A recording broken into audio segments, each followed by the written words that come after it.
Independence Day ******* Our American holidays. Independence Day.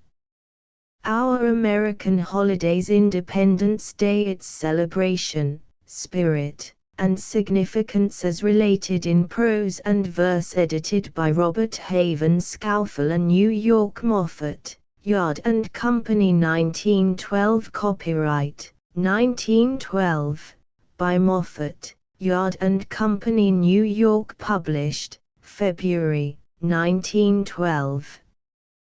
Contents page. Preface 7 Note 9 Introduction 11 I Celebration the Great American Holiday. Anonymous 21 The Nation's Birthday. Mary E. Van Dyne 22 How the 4th of July Should Be Celebrated. Julia Ward Howe 24 To Spirit and Significance. England and America. James Bryce 39 The Birthday of the Nation. Daniel Webster 40 The 4th of July. Charles Leonard Moore 42 Lift Up Your Hearts. Anonymous 42 England and the 4th of July. W. T. Stead 46 Some Early Independence Day Addresses. 47 The 4th of July.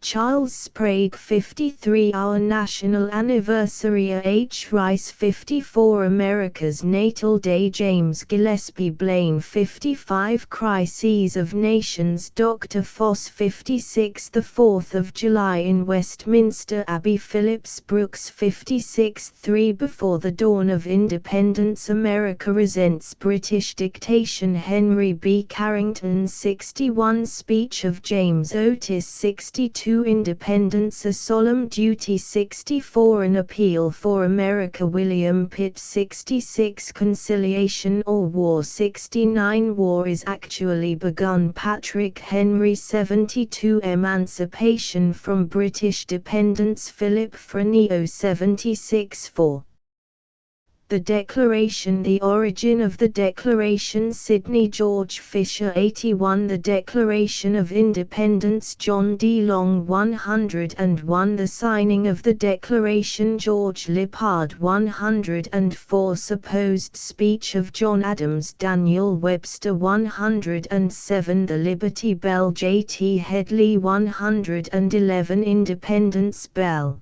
Philadelphia. Anonymous 112 The Declaration of Independence. 115 Independence Explained. Samuel Adams 121 The Dignity of Our Nation's Founders. William T. Evarts 123 The Character of the Declaration of Independence. George Bancroft 125 The Declaration of Independence. Henry T. Randall 126 The Declaration of Independence. John Quincy Adams 127 The Declaration of Independence. Tudor Jenks 128 The Declaration of Independence in the Light of Modern Criticism. Moses Coat Tyler 132 V The Struggle for Independence. The Principles of the Revolution. 157 The Song of the Cannon. Sam Walter Foss 158 Paul Revere's Right. Henry Wadsworth Longfellow 160 Hymn. Ralph Waldo Emerson 164 A Song for Lexington. Robert Kelly Weeks 165 The Revolutionary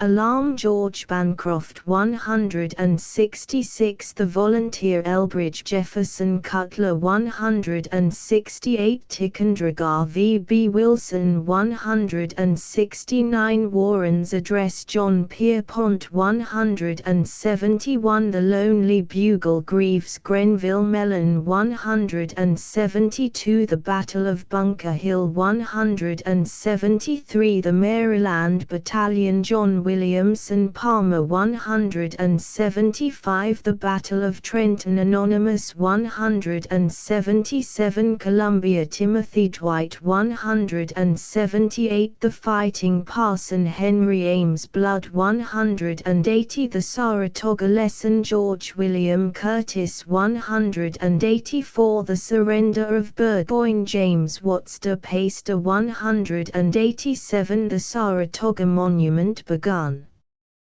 Horatio Seymour 187 Molly Maguire at Monmouth William Collins 190 The South in the Revolution Robert Young Hayne 193 The Song of Marion's Men William Cullen Bryant 195 Our Country Saved James Russell Lowell 197 New England and Virginia Robert Charles Winthrop 199 6 Sweet Land of Liberty America S. F. Smith 203 The Republic Henry Wadsworth Longfellow 205 The Antiquity of Freedom William Cullen Bryant 206 America William Cullen Bryant 208 Ode Ralph Waldo Emerson 210 America First Anonymous 212 Liberty for All William Lloyd Garrison 213 Hymn Anonymous 214 The Dawning Future William Preston Johnson 216 Liberty 216 Freedom 217 A Rhapsody Cassius Marcellus Clay 219 Columbia Frederick Lawrence Knowles 221 A Renaissance of Patriotism George J. Manson 222 Centennial Poems John Greenleaf Whittier 230 Welcome to the Nation Oliver Wendell Holmes 232 Liberty's Latest Daughter Bayard Taylor 233 Scum of the Earth Robert Haven Scowfeller 234 Liberty and Union One and Inseparable Daniel Webster 238 Address to Liberty William Cowper 240 The Torch of Liberty Thomas More 241 Horror Lodge of Liberty Anonymous 242 The American Republic George Bancroft 243 A New National Hymn Francis Marion Crawford 244 7 Fiction Jim's Aunt Frances Bent Dillingham 249 8 The New Fourth Our Barbarous Fourth Mrs. Isaac L. Rice 265 A Safe and Sane 4th of July Henry Litchfield West 285 The New Independence Day Henry B. F. McFarland and Richard B. Watrous 296 New Fourths for Old Mrs. Isaac L. Rice 299 Americanizing the Fourth Robert Haven Scowfeller 307 Preface This book is an anthology of American independence, of the document that announced its birth, of the struggle that established it in life, and of the patriotism that was to it both sire and son. It aims to present a clearer view of the origin, spirit and significance of Independence Day and of its celebration both by the now discredited methods of brutal, meaningless noise and indiscriminate carnage, which disgraced the larger part of the previous century, and by the recent methods of sane and safe, reverent and meaningful celebration. The volume contains a selection of the best prose and verse that bears in any way on our nation's birthday, and closes with many constructive suggestions for the celebration of our new, more beautiful and more patriotic Fourth. Note: thanks are due to Miss Jessie Wells, Superintendent of Circulation in the Carnegie Library, Pittsburgh, for the suggestion which originated our American holidays.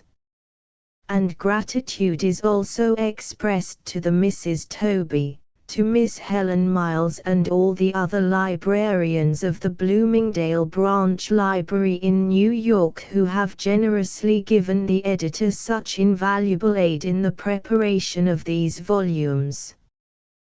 The editor also wishes to acknowledge his indebtedness to Houghton, Mifflin and Company, the Century Company, J.B. Lippincott and Company, Bobbs Merrill Company, and others who have very kindly granted permission to reprint selections from works bearing their copyright.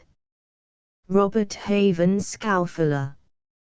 Introduction. When, on the 4th day of each July, Americans keep the birthday of the nation we celebrate as our greatest secular holiday, the one which has the honor of being sanctioned by statute in every state of the Union. From times as early as any living memory can reach, this anniversary has been observed in much the same fashion, by spread-eagle oratory, by unlimited and quite meaningless noise, and hospitals filled with the wounded and dying.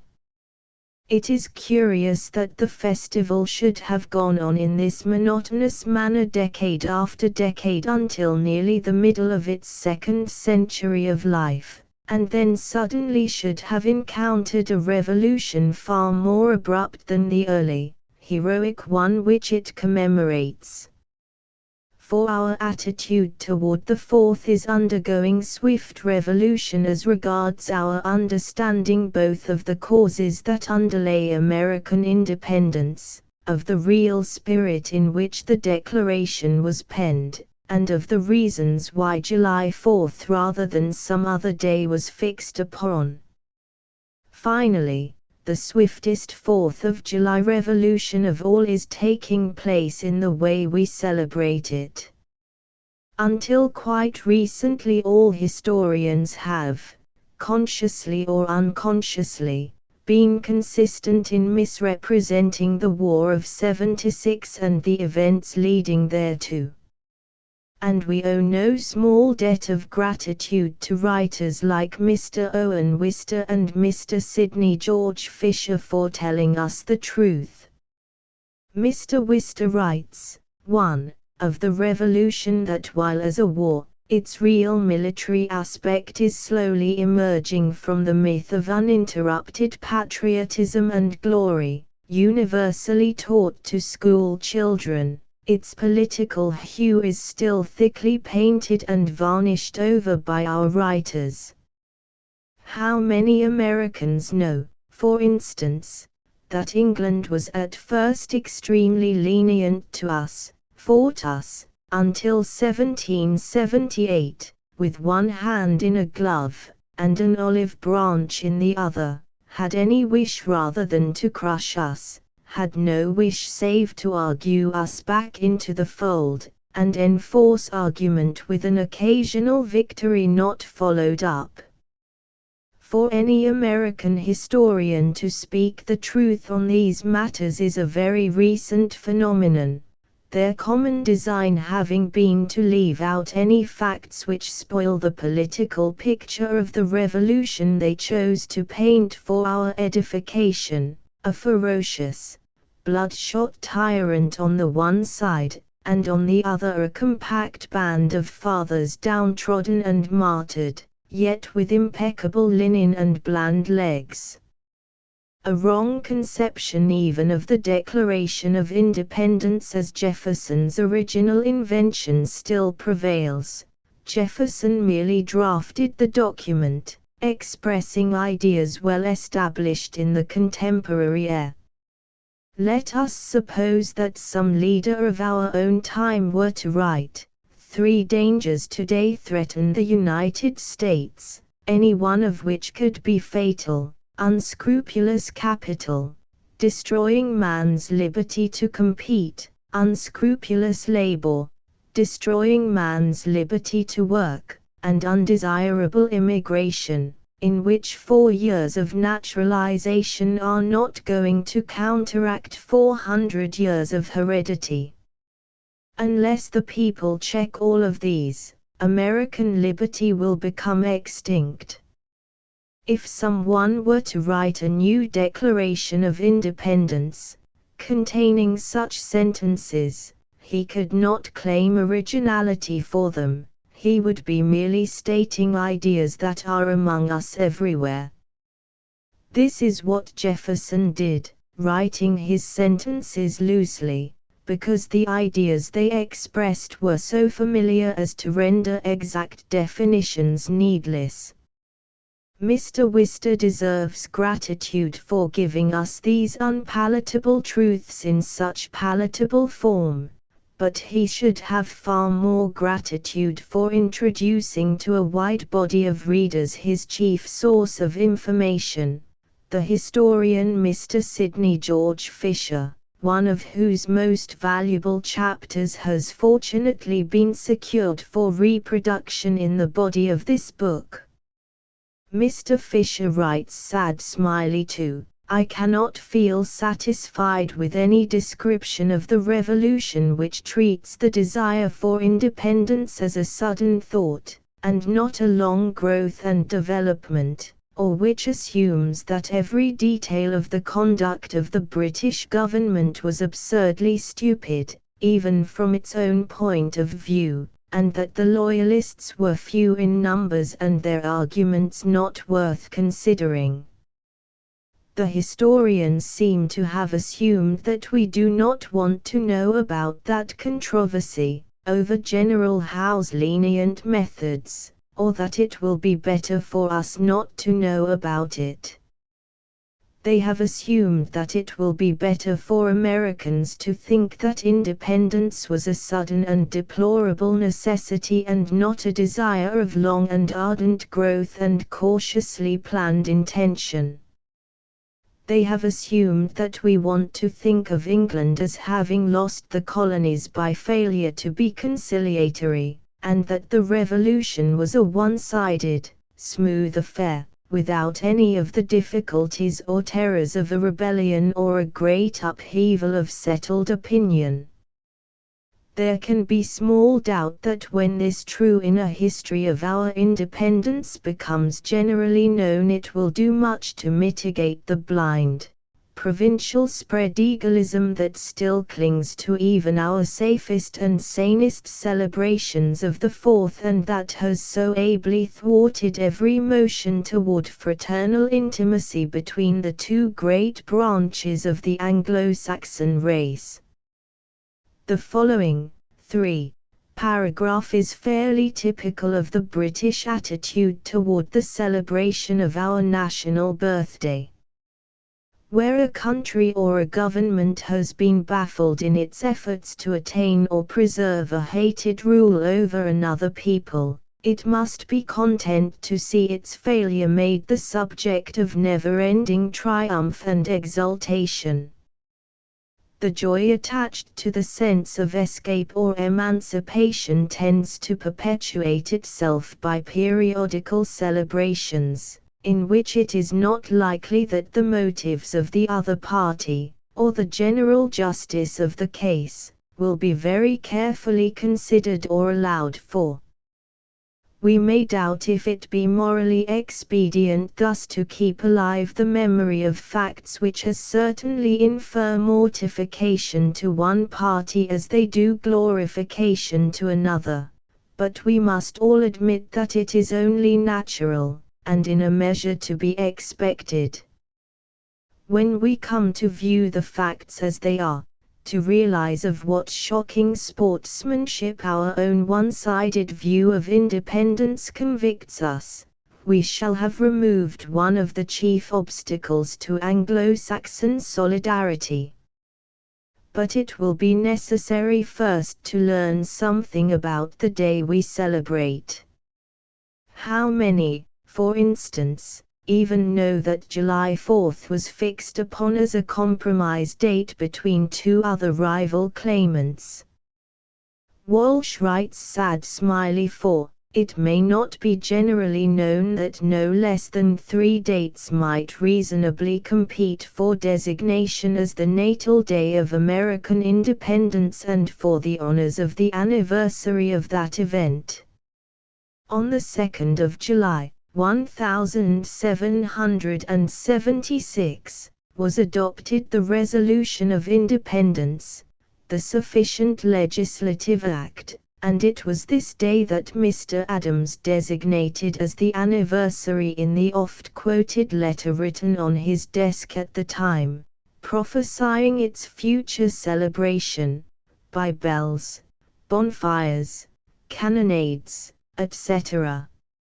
On the 4th of July occurred the Declaration of Independence. On the 2nd of August following took place the ceremony of signature, which has furnished to the popular imagination the common pictorial and dramatic conceptions of the event. The history connecting these 3 dates may be intelligently told in a brief space.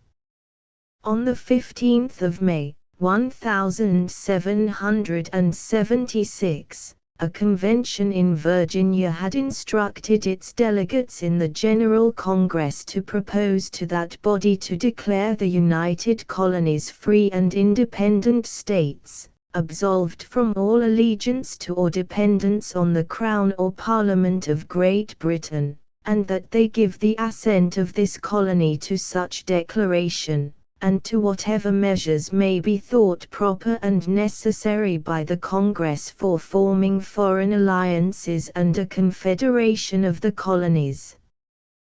The motion thus ordered was on the 7th of June made in Congress by Richard Henry Lee, as the oldest member of the Virginia delegation.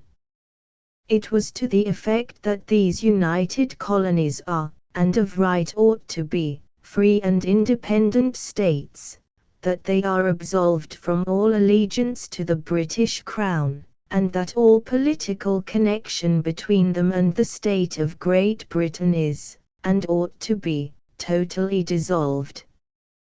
The resolution was slightly debated for 2 or 3 days, but from considerations of prudence or expediency the discussion was intermitted.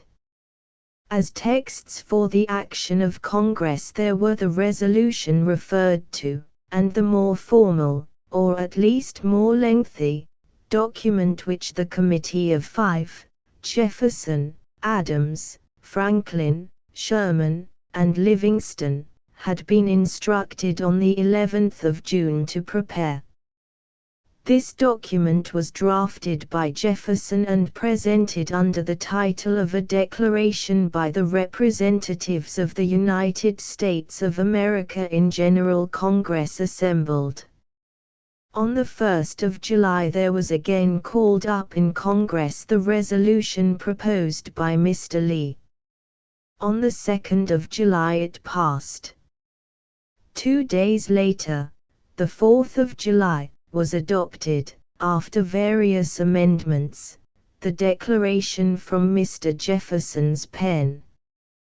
The document was authenticated, like the other papers of the Congress, by the signature of the President and the Secretary, and, in addition, was signed by the members present, with the exception of Mr. Dickinson of Pennsylvania, who, as Mr. Jefferson has testified, refused to sign it. But it did not then bear the names of the members of Congress as they finally appeared on it. A number of these still opposed it, and had voted against it. It was passed unanimously only as regarded states. Thus, a majority of the Pennsylvania delegation had persistently opposed it, and it was only the absence of 2 of their delegates on the final vote that left a majority for this state in its favor. Some days after the declaration had thus passed, and had been proclaimed at the head of the army, it was ordered by Congress that it be engrossed on parchment and signed by every member, and it was not until the 2nd of August that these signatures were made, and the matter concluded by this peculiar and august ceremony of personal pledges in the autographs of the members. It is this copy or form of the declaration which has, in fact, been preserved as the original. The first signed paper does not exist, and was probably destroyed as incomplete. If the natal day of American independence is to be derived from the ceremony of these later signatures, and the real date of what has been preserved as the legal original of the Declaration, then it would be the 2nd of August.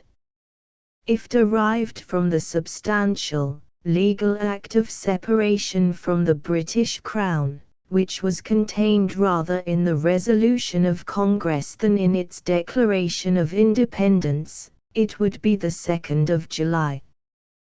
But common consent has determined to date the great anniversary from the apparently subordinate event of the passage of the Declaration, and thus celebrates the 4th of July as the birthday of the nation.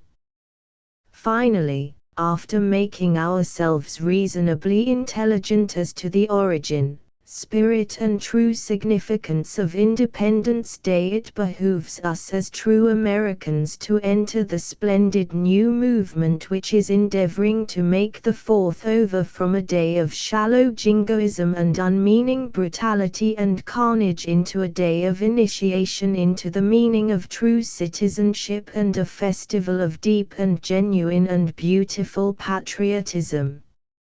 RHS Independence Day celebration, the great American holiday anonymous among all the holidays of the year. One stands out as preeminently American, one appeals especially to that sentiment of patriotism and national pride which glows in every loyal American heart. Independence Day, the 4th of July, is observed in every state in the Union as our distinctive national holiday, and rightly so, for the event which it celebrates is by far the most important in American history, an event no less, indeed, than the birth of the nation. Independence Day celebrates the signing, on the 4th of July, 1776, of the paper which declared this country forever free from British rule. It had been under consideration for some time by the Continental Congress, assembled at Philadelphia, and final action was finally taken on July the 4th. From that time forward, the American colonists were no longer rebels in arms against their country, but a free people fighting for their independence. That the Declaration of Independence was mainly the work of Thomas Jefferson has been established beyond reasonable doubt, and it stands today one of the most remarkable state papers in the history of the world. At the time of the passage of the Act, John Adams wrote to his wife a letter which has become historic. I am apt to believe, he wrote, that this day will be celebrated by succeeding generations as the great anniversary festival. It ought to be commemorated as the Day of Deliverance, by solemn acts of devotion to God Almighty. It ought to be solemnized with pomp and parade, with shows, games, sports, guns, bells, bonfires, and illuminations, from one end of this continent to the other, from this time forward forevermore. Bonfires and guns there have been without limit, and the deaths that have resulted from these celebrations would form no inconsiderable fraction of those lost during the Revolution. For years, the celebration of this great holiday has consisted mainly of meaningless noise, but there is a steadily growing sentiment in favor of a more worthy observance of the day, as a time when every loyal American should rejoice in the welfare of his country, and recall with pride the manner in which the nation was established. The Nation's Birthday by Mary E. Van Dyne. Ring out the joy bells. Once again, with waving flags and rolling drums, we greet the nation's birthday, when, in glorious majesty, it comes. Ah, day of days! Alone it stands, while, like a halo round it cast, the radiant work of patriot hands, shines the bright record of the past. Among the nations of the earth, what landeth story like our own? No thought of conquest marked her birth, no greed of power was ever shown by those who crossed the ocean wild, that they might plant upon her sod a home for peace and virtue mild, and altars rear to freedom's God. How grand the thought that bade them roam!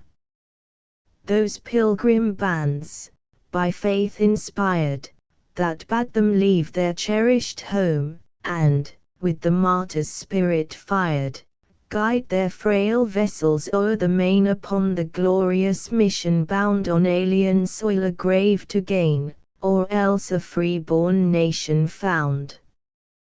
What land has heroes like to ours? Their names are as the lightning's gleams, when, on the darkling cloud that lowers, in blinding majesty it streams. Great Washington, the man of faith, who conquered doubt with patient might, Warren and Putnam, true till death, the swamp fox eager for the fight. See Major Molly's woman hand drive home the murderous cannon ball, how bravely Lydia Darragh planned, for home and country risking all. A glorious list, and without end, forgotten were both sex and age, their names in radiant luster blend, and shine like stars on history's page. Like stars to light the firmament, and show the world what men may do who, as God's messengers, are sent and to their mission still are true. No end had they to seek or gain, their work was there before their sight, there lay their duty, stern and plain, to dare and suffer for the right.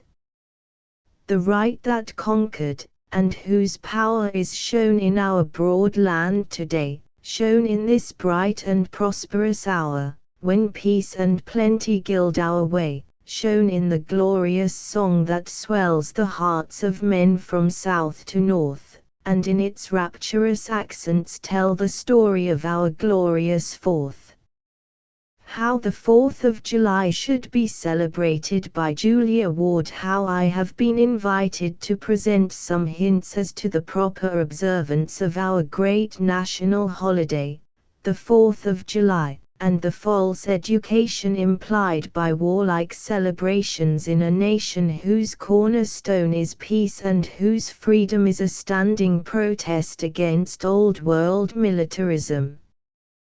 The topic carries me back in thought to days of childhood, when, in my native city of New York, the endless crackling of torpedoes, the explosion of firecrackers and the booming of cannon, made the day one of joyous confusion and fatigue, culminating in a distant view of the city fireworks sent up from Castle Garden. It then seemed to be a day wholly devoted to boyish pleasure and mischief, sure to be followed by reports of hairbreadth escapes and injuries more or less serious, sometimes even fatal. The day was one of terror to parents, who, while deeming it unwise to interdict to their sons the enjoyment of gunpowder, dreaded to see them maimed or disfigured for life by some unlooked-for accident. It was not uncommon then, nor is it now, to read of some sudden death, some irretrievable blindness or other injury caused by the explosion of a toy cannon or the misadventure of some fireworks on the 4th as the day has come to be called. These were tragical events truly, but they appear less real to me in remembrance than do the laughing faces of my young brothers who were allowed to arrange a small table for their greater convenience on the pavement of ancient Bond Street, a very quiet byway in those days. From this spot went forth a perpetual popping and fizzing, varied by the occasional thud of a double-headed firecracker. Shouts of merriment followed these explosions. The girls within doors enjoyed the fracas from the open windows, and in the evening our good elders brought forth a store of Roman candles, blue lights, and rockets. I remember a year, early in the 30s, in which good Gideon Lee, a Democratic mayor of New York, issued an edict prohibitive of all home fireworks. Just as we had settled ourselves in the determination to regard him thenceforth as our natural enemy, the old gentleman's heart failed him, and, living next door to us, he called to say that he would make a few exceptions to the rule for the day, and that we should count among these.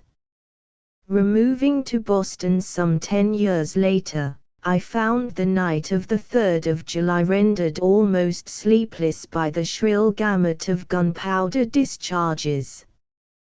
The ringing of bells and the booming of cannon destroyed the last chance of an early morning nap, and in self-defense most people left their beds and went forth to see what could be seen. This was sometimes a mock procession of the antiques and horribles, so called in parody of the ancient and honorable artillery, so well known in and about Boston. Or, one might join the throng on the Common, where a brass band performed popular airs, American and Irish American. I do indeed recall certain notable performances connected with the usual observance of the national festival. I was a dweller in Boston when Charles Sumner, then chiefly known as a rising lawyer and incipient philanthropist, was appointed to deliver the 4th of July oration, and chose for his theme the true grandeur of nations. This grandeur he found entirely in the conquests of peace as opposed to the popular worship of military renown. His audience, composed in part of men in soldiers' garb, were but little in sympathy with his views, and I remember the performance as having called forth more irritation than approbation. These prophetic glimpses of good which seem far from the practical questions of the time do visit earnest souls in this way, like some ray of light from an undiscovered star. The same train of thought, at about the same time, took shape in Mr. Longfellow's fine poem on the Arsenal in Springfield. It may be remembered that the poet was Mr. Sumner's most intimate friend. While the two men held the same views regarding the great questions of the time, Mr. Longfellow's bonhomie rendered him very inapt to give offense, while Sumner seemed destined to arouse violent opposition in those from whom he differed. I remember another 4th of July at which Edward Everett's measured rhetoric and silver voice held the attention of a numerous assemblage.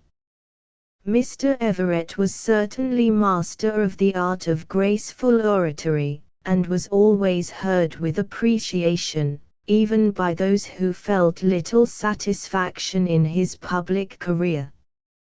One of Ralph Waldo Emerson's finest poems was written for the celebration of the 4th in his own town of Concord.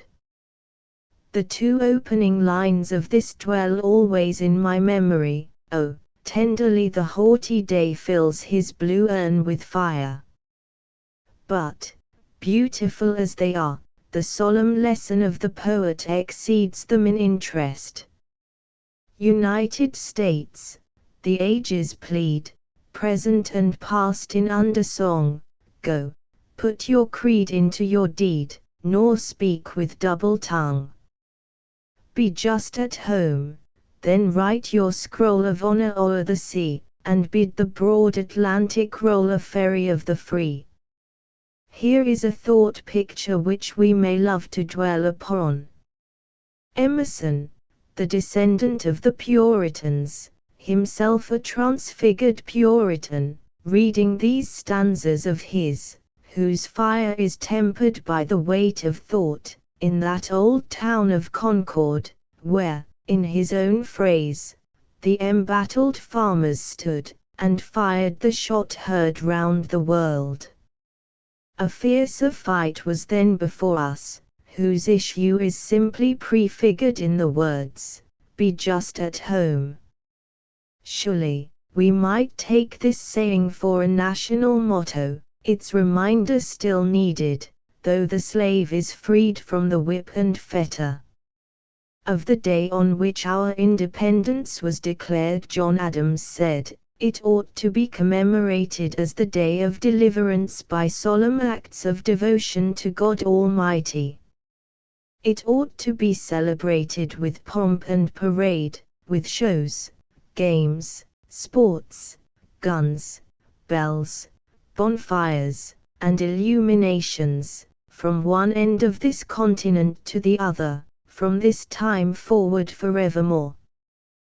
These words show how comprehensive was the view which the old statesman took of a nation's holiday. He desired that all classes and all ages should participate in the joy expressed. The time which has elapsed since his memorable utterance has brought nothing to diminish this joy. It has however brought into being a new society for which pomp and parade, bells, guns and bonfires are less available for good than pleasures of a more elevated character. We now desire a celebration which shall speak less to the bodily sense and more to the inner sense. This is because the historic development of the race goes ever forward. John Adams would have had both sober and wild rejoicing over the birth of a new state, representing a new order of things. We stand face to face with the question, how shall we maintain our deliverance from old world trammels? This freedom which was declared in 1776, what are its conditions, what its true uses? History is full of paradoxes whose meaning does not lie upon the surface of what we see. Many of these recall the riddle of Samson, "Out of the eater came forth meat, and out of the strong came forth sweetness." Even so, the things that make for peace often come out of contests full of violence and bloodshed, while the elements of anarchy ripen best in the submission enforced by autocratic despotism, the ominous quiet which is sure to be broken by some terrific social cataclysm. In the first instance, which alone concerns our theme, we must remember that the bloodshed came, not of the peaceable principles of eternal justice, but of the effort on the part of tyrants to gainsay and oppose these. It follows from this that in commemorating the events which have had most to do with the liberation of mankind from the yoke of despotism and superstition, we must keep in view these underlying truths which in themselves involve no violence, but the vindication of which may involve great sacrifices of devoted lives. The fact that our heroes fought for freedom against almost hopeless odds should be brought to mind, and their names should be hallowed in perpetual remembrance. But, if we would crown their conquest, we must give more attention to the good for which they died than to the mere circumstance of their death. The ordinary procedure of mankind is quite the opposite of this. They are proud of the military success, careless of the civic and ethical gain. Even the Christian Church accentuates too much the death of its founder, is too little concerned with the truth for which he really gave his life. A Lent of prayer and fasting, with dramatic repetition of the betrayal and crucifixion of the Blessed One, may merely bring with it suggestions of devotion and gratitude. But far more important would be a Lent of study of the deep meaning of his words and works. It makes one sick at heart to think of the formal rehearsal of great events by those who have no understanding of their true significance, and can therefore claim but a small part in their real benefit. The parallelisms too of history are very instructive. In the confusions and difficulties of our own time, it is useful for us to learn that men in other times have had similar problems to solve, and have found their solutions.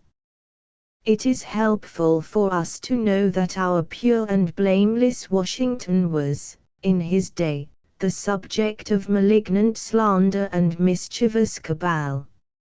Our own best public men are liable to the grossest misinterpretations of their utterances and of their measures.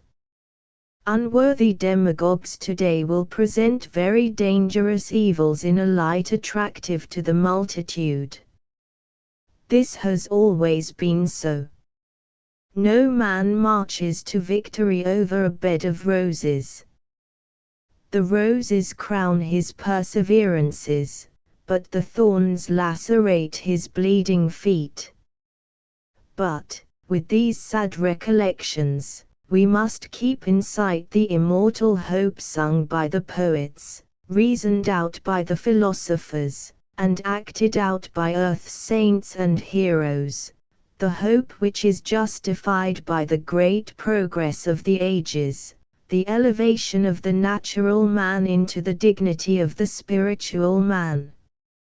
Elizabeth Barrett Browning, who saw one of the great Italian festivals in which the poet Dante was especially commemorated, saw also the pressing need of wise counsel and brave action throughout the struggling country, and asks what will become of the new Italy if her young men shall stand still strewing violets all the time.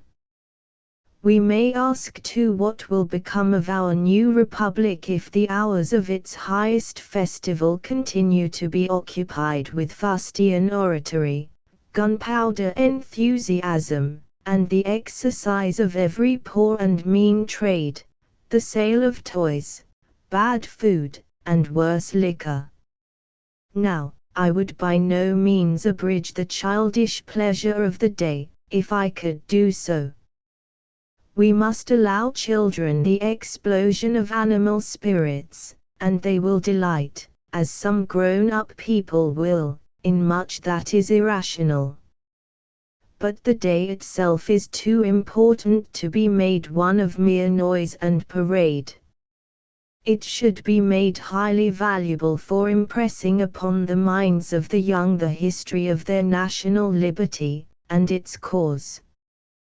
Besides our own young people, we have with us the youth of many nations, whose parents have come to our shores, drawn by various hopes of gain and benefit. These children will form an important part of our future body politic, in whose government today, their parents are, too, easily able to participate. The question will be, how to make the 4th of July a true festival, a national solemnity, without forgetting the claims of the young to be amused, as well as to be instructed. In the first place, I should think that the day might fitly be made one of reunion, by different clubs and associations of culture and philanthropy. Those whose thoughts go deep enough to understand the true conditions of human freedom, might meet and compare their studies and experiences. Very fitly, after such a meeting, each individual of them might seek a group, to whose members he might present a popular statement of the philosophy of freedom. Mothers, who should be the true guardians of peace, might well come together to study all that promotes its maintenance. In gatherings of older children, prize essays might be presented and discussed. I can imagine civic banquets, of a serious and stately character, in which men and women might sit together and pledge each other, in the exhilaration of friendship and good feeling. I would have processions, but I would have them less military in character, and more pacific in suggestion. Congregations of the various religious confessions might walk in order, headed by their ministers, who should all exchange the right hand of fellowship with each other. I would have no monster concerts, which cannot be fully enjoyed, but divers assemblages, at which music of the highest order should be presented. Letters of greeting should be exchanged between cities and states, and the device of the day should be, "In the name of the Republic." The history of the war which culminated in our national independence should be amply illustrated by graphic lectures, and possibly by living pictures. Mr. John Fiske has an admirable talent for bringing the past and its heroes as vividly before us as if he himself had seen them but the day before. If it were possible to multiply his valued personality, I would have many sketches given in various places, of the brave struggle of our forefathers and of those who were foremost in it. Going out of town to avoid the Fourth has been a phrase so common in my time that it ceases to awaken attention, and is taken as a matter of course. I cannot indeed wonder that people of refined tastes and sensitive nerves should seek to free themselves from the noise and crowd of the usual observance. The question is whether, with a wiser administration, the same people might not be led to gather, rather than to disperse for the celebration. How would the following program answer? On the evening of the 3rd of July, quiet gatherings in halls or churches, in which the true love of country should be explained and illustrated. How many a name, half or wholly forgotten, would then be recalled from oblivion, and with it the labor and sacrifice of some noble life, some example precious for the community. The morning of the 4th to be ushered in by martial music, and a military display sufficient to recall the services of the brave men who gave our fathers liberty. At 10 o'clock orations in various public buildings, the ablest speakers of the Commonwealth doing their best to impart the lesson of the day. At 1 a Spartan feast, wholesome and simple. No liquor to be served thereat, and none to be sold during the day. From 12 to 4:30 in the afternoon, I would have exercises for the children of the public schools, examination of classes in American history, prizes given for essays on historical and patriotic subjects. Later, a gathering in public gardens, and a tea, with fruit and flowers, served for the children of the city. In the evening, the singing of national anthems, tableaux vivants and fireworks, and in some form, a pastoral benediction. To these exercises I would add the signing of a pledge of good citizenship. We take much pains, and not unwisely, to persuade men and women to sign a pledge of total abstinence from alcoholic liquors. But why should we not go further than this, and lead them to pledge themselves to some useful service in the community? This pledge might be either general or particular in its terms, but the act of signing it should imply a disinterested public service of some sort, a participation in some work useful for the health, beauty, or order of the city, without other reward than the badge or button which would represent the agreement entered into. I would have the history of other republics brought forward on this day, and especially, the heroic struggles of our own time. Among these, I would certainly accord a place to the story of the great-hearted men to whom Italy owes her freedom. And I would, if I could, compel the attendance of our men and women of fashion upon lectures in which the true inwardness of European society should be exposed, and the danger shown of the follies and luxurious pomp which they delight in imitating, and which, however aesthetically adorned and disguised, are for us to lead in the pathway of moral and intellectual deterioration. I would have the great political offences of the century fitly shown, the crimes of Louis Napoleon, the rapacious wars of Germany, France and England, the wicked persecution of the Jews. Now that we are nearing the close of our 19th century, it becomes most important for us that its historic record should be truly rehearsed, its great saints and sinners characterized, its wonderful discoveries and inventions explained. The very meager program suggested here for our great day may appear to many utopian and impossible. I shall be glad if it can serve to pave the way for kindred suggestions, to which individual minds may give a broader and more varied scope.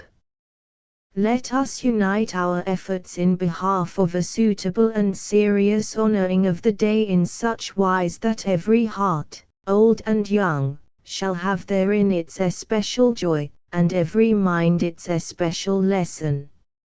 I had at one time a plan of my own, of setting apart one day in the year as a Mother's Day.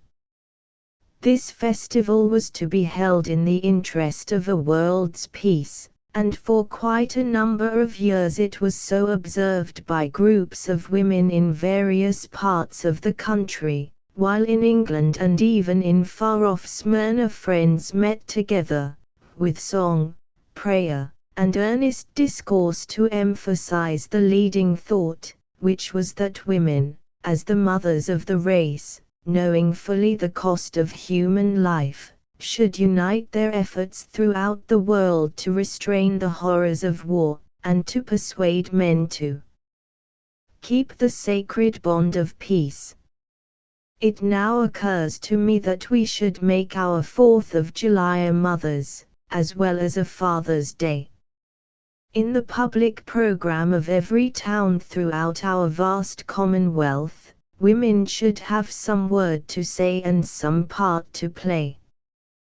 What we have already seen of their culture and ability is enough to assure us that their participation in such proceedings would intensify their good features and discourage their objectionable ones. And as in the forms of oratory with which we are familiar, much is made of what the world owes to America, we might suggest that our women speakers might especially bring forward the antithesis of this question, in another, viz., what America owes to the world.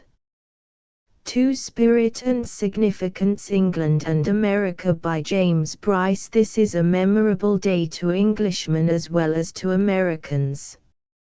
It is to us a day both of regret and of rejoicing, of regret at the severance of the political connection which bound the two branches of our race together, and of regret even more for the unhappy errors which brought that severance about, and the unhappy strife by which the memory of it was embittered.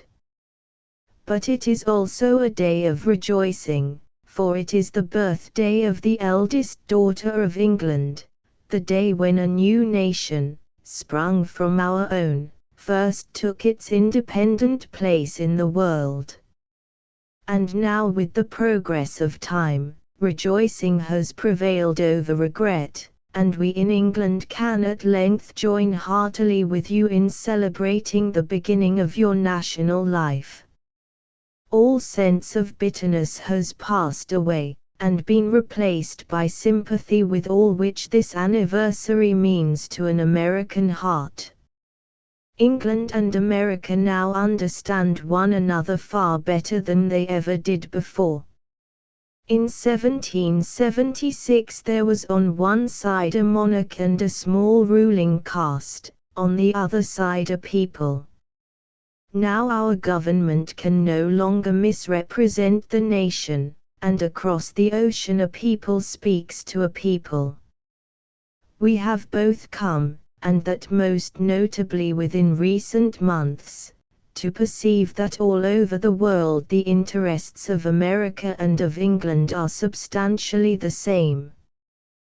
The sense of our underlying unity over against the other races and forms of civilization has been a potent force in drawing us together. It is said that the 4th of July is a day of happy augury for mankind. This is true because on that day America entered on a course and proclaimed principles of government which have been of profound significance for mankind.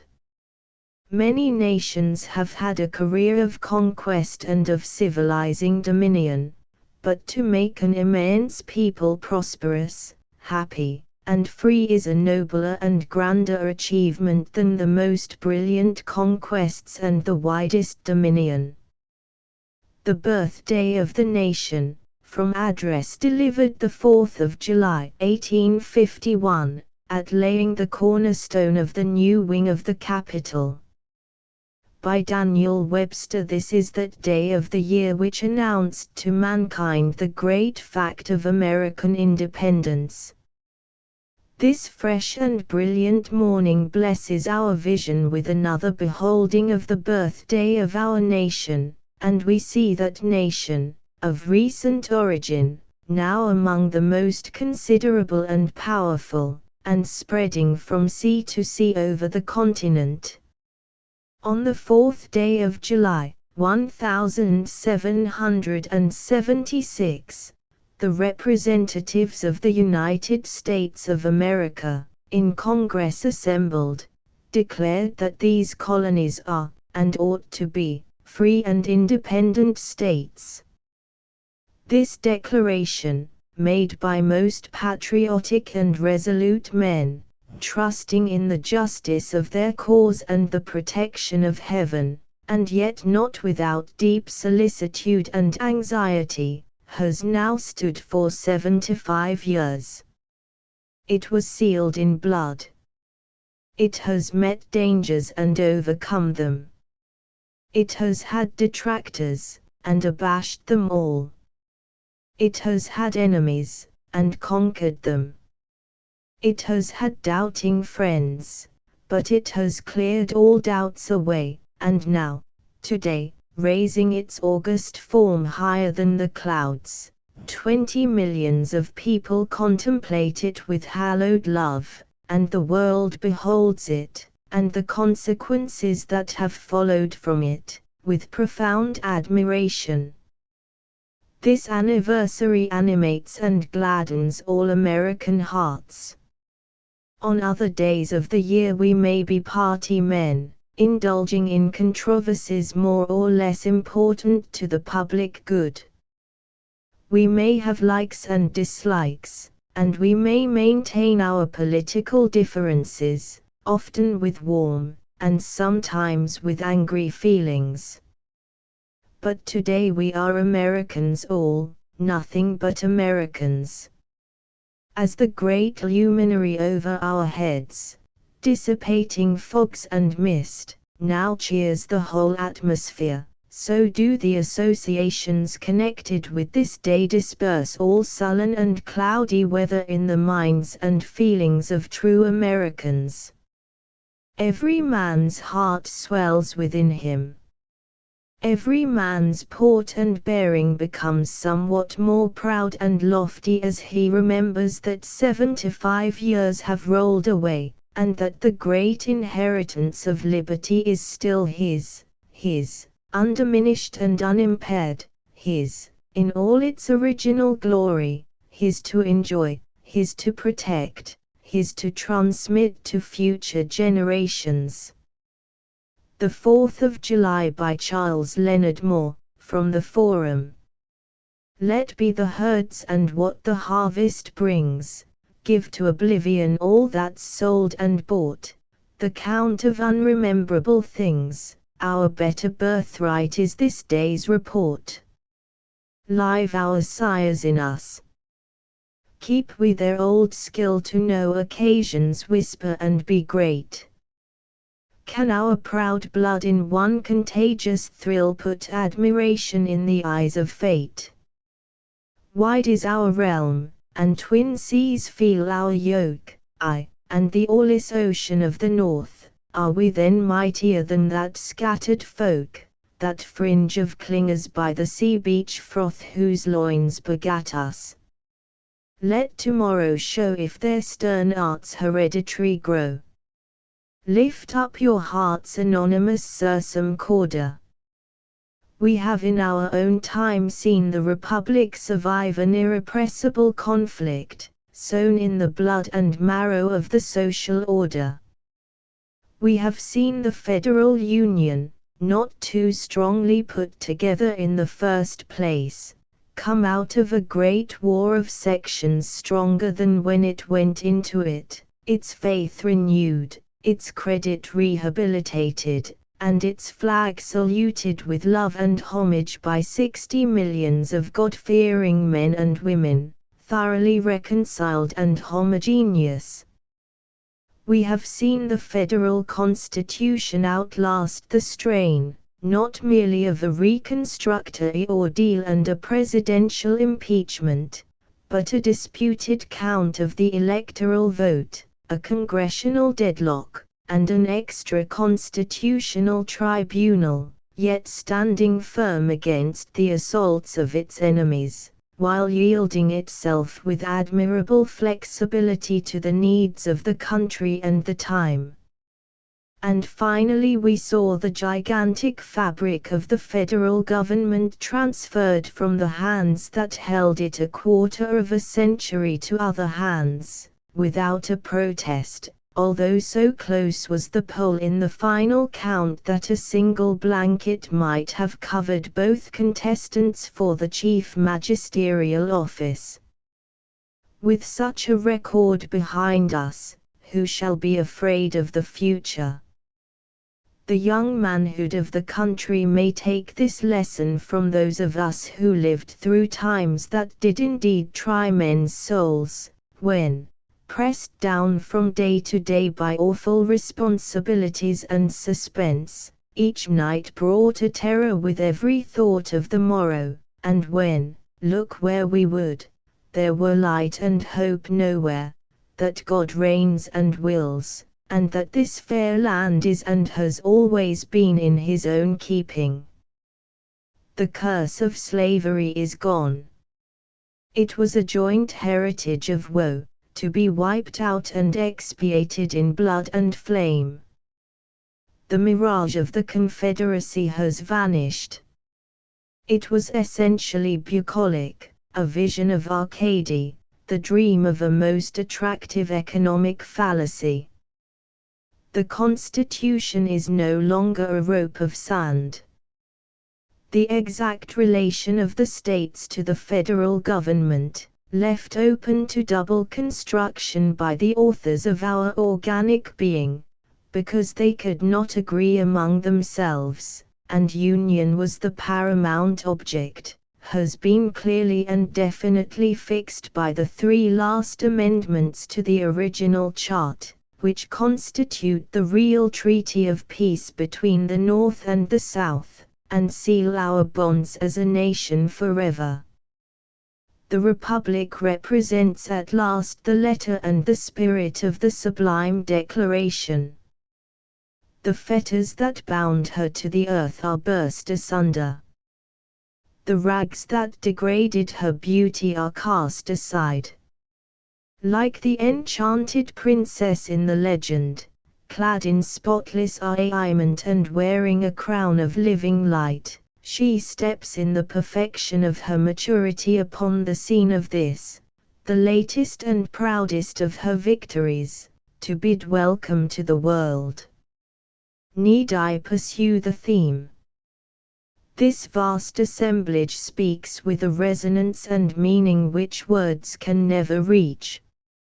It speaks from the fields that are blessed by the never-failing waters of the Kennebec and from the farms that sprinkle the valley of the Connecticut with mimic principalities more potent and lasting than the real. It speaks in the whir of the mills of Pennsylvania and in the ring of the woodcutter's axe from the forests of the Lake Peninsulas. It speaks from the great plantations of the South and West, teeming with staples that ensure us wealth and power and stability, yet, from the mines and forests and quarries of Michigan and Wisconsin, of Alabama and Georgia, of Tennessee and Kentucky far away to the regions of silver and gold, that have linked the Colorado and the Rio Grande in close embrace, and annihilated time and space between the Atlantic and the Pacific. It speaks in one word,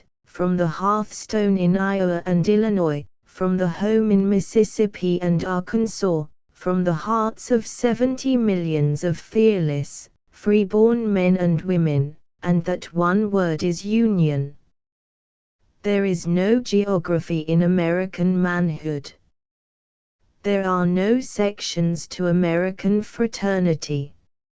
It needs but 6 weeks to change a Vermonter into a Texan, and there has never been a time when, upon the battlefield, or the frontier, Puritan and Cavalier were not convertible terms, having in the beginning a common origin, and so diffused and diluted on American soil as no longer to possess a local habitation or a nativity, except in the national unit. The men who planted the signals of American civilization upon that sacred rock by Plymouth Bay were Englishmen, and so were the men who struck the coast a little lower down, calling their haven of rest after the great Republican commoner, and founding by Hampton Roads a race of heroes and statesmen, the mention of whose names brings a thrill to every heart. The South claims Lincoln, the immortal, for its own. The North has no right to reject Stonewall Jackson, the one typical Puritan soldier of the war, for its own. Nor will it.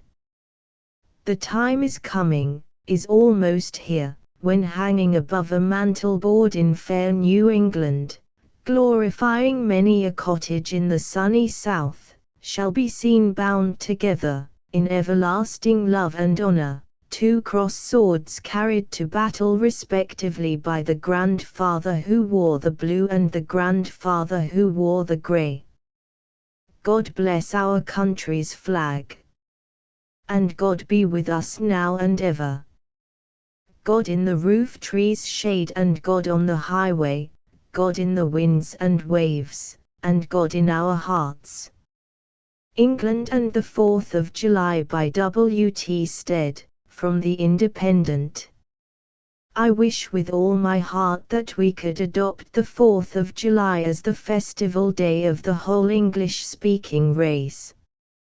If this suggestion should seem strange to Americans, it is not unfamiliar to many Englishmen. We consider that the triumph of the American revolt against George III was a vindication of the essentially English idea of democratic self-government, and we believe that we have benefited by it almost as much as the Americans. It taught us a lesson which made the British colonial empire a possibility, and if we are now involved in a suicidal war in South Africa, it is largely because our government has forgotten the principles of George Washington, and has gone back to the principles of George III. For some years past I have presided at a distinctly British celebration of the 4th of July at my brother's settlement in southeast London, at Browning Hall, and I have always repudiated the idea that Americans should be allowed to monopolize the 4th of July. It is one of the great days of the English-speaking race, in the celebration of which all members of the English-speaking nations should participate. Some early Independence Day addresses. Address of Joel Barlow, the 4th of July, 1787, at Hartford, Con.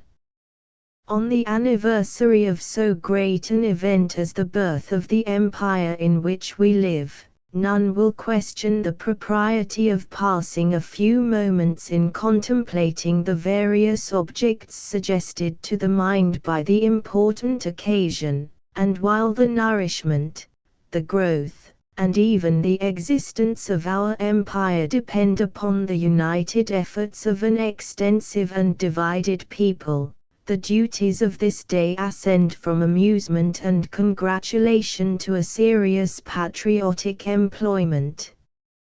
We are assembled, not to boast, but to realize, not to inflate our national vanity by a pompous relation of past achievements in the council or the field, but, from a modest retrospect of the truly dignified part already acted by our countrymen, from an accurate view of our present situation, and from an anticipation of the scenes that remain to be unfolded, to discern and familiarize the duties that still await us as citizens, as soldiers, and as men.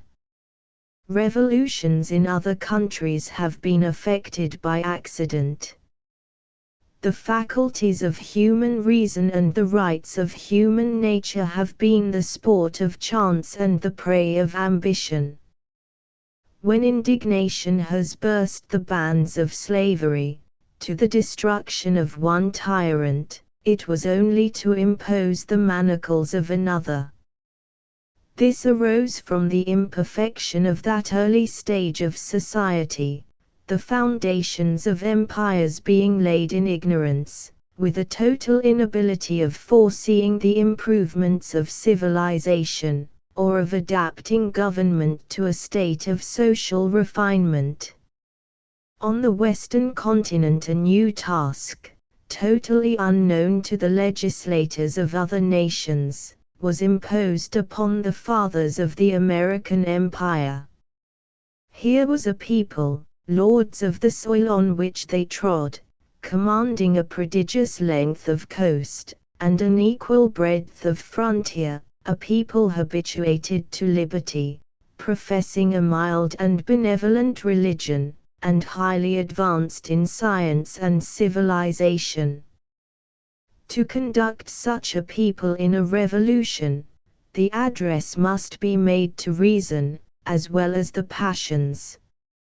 In what other age or nation has a people, at ease upon their own farms, secure and distant from the approach of fleets and armies, tide waiters and stamp masters, reasoned, before they had felt, and, from the dictates of duty and conscience, encountered dangers, distress, and poverty, for the sake of securing to posterity a government of independence and peace?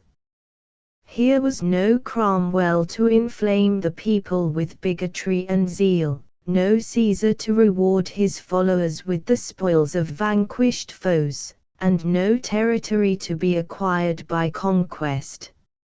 Ambition, superstition, and avarice, those universal torches of war, never illumined an American field of battle. But the permanent principles of sober policy spread through the colonies, roused the people to assert their rights, and conducted the revolution. Those principles were noble, as they were new and unprecedented in the history of human nations. The majority of a great people, on a subject which they understand, will never act wrong. Our duty calls us to act worthy of the age and the country that gave us birth. Every possible encouragement for great and generous exertions is presented before us. The natural resources are inconceivably various and great. The enterprising genius of the people promises a most rapid improvement in all the arts that embellish human nature. The blessings of a rational government will invite emigrations from the rest of the world and fill the empire with the worthiest and happiest of mankind, while the example of political wisdom and sagacity, here to be displayed, will excite emulation through the kingdoms of the earth, and meliorate the condition of the human race. Address of John Quincy Adams, the 4th of July, 1793, at Boston. Americans. Let us pause for a moment to consider the situation of our country at that eventful day when our national existence commenced. In the full possession and enjoyment of all those prerogatives for which you then dared to adventure upon all the varieties of untried being, the calm and settled moderation of the mind is scarcely competent to conceive the tone of heroism to which the souls of freemen were exalted in that hour of perilous magnanimity. 17 times has the sun, in the progress of his annual revolution, diffused his prolific radiance over the plains of independent America. Millions of hearts, which then palpitated with the rapturous glow of patriotism, have already been translated to brighter worlds, to the abodes of more than mortal freedom. Other millions have arisen, to receive from their parents and benefactors an inestimable recompense of their achievements. A large proportion of the audience, whose benevolence is at this moment listening to the speaker of the day, like him, were at that period too little advanced beyond the threshold of life to partake of the divine enthusiasm which inspired the American bosom, which prompted her voice to proclaim defiance to the thunders of Britain, which consecrated the banners of her armies, and finally erected the holy temple of American liberty over the tomb of departed tyranny. It is from those who have already passed the meridian of life, it is from you, ye venerable assertors of the rights of mankind, that we are to be informed what were the feelings which swayed within your breasts and impelled you to action, when, like the stripling of Israel, with scarcely a weapon to attack, and without a shield for your defense, you met and, undismayed, engaged with the gigantic greatness of the British power. Untutored in the disgraceful science of human butchery, destitute of the fatal materials which the ingenuity of man has combined to sharpen the scythe of death, unsupported by the arm of any friendly alliance, and unfortified against the powerful assaults of an unrelenting enemy, you did not hesitate at that moment, when your coasts were infested by a formidable fleet, when your territories were invaded by a numerous and veteran army, to pronounce the sentence of eternal separation from Britain, and to throw the gauntlet at a power, the terror of whose recent triumphs was almost coextensive with the earth. The interested and selfish propensities which, in times of prosperous tranquility, have such powerful dominion over the heart, were all expelled, and in their stead the public virtues, the spirit of personal devotion to the common cause, a contempt of every danger, in comparison with the subserviency of the country, had assumed an unlimited control. The passion for the public had absorbed all the rest, as the glorious luminary of heaven extinguishes, in a flood of refulgence, the twinkling splendor of every inferior planet. Those of you, my countrymen, who were actors in those interesting scenes will best know how feeble and impotent is the language of this description, to express the impassioned emotions of the soul with which you were then agitated. Yet it were injustice to conclude from thence, or from the greater prevalence of private and personal motives in these days of calm serenity, that your sons have degenerated from the virtues of their fathers. Let it rather be a subject of pleasing reflection to you that the generous and disinterested energies which you were summoned to display, are permitted, by the bountiful indulgence of heaven, to remain latent in the bosoms of your children. From the present prosperous appearance of our public affairs, we may admit a rational hope that our country will have no occasion to require of us those extraordinary and heroic exertions, which it was your fortune to exhibit. But from the common versatility of all human destiny, should the prospect hereafter darken, and the clouds of public misfortune thicken to a tempest, should the voice of our country's calamity ever call us to her relief, we swear, by the precious memory of the sages who toiled and of the heroes who bled in her defense, that we will prove ourselves not unworthy of the prize which they so dearly purchased, that we will act as the faithful disciples of those who so magnanimously taught us the instructive lesson of republican virtue. Extract from Address of John Lathrop, the 4th of July, 1796, at Boston. In the War for Independence, America had but one object in view, for in independence are concentrated and condensed every blessing that makes life desirable, every right and privilege which can tend to the happiness, or secure the native dignity, of man. In the attainment of independence were all their passions, their desires, and their powers engaged. The intrepidity and magnanimity of their armies, the wisdom and inflexible firmness of their Congress, the ardency of their patriotism, their unrepining patience when assailed by dangers and perplexed with aggravated misfortune, have long and deservedly employed the pen of panegyric and the tongue of oratory. Through the whole revolutionary conflict a consistency and systematic regularity were preserved, equally honorable as extraordinary.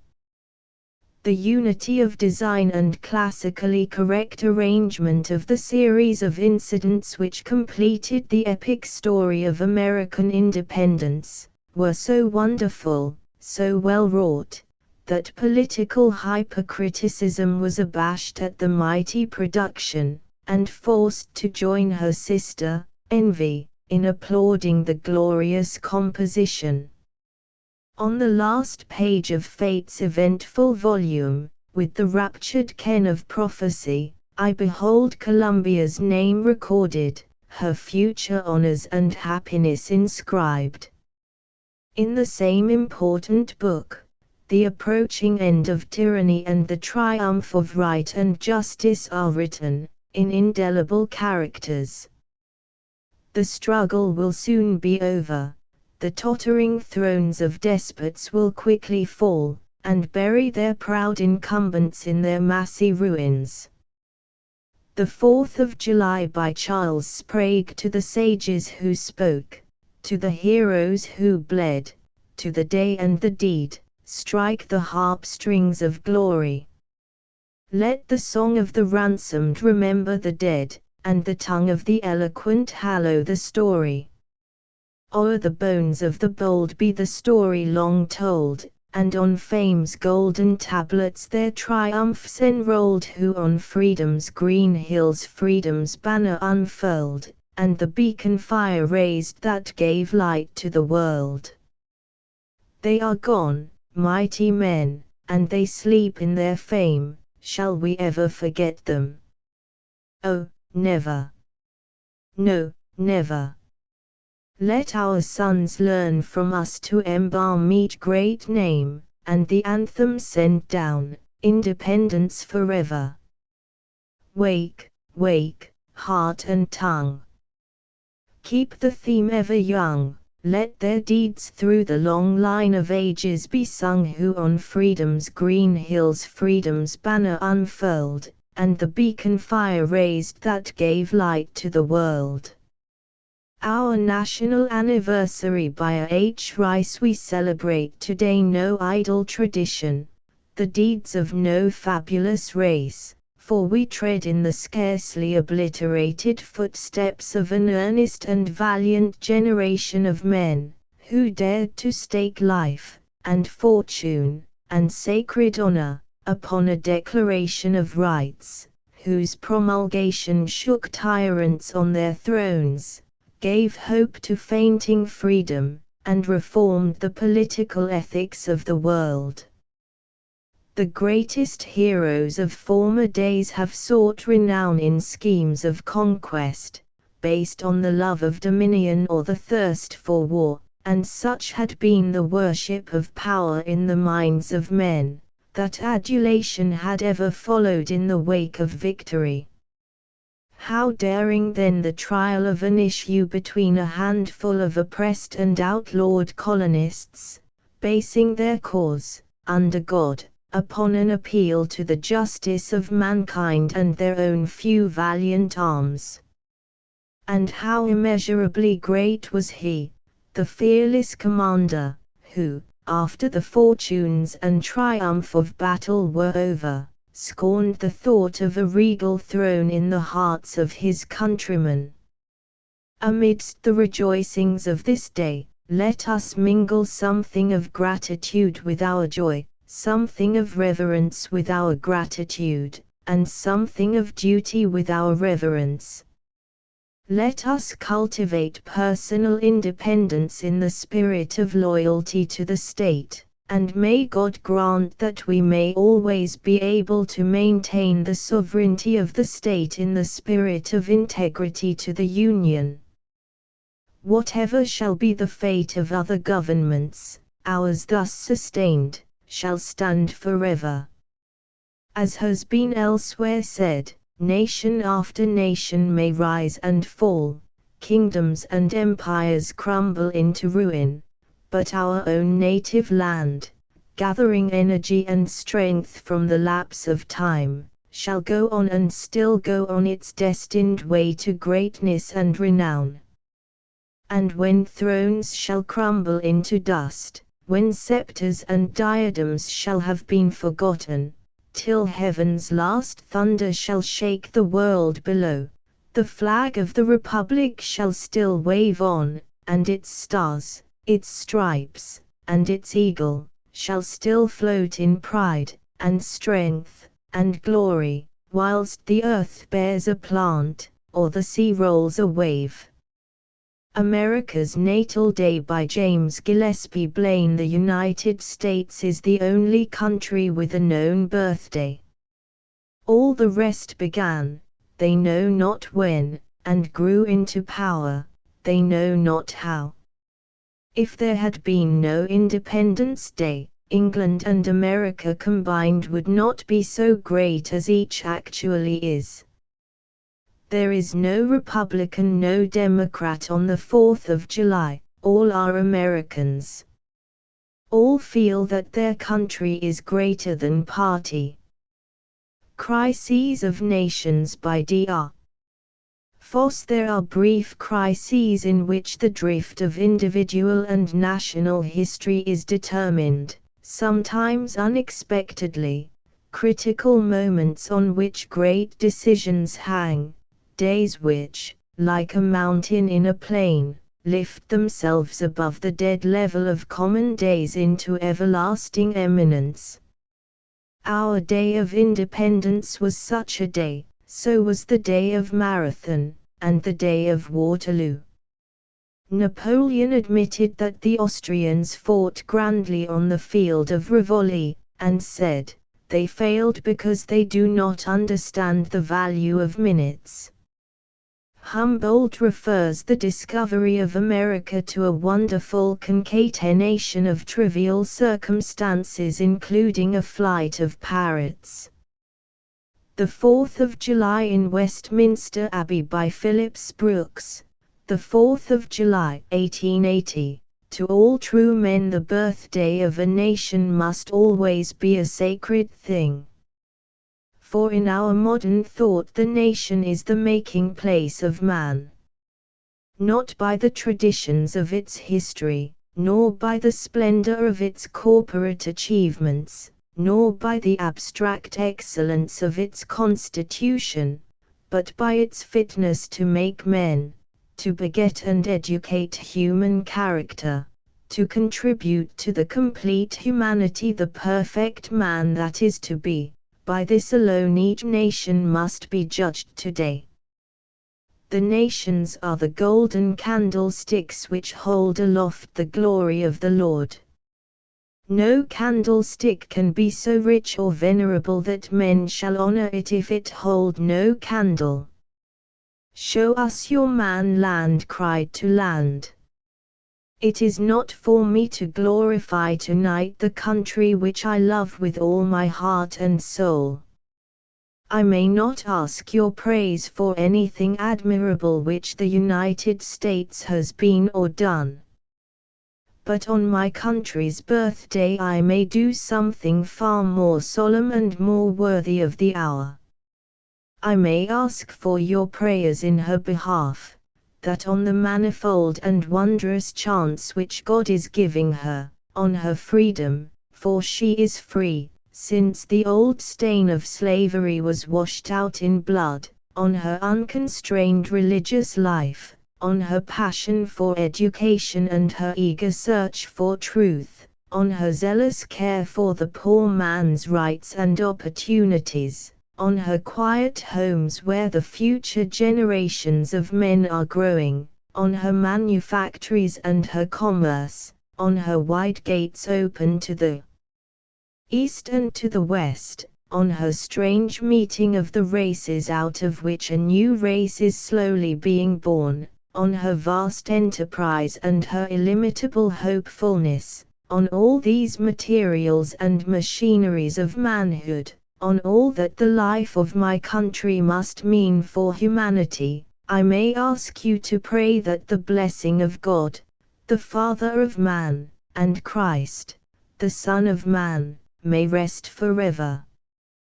3. Before the dawn of independence America resents British dictation by Henry B. Carrington, from the Patriotic Reader, J. B. Lippincott and Company, Filer.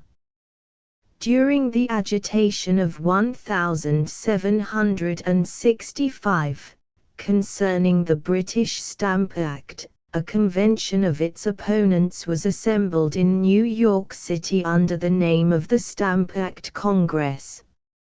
Among the most conspicuous of the delegates from the Massachusetts colony was James Otis.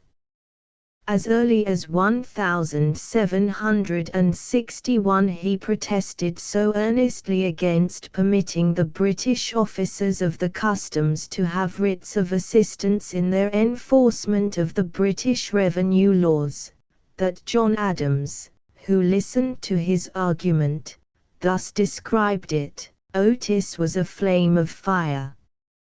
With a promptitude of classical allusions, a depth of research, a rapid summary of historical events and dates, a profusion of legal authorities, a prophetic glance of his eye into futurity, and a rapid torrent of impetuous eloquence, he hurried away all before him. Every man of an immense audience appeared to me to go away, as I did, ready to take up arms against any writs of assistance. The all-absorbing sentiment of his life, the wealth of his diction, and the fire of his oratory have been embodied in a form which stands among the best of American classics. In the romance of the rebels, Miss Lydia Maria Francis, afterwards Mrs. Child, introduces James Otis as a leading character. After the opening statement, that there was hurrying to and fro through the streets of Boston on the night of the 14th of August, 1765, his patriotic American woman shows such a right conception of the power and oratory of Otis, as well as of the actual tone and spirit of his times, that the fragments of her hero's conversation during the story, gathered in the form of a speech, have often been mistaken for some actual appeal to the people of his period. The youth of America will do well to keep it fresh in mind, and thereby honor both its author and its subject. Speech of James Otis in 1765. England may as well dam up the waters of the Nile with bulrushes as to fetter the steps of freedom, more proud and firm in this youthful land than where she treads the sequestered glens of Scotland or couches herself among the magnificent mountains of Switzerland. Arbitrary principles, like those against which we now contend, have cost one King of England his life, another his crown, and they may yet cost a third his most flourishing colonies. We are 2 millions, 1/5 fighting men. We are bold and vigorous, and we call no man master. To the nation from whom we are proud to derive our origin we ever were, and we ever will be, ready to yield unforced assistance, but it must not, and it never can be extorted. Some have sneeringly asked, are the Americans too poor to pay a few pounds on stamped paper? No. America, thanks to God and herself, is rich. But the right to take £10 implies the right to take 1,000, and what must be the wealth that avarice, aided by power, cannot exhaust? True, the spectre is now small, but the shadow he casts before him is huge enough to darken all this fair land. Others, in sentimental style, talk of the immense debt of gratitude which we owe to England. And what is the amount of this debt? Why, truly, it is the same that the young lion owes to the dam which has brought it forth on the solitude of the mountain, or left it amid the winds and storms of the desert. We plunged into the wave, with the great charter of freedom in our teeth, because the faggot and torch were behind us.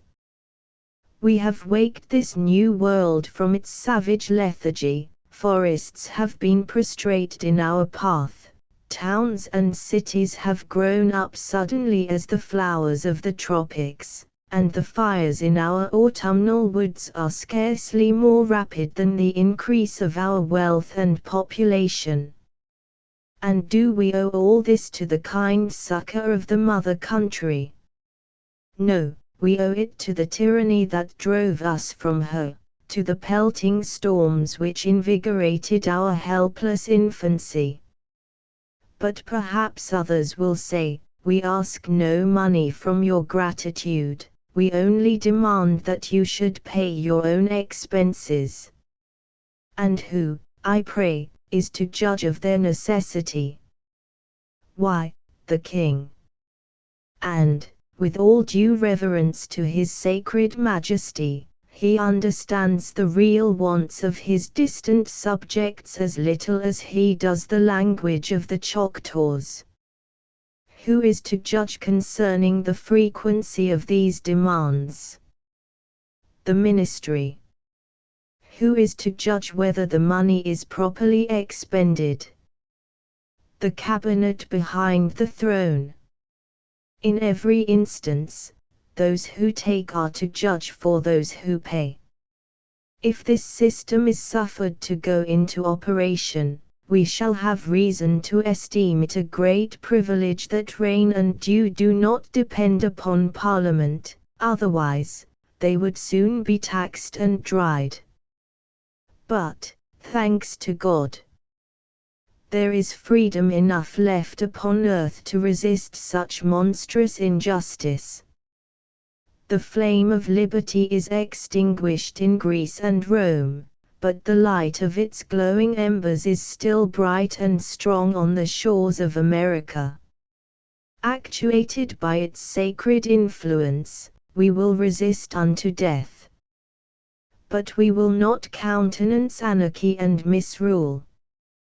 The wrongs that a desperate community have heaped upon their enemies shall be amply and speedily repaired. Still, it is lighted in these colonies which one breath of their king may kindle into such fury that the blood of all England cannot extinguish it. Independence a solemn duty by Richard Henry Lee. The time will certainly come when the fated separation between the mother country and these colonies must take place, whether you will or no, for it is so decreed by the very nature of things, by the progressive increase of our population, the fertility of our soil, the extent of our territory, the industry of our countrymen, and the immensity of the ocean which separates the two countries. And if this be true, as it is most true, who does not see that the sooner it takes place the better, that it would be the height of folly not to seize the present occasion, when British injustice has filled all hearts with indignation, inspired all minds with courage, united all opinions in one, and put arms in every hand? And how long must we traverse 3,000 miles of a stormy sea to solicit of arrogant and insolent men either counsel, or commands to regulate our domestic affairs? From what we have already achieved it is easy to presume what we shall hereafter accomplish. Experience is the source of sage counsels, and liberty is the mother of great men.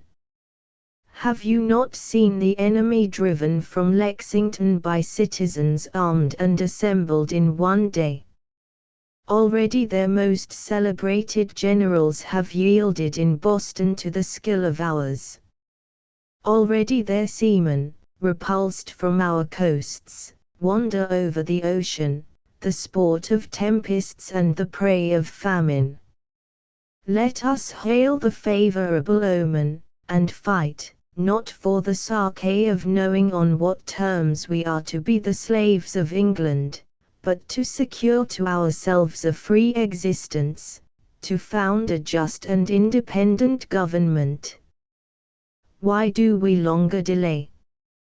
Why still deliberate? Let this most happy day give birth to the American Republic. Let her arise, not to devastate and conquer, but to re-establish the reign of peace and the laws.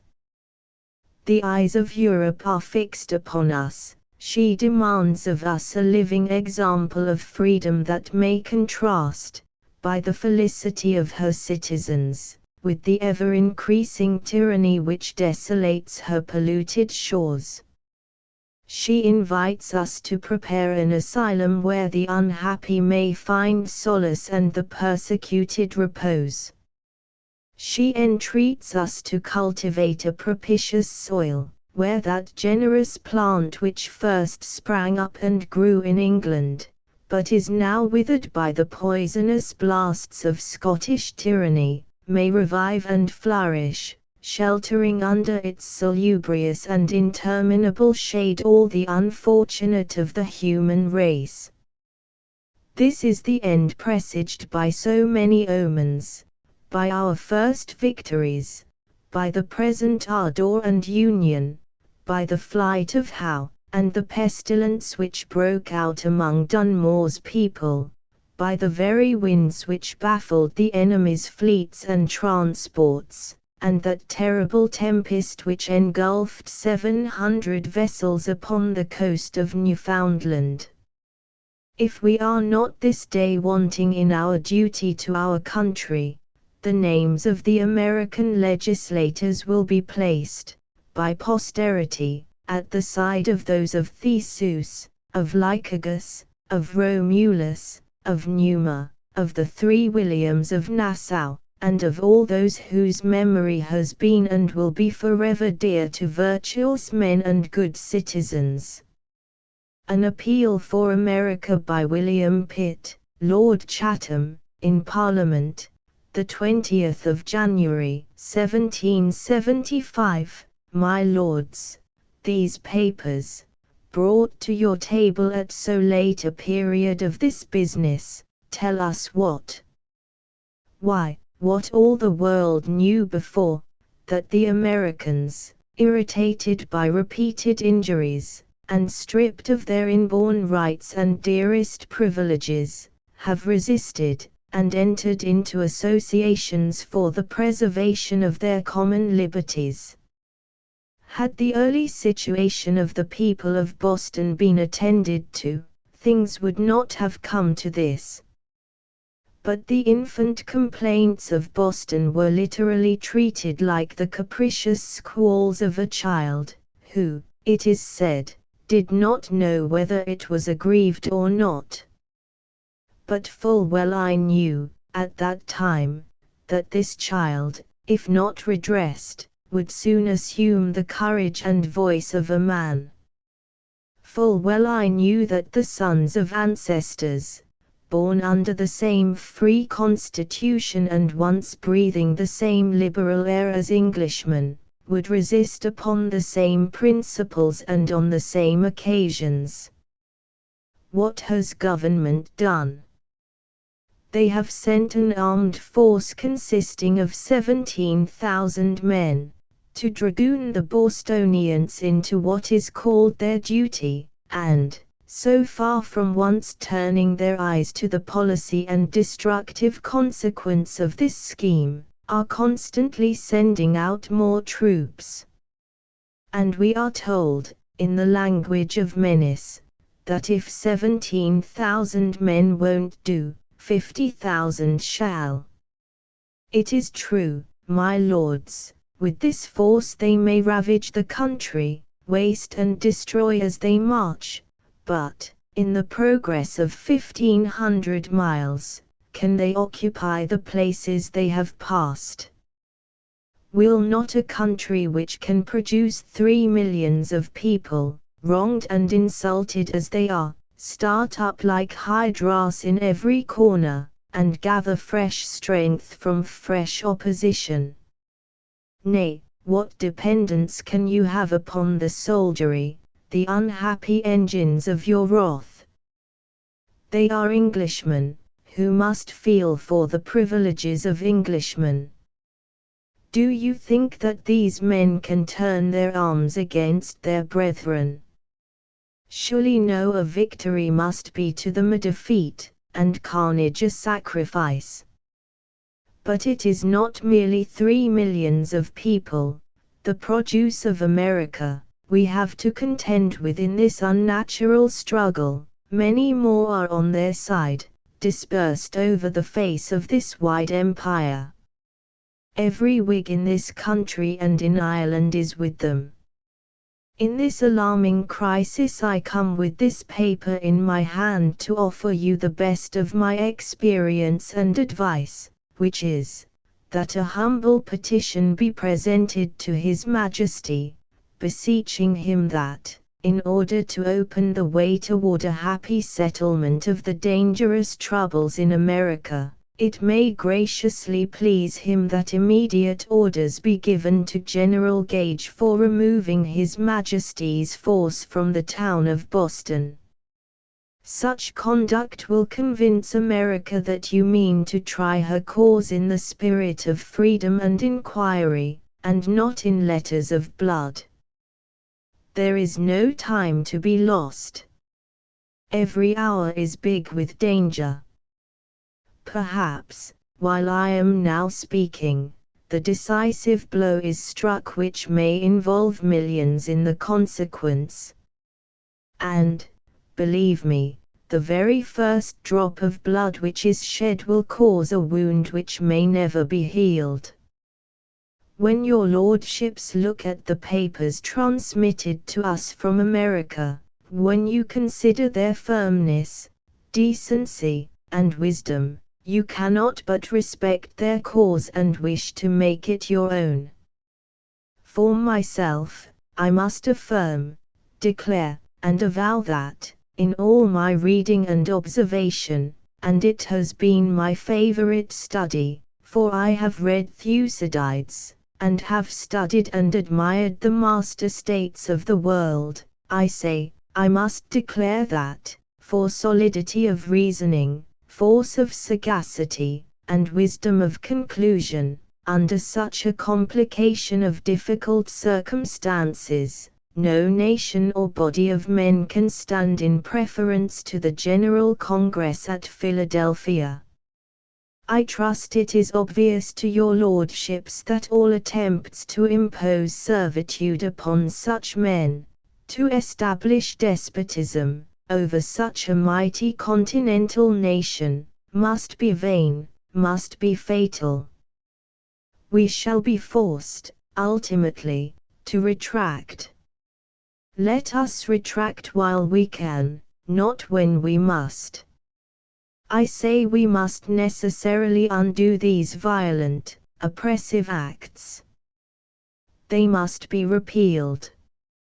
You will repeal them. I pledge myself for it that you will, in the end, repeal them. I stake my reputation on it. I will consent to be taken for an idiot if they are not finally repealed.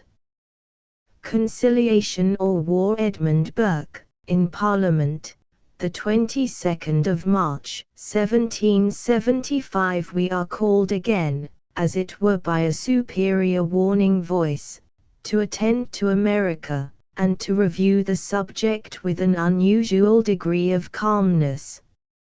Surely, it is an awful subject, or there is none this side the grave.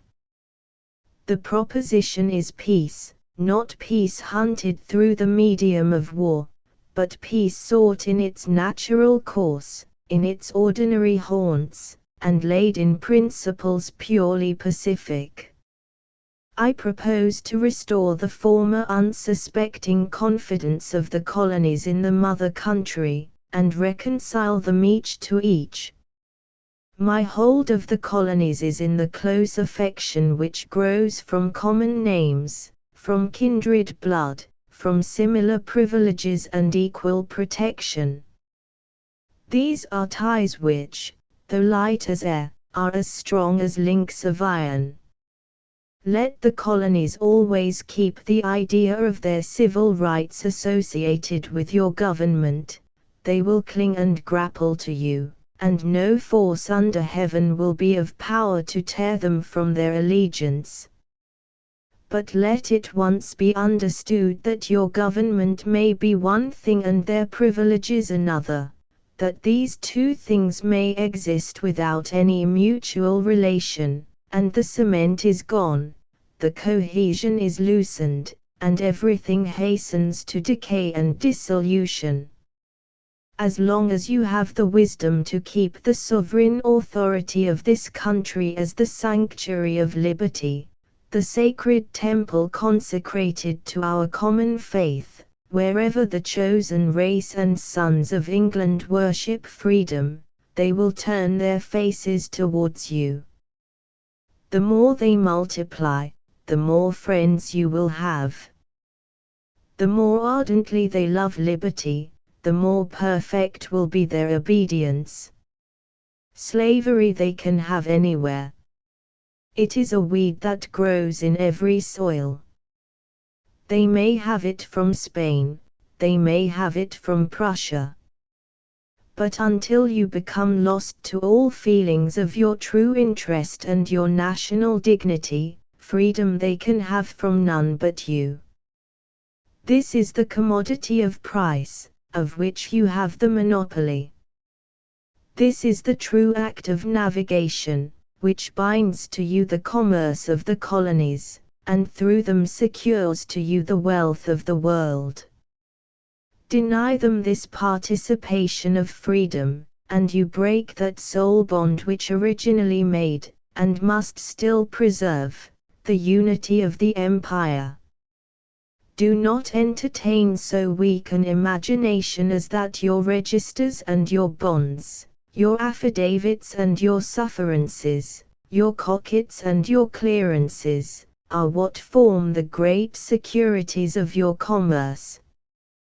Do not dream that your letters of office, and your instructions, and your suspending clauses, are the things that hold together the great contexture of this mysterious whole. These things do not make your government, dead instruments, passive tools as they are. It is the spirit of the English Constitution that gives all their life and efficacy to them. It is the spirit of the English Constitution which, infused, through the mighty mass, pervades, feeds, unites, invigorates, vivifies every part of the empire, even down to the minutest member. Is it not the same virtue which does everything for us here in England? Do you imagine, then, that it is the land tax which raises your revenue? That it is the annual vote in the Committee of Supply which gives you your army? Or that it is the Mutiny Bill which inspires it with bravery and discipline? No. Surely no. It is the love of the people, it is their attachment to their government from the sense of the deep stake they have in such a glorious institution, which gives you your army and your navy, and infuses into both that liberal obedience without which your army would be a base rabble and your navy nothing but rotten timber. All this, I know well enough, will sound wild and chimerical to the profane herd of those vulgar and mechanical politicians who have no place among us, a sort of people who think that nothing exists but what is gross and material, and who, therefore, far from being qualified to be directors of the great movement of empire, are not fit to turn a wheel in the machine. But to men truly initiated and rightly taught, these ruling and master principles, which in the opinion of such men as I have mentioned have no substantial existence, are, in truth, everything and all in all. Magnanimity in politics is not seldom the truest wisdom, and a great empire and little minds go ill together. If we are conscious of our situation, and glow with zeal to fill our place as becomes our station and ourselves, we ought to auspicate all our public proceedings on America with the old warning of the Church, Sursum Corda. 5. We ought to elevate our minds to the greatness of that trust to which the order of Providence has called us. By adverting to the dignity of this high calling, Our ancestors have turned a savage wilderness into a glorious empire, and have made the most extensive and the only honorable conquests, not by destroying, but by promoting the wealth, the number, the happiness, of the human race. War is actually begun by Patrick Henry, Mr. Henry, in the Convention of Delegates of Virginia, the 23rd of March, 1775, urges that the colony be immediately put in a state of defense. This, sir, is no time for ceremony. The question before the House is one of awful moment to this country. For my own part, I consider it as nothing less than a question of freedom or slavery, and in proportion to the magnitude of the subject ought to be the freedom of the debate. It is only in this way that we can hope to arrive at truth, and fulfill the great responsibility which we hold to God and our country. Should I keep back my opinions at this time through fear of giving offense, I should consider myself as guilty of treason towards my country and of an act of disloyalty towards the majesty of heaven, which I revere above all earthly kings. Mr. President, it is natural to man to indulge in the illusions of hope. We are apt to shut our eyes against a painful truth, and listen to the song of that siren till she transforms us into beasts. Is this the part of wise men engaged in a great and arduous struggle for liberty? Are we disposed to be of the number of those who, having eyes, see not, and having ears, hear not, the things which so nearly concern their temporal salvation? For my part, whatever anguish of spirit it may cost, I am willing to know the whole truth, to know the worst, and to provide for it. I have but one lamp by which my feet are guided, and that is the lamp of experience. I know of no way of judging of the future but by the past. And, judging by the past, I wish to know what there has been in the conduct of the British Ministry for the last 10 years to justify those hopes with which gentlemen have been pleased to solace themselves and the House. Is it that insidious smile with which our petition has been lately received? Trust it not, sir, it will prove a snare to your feet. Suffer not yourselves to be betrayed with a kiss.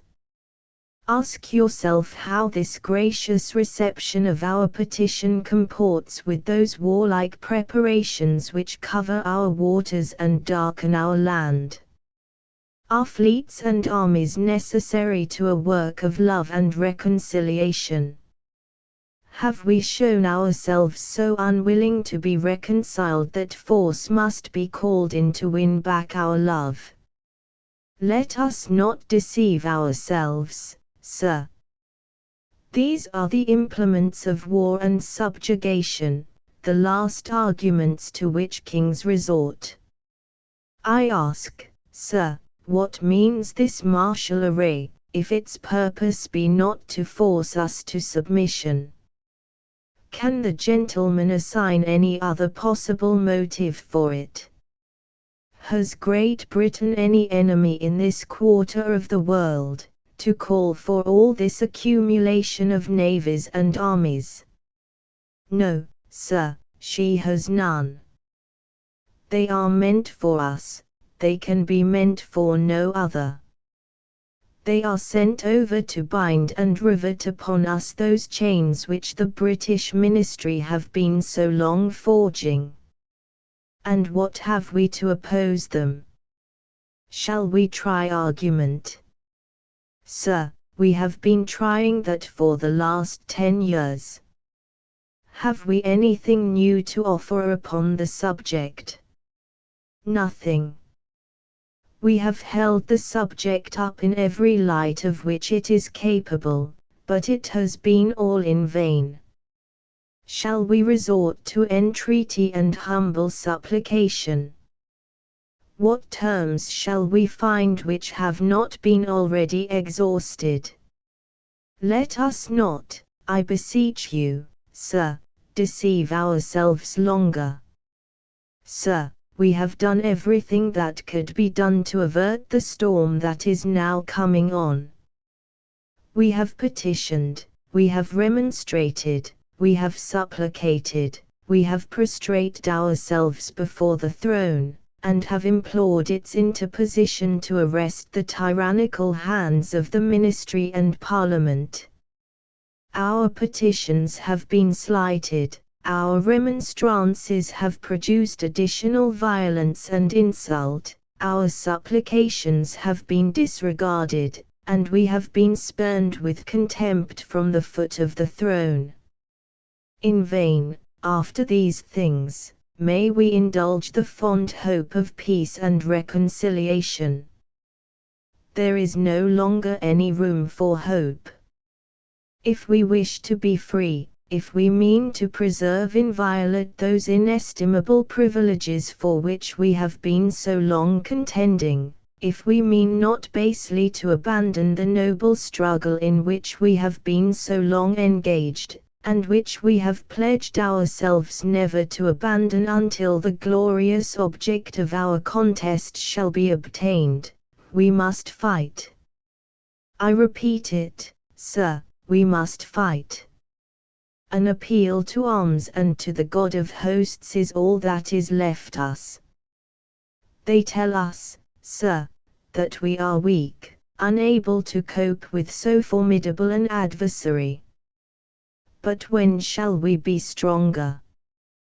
Will it be the next week, or the next year? Will it be when we are totally disarmed, and when a British guard shall be stationed in every house? Shall we gather strength by irresolution and inaction? Shall we acquire the means of effectual resistance by lying supinely on our backs, and hugging the delusive phantom of hope, until our enemies shall have bound us hand and foot? Sir, we are not weak if we make a proper use of those means which the God of nature hath placed in our power. 3 millions of people armed in the holy cause of liberty, and in such a country as that which we possess, are invincible by any force which our enemy can send against us. Besides, sir, we shall not fight our battles alone. There is a just God who presides over the destinies of nations, and who will raise up friends to fight our battles for us. The battle, sir, is not to the strong alone, it is to the vigilant, the active, the brave. Besides, sir, we have no election. If we were base enough to desire it, it is now too late to retire from the contest. There is no retreat but in submission and slavery. Our chains are forged. Their clanking may be heard on the plains of Boston. The war is inevitable, and let it come. I repeat it, sir, let it come. It is in vain, sir, to extenuate the matter. Gentlemen may cry peace, peace, but there is no peace. The war has actually begun. The next gale that sweeps from the north will bring to our ears the clash of resounding arms. Our brethren are already in the field. Why stand we here idle? What is it that the gentlemen wish? What would they have? Is life so dear, or peace so sweet, as to be purchased at the price of chains and slavery? Forbid it, Almighty God. I know not what course others may take, but as for me, give me liberty or give me death. Emancipation from British Dependence by Philip Frenio. The following note in explanation of proper names, etc., in this poem is copied from Dewar-Kink's edition of Frenio. Note. Sir James Wallace, Admiral Graves, and Captain Montague, were British naval officers, employed on our coast. The Viper and Rose were vessels in the service. Lord Dunmore, the last Royal Governor of Virginia, had recently in April, 1775, removed the public stores from Williamsburg, and, in conjunction with a party of adherents, supported by the naval force on the station, was making war on the province.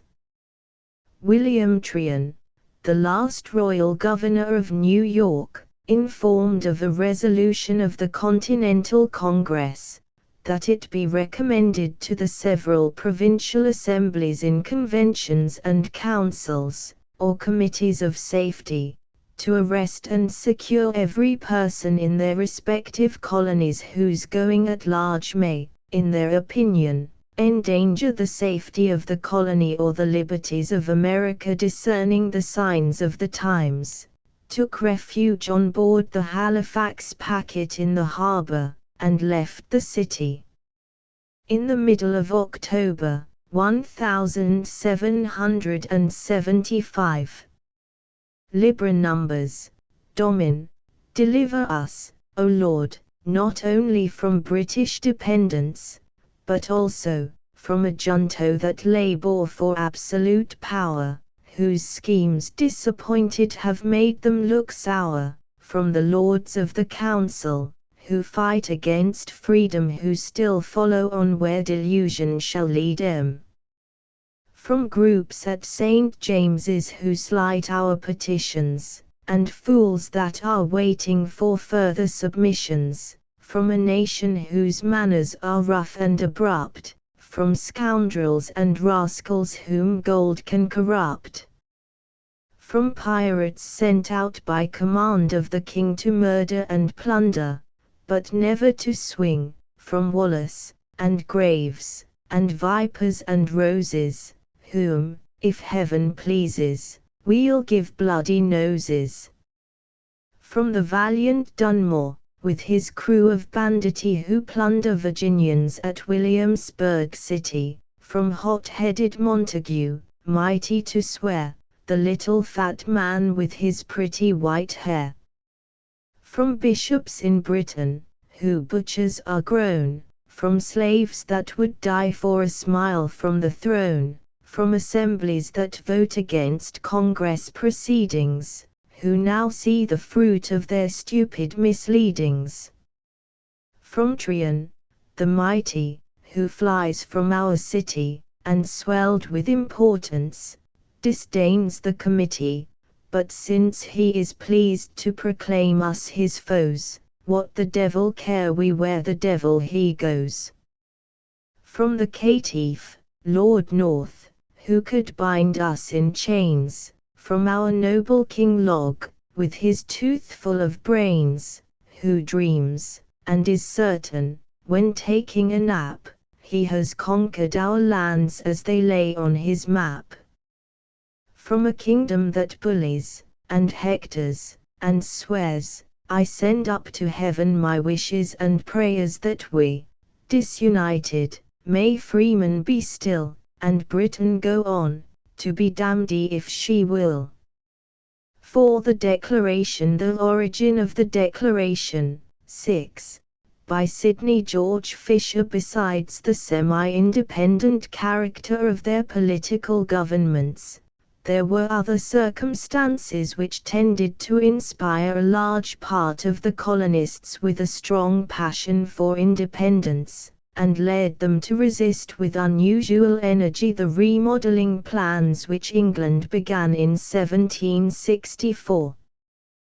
The sturdy influences of Protestantism and American life had, however, not so great an effect on that large body of people called Loyalists, whose numbers have been variously estimated at from 1/3 to over half the population. They remained loyal to England, and were so far from being inspired with a love of independence that they utterly detested the whole patriot cause and sacrificed their property and lives in the effort to stamp out its principles and put in their place the British Empire method of alien control as the best form of government for America. Patriot parties have existed in other countries without the aid of the particular influences which Burke described. The love of national independence is, in fact, the most difficult passion to eradicate, as the Irish, the Poles, and other broken nationalities bear witness. The desire for independence is natural to all vigorous communities, is generally regarded as more manlike and honorable than dependence, and usually springs up spontaneously whether in Holland, Switzerland or America, in spite of the commercial and conservative influences of loyalism. But, nevertheless, the influences mentioned by Burke, and several that he did not mention, had no doubt considerable effect in creating the Patriot Party in America and inspiring it with enthusiasm and energy.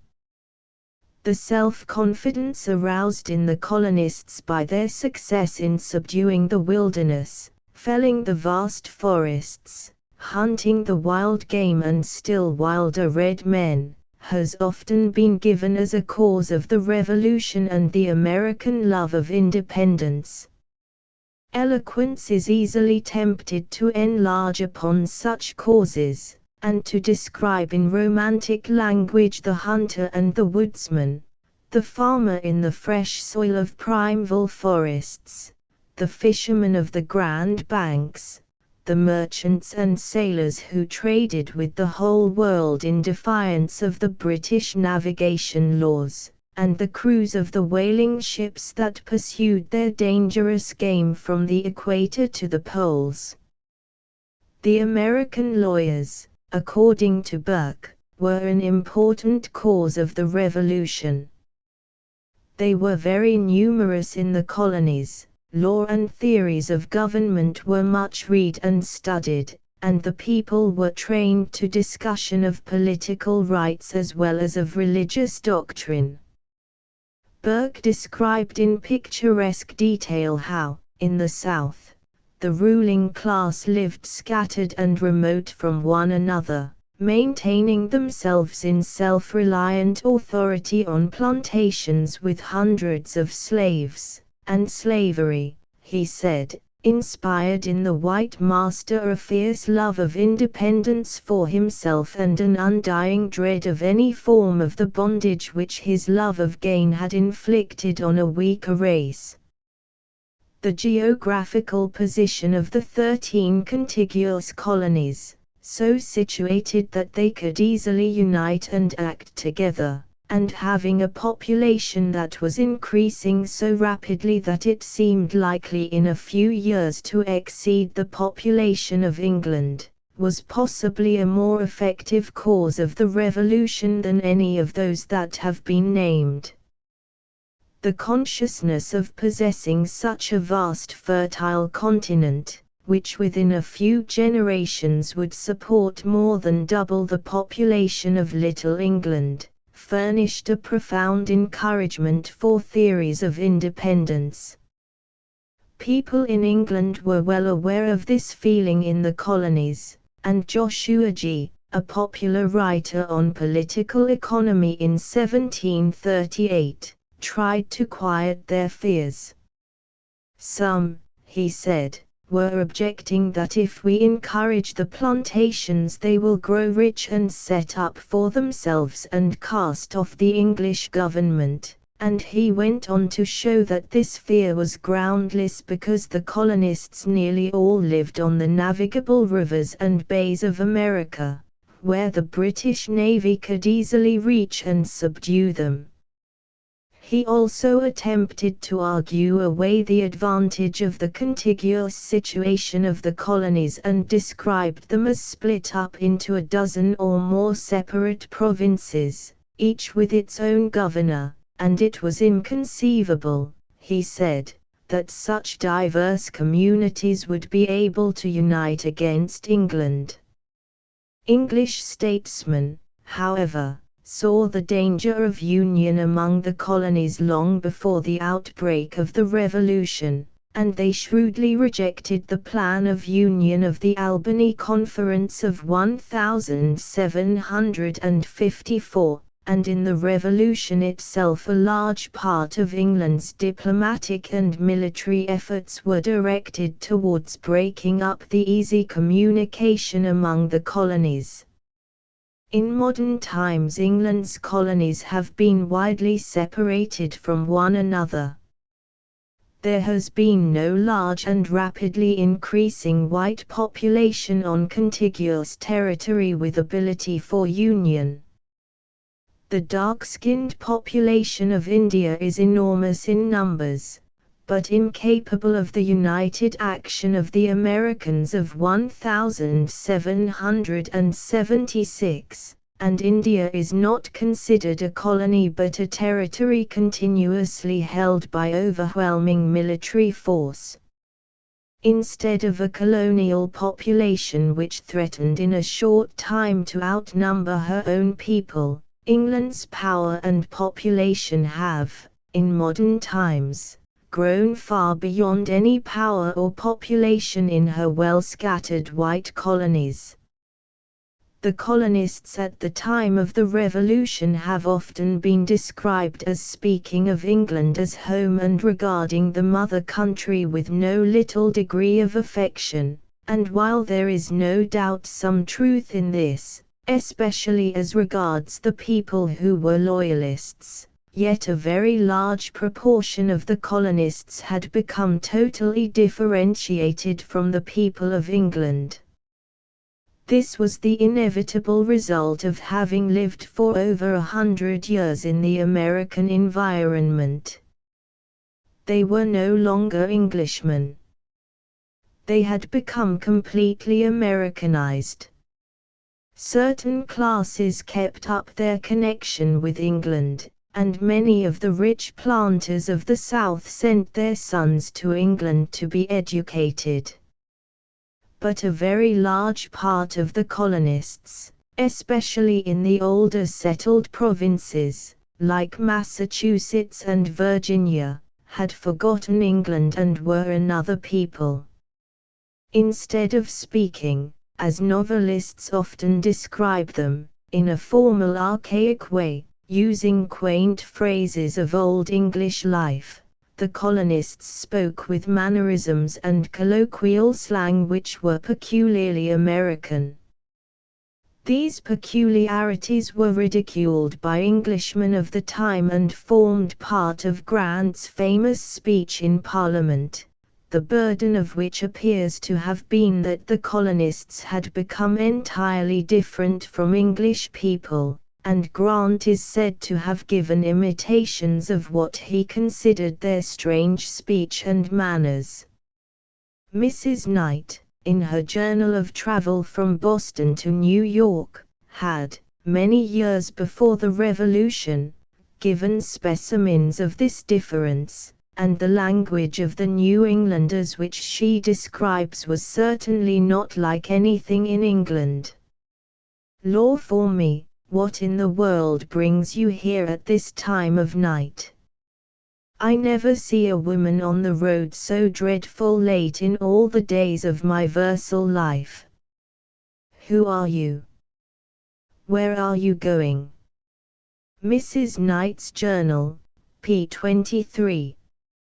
In 1775 someone wrote a set of humorous verses, said to have been the original Yankee Doodle song, to illustrate the colloquial Americanism of the time.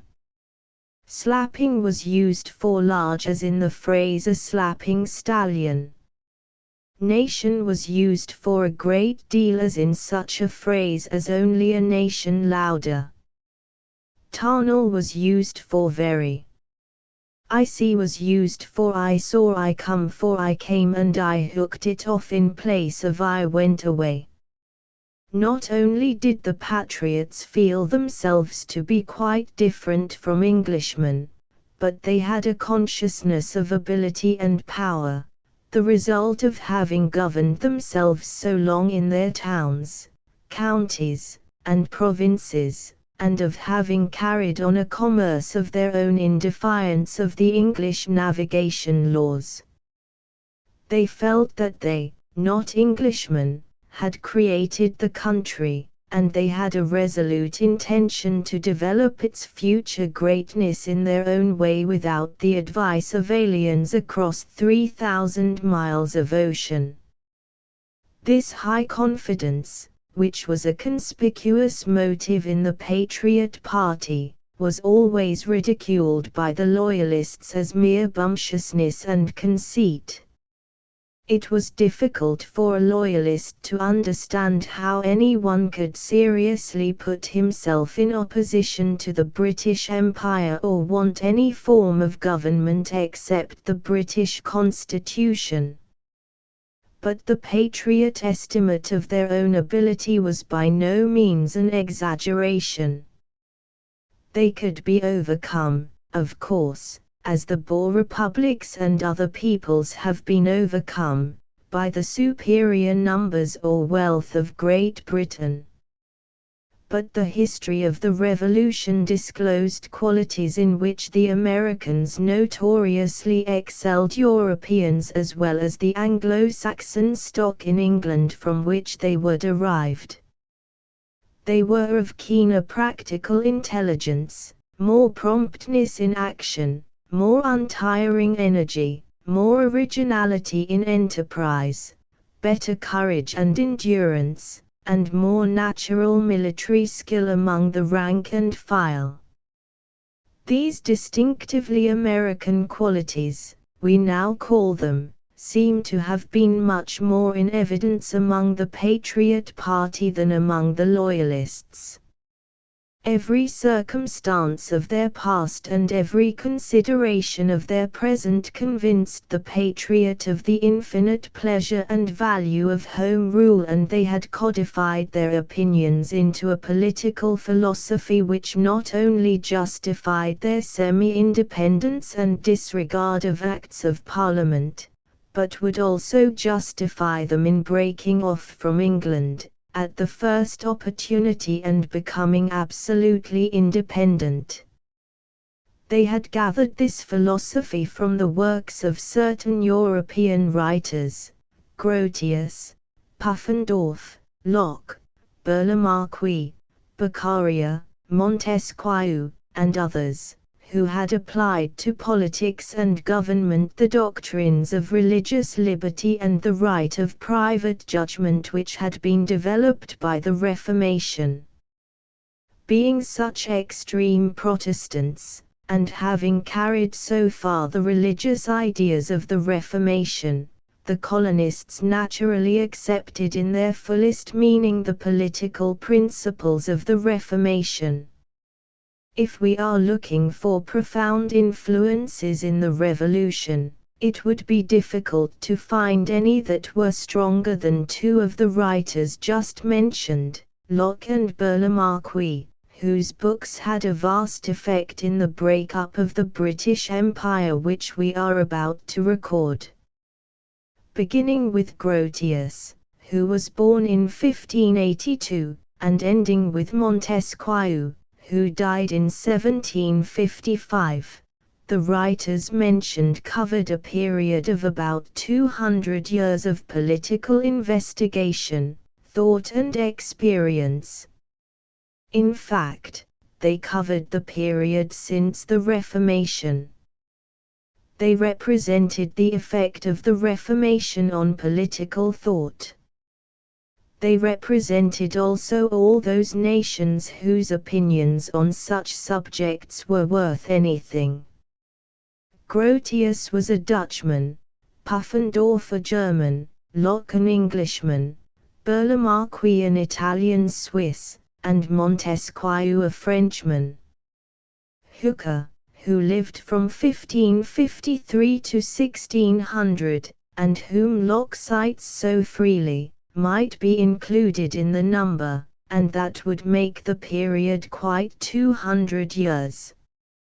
Hooker, in his Ecclesiastical Polity, declared very emphatically that governments could not be legitimate unless they rested on the consent of the governed, and this principle forms the foundation of Locke's famous essays. There were, of course, other minor writers, and the colonists relied upon them all, but seldom troubled themselves to read the works of the earlier ones, or to read Hutchinson, Clarke and other followers of that school, because Locke, Burlamaqui, and Beccaria had summarized them all and brought them down to date.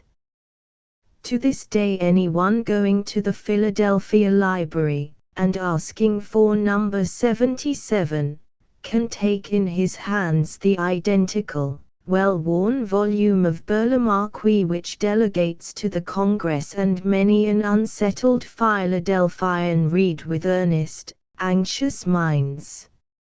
It was among the first books that the library had obtained, and perhaps the most important and effective book it has ever owned.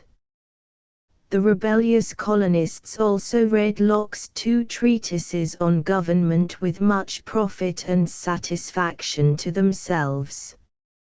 Locke was an extreme Whig, an English revolutionist of the school of 1688.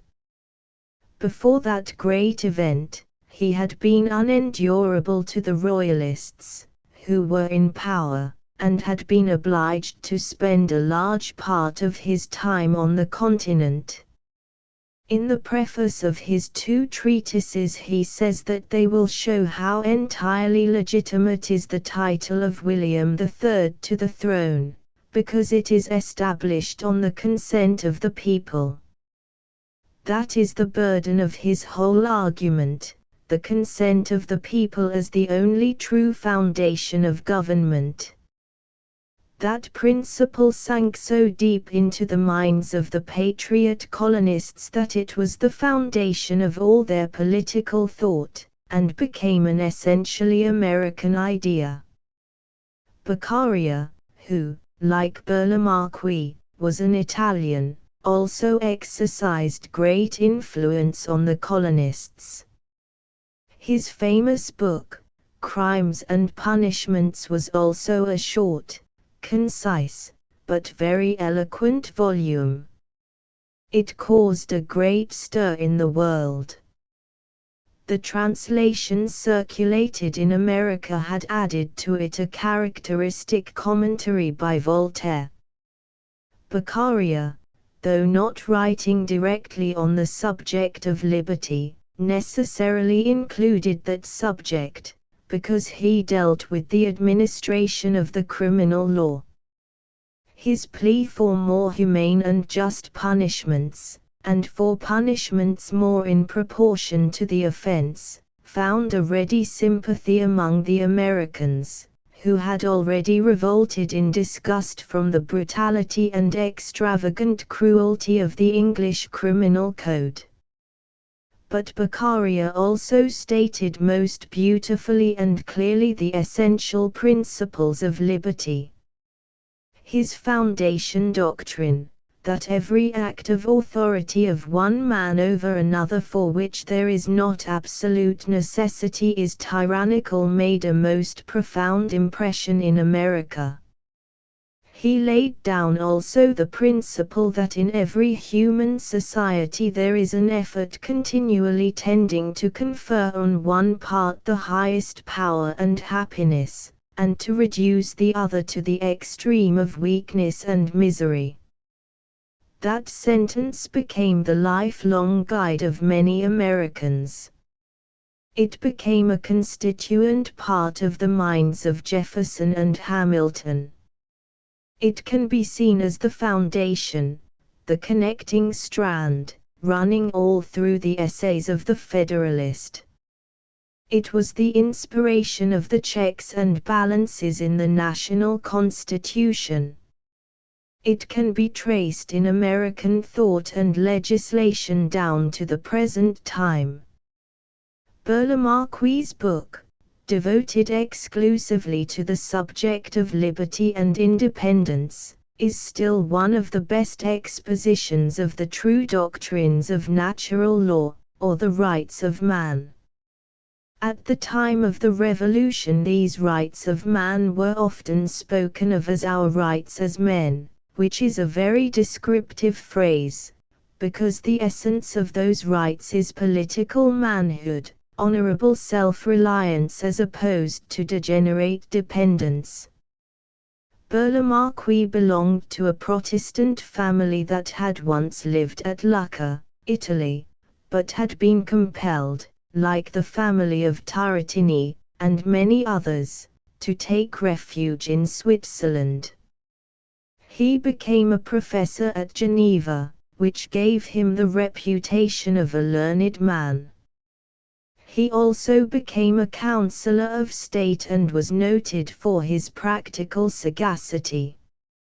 He had intended to write a great work in many volumes on the subject to which he had devoted so much of his life, the Principles of Natural Law as it was then called.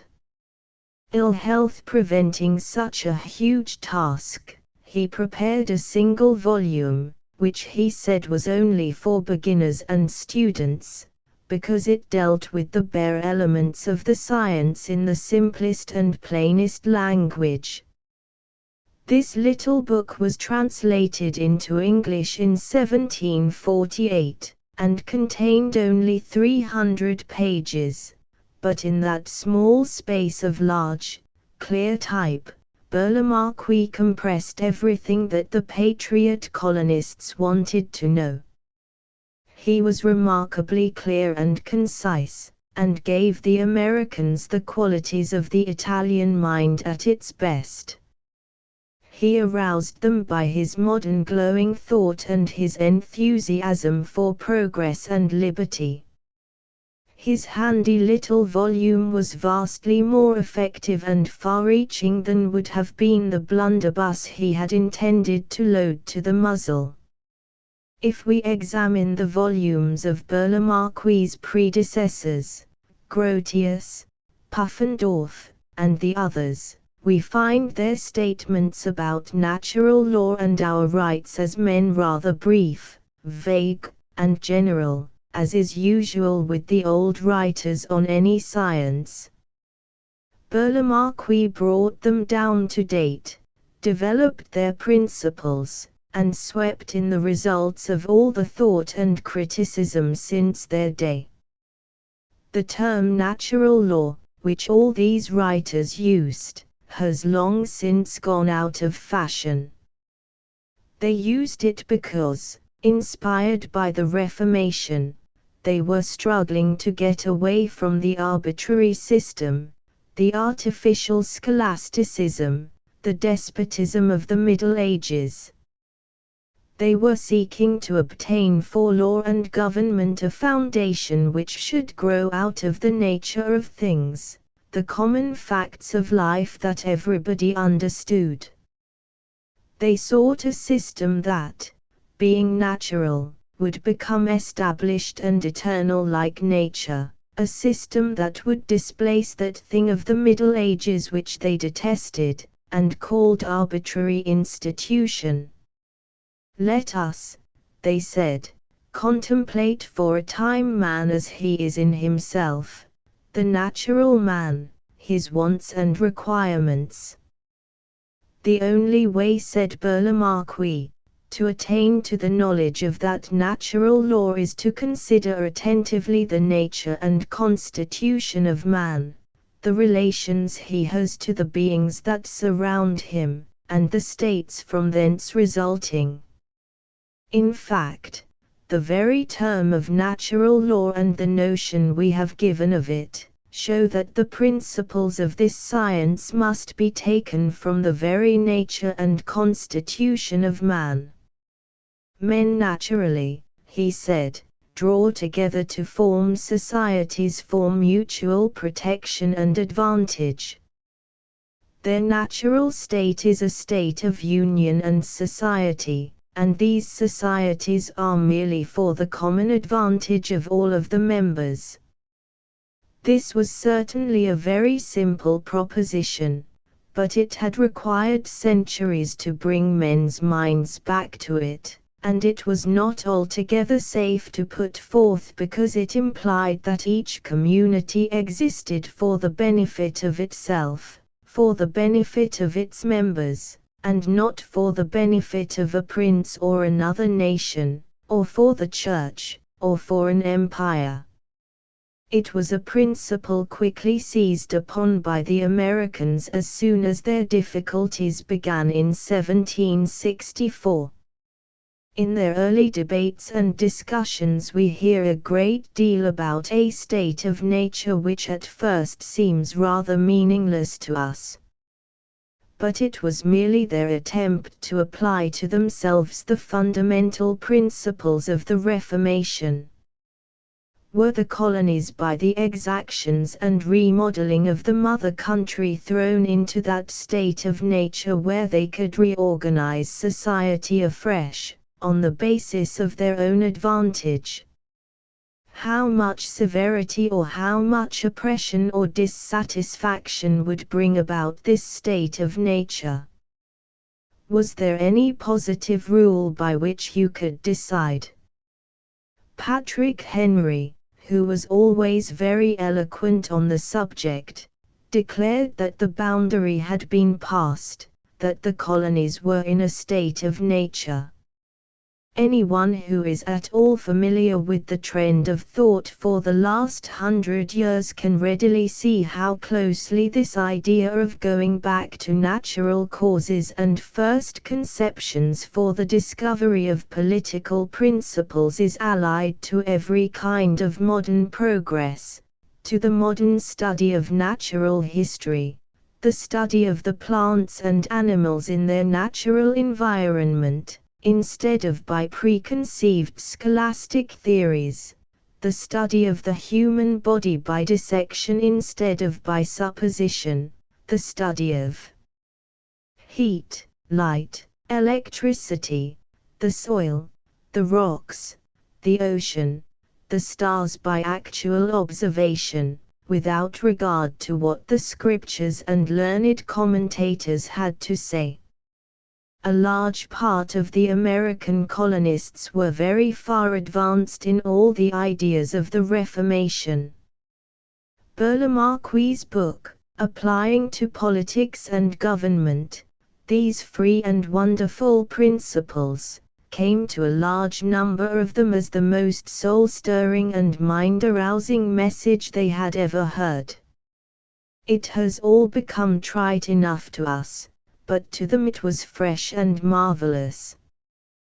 Their imaginations seized on it with the indomitable energy and passion which the climate inspired, and some who breathed the air of Virginia and Massachusetts were on fire with enthusiasm.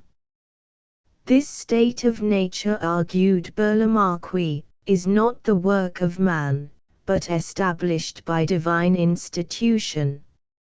Natural society is a state of equality and liberty, a state in which all men enjoy the same prerogatives, and an entire independence on any other power but God. For every man is naturally master of himself, and equal to his fellow creatures so long as he does not subject himself to another person's authority by a particular convention. Here we find coupled with liberty that word equality which played such a tremendous part in history for the succeeding 100 years. And we must bear in mind that what the people of that time meant by it was political equality, equality of rights, equality before the law and the government, and not equality of ability, talents, fortunes, or gifts, as some have fancied. Burlamaqui not only found liberty, independence, and equality growing out of nature itself, but he argued that all this was part of the divine plan, the great order of nature and the universe. Indeed, that was what he and his Reformation predecessors had set out to discover, to unravel the system of humanity, to see if there really was a system that could be gathered from the actual plain facts, and to see also if there was a unity and completeness in this system. The human understanding, he says, is naturally right, and has within itself a strength sufficient to arrive at the knowledge of truth, and to distinguish it from error. That he announces as the fundamental principle of his book, the hinge whereon the whole system of humanity turns, and it was simply his way of restating the great doctrine of the Reformation, the right of private judgment. But he goes on to enlarge on it in a way particularly pleasing to the patriot colonists, for he says we have this power to decide for ourselves, especially in things wherein our respective duties are concerned. Yes, said the colonists, we have often thought that we were the best judges of all our own affairs. Those who feel, said Franklin, in his examination before Parliament, can best judge. The daring Burlamaqui went on to show that liberty, instead of being, as some supposed, a privilege to be graciously accorded, was in reality a universal right, inherent in the nature of things. Then appears that idea common to the great leaders of thought in that age, that man's true purpose in the world is the pursuit of happiness. To this pursuit, they said, every human being has a complete right. It was part of liberty, a necessary consequence of liberty. This principle of the right to pursue happiness, which is merely another way of stating the right of self-development, has played as great a part in subsequent history as equality. It is one of the foundation principles of the Declaration of Independence. It is given there as the groundwork of the right of revolution, the right of a people to throw off or destroy a power which interferes with this great pursuit, and to institute a new government, laying its foundation on such principles, and organizing its power in such form as to them shall seem most likely to affect their safety and happiness. It has been interpreted in all sorts of ways, as the right to improve your condition, to develop your talents, to grow rich, or to rise into the class of society above you.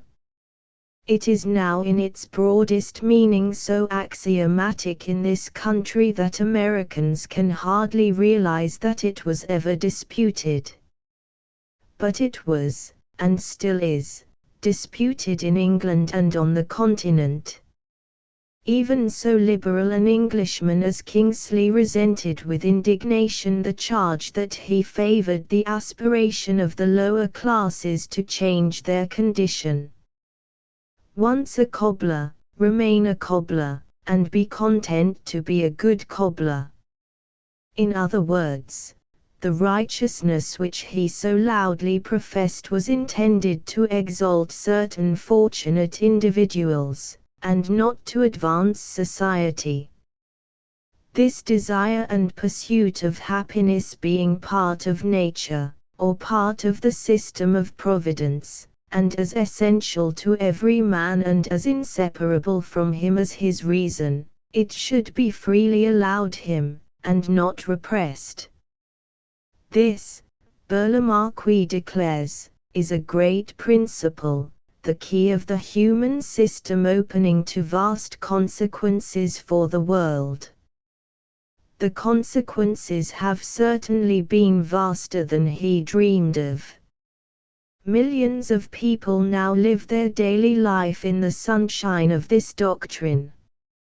Millions have fled to us from Europe to seek its protection. Not only the whole American system of laws, but whole philosophies and codes of conduct have grown up under it. The abolitionists appealed to it, and freed 6 millions of slaves.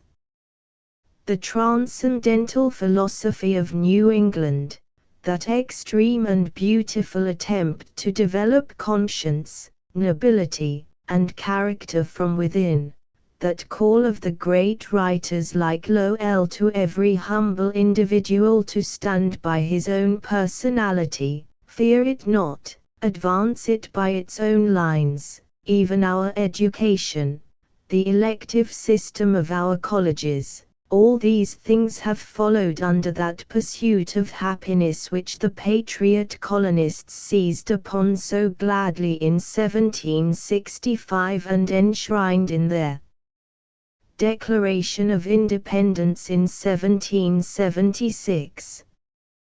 They found in the principles of natural law how government, civil society, or sovereignty as those writers were apt to call it, was to be built up and regulated.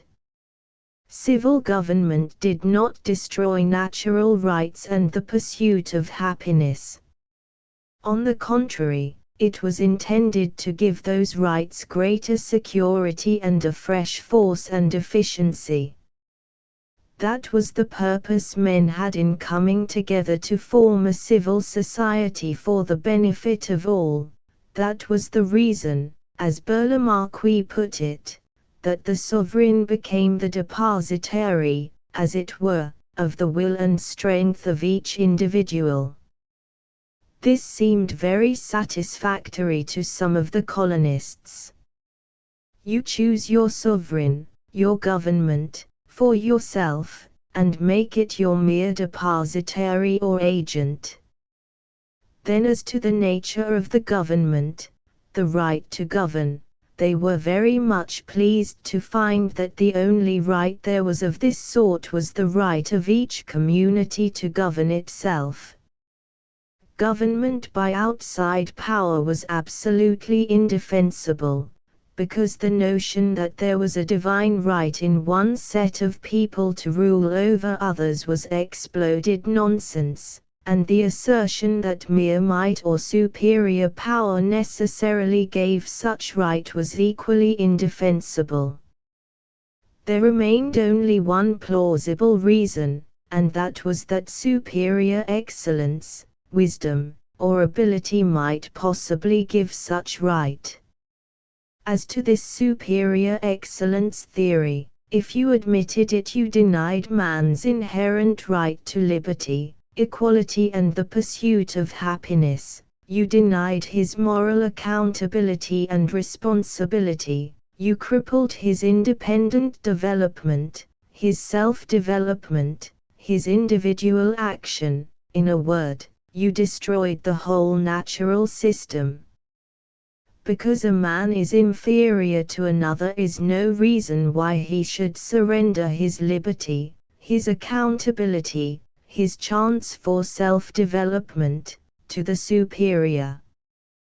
We do not surrender our property to the next man who is richer or an abler business manager.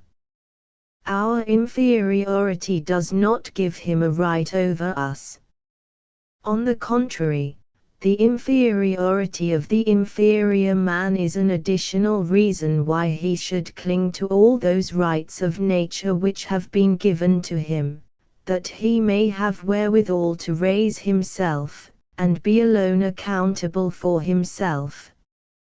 Or, as Burlamaqui briefly summarized it, the knowledge I have of the excellency of a superior does not alone afford me a motive sufficient to subject myself to him, and to induce me to abandon my own will in order to take his for my rule, and without any reproach of conscience I may sincerely judge that the intelligent principle within me is sufficient to direct my conduct.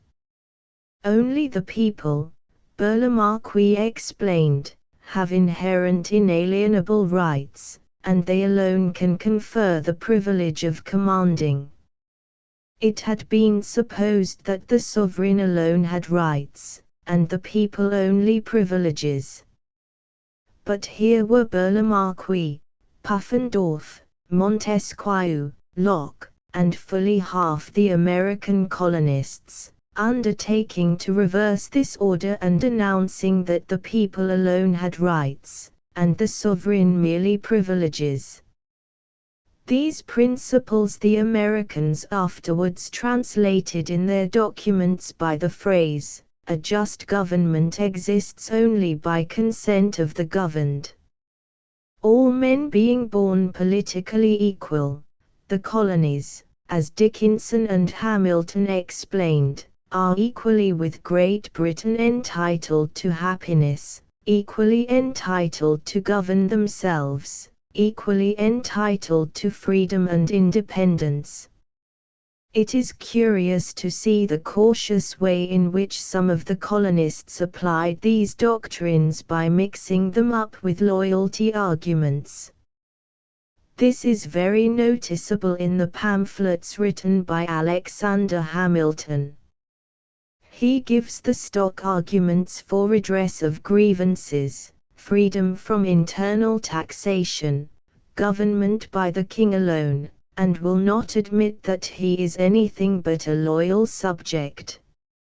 At the same time there runs through all he says an undercurrent of strong rebellion which leads to his ultimate object. The power, he says, which one society bestows upon any man or body of men can never extend beyond its own limits. This he lays down as a universal truth, independently of charters and the wonderful British Constitution. It applied to the whole world. Parliament was elected by the people of England, therefore it had no authority outside of the British Isle. That British Isle and America were separate societies. Nature, said Hamilton, has distributed an equality of rights to every man. How then, he asked, can the English people have any rights over life, liberty, or property in America? They can have authority only among themselves in England. We are separated from Great Britain, Hamilton argued, not only by the ocean, by geography, but because we have no part or share in governing her. Therefore, as we have no share in governing her, she, by the law of nature, can have no share in governing us. She is a separate society. The British, he said, were attempting to involve in the idea of a colony the idea of political slavery, and against that a man must fight with his life. To be controlled by the superior wisdom of another nation was ridiculous, unworthy of the consideration of manhood, and at this point he used that sentence which has so often been quoted, "Deplorable is the condition of that people who have nothing else than the wisdom and justice of another to depend upon." Charters and documents, he declared, must yield to natural laws and our rights as men. The sacred rights of man are not to be rummaged for among old parchments or musty records. They are written as with a sunbeam in the whole volume of human nature by the hand of divinity itself and can never be erased by mortal power. The Declaration of Independence was an epitome of these doctrines of natural law applied to the colonies. The Declaration of Independence originated in these doctrines, and not in the mind of Jefferson, as so many people have absurdly supposed. In order to see how directly the Declaration was an outcome of these teachings, we have only to read its opening paragraphs, when, in the course of human events, it becomes necessary for one people to dissolve the political bands which have connected them with another, and to assume, among the powers of the earth, the separate and equal station to which the laws of nature and of nature's God entitle them. A decent respect to the opinions of mankind requires that they should declare the causes which impel them to the separation. We hold these truths to be self-evident, that all men are created equal, that they are endowed by their Creator with certain inalienable rights, that among these are life, liberty and the pursuit of happiness. That, to secure these rights, governments are instituted among men, deriving their just powers from the consent of the governed, that, whenever any form of government becomes destructive of these ends, it is the right of the people to alter or to abolish it, and to institute a new government, laying its foundation on such principles, and organizing its powers in such form as to them shall seem most likely to affect their safety and happiness. Prudence, indeed, will dictate that governments long established should not be changed for light and transient causes. And, accordingly, all experience hath shown, that mankind are more disposed to suffer, while evils are sufferable, than to right themselves by abolishing the forms to which they are accustomed. By understanding the writings of Burlamaqui, Locke, and Beccaria, which the colonists were studying so intently, we know the origin of the Declaration, and need not flounder in the dark, as so many have done, wondering where it came from, or how it was that Jefferson could have invented it. Being unwilling to take the trouble of examining carefully the influences which preceded the Declaration, historical students are sometimes surprised to find a document like the Virginia Bill of Rights or the supposed Mecklenburg Resolutions, issued before the Declaration and yet containing the same principles. They instantly jump to the conclusion that here is the real origin and author of the Declaration, and from this Jefferson stole his ideas.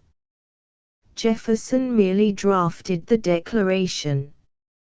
Neither he, Adams, Franklin, Sherman, nor Livingston, who composed the committee which was responsible for it, ever claimed any originality for its principles. They were merely stating principles which were already familiar to the people, which had been debated over and over again in Congress, which were so familiar in fact, that they stated them rather carelessly and took too much for granted. It would have been better, instead of saying, all men are created equal, to have said that all men are created politically equal, which was what they meant, and what everyone at that time understood. By leaving out the word politically, they gave an opportunity to a generation unfamiliar with the doctrines of natural law to suppose that they meant that all men are created, or should be made, equal in conditions, opportunities or talents. The Declaration of Independence by John D. Long recall the quaint and homely city of Philadelphia, the gloom that hung over it from the terrible responsibility of the step there taken, the modest hall still standing and baptized as the cradle of liberty. On its tower swung the bell which yet survives with its legend, "Proclaim liberty throughout all the world to all the inhabitants thereof." That day it rang out a proclamation of liberty that will indeed echo round the world and in the ears of all the inhabitants thereof long after the bell itself shall have crumbled into dust. Hancock is in the President's chair, before him sit the 500 delegates who at that time represent America. Among the names it is remarkable how many there are that have since been famous in our annals. The committee appointed to draft the declarations are Jefferson, youngest and tallest, John Adams, Sherman, Shoemaker, Franklin, Printer, and Robert R. Livingston. If the patriot, Samuel Adams, at the sunrise of Lexington could say, "Oh, what a glorious morning," how well might he have renewed in the more brilliant noontime of the 4th of July, 1776, the same prophetic words.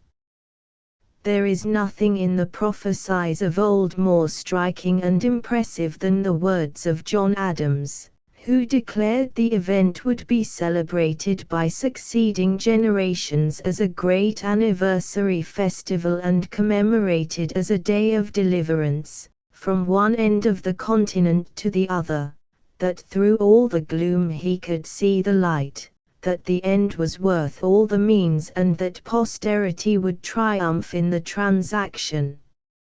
I am not of those who overrate the past. I know that the men of 1776 had the common weaknesses and shortcomings of humanity.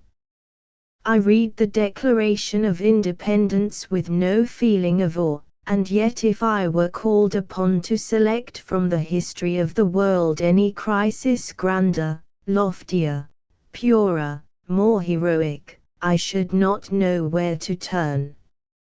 It seems simple enough today, but it was something else in that day. The men who signed the declaration knew not but they were signing warrants for their own ignominious execution on the gibbet.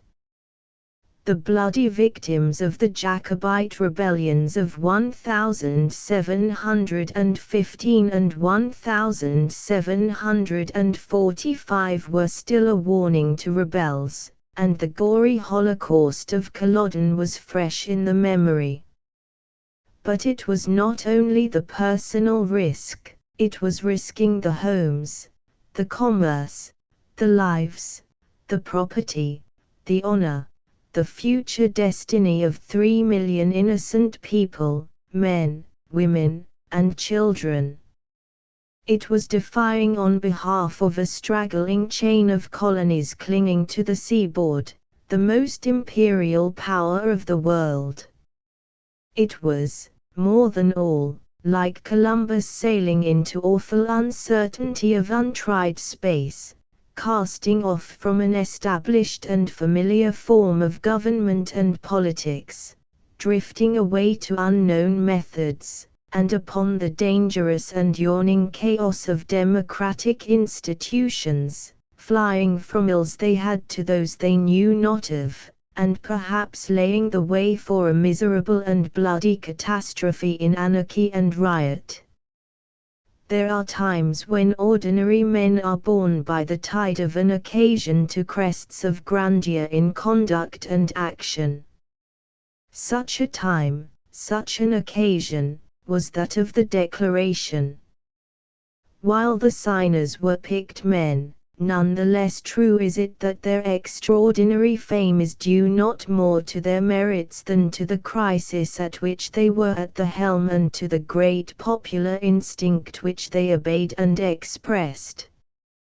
And why do we commemorate with such veneration and display this special epoch and event in our history? Why do we repeat the words our fathers spoke or wrote? Why cherish their names, when our civilization is better than theirs and when we have reached in science, art, education, religion, politics, in every phase of human development, even in morals, a higher level?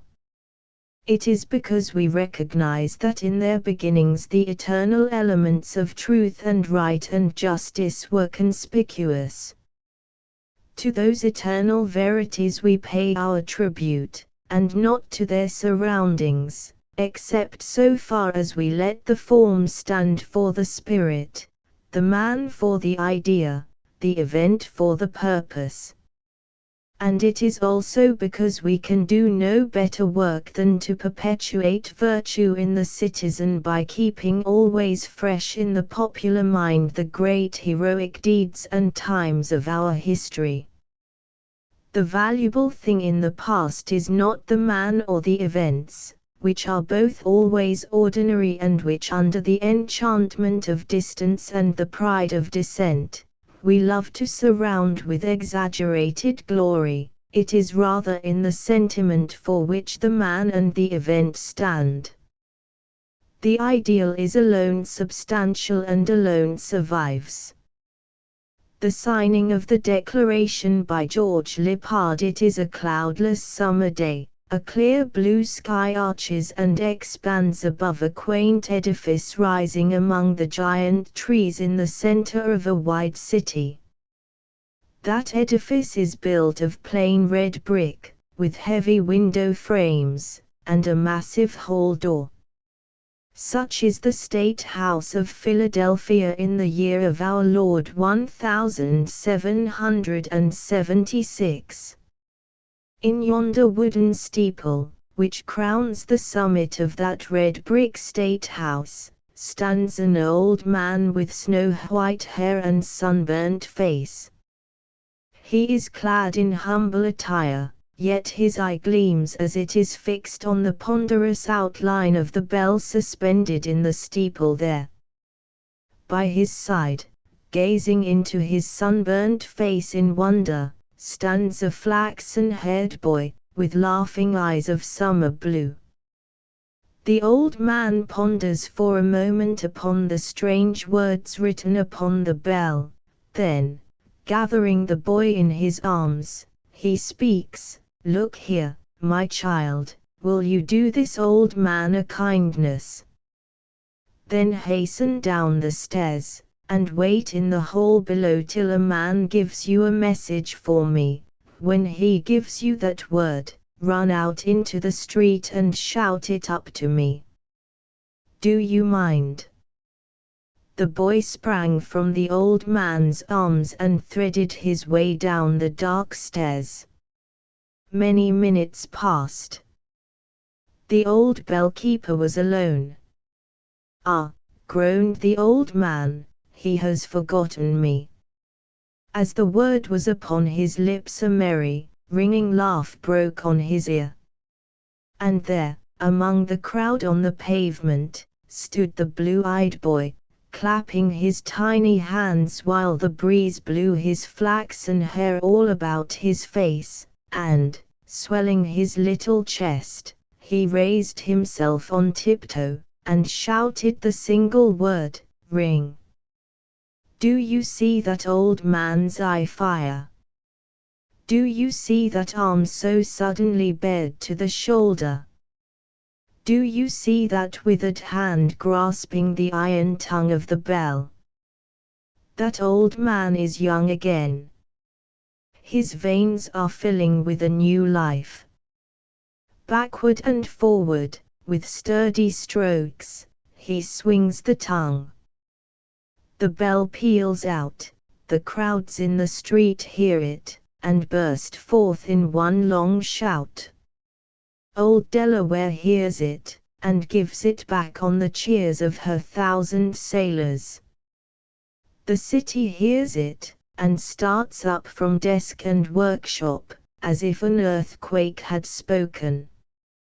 Under that very bell, pealing out at noonday, in an old hall, 56 traders, farmers and mechanics had assembled to break the shackles of the world. The committee, who had been out all night, are about to appear. At last the door opens, and they advance to the front. The parchment is laid on the table. Shall it be signed or not? Then ensues a high and stormy debate. Then the faint-hearted cringe in corners. Then Thomas Jefferson speaks his few bold words, and John Adams pours out his whole soul. Still there is a doubt, and that pale-faced man, rising in one corner, speaks out something about axes, scaffolds, and a gibbet. A tall, slender man rises, and his dark eye burns, while his words ring through the halls, gibbets. They may stretch our necks on every scaffold in the land. They may turn every rock into a gibbet, every tree into a gallows, and yet the words written on that parchment can never die. They may pour out our blood on 1,000 altars, and yet, from every drop that dyes the axe, or drips on the sawdust of the block, a new martyr to freedom will spring into existence. What? Are there shrinking hearts and faltering voices here, when the very dead upon our battlefields arise and call upon us to sign that parchment, or be accursed forever? Sign, if the next moment the gibbet's rope is around your neck. Sign, if the next moment this hall rings with the echo of the falling axe. Sign, by all your hopes in life or death, as husbands, as fathers, as men. Sign your names to that parchment. Yes, were my soul trembling on the verge of eternity, were this voice choking in the last struggle, I would still, with the last impulse of that soul, with the last gasp of that voice, implore you to remember this truth: God has given America to the free. Yes. As I sink down in the gloomy shadow of the grave, with my last breath I would beg of you sign that parchment. Supposed speech of John Adams by Daniel Webster: sink or swim, live or die, survive or perish, I give my hand and my heart to this vote. It is true, indeed, that in the beginning we aimed not at independence. But there is a divinity which shapes our ends. The injustice of England has driven us to arms, and, blinded to her own interest and our good, she has obstinately persisted, till independence is now within our grasp. We have but to reach forth to it, and it is ours. Why, then, should we defer the declaration? Is any man so weak as now to hope for a reconciliation with England, which shall leave neither safety to the country and its liberties, nor safety to his life and his own honor? Are you not, sir, who sit in that chair, is not he, our venerable colleague near you, are you not both already the prescribed and predestined objects of punishment and of vengeance? Cut off from all hope of royal clemency, what are you, what can you be, while the power of England remains, but outlaws? If we postpone independence, do we mean to carry on or give up the war? Do we mean to submit to the measures of Parliament, Boston Port Bill and all? Do we mean to submit, and consent that we ourselves shall be ground to powder, and our country and its rights, trodden down in the dust? I know we do not mean to submit. We never shall submit. Do we mean to violate that most solemn obligation ever entered into by men, that plighting before God, of our sacred honor to Washington, when, putting him forth to incur the dangers of war, as well as the political hazards of the times, we promised to adhere to him, in every extremity, with our fortunes and our lives? I know there is not a man here who would not rather see a general conflagration sweep over the land, or an earthquake sink it, than one jot or tittle of that plighted faith fall to the ground. For myself, having, 12 months ago, in this place, moved you, that George Washington be appointed commander of the forces raised, or to be raised, for defense of American liberty, may my right hand forget her cunning, and my tongue cleave to the roof of my mouth, if I hesitate or waver in the support I give him. The war, then, must go on. We must fight it through. And if the war must go on, why put off longer the Declaration of Independence? That measure will strengthen us. It will give us character abroad. The nations will then treat with us, which they never can do while we acknowledge ourselves subjects in arms against our sovereign. Nay, I maintain that England herself will sooner treat for peace with us on the footing of independence than consent, by repealing her acts, to acknowledge that her whole conduct toward us has been a course of injustice and oppression.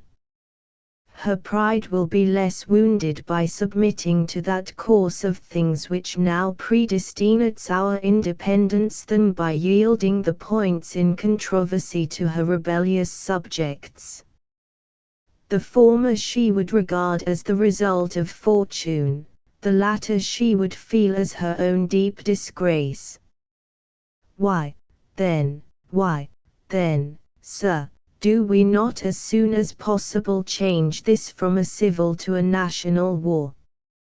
And, since we must fight it through, why not put ourselves in a state to enjoy all the benefits of victory, if we gain the victory?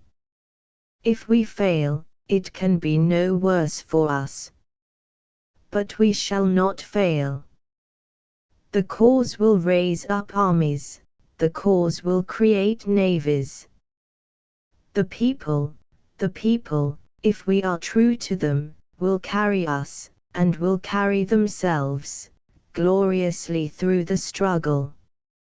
I care not how fickle other people have been found. I know the people of these colonies, and I know that resistance to British aggression is deep and settled in their hearts, and cannot be eradicated. Every colony, indeed, has expressed its willingness to follow, if we but take the lead. Sir, the Declaration will inspire the people with increased courage.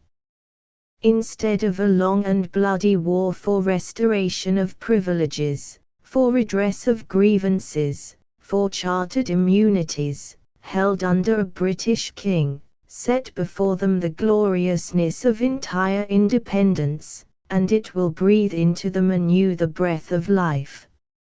Read this declaration at the head of the army, every sword will be drawn from its scabbard, and the solemn vow uttered to maintain it, or to perish on the bed of honor. Publish it from the pulpit, religion will approve it, and the love of religious liberty will cling round it, resolved to stand with it, or fall with it. Send it to the public halls, proclaim it there, let them hear it who heard the first roar of the enemy's cannon, let them see it who saw their brothers and their sons fall on the field of Bunker Hill, and in the streets of Lexington and Concord, and the very walls will cry out in its support. Sir, I know the uncertainty of human affairs, but I see clearly, through this day's business. You and I, indeed, may rue it. We may not live to the time when this declaration shall be made good. We may die, colonists, die, slaves, die, it may be, ignominiously and on the scaffold. Be it so, be it so. If it be the pleasure of heaven that my country shall require the poor offering of my life, the victim shall be ready at the appointed hour of sacrifice, come when that hour may. But, while I do live, let me have a country, or at least, the hope of a country, and that a free country. But whatever may be our fate, be assured that this declaration will stand. It may cost treasure, and it may cost blood, but it will stand, and it will richly compensate for both. Through the thick gloom of the present, I see the brightness of the future, as the sun in heaven. We shall make this a glorious, an immortal day. When we are in our graves, our children will honor it.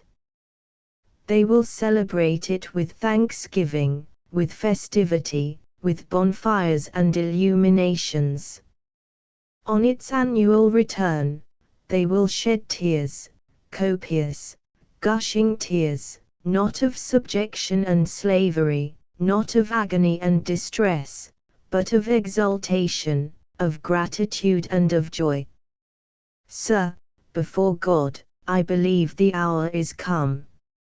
My judgment approves this measure, and my whole heart is in it. All that I have, and all that I am, and all that I hope, in this life, I am now ready here to stake upon it.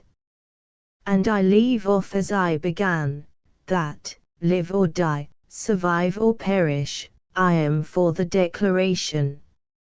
It is my living sentiment, and by the blessing of God it shall be my dying sentiment, independence now, and independence forever. The Liberty Bell by J.T. Headley on July 4, 1776. The representatives of the American people gathered at the State House in Philadelphia to take final action upon the Declaration of Independence, which had been under discussion for 3 days. It was soon known throughout the city, and in the morning, before Congress assembled, the streets were filled with excited men, some gathered in groups engaged in eager discussion, and others moving toward the State House. All business was forgotten in the momentous crisis which the country had now reached. No sooner had the members taken their seats than the multitude gathered in a dense mass around the entrance. The bellman mounted to the belfry, to be ready to proclaim the joyful tidings of freedom as soon as the final vote was passed. A bright-eyed boy was stationed below to give the signal.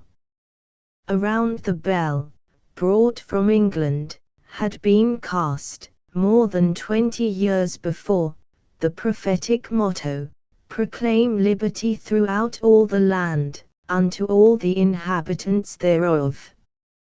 Although its loud clang had often sounded over the city, the proclamation engraved on its iron lip had never yet been spoken aloud. It was expected that the final vote would be taken without delay, but hour after hour wore on, and no report came from the mysterious hall where the fate of a continent was in suspense. The multitude grew impatient. The old man leaned over the railing, straining his eyes downward, till his heart misgave him, and hope yielded to fear. But at length, about 2 o'clock, the door of the hall opened, and a voice exclaimed, "It has passed." The word leaped like lightning from lip to lip, followed by huzzas that shook the building. The boy sentinel turned to the belfry, clapped his hands, and shouted, "Ring, ring." The desponding bellman, electrified into life by the joyful news, seized the iron tongue and hurled it backward and forward with a clang that startled every heart in Philadelphia like a bugle blast. Clang! Clang! The bell of liberty resounded on, higher and clearer and more joyous, blending in its deep and thrilling vibration, and proclaiming in loud and long accents over all the land the motto that encircled it. Independence Bell, Philadelphia inscription, proclaim liberty throughout the land to all the inhabitants thereof. The 4th of July, 1776. Anonymous. There was tumult in the city, in the quaint old Quaker town, and the streets were rife with people pacing restless up and down, people gathering at corners, where they whispered each to each, and the sweat stood on their temples with the earnestness of speech. As the bleak Atlantic currents lash the wild Newfoundland shore, so they beat against the State House, so they surged against the door, and the mingling of their voices made a harmony profound, till the quiet street of Chestnut was all turbulent with sound. Will they do it? Dare they do it? Who is speaking? What's the news? What of Adams? What of Sherman? Oh, God grant they won't refuse. Make some way, there.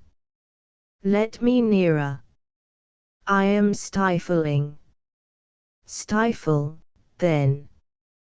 When a nation's life's at hazard, we've no time to think of men. So they beat against the portal, man and woman, maid and child, and the July sun in heaven on the scene looked down and smiled, the same sun that saw the Spartan shed his patriot blood in vain, now beheld the soul of freedom, all unconquered, rise again. See! See! The dense crowd quivers through all its lengthy line, as the boy beside the portal looks forth to give the sign.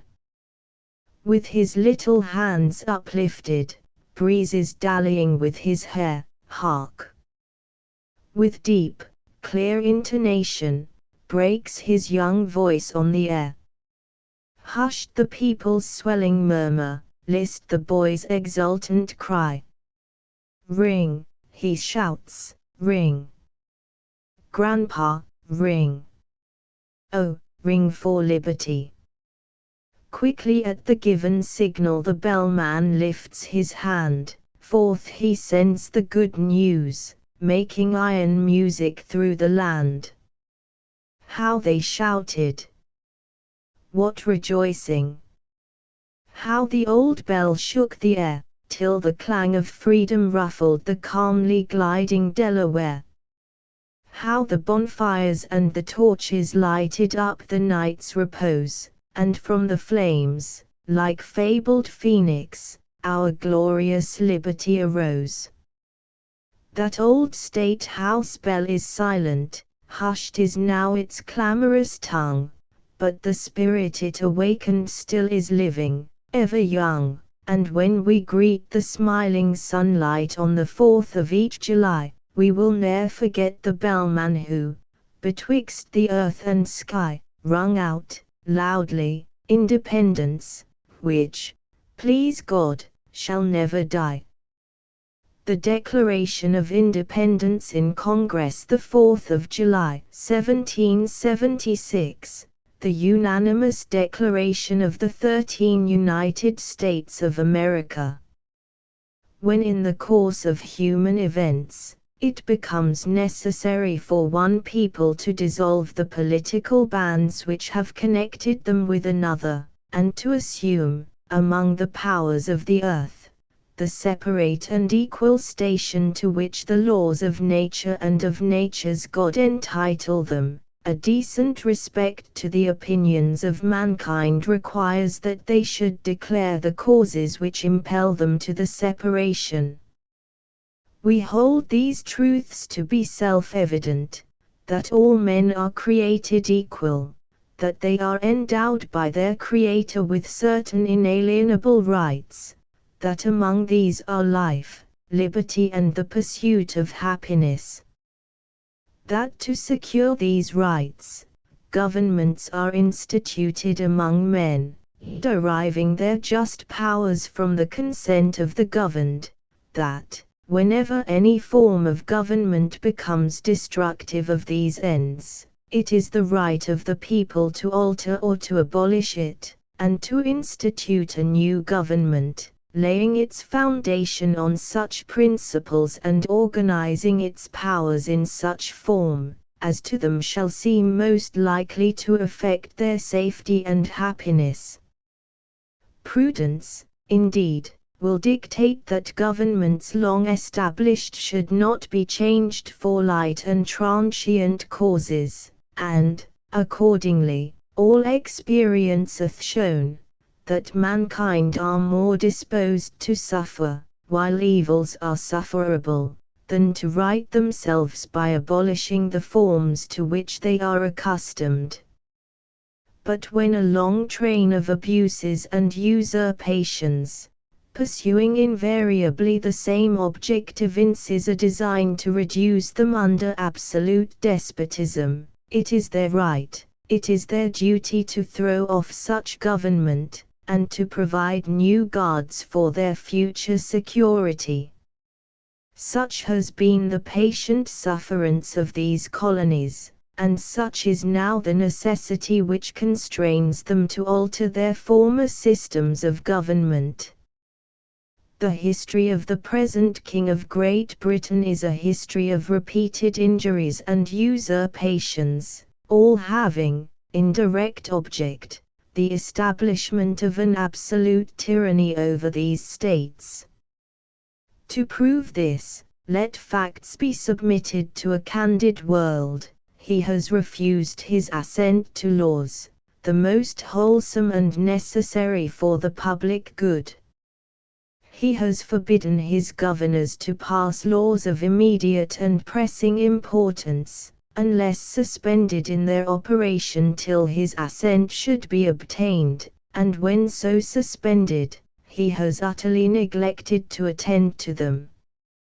He has refused to pass other laws for the accommodation of large districts of people, unless those people would relinquish the right of representation in the legislature, a right inestimable to them, and formidable to tyrants only.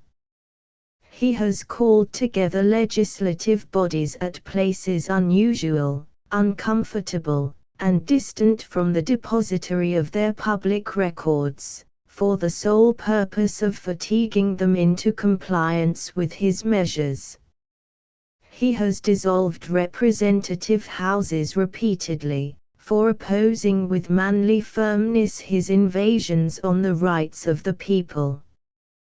He has refused for a long time, after such dissolutions, to cause others to be elected, whereby the legislative powers, incapable of annihilation, have returned to the people at large for their exercise, the state remaining in the meantime exposed to all the dangers of invasion from without, and convulsions within. He has endeavored to prevent the population of these states, for that purpose obstructing the laws for naturalization of foreigners, refusing to pass others to encourage their migration hither, and raising the conditions of new appropriations of lands. He has obstructed the administration of justice, by refusing his assent to laws for establishing judiciary powers. He has made judges dependent on his will alone, for the tenure of their offices, and the amount and payment of their salaries. He has erected a multitude of new offices, and sent hither swarms of officers to harass our people, and eat out their substance. He has kept among us, in times of peace, standing armies without the consent of our legislature. He has effected to render the military independent of, and superior to, the civil power. He has combined, with others, to subject us to a jurisdiction foreign to our constitution, and unacknowledged by our laws, giving his assent to their acts of pretended legislation, for quartering large bodies of armed troops among us, for protecting them, by a mock trial, from punishment for any murders which they should commit on the inhabitants of these states, for cutting off our trade with all parts of the world, for imposing taxes on us without our consent, for depriving us in many cases of the benefits of trial by jury, for transporting us beyond seas to be tried for pretended offences, for abolishing the free system of English laws in a neighbouring province, establishing therein an arbitrary government,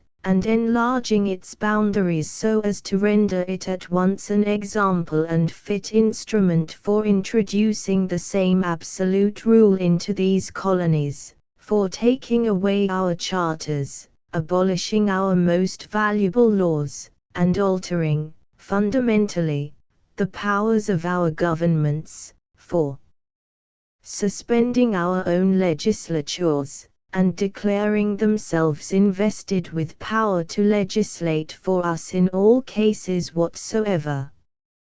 He has abdicated government here, by declaring us out of his protection and waging war against us.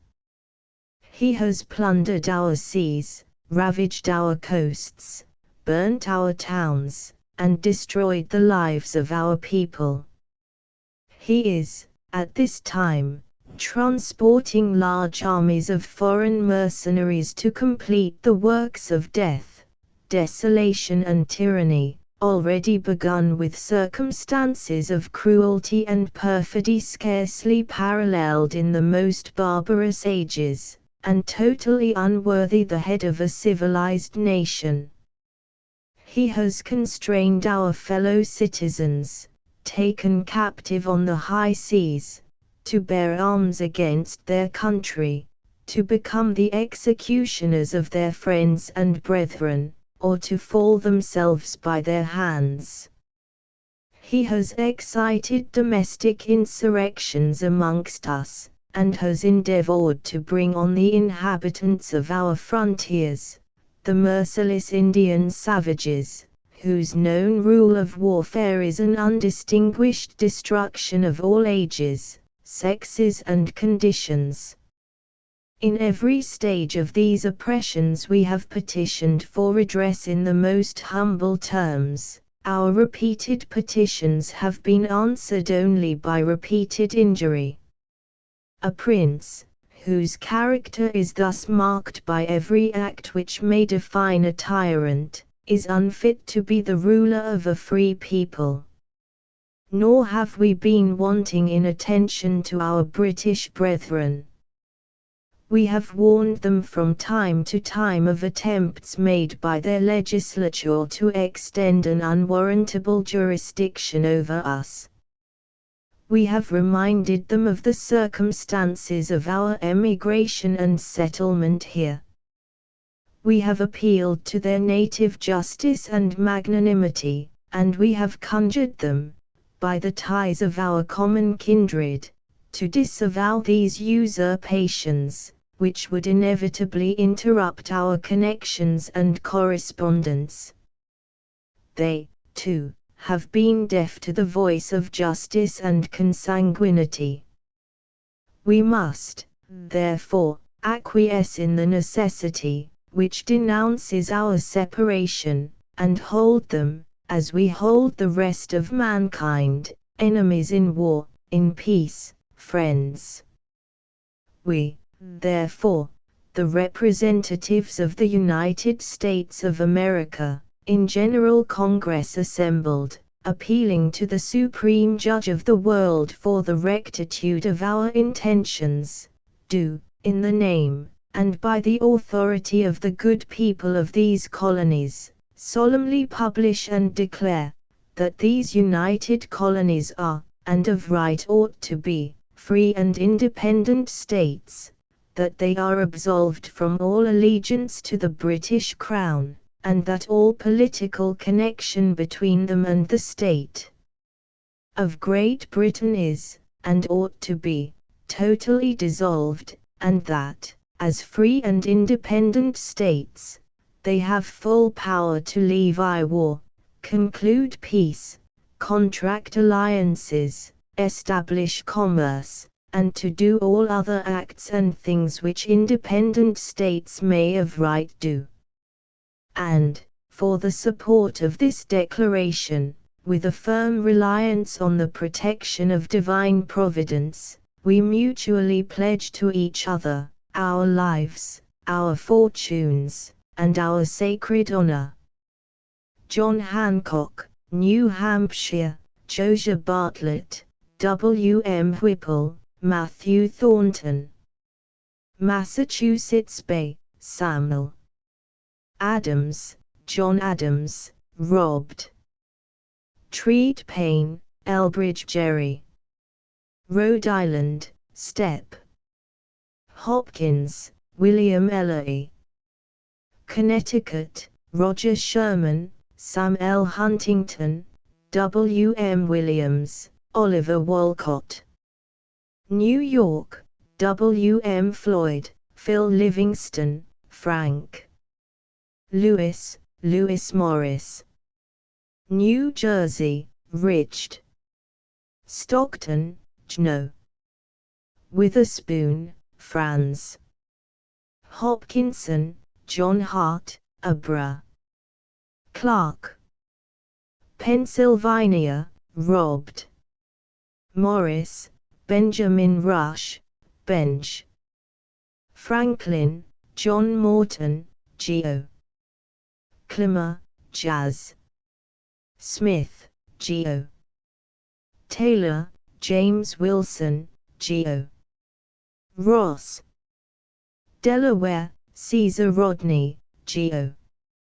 Reed, Tho. M. Keene. Maryland, Samuel Chase, W. M. Parker, those. Stone, Charles Carroll of Carrollton. Virginia, George Wythe, Richard Henry Lee, T. H. Jefferson, Benja. Harrison, those.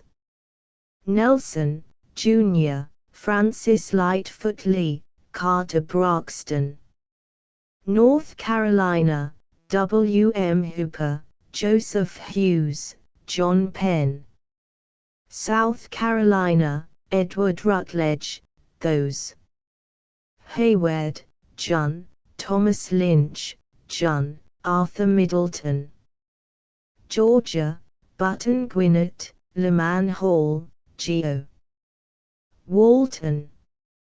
Independence explained by Samuel Adams, delivered in Philadelphia, the 1st of August, 1776, 27 days after the Declaration of Independence.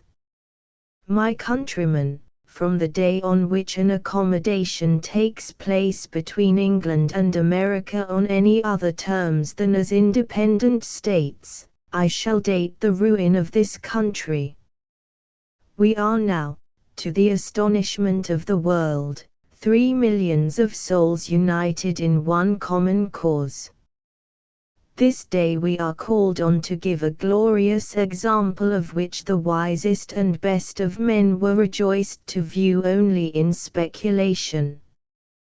This day presents the world with the most august spectacle that its annals ever unfolded, millions of freemen voluntarily and deliberately forming themselves into a society for their common defense and common happiness.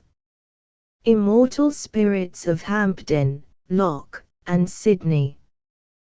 Will it not add to your benevolent joys to behold your posterity rising to the dignity of men, evincing to the world the reality and expediency of your systems, and in the actual enjoyment of that equal liberty which you were happy when on earth in delineating and recommending to mankind. Other nations have received their laws from conquerors. Some are indebted for a constitution to the sufferings of their ancestors through revolving centuries. The people of this country alone have formally and deliberately chosen a government for themselves, and, with open, uninfluenced consent, bound themselves into a social compact. And, fellow countrymen, if ever it was granted to mortals to trace the designs of Providence and interpret its manifestations in favor of their cause, we may, with humility of soul, cry out, not unto us, not unto us, but to thy name be the praise. The confusion of the devices of our enemies, and the rage of the elements against them, have done almost as much towards our success as either our counsels or our arms.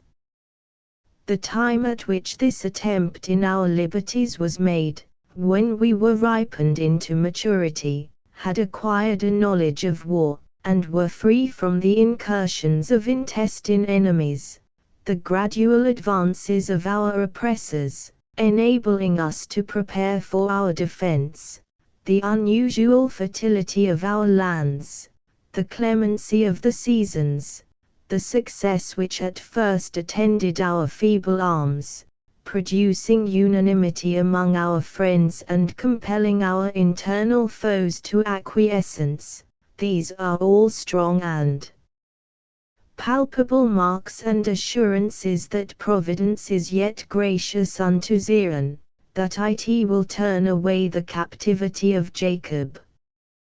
Driven from every other corner of the earth, freedom of thought and the right of private judgment in matters of conscience direct their course to this happy country as their last asylum.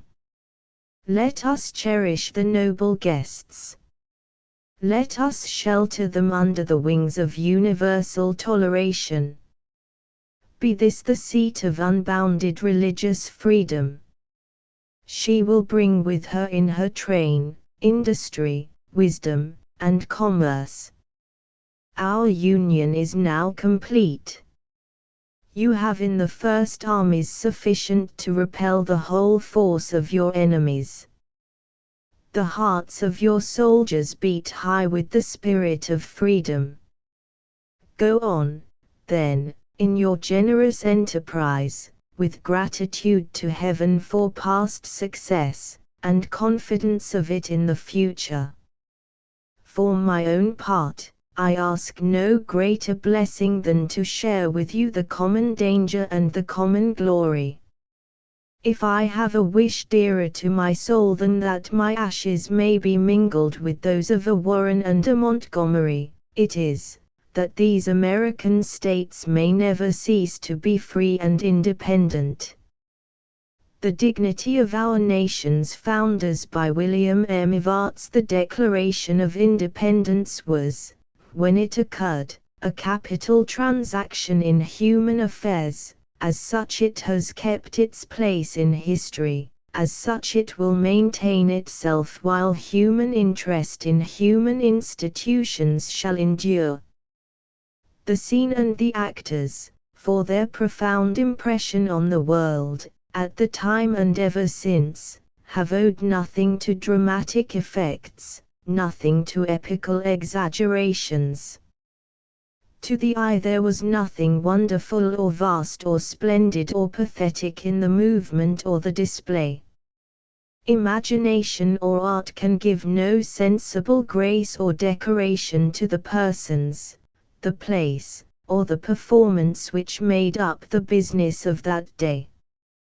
The worth and force that belong to the agents and the action rest wholly on the wisdom, the courage and the faith that formed and executed the great design, and the potency and permanence of its operation upon the affairs of the world which followed as foreseen and legitimate consequences.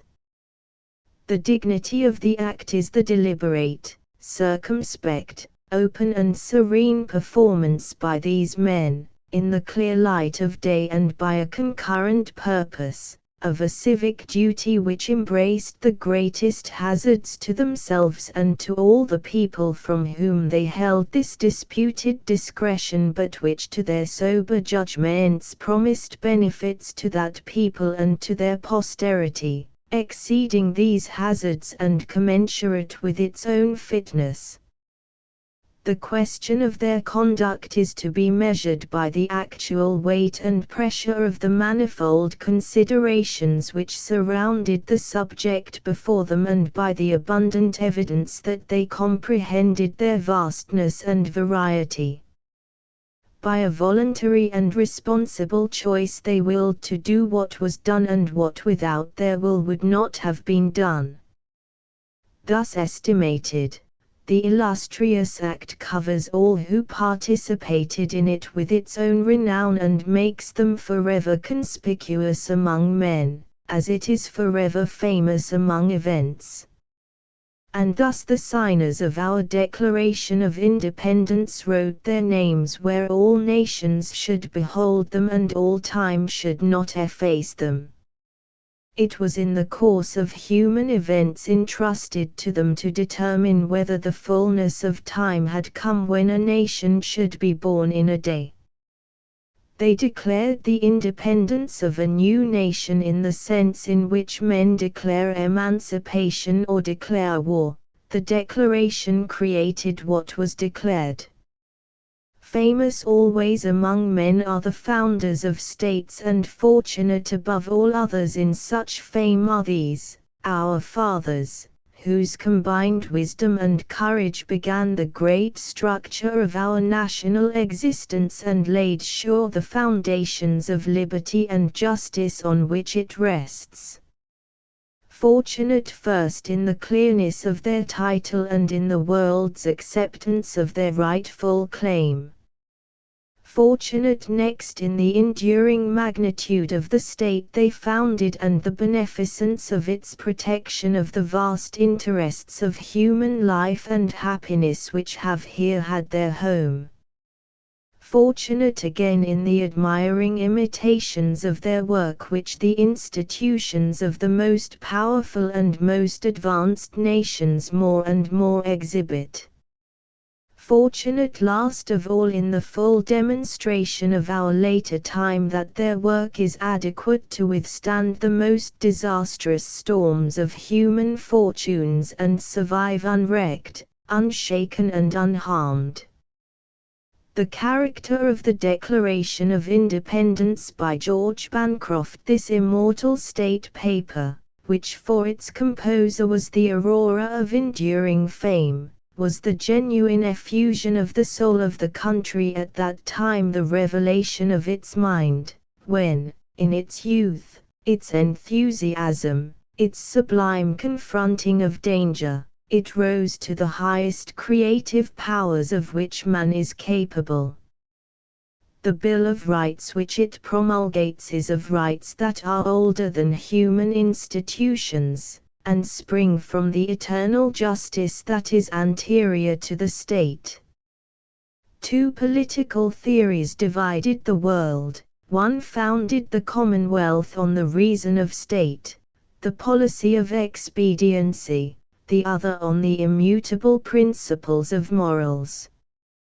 The new republic, as it took its place among the powers of the world, proclaimed its faith in the truth and reality and unchangeableness of freedom, virtue and right. The heart of Jefferson, in writing the Declaration, and of Congress in adopting it, beat for all humanity. The assertion of right was made for the entire world of mankind, and all coming generations, without any exception whatever. For the proposition which admits of exceptions can never be self-evident.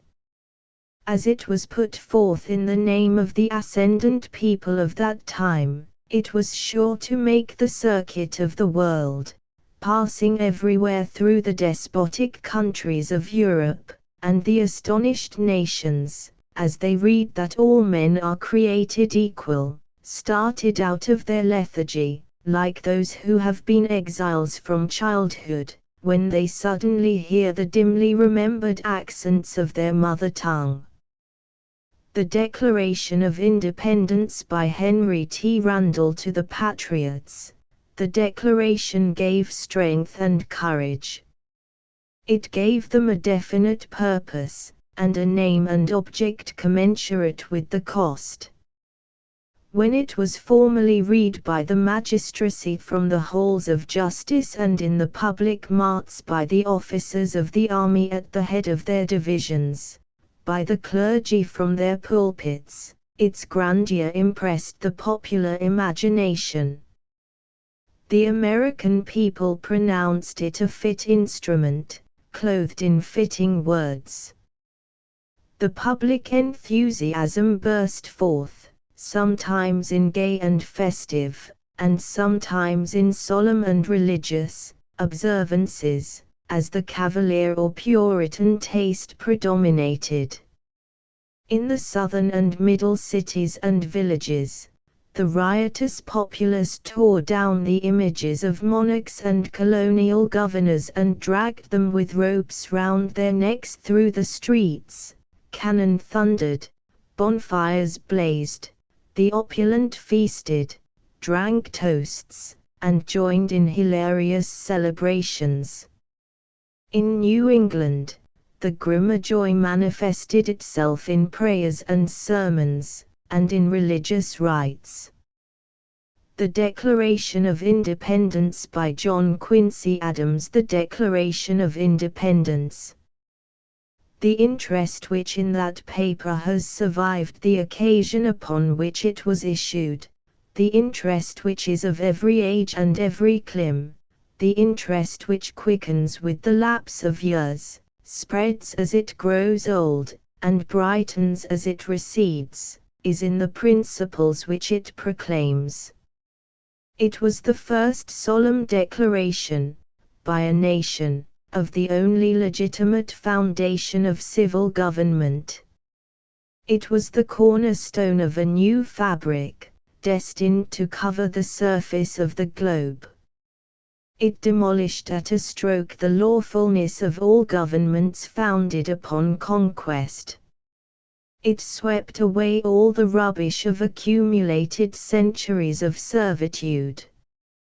It announced in practical form to the world the transcendent truth of the inalienable sovereignty of the people. It proved that the social compact was no figment of the imagination, but a real, solid, and sacred bond of the social union. From the day of this declaration the people of North America were no longer the fragment of a distant empire, imploring justice and mercy from an inexorable master in another hemisphere. They were no longer children, appealing in vain to the sympathies of a heartless mother, no longer subjects, leaning upon the shattered columns of royal promises, and invoking the faith of parchment to secure their rights. They were a nation, asserting as of right, and maintaining by war, its own existence. A nation was born in a day. How many ages hence shall this, their lofty scene, be acted o'er in states unborn, and accents yet unknown? It will be acted o'er, but it never can be repeated. It stands, and must forever stand, alone, a beacon on the summit of the mountain, to which all the inhabitants of the earth may turn their eyes for a genial and saving light, till time shall be lost in eternity, and this globe itself dissolves, nor leave a wreck behind.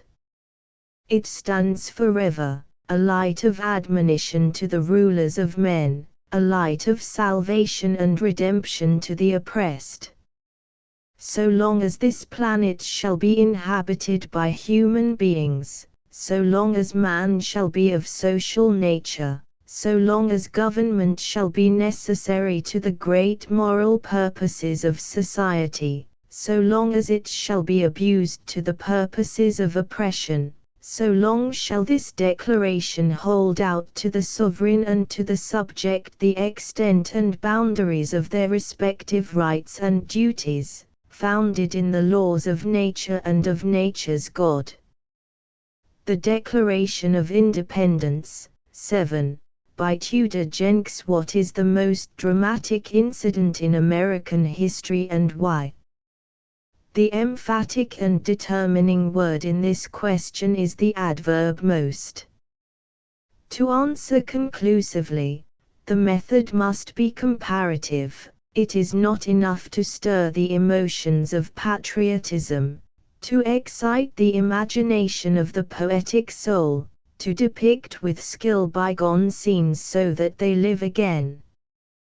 The intellectual faculties must be satisfied that the chosen incident is truly an incident, that it is dramatic, and that it is more dramatic than all others in our history. Definition seems but a poor prelude to the drama, but as the defender of the Constitution began his reply to Hayne by asking for the reading of the resolution before the Senate, it may be permissible to refer to the dictionary for guidance, as the storm-tossed mariner of Webster's metaphor glanced at the sun to rectify his course. Incident as used in the given question can mean only something which takes place in connection with an event or series of events of greater importance. Century Dictionary, since any broader meaning of the word would be too inclusive, and might permit the naming of a whole epoch. Dramatic, by the same author, is characterized by the force and animation in act or expression appropriate to the drama.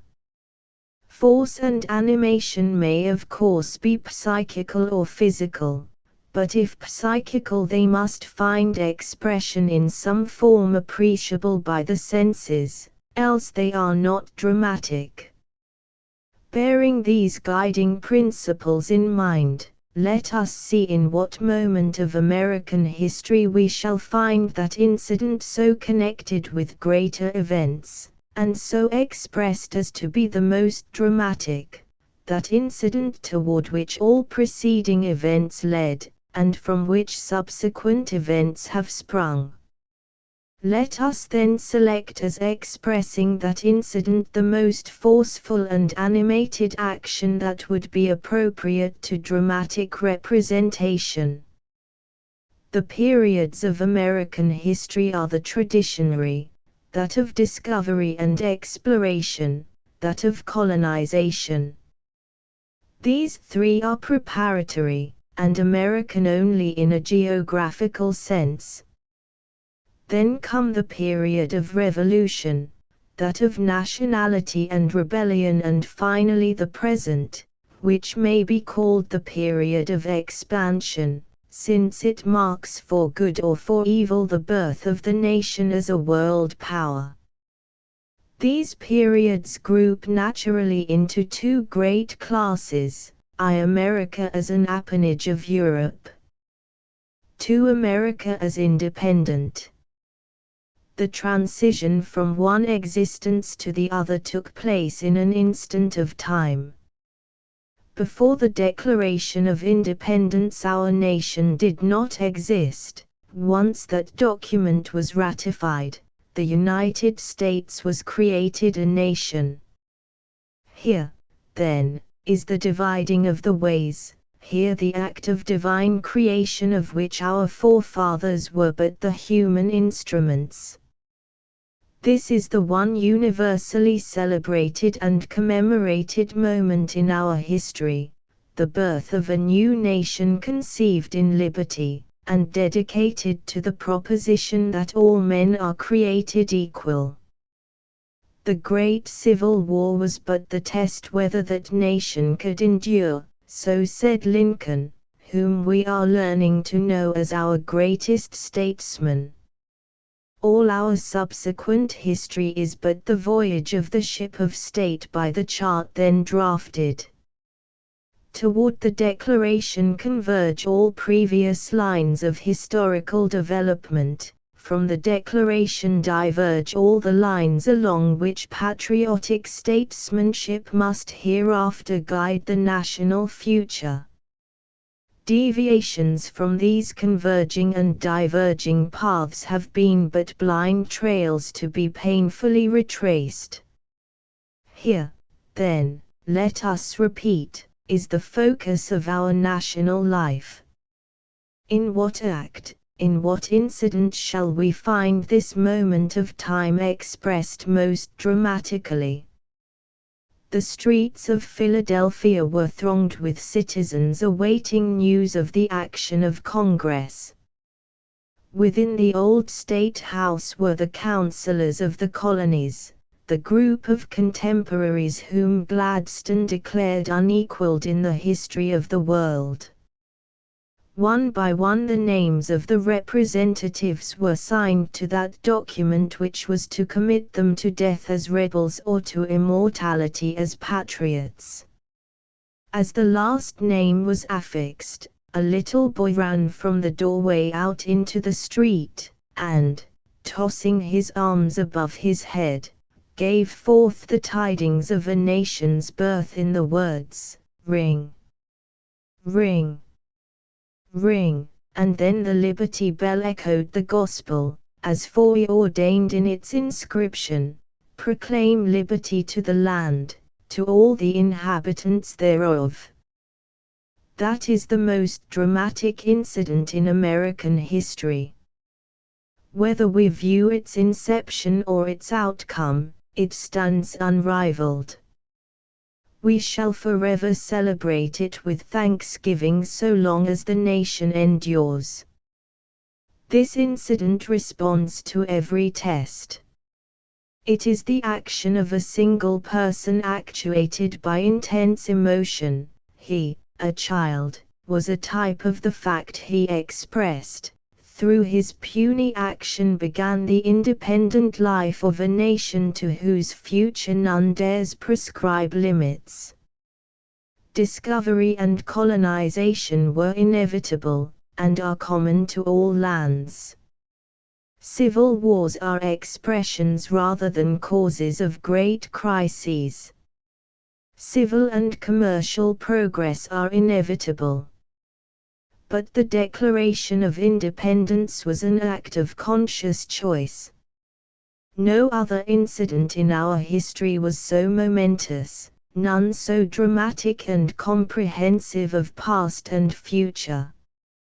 Columbus was an unconscious instrument in opening a new world. The Spanish, French, Dutch, and English explorers were all working toward a consummation none foresaw. The founders of colonies had their ideals, but all have been swallowed up in our national development. The Revolution alone looked both backward and forward, and the fathers of the Republic gave us the law of our national being. The birth cry of the nation came from the lips of the child who cried aloud in the streets, "Ring! Ring! Ring!" The Declaration of Independence in the Light of Modern Criticism, 8, by Moses Coat Tyler, Professor of History in Cornell University. It can hardly be doubted that some hindrance to a right estimate of the Declaration of Independence is occasioned by either of two opposite conditions of mind, both of which are often to be met with among us. On the one hand, a condition of hereditary, uncritical awe and worship of the American Revolution, and of that state paper as its absolutely perfect and glorious expression. On the other hand, a later condition of cultivated distrust of the Declaration, as a piece of writing lifted up into inordinate renown by the passionate and heroic circumstances of its origin, and ever since then extolled beyond reason by the blind energy of patriotic enthusiasm. Turning from the former state of mind, which obviously calls for no further comment, we may note, as a partial illustration of the latter, that American confidence in the supreme intellectual merit of this all-famous document received a serious wound some 40 years ago from the hand of Rufus Choate, when, with a courage greater than would now be required for such an act, he characterized it as made up of glittering and sounding generalities of natural right. What the great advocate then so unhesitatingly suggested, many a thoughtful American since then has at least suspected, that our great proclamation, as a piece of political literature, cannot stand the test of modern analysis, that it belongs to the immense class of overpraised productions, that it is, in fact, a stately patchwork of sweeping propositions of somewhat doubtful validity, that it has long imposed upon mankind by the well-known effectiveness of verbal glitter and sound, that, at the best, it is an example of florid political declamation belonging to the sophomoric period of our national life, a period which, as we flatter ourselves, we have now outgrown. Nevertheless, it is to be noted that whatever authority the Declaration of Independence has acquired in the world, has been due to no lack of criticism, either at the time of its first appearance, or since then, a fact which seems to tell in favor of its essential worth and strength. From the date of its original publication down to the present moment, it has been attacked again and again, either in anger, or in contempt, by friends as well as by enemies of the American Revolution, by liberals in politics as well as by conservatives.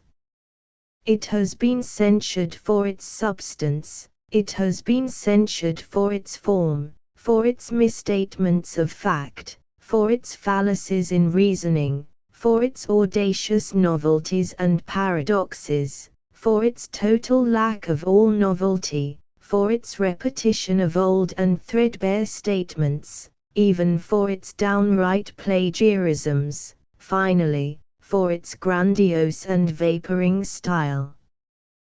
One of the earliest and ablest of its assailants was Thomas Hutchinson, the last civil governor of the colony of Massachusetts, who, being stranded in London by the political storm which had blown him thither, published there, in the autumn of 1776, his strictures upon the declaration of the Congress at Philadelphia, wherein, with an unsurpassed knowledge of the origin of the controversy, and with an unsurpassed acumen in the discussion of it, he traverses the entire document, paragraph by paragraph, for the purpose of showing that its allegations in support of American independence are false and frivolous.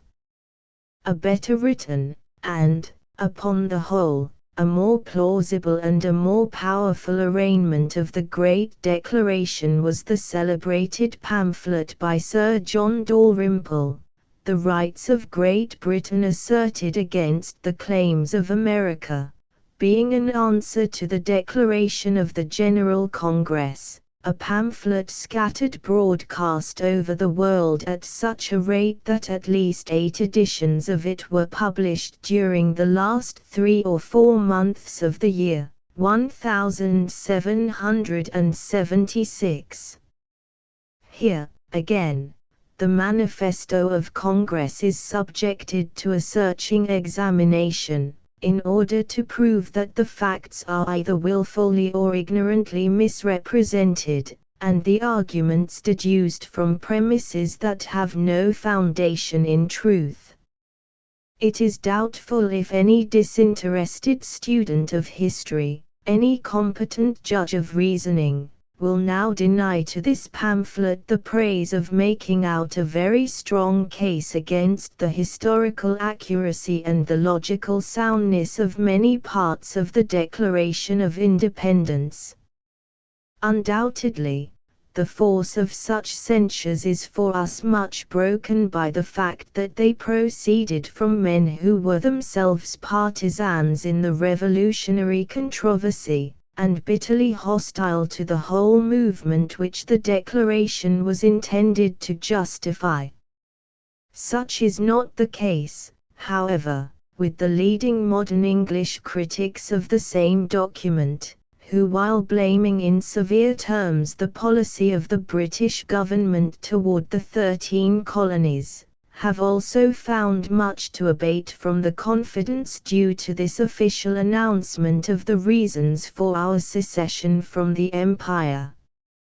For example, Earl Russell, after frankly saying that the great disruption proclaimed by the Declaration of Independence was a result which Great Britain had used every means most fitted to bring about, such as vacillation in counsel, harshness in language, feebleness in execution, disregard of American sympathies and affections, also pointed out that the truth of this memorable declaration was warped by one singular defect, namely, its exclusive and excessive arraignment of George III as a single and despotic tyrant, much like Philip II to the people of the Netherlands.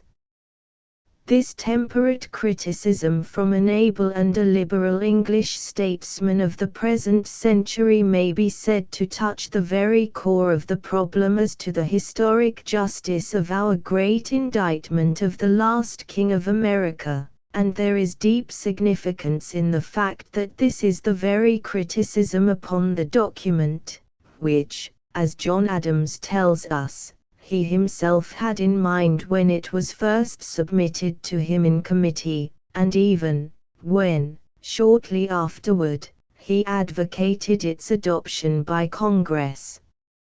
After mentioning certain things in it with which he was delighted, he adds, "There were other expressions which I would not have inserted if I had drawn it up, particularly that which called the king tyrant. I thought this too personal, for I never believed George to be a tyrant in disposition and in nature. I always believed him to be deceived by his courtiers on both sides of the Atlantic, and in his official capacity only cruel. I thought the expression too passionate, and too much like scolding, for so grave and solemn a document, but, as Franklin and Sherman were to inspect it afterwards, I thought it would not become me to strike it out. I consented to report it."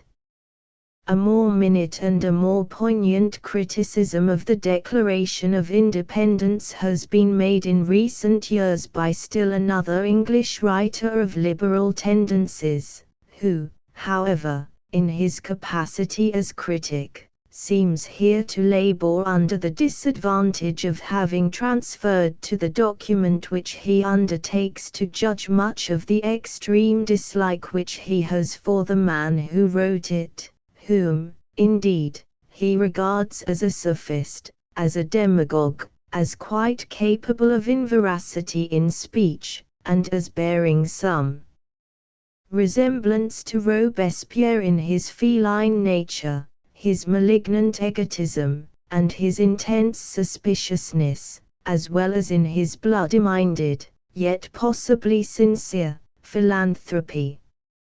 In the opinion of Professor Goldwin Smith, our great national manifesto is written in a highly rhetorical strain, It opens with sweeping aphorisms about the natural rights of man, at which political science now smiles, and which might seem strange when framed for slave-holding communities by a publicist who himself held slaves, while, in his specifications of fact, it is not more scrupulously truthful than are the general utterances of the statesman who was its scribe. It charges that the several offensive acts of the king, besides evincing a design to reduce the colonists under absolute despotism, all had as their direct object the establishment of an absolute tyranny, are simply propositions which history cannot accept. Moreover, the declaration blinks the fact that many of the acts, styled steps of usurpation, were measures of repression, which, however unwise or excessive, had been provoked by popular outrage. No government could allow its officers to be assaulted and their houses sacked, its loyal lieges to be tarred and feathered, or the property of merchants sailing under its flag to be thrown by lawless hands into the sea. Even the preposterous violence and the manifest insincerity of the suppressed clause against slavery and the slave trade are enough to create suspicion as to the spirit in which the whole document was framed. 3. Finally, as has been already intimated, not even among Americans themselves has the Declaration of Independence been permitted to pass on into the enjoyment of its superb renown, without much critical disparagement at the hands of statesmen and historians. No doubt Calhoun had its preamble in mind when he declared that nothing can be more unfounded and false than the prevalent opinion that all men are born free and equal, for it rests upon the assumption of a fact which is contrary to universal observation. Of course, all Americans who have shared to any extent in Calhoun's doctrines respecting human society could hardly fail to agree with him in regarding as fallacious and worthless those general propositions in the Declaration which seem to constitute its logical starting point, as well as its ultimate defense. Perhaps, however, the most frequent form of disparagement to which Jefferson's great state paper has been subjected among us is that which would minimize his merit in composing it, by denying to it the merit of originality. For example, Richard Henry Lee sneered at it as a thing copied from Locke's treatise on government. The author of A Life of Jefferson, published in the year of Jefferson's retirement from the presidency, suggests that the credit of having composed the Declaration of Independence has been perhaps more generally, than truly, given by the public to that great man. Charles Campbell, the historian of Virginia, intimates that some expressions in the document were taken without acknowledgement from Aphraben's tragicomedy, The Widow-Ranter, or the History of Bacon in Virginia. John Stockton Little describes the Declaration of Independence as that enduring monument at once of patriotism, and of genius and skill in the art of appropriation, asserting that for the sentiments and much of the language of it, Jefferson was indebted to Chief Justice Brayton's charge to the Grand Jury of Charleston, delivered in April 1776, as well as to the Declaration of Independence said to have been adopted by some citizens of Mecklenburg County, North Carolina, in May 1775. Even the latest and most critical editor of the writings of Jefferson calls attention to the fact that a glance at the Declaration of Rights, as adopted by Virginia on the 12th of June, 1776, would seem to indicate the source from which Jefferson derived a most important and popular part of his famous production. By no one, however, has the charge of a lack of originality been pressed with so much decisiveness as by John Adams, who took evident pleasure in speaking of it as a document in which were merely recapitulated previous and well-known statements of American rights and wrongs, and who, as late as in the year 1822, deliberately wrote, "There is not an idea in it but what had been hackneyed in Congress for 2 years before." The substance of it is contained in the Declaration of Rights and the violation of those rights, in the Journals of Congress, in 1774. Indeed, the essence of it is contained in a pamphlet, voted and printed by the town of Boston, before the first Congress met, composed by James Otis, as I suppose, in one of his lucid intervals, and pruned and polished by Samuel Adams.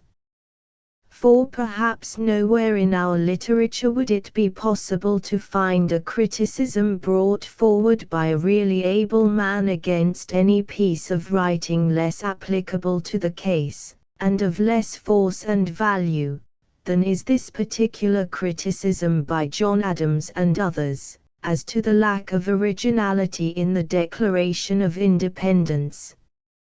Indeed, for such a paper as Jefferson was commissioned to write, the one quality which it could not properly have had, the one quality which would have been fatal to its acceptance either by the American Congress or by the American people, is originality.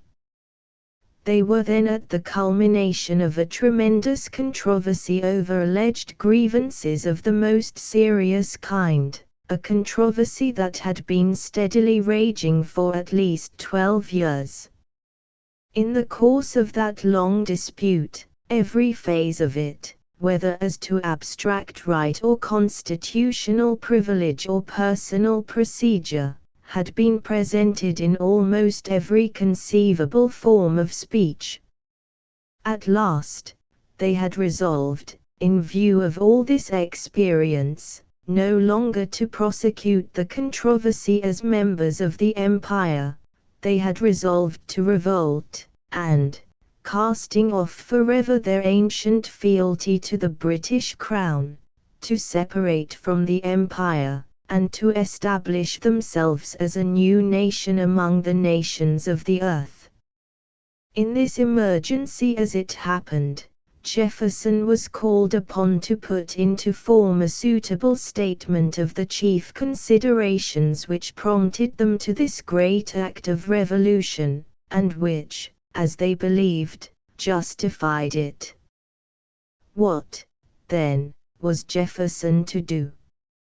Was he to regard himself as a mere literary essayist, set to produce before the world a sort of prize dissertation, a calm, analytic, judicial treatise on history and politics with a particular application to Anglo-American affairs, one essential merit of which would be its originality as a contribution to historical and political literature? Was he not, rather, to regard himself, as, for the time being, the very mouthpiece and prophet of the people whom he represented, and as such required to bring together and to set in order, in their name, not what was new, but what was old, to gather up into his own soul, as much as possible, whatever was then also in their souls, their very thoughts and passions, their ideas of constitutional law, their interpretations of fact, their opinions as to men and as to events in all that ugly quarrel, their notions of justice, of civic dignity, of human rights, finally, their memories of wrongs which seemed to them intolerable, especially of wrongs inflicted upon them during those 12 years by the hands of insolent and brutal men, in the name of the king, and by his apparent command. Moreover, as the nature of the task laid upon him made it necessary that he should thus state, as the reasons for their intended act, those very considerations both as to fact and as to opinion which had actually operated upon their minds, so did it require him to do so, to some extent, in the very language which the people themselves, in their more formal and deliberate utterances, had all along been using. In the development of political life in England and America, there had already been created a vast literature of constitutional progress, a literature common to both portions of the English race, pervaded by its own stately traditions, and reverberating certain great phrases which formed, as one may say, almost the vernacular of English justice, and of English aspiration for a free, manly and orderly political life. In this vernacular the Declaration of Independence was written. The phraseology thus characteristic of it is the very phraseology of the champions of constitutional expansion, of civic dignity and progress, within the English race ever since Magna Charta, of the great state papers of English freedom in the 17th century, particularly the Petition of Right in 1629, and the Bill of Rights in 1789, of the great English charters for colonization in America, of the great English exponents of legal and political progress, Sir Edward Coke, John Milton, Sir Philip Sidney, John Locke, finally, of the great American exponents of political liberty, and of the chief representative bodies, whether local or general, which had convened in America from the time of Stamp Act Congress until that of the Congress which resolved upon our independence. To say, therefore, that the official declaration of that resolve is a paper made up of the very opinions, beliefs, unbeliefs, the very sentiments, prejudices, passions, even the errors in judgment and the personal misconstructions, if they were such, which then actually impelled the American people to that mighty act, and that all these are expressed in the very phrases which they had been accustomed to use, is to pay to that state paper the highest tribute as to its fitness for the purpose for which it was framed. Of much of this, also, Jefferson himself seems to have been conscious, and perhaps never does he rise before us with more dignity, with more truth, than when, late in his lifetime, hurt by the captious and jangling words of disparagement then recently put into writing by his old comrade, to the effect that the Declaration of Independence contained no new ideas, that it is a commonplace compilation, its sentences hackneyed in Congress for 2 years before, and its essence contained in notices. Pamphlet Jefferson quietly remarked that perhaps these statements might all be true, of that I am not to be the judge. Whether I had gathered my ideas from reading or reflection, I do not know. I know only that I turned to neither book nor pamphlet while writing it. I did not consider it as any part of my charge to invent new ideas altogether and to offer no sentiment which had ever been expressed before. Before passing from this phase of the subject, however, it should be added that, while the Declaration of Independence lacks originality in the sense just indicated, in another and perhaps in a higher sense, it possesses originality. It is individualized by the character and by the genius of its author. Jefferson gathered up the thoughts and emotions and even the characteristic phrases of the people for whom he wrote, and these he perfectly incorporated with what was already in his mind, and then to the music of his own keen, rich, passionate, and enkindling style, he mustered them into that stately and triumphant procession wherein, as some of us still think, they will go marching on to the world's end. There were then in Congress several other men who could have written the Declaration of Independence, and written it well, notably Franklin, either of the two Adamses, Richard Henry Lee, William Livingston, and, best of all, but for his own opposition to the measure, John Dickinson. But had any one of these other men written the Declaration of Independence, while it would have contained, doubtless, nearly the same topics and nearly the same great formulas of political statement, it would yet have been a wholly different composition from this of Jefferson's. No one at all familiar with his other writings, as well as with the writings of his chief contemporaries, could ever have a moment's doubt, even if the fact were not already notorious, that this document was by Jefferson. He put into it something that was his own, and that no one else could have put there.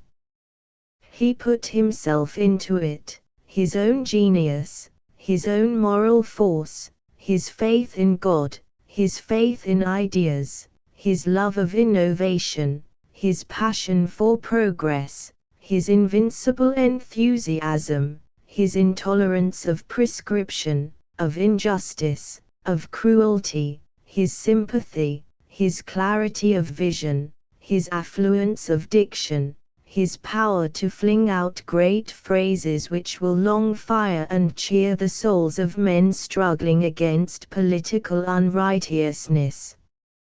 And herein lies its essential originality, perhaps the most precious, and, indeed, almost the only originality ever attaching to any great literary product that is representative of its time. He made for himself no improper claim, therefore, when he directed that upon the granite obelisk at his grave should be carved the words, "Here was buried Thomas Jefferson, author of the Declaration of Independence." If the Declaration of Independence is now to be fairly judged by us, it must be judged with reference to what it was intended to be, namely, an impassioned manifesto of one party, and that the weaker party, in a violent race quarrel, of a party resolved, at last, upon the extremity of revolution, and already menaced by the inconceivable disaster of being defeated in the very act of armed rebellion against the mightiest military power on earth.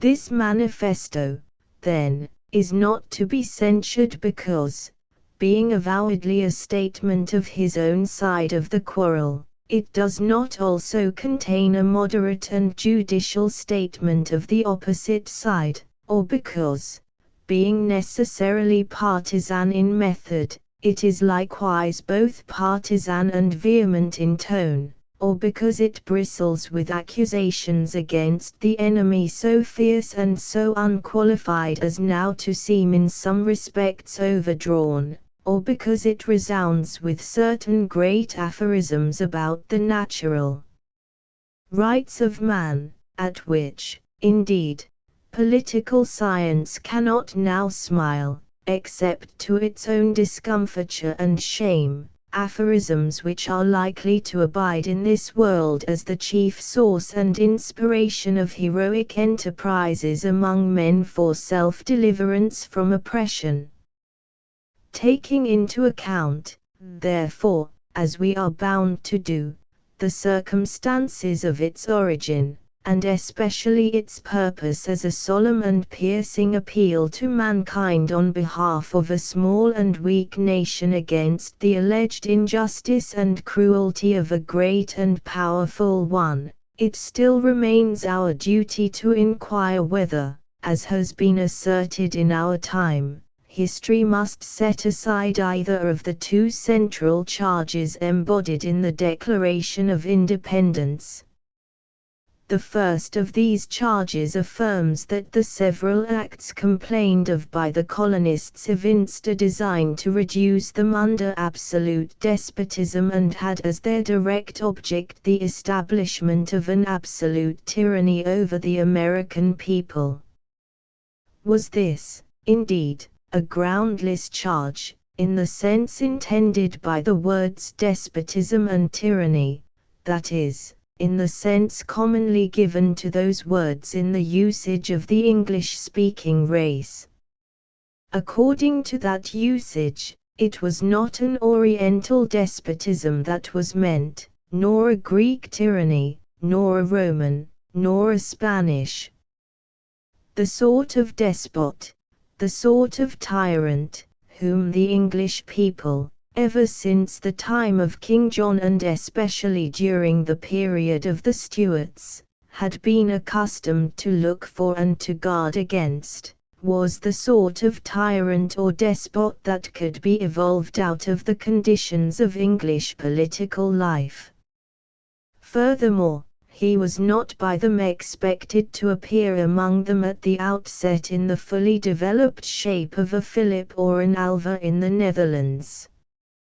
They were able to recognize him, they were prepared to resist him, in the earliest and most incipient stage of his being, at the moment, in fact, when he should make his first attempt to gain all power over his people, by assuming the single power to take their property without their consent.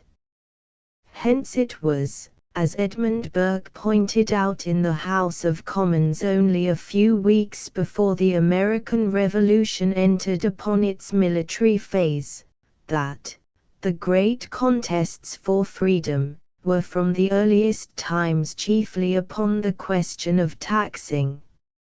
Most of the contests in the ancient commonwealths turned primarily on the right of election of magistrates, or on the balance among the several orders of the state. The question of money was not with them so immediate. But in England it was otherwise. On this point of taxes the ablest pens and most eloquent tongues have been exercised, the greatest spirits have acted and suffered. They took infinite pains to inculcate, as a fundamental principle, that in all monarchies the people must in effect, themselves, mediately or immediately, possess the power of granting their own money, or no shadow of liberty could subsist. The colonies draw from you, as with their life-blood, these ideas and principles. Their love of liberty, as with you, fixed and attached on this specific point of taxing. Liberty might be safe or might be endangered in 20 other particulars without their being much pleased or alarmed. Here they felt its pulse, and as they found that beat, they thought themselves sick or sound. Accordingly, the meaning which the English race on both sides of the Atlantic were accustomed to attach to the words tyranny and despotism was a meaning to some degree ideal. It was a meaning drawn from the extraordinary political sagacity with which the race is endowed, from their extraordinary sensitiveness as to the use of the taxing power in government, from their instinctive perception of the commanding place of the taxing power among all the other forms of power in the state, from their perfect assurance that he who holds the purse with the power to fill it and to empty it, holds the key of the situation, can maintain an army of his own, can rule without consulting Parliament, can silence criticism, can crush opposition, can strip his subjects of every vestige of political life. In other words, he can make slaves of them, he can make a despot and a tyrant of himself. Therefore, the system which in the end might develop into results so palpably tyrannic and despotic, they bluntly called a tyranny and a despotism in the beginning. To say, therefore, that the Declaration of Independence did the same, is to say that it spoke good English. Of course, history will be ready to set aside the charge thus made in language not all liable to be misunderstood, just so soon as history is ready to set aside the common opinion that the several acts of the British government, from 1764 to 1776, for laying and enforcing taxation in America, did evince a somewhat particular and systematic design to take away some portion of the property of the American people without their consent. The second of the two great charges contained in the Declaration of Independence, while intimating that some share in the blame is due to the British Parliament and to the British people, yet fastens upon the King himself as the one person chiefly responsible for the scheme of American tyranny therein set forth, and culminates in the frank description of him as a prince whose character is thus marked by every act which may define a tyrant. Is this accusation of George III now to be set aside as unhistoric? Was that king, or was he not, chiefly responsible for the American policy of the British government between the years 1764 and 1776? If he was so, then the historic soundness of the most important portion of the Declaration of Independence is vindicated. Fortunately, this question can be answered without hesitation, and in a few words, and for these few words, an American writer of today, conscious of his own bias of nationality, will rightly prefer to cite such words as have been uttered upon the subject by the ablest English historians of our time. Upon their statements alone it must be concluded that George III ascended his throne with the fixed purpose of resuming to the crown many of those powers which, by the Constitution of England, did not then belong to it, and that in this purpose, at least during the first 25 years of his reign, he substantially succeeded, himself determining what should be the policy of each administration, what opinions his ministers should advocate in Parliament, and what measures Parliament itself should adopt. Says Sir Erskine May, the King desired to undertake personally the chief administration of public affairs, to direct the policy of his ministers, and himself to distribute the patronage of the crown. He was ambitious not only to reign, but to govern. Strong as were the ministers, the king was resolved to wrest all power from their hands, and to exercise it himself. But what was this in effect but to assert that the king should be his own minister? The king's tactics were fraught with danger, as well to the crown itself as to the constitutional liberties of the people. Already prior to the year 1778, according to Lecky, the king had laboriously built up in England a system of personal government, and it was because he was unwilling to have this system disturbed that he then refused, in defiance of the most earnest representations of his own minister and of the most eminent politicians of every party, to send for the greatest of living statesmen at the moment when the empire appeared to be in the very agonies of dissolution. Either Chatham or Rockingham should have insisted that the policy of the country should be directed by its responsible ministers and not dictated by an irresponsible sovereign. This refusal of the king to pursue the course which was called for by the Constitution, and which would have taken the control of the policy of the government out of his hands, was, according to the same great historian, an act the most criminal in the whole reign of George III, as criminal as any of those acts which led Charles I to the scaffold. Even so early as the year 1768, according to John Richard Green, George III had at last reached his aim. In the early days of the ministry, which began in that year, his influence was felt to be predominant. In its later and more disastrous days it was supreme, for Lord North, who became the head of the ministry on Grafton's retirement in 1770, was the mere mouthpiece of the king. Not only did he direct the minister, a careful observer tells us, in all important matters of foreign and domestic policy, but he instructed him as to the management of debates in Parliament, suggested what motions should be made or opposed, and how measures should be carried. He reserved for himself all the patronage, he arranged the whole cast of the administration, settled the relative place and pretensions of ministers of state, law officers, and members of the household, nominated and promoted the English and Scotch judges, appointed and translated bishops and deans, and dispensed other preferments in the church.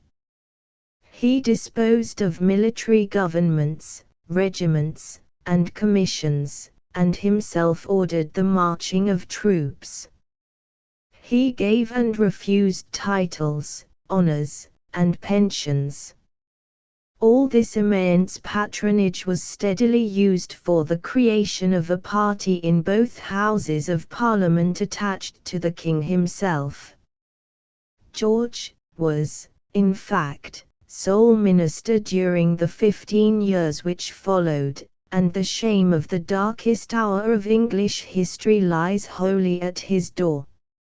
Surely, until these tremendous verdicts of English history shall be set aside, there need be no anxiety in any quarter as to the historic soundness of the two great accusations which together make up the principal portion of the Declaration of Independence. In the presence of these verdicts also, even the passion, the intensity of language, in which those accusations are uttered, seem to find a perfect justification. Indeed, in the light of the most recent and most unprejudiced expert testimony, the whole document, both in its substance and in its form, seems to have been the logical response of a nation of brave men to the great words of the greatest of English statesmen, as spoken in the House of Commons precisely 10 years before: "This kingdom has no right to lay a tax on the colonies. Sir, I rejoice that America has resisted. 3 millions of people, so dead to all the feelings of liberty as voluntarily to submit to be slaves, would have been fit instruments to make slaves of the rest." 6. Thus, ever since its first announcement to the world, and down almost to the present moment, has the Declaration of Independence been tested by criticism of every possible kind, by criticism intended and expected to be destructive. Apparently, however, all this criticism has failed to accomplish its object. It is proper for us to remember, also, that what we call criticism is not the only valid test of the genuineness and worth of any piece of writing of great practical interest to mankind. There is, in addition, the test of actual use and service, in direct contact with the common sense and the moral sense of large masses of men, under various conditions, and for a long period. Probably no writing which is not essentially sound and true has ever survived this test. Neither from this test has the Great Declaration any need to shrink. As to the immediate use for which it was sent forth, that of rallying and uniting the friends of the Revolution, and bracing them for their great task, its effectiveness was so great and so obvious that it has never been denied. During the century and a quarter since the Revolution, its influence on the political character and the political conduct of the American people has been great beyond calculation. For example, after we had achieved our own national deliverance, and had advanced into that enormous and somewhat corrupting material prosperity which followed the adoption of the Constitution and the development of the cotton interest and the expansion of the Republic into a transcontinental power, we fell under an appalling temptation, the temptation to forget, or to repudiate, or to refuse to apply to the case of our human brethren in bondage, the principles which we had once proclaimed as the basis of every rightful government. The prodigious service rendered to us in this awful moral emergency by the Declaration of Independence, was, that its public repetition, at least once every year, in the hearing of vast throngs of the American people in every portion of the Republic, kept constantly before our minds, in a form of almost religious sanctity, those few great ideas as to the dignity of human nature, and the sacredness of personality, and the indestructible rights of man as mere man, with which it had so gloriously identified the beginnings of our national existence. It did at last become very hard for us to listen each year to the preamble of the Declaration and still remain the owners and users and catchers of slaves, still harder, to accept the doctrine that the righteousness and prosperity of slavery was to be accepted as the dominant policy of the nation. The logic of Calhoun was as flawless as usual, when he concluded that the chief obstruction in the way of his system was the preamble of the Declaration of Independence. Had it not been for the inviolable sacredness given by it to those sweeping aphorisms about the natural rights of man, it may be doubted whether Calhoun might not have won over an immense majority of the American people to the support of his compact and plausible scheme for making slavery the basis of the Republic. It was the preamble of the Declaration of Independence which elected Lincoln, which sent forth the Emancipation Proclamation, which gave victory to Grant, which ratified the 13th Amendment. We shall not here attempt to delineate the influence of this state paper upon mankind in general. Of course, the emergence of the American Republic as an imposing world power is a phenomenon which has now for many years attracted the attention of the human race. Surely, no slight effect must have resulted from the fact that, among all civilized peoples, the one American document best known is the Declaration of Independence, and that thus the spectacle of so vast and beneficent a political success has been everywhere associated with the assertion of the natural rights of man. The doctrines it contained, says Buckle, were not merely welcomed by a majority of the French nation, but even the government itself was unable to withstand the general feeling. Its effect in hastening the approach of the French Revolution was indeed most remarkable. Elsewhere, also, in many lands, among many peoples, it has been cited again and again as an inspiration to political courage, as a model for political conduct, and if, as the brilliant historian just alluded to has affirmed, that noble declaration ought to be hung up in the nursery of every king, and blazoned on the porch of every royal palace, it is because it has become the classic statement of political truths which must at last abolish kings altogether, or else teach them to identify their existence with the dignity and happiness of human nature. V. The Struggle for Independence. The Principles of the Revolution by Josiah Quincy. When we speak of the glory of our fathers, we mean not that vulgar renown to be attained by physical strength, nor yet that higher fame, to be acquired by intellectual power. Both often exist without lofty thought, pure intent, or generous purpose. The glory which we celebrate was strictly of a moral and religious character, righteous as to its ends, just as to its means. The American Revolution had its origin neither in ambition, nor avarice, nor envy, nor in any gross passion, but in the nature and relation of things, and in the thence resulting necessity of separation from the parent state.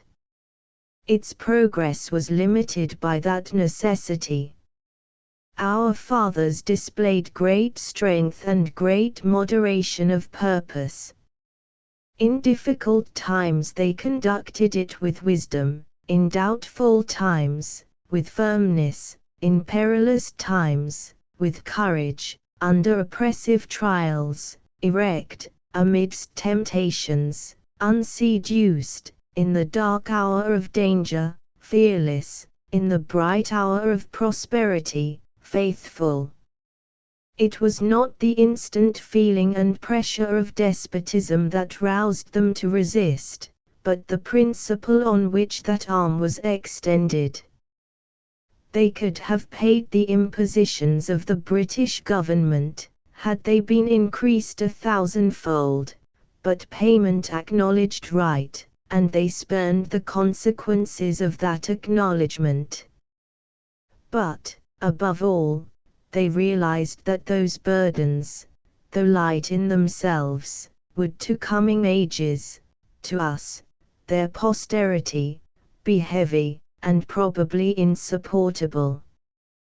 They preferred to meet the trial in their own times, and to make the sacrifices in their own persons, that we and our descendants, their posterity, might reap the harvest and enjoy the increase. Generous men, exalted patriots, immortal statesmen.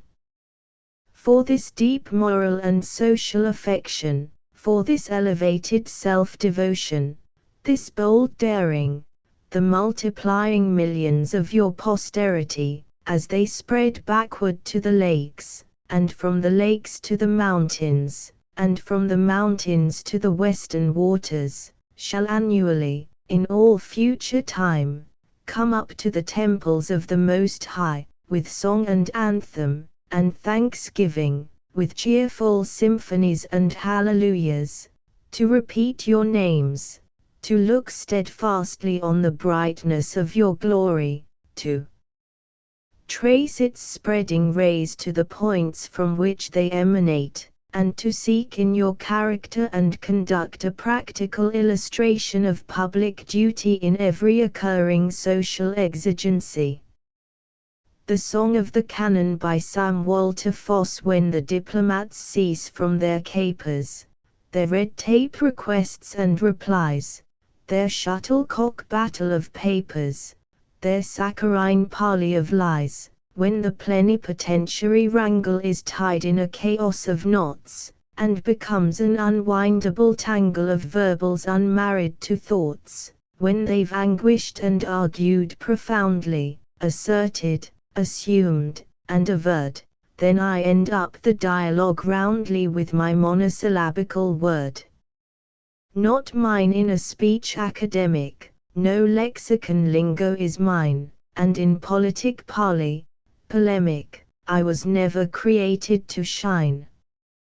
But I speak with some show of decision, and I never attempt to be bland, I hurl my one word with precision, my hearers, they all understand. It requires no laboured translation, its pith and its import to glean, they gather its signification, they know at the first what I mean. The codes of the learned legations, of form, and of rule, and decree, the etiquette books of the nations, they were never intended for me. When your case is talked into confusion, then hush you, my diplomat friend, give me just a word in conclusion, let me bring the dispute to an end. Ye diplomats, cease to aspire, a case that's appealed to debate, it has gone to a court that is higher, and I'm the attorney for fate. Paul Revere's Ride, 9. The 18th of April, 1775. By Henry Wadsworth Longfellow. Listen, my children, and you shall hear of the midnight ride of Paul Revere, on the 18th of April, in 75. Hardly a man is now alive who remembers that famous day and year. He said to his friend, if the British march by land or sea from the town tonight, hang a lantern aloft in the belfry arch of the North Church Tower as a signal light, 1. If by land, and 2. If by sea, and I on the opposite shore will be, ready to ride and spread the alarm through every Middlesex village and farm, for the country folk to be up and to arm. Then he said, good night. And with muffled or silently rode to the Charlestown shore, just as the moon rose over the bay, where swinging wide at her moorings lay the Somerset, British man of war, a phantom ship, with each mast and spar across the moon like a prison bar, and a huge black hulk, that was magnified by its own reflection in the tide. Meanwhile, his friend, through alley and street wanders and watches with eager ears, till in the silence around him he hears the muster of men at the barrack door, the sound of arms, and the tramp of feet, and the measured tread of the grenadiers, marching down to their boats on the shore. Then he climbed to the tower of the Old North Church, by the wooden stairs, with stealthy tread, to the belfry chamber overhead, and startled the pigeons from their perch on the sombre rafters, that round him made masses and moving shapes of shade, by the trembling ladder, steep and tall, to the highest window in the wall, where he paused to listen and look down a moment on the roofs of the town, and the moonlight flowing over all. Beneath, in the churchyard, lay the dead, in their night encampment on the hill, wrapped in silence so deep and still, that he could hear, like a sentinel's tread, the watchful night wind, as it went creeping along from tent to tent, and seeming to whisper, all is well. A moment only he feels the spell of the place and the hour, and the secret dread of the lonely belfry and the dead, for suddenly all his thoughts are bent on a shadowy something far away, where the river widens to meet the bay, a line of black that bends and floats on the rising tide, like a bridge of boats. Meanwhile, impatient to mount and ride, booted and spurred, with a heavy stride on the opposite shore walked Paul Revere. Now he patted his horse's side, now gazed at the landscape far and near, then, impetuous, stamped the earth, and turned and tightened his saddle girth. But mostly he watched with eager search the belfry tower of the Old North Church, as it rose above the graves on the hill, lonely, and spectral, and sombre and still. And lo! as he looks, on the belfry's height a glimmer, and then a gleam of light. He springs to the saddle, the bridle he turns, but lingers and gazes, till full on his sight a second lamp in the belfry burns.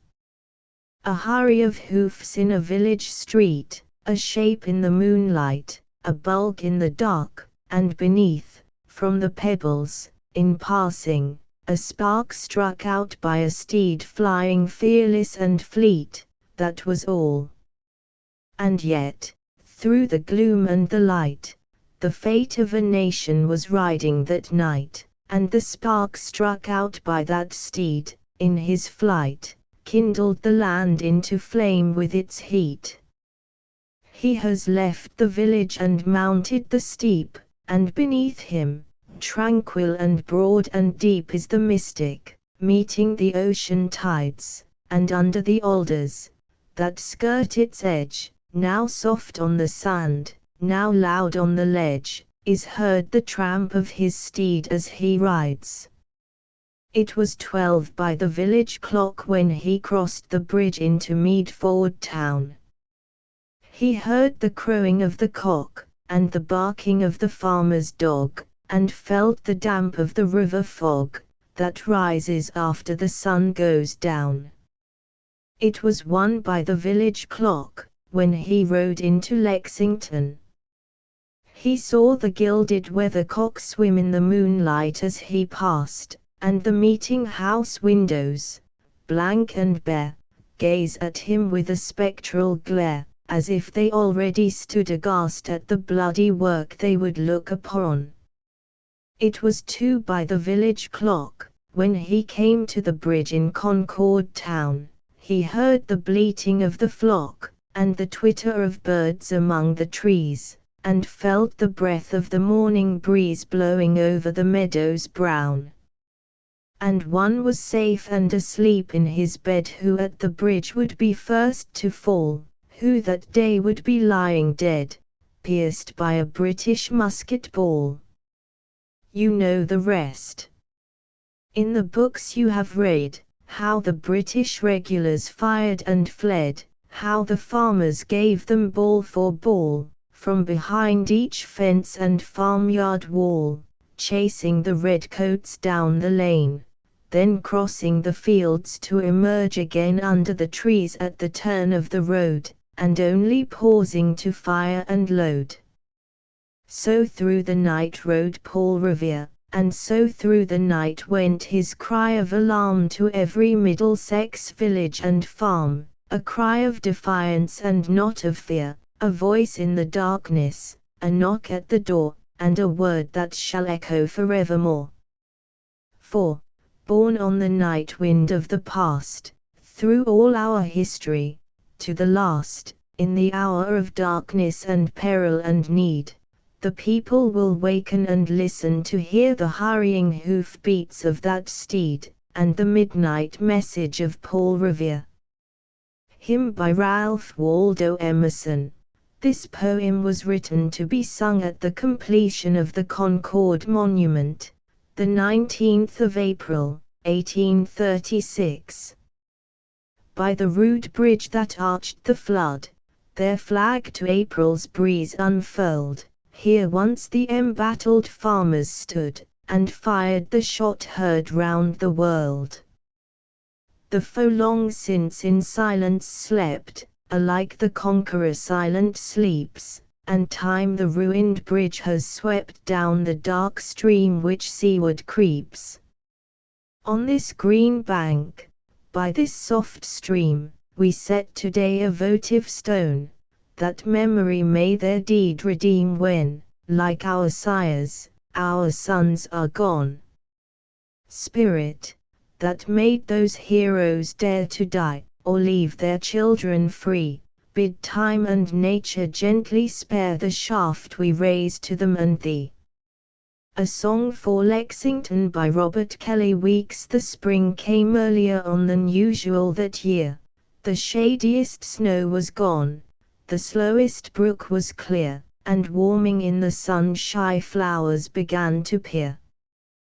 'Twas more like middle May, the earth so seemed to thrive, that 19th April day of 1775, winter was well away, New England was alive. Alive and sternly glad. Her doubts were with the snow, her courage, long forbade, ran full to overflow, and every hope she had began to bud and grow. She rose betimes that morn, for there was work to do, a planting, not of corn, of what she hardly knew, blessings for men unborn, and well she did it, too. With open hand she stood, and sowed for all the years, and watered it with blood, and watered it with tears, the seed of quickening food for both the hemispheres. This was the planting done that April morn of fame, honor to every one to that seed field that came. Honor to Lexington, our first immortal name. The Revolutionary Alarm by George Bancroft. Darkness closed upon the country and upon the town, but it was no night for sleep. Heralds on swift relays of horses transmitted the war message from hand to hand, till village repeated it to village, the sea to the backwoods, the plains to the highlands, and it was never suffered to droop till it had been borne north and south, and east and west, throughout the land. It spread over the bays that receive the Saco and the Penobscot. Its loud reveille broke the rest of the trappers of New Hampshire, and, ringing like bugle notes from peak to peak, overleaped the Green Mountains, swept onward to Montreal, and descended the ocean river, till the responses were echoed from the cliffs of Quebec. The hills along the Hudson told to one another the tale. As the summons hurried to the south, it was one day at New York, in one more at Philadelphia, the next it lighted a watch-fire at Baltimore, thence it waked an answer at Annapolis. Crossing the Potomac near Mount Vernon, it was sent forward without a halt to Williamsburg. It traversed the dismal swamp to Nansemond, along the route of the first emigrants to North Carolina. It moved onwards and still onwards, through boundless groves of evergreen, to New Bern and to Wilmington. For God's sake, forward it by night and by day wrote Cornelius Harnett, by the express which sped for Brunswick. Patriots of South Carolina caught up its tones at the border and dispatched it to Charleston, and through pines and palmettos and moss-clad live oaks, farther to the south, till it resounded among the New England settlements beyond Savannah. The Blue Ridge took up the voice, and made it heard from one end to the other of the Valley of Virginia. The Alleghenies, as they listened, opened their barriers, that the loud call might pass through to the hardy riflemen on the Holston, the Vdauga, and the French Broad.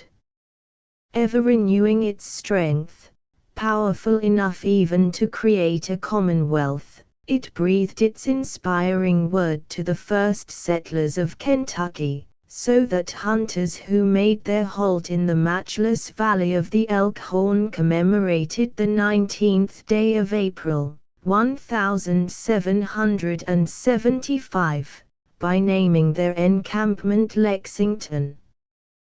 With one impulse the colonies sprung to arms, with one spirit they pledged themselves to each other to be ready for the extreme event.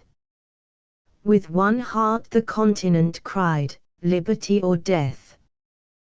The Volunteer by Elbridge Jefferson Cutler. At dawn he said, "I bid them all farewell, to go where bugles call and rifles gleam." And with the restless thought asleep he fell, and glided into dream. A great hot plain from sea to mountain spread, through it a level river slowly drawn. He moved with a vast crowd, and at its head streamed banners like the dawn. There came a blinding flash, a deafening roar, and dissonant cries of triumph and dismay. Blood trickled down the river's reedy shore, and with the dead he lay. The morn broke in upon his solemn dreams, and still with steady pulse and deepening eye, "Where bugles call," he said, "and rifles gleam, I follow, though I die."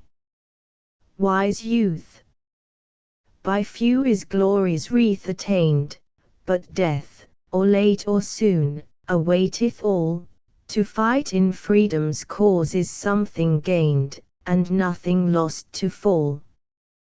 Ticonderoga, the 10th of May, 1775. By V. B. Wilson. The cold, grey light of the dawning on old Carillon falls, and dim in the mist of the morning stand the grim old fortress walls. No sound disturbs the stillness save the cataract's mellow roar. Silent as death is the fortress, silent the misty shore. But up from the wakening waters comes the cool, fresh morning breeze lifting the banner of Britain, and whispering to the trees of the swift gliding boats on the waters that are nearing the fog-shrouded land, with the old Green Mountain Lion and his daring patriot band. But the sentinel at the postern heard not the whisper low. He is dreaming of the banks of the Shannon as he walks on his beat to and fro, of the starry eyes in green Erin that were dim when he marched away, and a tear down his bronzed cheek courses, tease the first for many a day. A sound breaks the misty stillness, and quickly he glances around.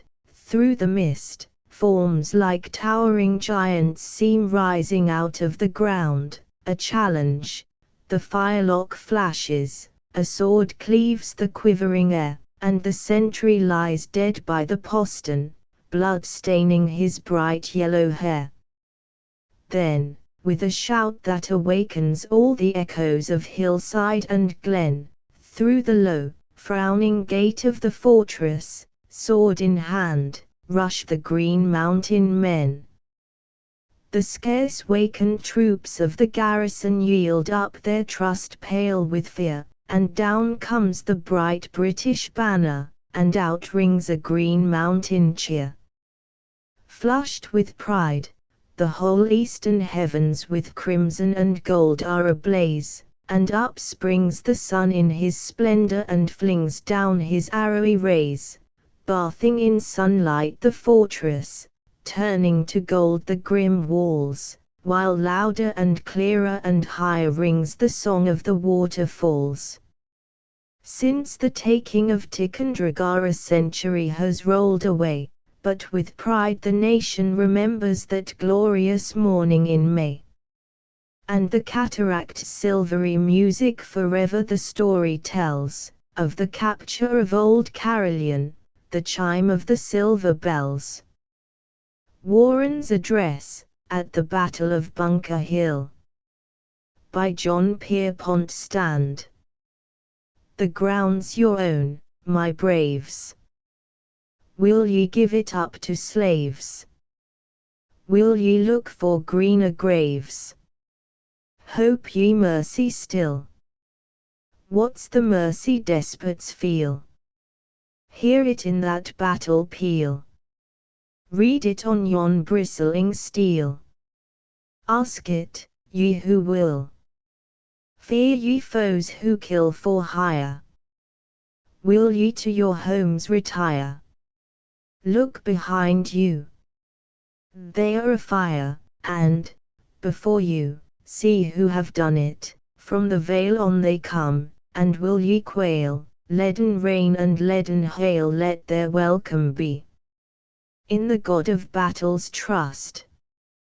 Die we may, and die we must, but oh, where can dust to dust be consigned so well, as where heaven its dews shall shed on the martyred patriot's bed, and the rocks shall raise their head of his deeds to tell. The lonely bugle grieves, from an ode on the celebration of the Battle of Bunker Hill, the 17th of June, 1825.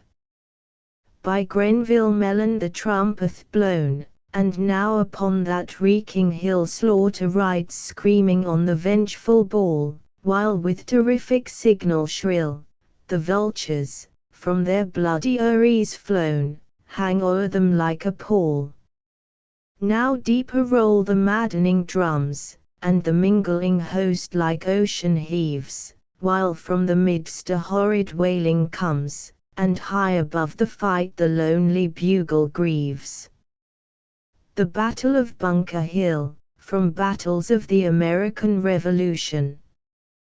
The advance of the British Army was like a solemn pageant in its steady headway, and like a parade for inspection in the completeness of its outfit.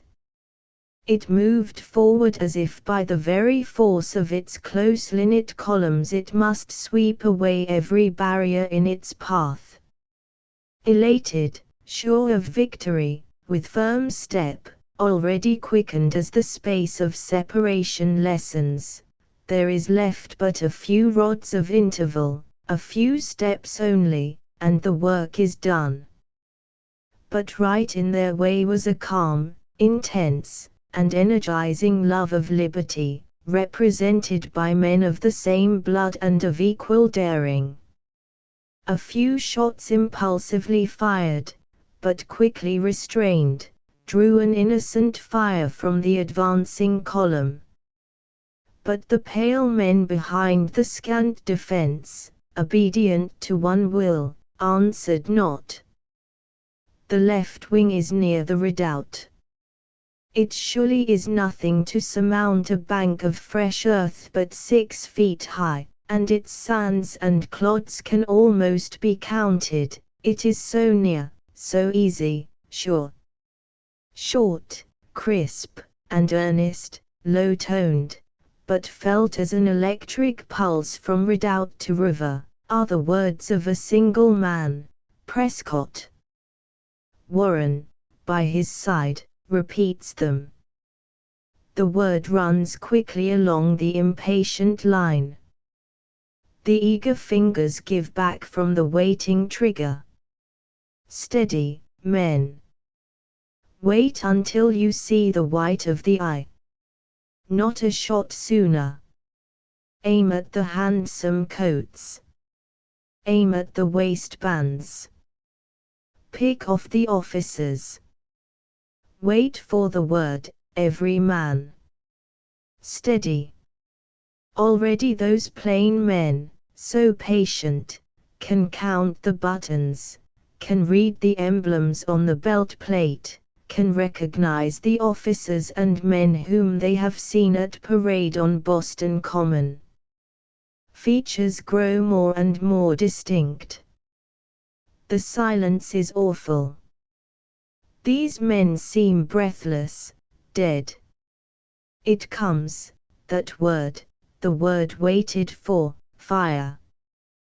That word had waited behind the center and the left wing, where Putnam watched, as it lingered behind breastwork and redoubt. Sharp, clear, and deadly, in tone and essence, it rings forth, fire. From redoubt to river, along the whole sweep of devouring flame, the forms of men wither as in a furnace heat. The whole front goes down. For an instant the chirp of the grasshopper and the cricket in the freshly cut grass might almost be heard, then the groans of the suffering, then the shouts of impatient yeomen, who leap over obstacles to pursue until recalled to silence and to duty. Staggering but reviving, grand in the glory of their manhood, heroic in the fortitude which restores self-possession, with a steady step, in the face of fire and over the bodies of their dead, the remnant dare to renew battle. Again the deadly volley, and the shattered columns, in spite of entreaty or command, move back to the place of starting, and the first shock of battle is over. A lifetime when it is past seems but as a moment. A moment sometimes is as a lifetime. Onset and repulse. 300 lifetimes ended in 20 minutes. The Maryland Battalion by John Williamson Palmer Spruce Macaronis, and pretty to see, tidy and dapper and gallant were we, blooded, fine gentlemen, proper and tall, bold in a fox hunt and gay at a ball, prancing soldados so martial and bluff, billets for bullets, in scarlet and buff, but our cockades were clasped with a mother's low prayer, and the sweethearts that braided the sword knots were fair. There was grammar of drums humming hoarse in the hills, and the bugle sang fanfaron down by the mills. By Flatbush the bagpipes were droning amain, and keen cracked the rifles in Martin's Lane, for the Hessians were flecking the hedges with red, and the grenadiers' tramp marked the roll of the dead.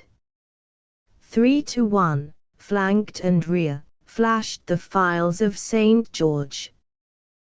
The fierce gleam of their steel as the glow of a forge. The brutal boom-boom of their swart cannoneers was sweet music compared with the taunt of their cheers, for the brunt of their onset, our crippled array, and the light of God's leading gone out in the fray. Oh, the rout on the left and the tug on the right. The mad plunge of the charge and the wreck of the flight. When the cohorts of Grant held stout Sterling at strain, and the mongrels of Hesse went tearing the slain, when at Freak's Mill the flumes and the sluices ran red, and the dead choked the dike and the marsh choked the dead. O Sterling, good Sterling, how long must we wait? Shall the shout of your trumpet unleash us too late? Have you never a dash for brave Mordecai Gist, with his heart in his throat, and his blade in his fist? Are we good for no more than to prance in a ball, when the drums beat the charge and the clarions call? Tralera! Tralera! Now praise we the Lord for the clang of his call and the flash of his sword. Tralera! Tralera! Now forward to die, for the banner, hurrah! And for sweethearts, goodbye. 400 wild lads. Maybe so. I'll be bound 'twill be easy to count us, face up, on the ground.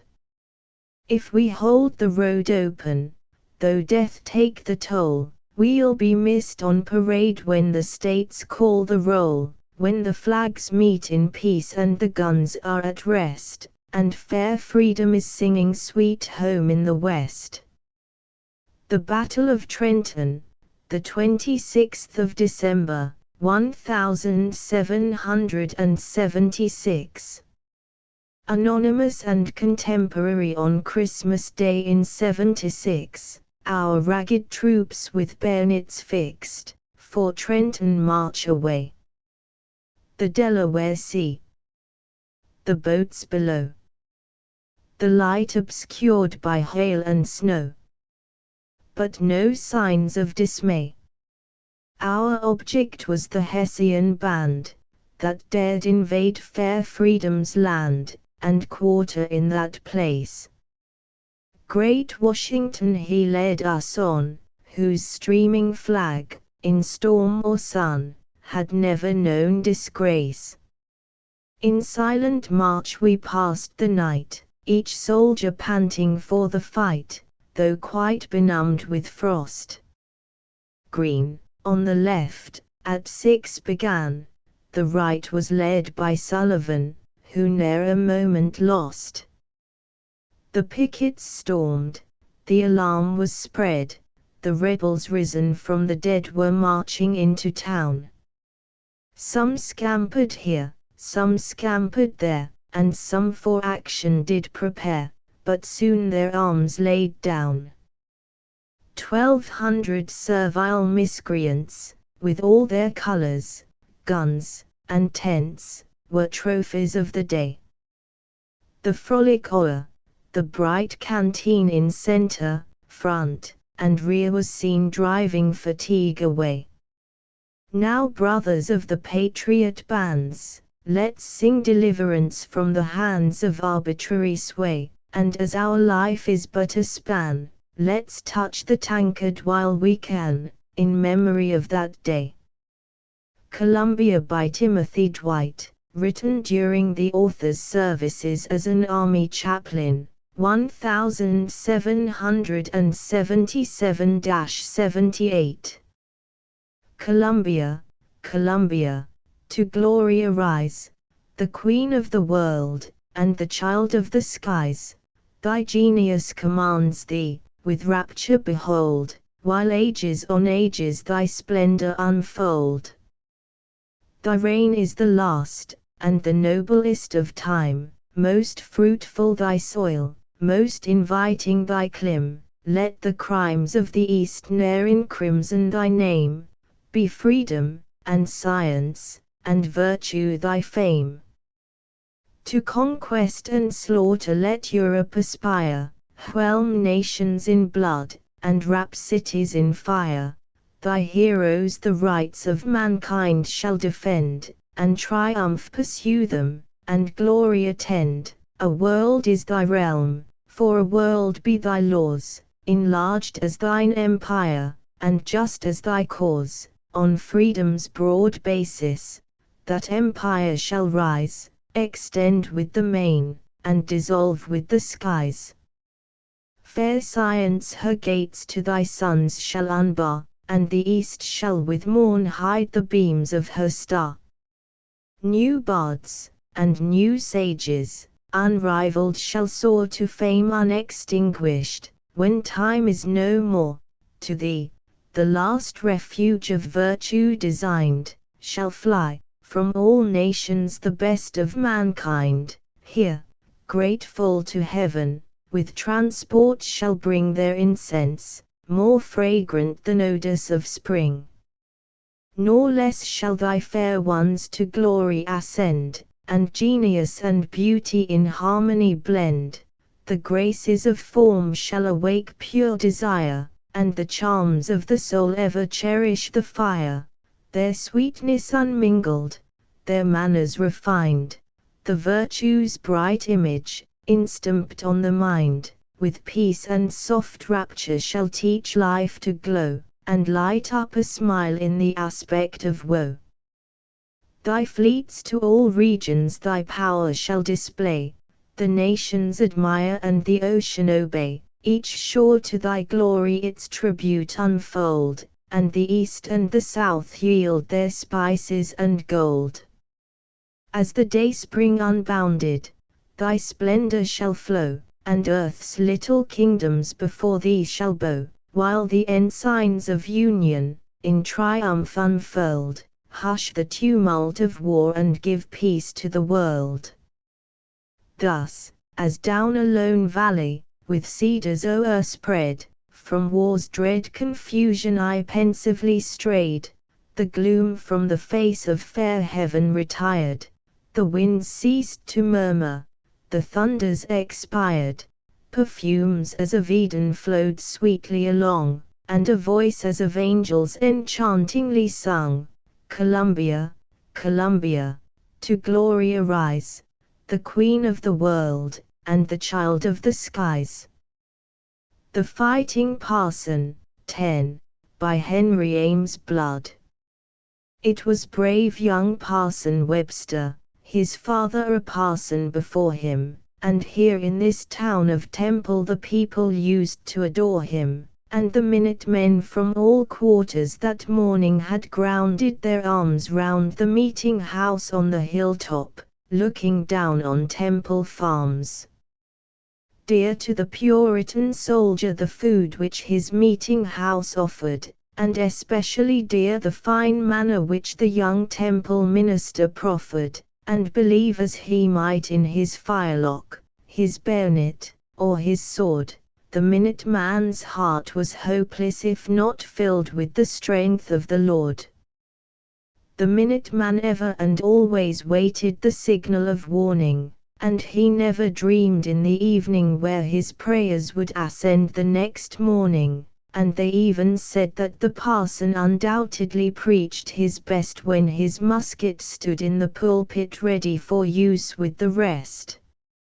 Sad was the minister's message, and many a heart beat faster, and many a soft eye glistened, whenever the voice of the pastor dwelt on the absent dear ones who had followed their country's call to the distant camp, or the battle, or the frowning fortress wall. And now when near to 15th Lee and the urchins thought of their luncheon, and into the half-curtained windows hotter and hotter the sun shone, and the redbreast dozed in the branches, and the crow on the pine tree's top, and the squirrel was lost in his musings, the sermon came to a stop. For sharp on the turnpike the clatter of galloping hoofs resounded, and the granite ring of the roadway louder and louder sounded, and now no longer the redbreast was inclined to be dull that day, and now no longer the sexton slept in his usual way. But all sprang up on the instant, and the widest of eyes grew wider, while on towards the porch, like a tempest, came sweeping the horse and its rider, and now from the din of the hoof-beats a trumpet voice leapt out, and, tingling to its rafters, the church was alive with the shout, Burgoynes at Ticonderoga, would you have the old fort surrender? No, no, cried the parson, New Hampshire will send the last man to defend her. But before he could shoulder his musket a Tory sang up from below, I hear a great voice out of heaven, sir, warning us not to go. Quick from the pulpit descending, with the agile step of a lion, the voice you hear is from hell, sir, replied the young servant of Zion. And out through the open doorway, and on past the porch he strode, and the congregation came after, and gathered beside the road. Sadly enough the colonel, the Minutemen all arraying, from the dusty cocked hat of the rider drew the lots for going or staying. Then waving his hat as he took it, and putting the spurs to his mare, the stranger rode off to New Ipswich in a cheering that rent the air.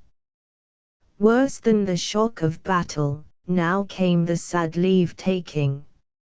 And to mothers and maids and matrons the deepest of grief and heart-aching, and far on the road through the mountains whence the rider had just come, they followed the Minutemen marching to the sound of the fife and the drum. Long dead have they been who sat there at that feast of things eternal, long dead the layman, the deacons, the lawyer, the doctor, the colonel, long dead the youths and the maidens, and long on the graves of all have the summers and the winters their leaves and their snows let fall. But whenever I come to the churchyard, where, by the side of the pastor, they afterwards laid the colonel, his friend in success and disaster, I see again on the common the minute-men all in array, and again I behold the departure, the pastor leading the way. And I think of the scene when his comrades brought back the young pastor, dying, to his home in the house of the colonel, and how, on his deathbed lying, he took the hand that was offered, and, gazing far into the night, whispered, "I die for my country, I have fought the good fight."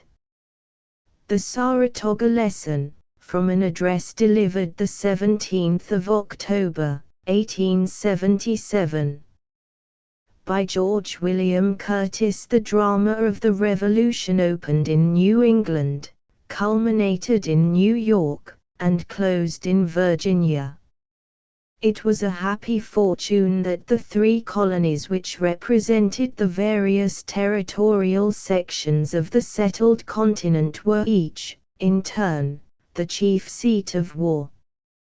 The common sacrifice, the common struggle, the common triumph, tended to weld them locally, politically, and morally together. Doubtless there were conflicts of provincial pride and jealousy and suspicion. In every great crisis of war, however, there was a common impulse and devotion, and the welfare of the continent obliterated provincial lines. It is by the few heaven-piercing peaks, not by the confused mass of upland, that we measure the height of the Andes, of the Alps, of the Himalaya. It is by Joseph Warren, not by Benjamin Church, by John Jay, not by Sir John Johnson, by George Washington, not by Benedict Arnold, that we test the quality of the revolutionary character. The voice of Patrick Henry from the mountains answered that of James Otis by the sea. Paul Revere's lantern shone along through the valley of the Hudson, and flashed along the cliffs of the Blue Ridge. The scattering volley of Lexington Green swelled to the triumphant thunder of Saratoga, and the reverberation of Burgoyne's falling arms in New York shook those of Cornwallis in Virginia from his hands. Doubts, jealousies, prejudices, were merged in one common devotion.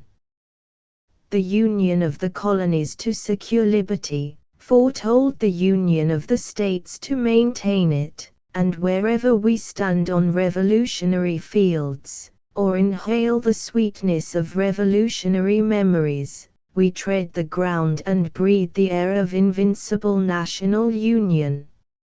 So, upon this famous and decisive field, let every unworthy feeling perish. Here, to the England that we fought let us now, grown great and strong with 100 years, hold out the hand of fellowship and peace. Here, where the English Burgoyne, in the very moment of his bitter humiliation generously pledged George Washington, let us, in our high hour of triumph, of power, and of hope, pledge the Queen. Here, in the grave of brave and unknown foemen, may mutual jealousies and doubts and animosities lie buried forever.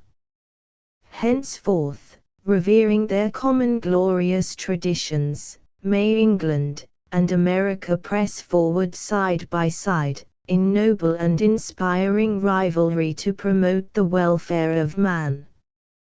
Fellow citizens, with the story of Burgoyne's surrender, the revolutionary glory of the state of New York, still fresh in our memories, I am glad that the hallowed spot on which we stand compels us to remember not only the imperial state, but the national commonwealth, whose young hands here together struck the blow, and on whose older head descends the ample benediction of the victory. On yonder height, 100 years ago, Virginia and Pennsylvania lay encamped. Beyond, and further to the north, watched New Hampshire and Vermont. Here, in the wooded uplands at the south, stood New Jersey and New York, while across the river to the east, Connecticut and Massachusetts closed the triumphant line. Here was the symbol of the Revolution, a common cause, a common strife, a common triumph, the cause, not of a class, but of human nature, the triumph, not of a colony, but of united America.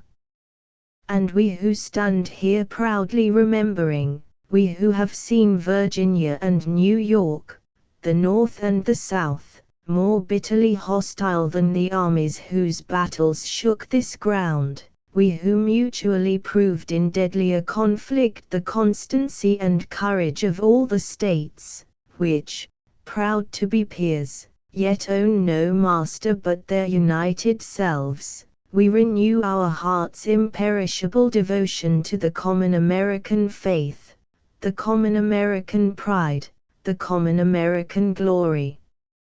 Here America stood and triumphed. Here Americans stand and bless their memory. And here, for 1,000 years, many grateful generations of Americans come to rehearse the glorious story, and to rejoice in a supreme and benignant American nationality. The Surrender of Burgoyne by James Watster Pastor, extract from Centennial Poem, read the 17th of October, 1877. Brothers, this spot is holy. Look around.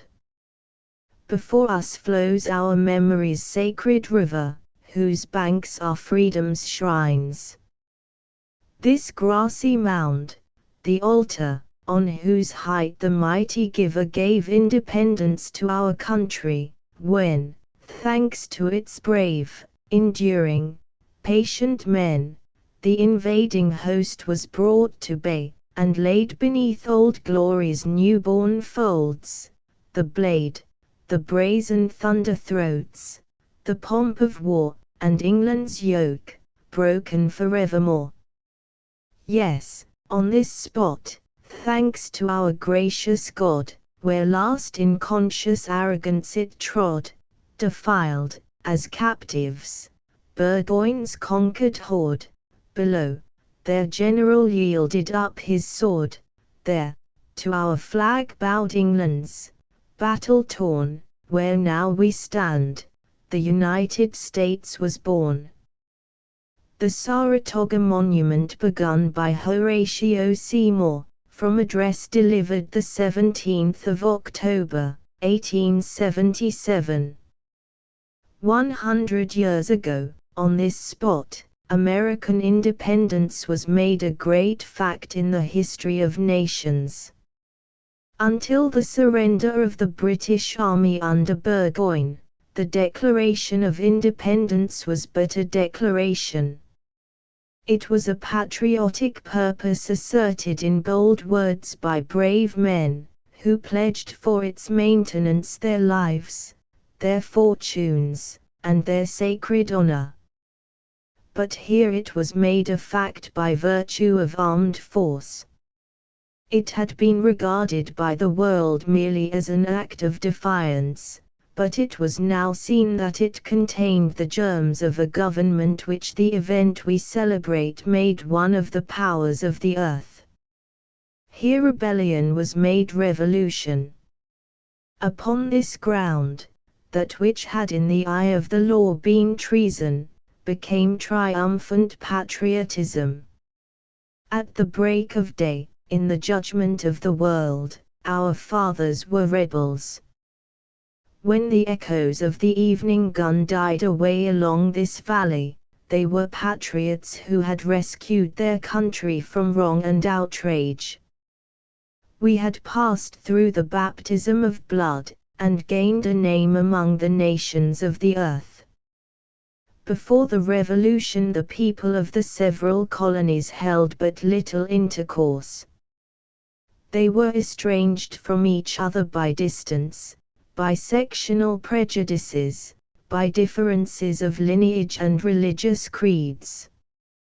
But when the men of Virginia went to Massachusetts to rescue Boston, when the men of the East and South battled side by side with those from the Middle States, when Greene and Lincoln went to the relief of the Southern colonies, all prejudices not only died away, but more than fraternal love animated every patriotic heart from the bleak forests of New England to the milder airs of Georgia.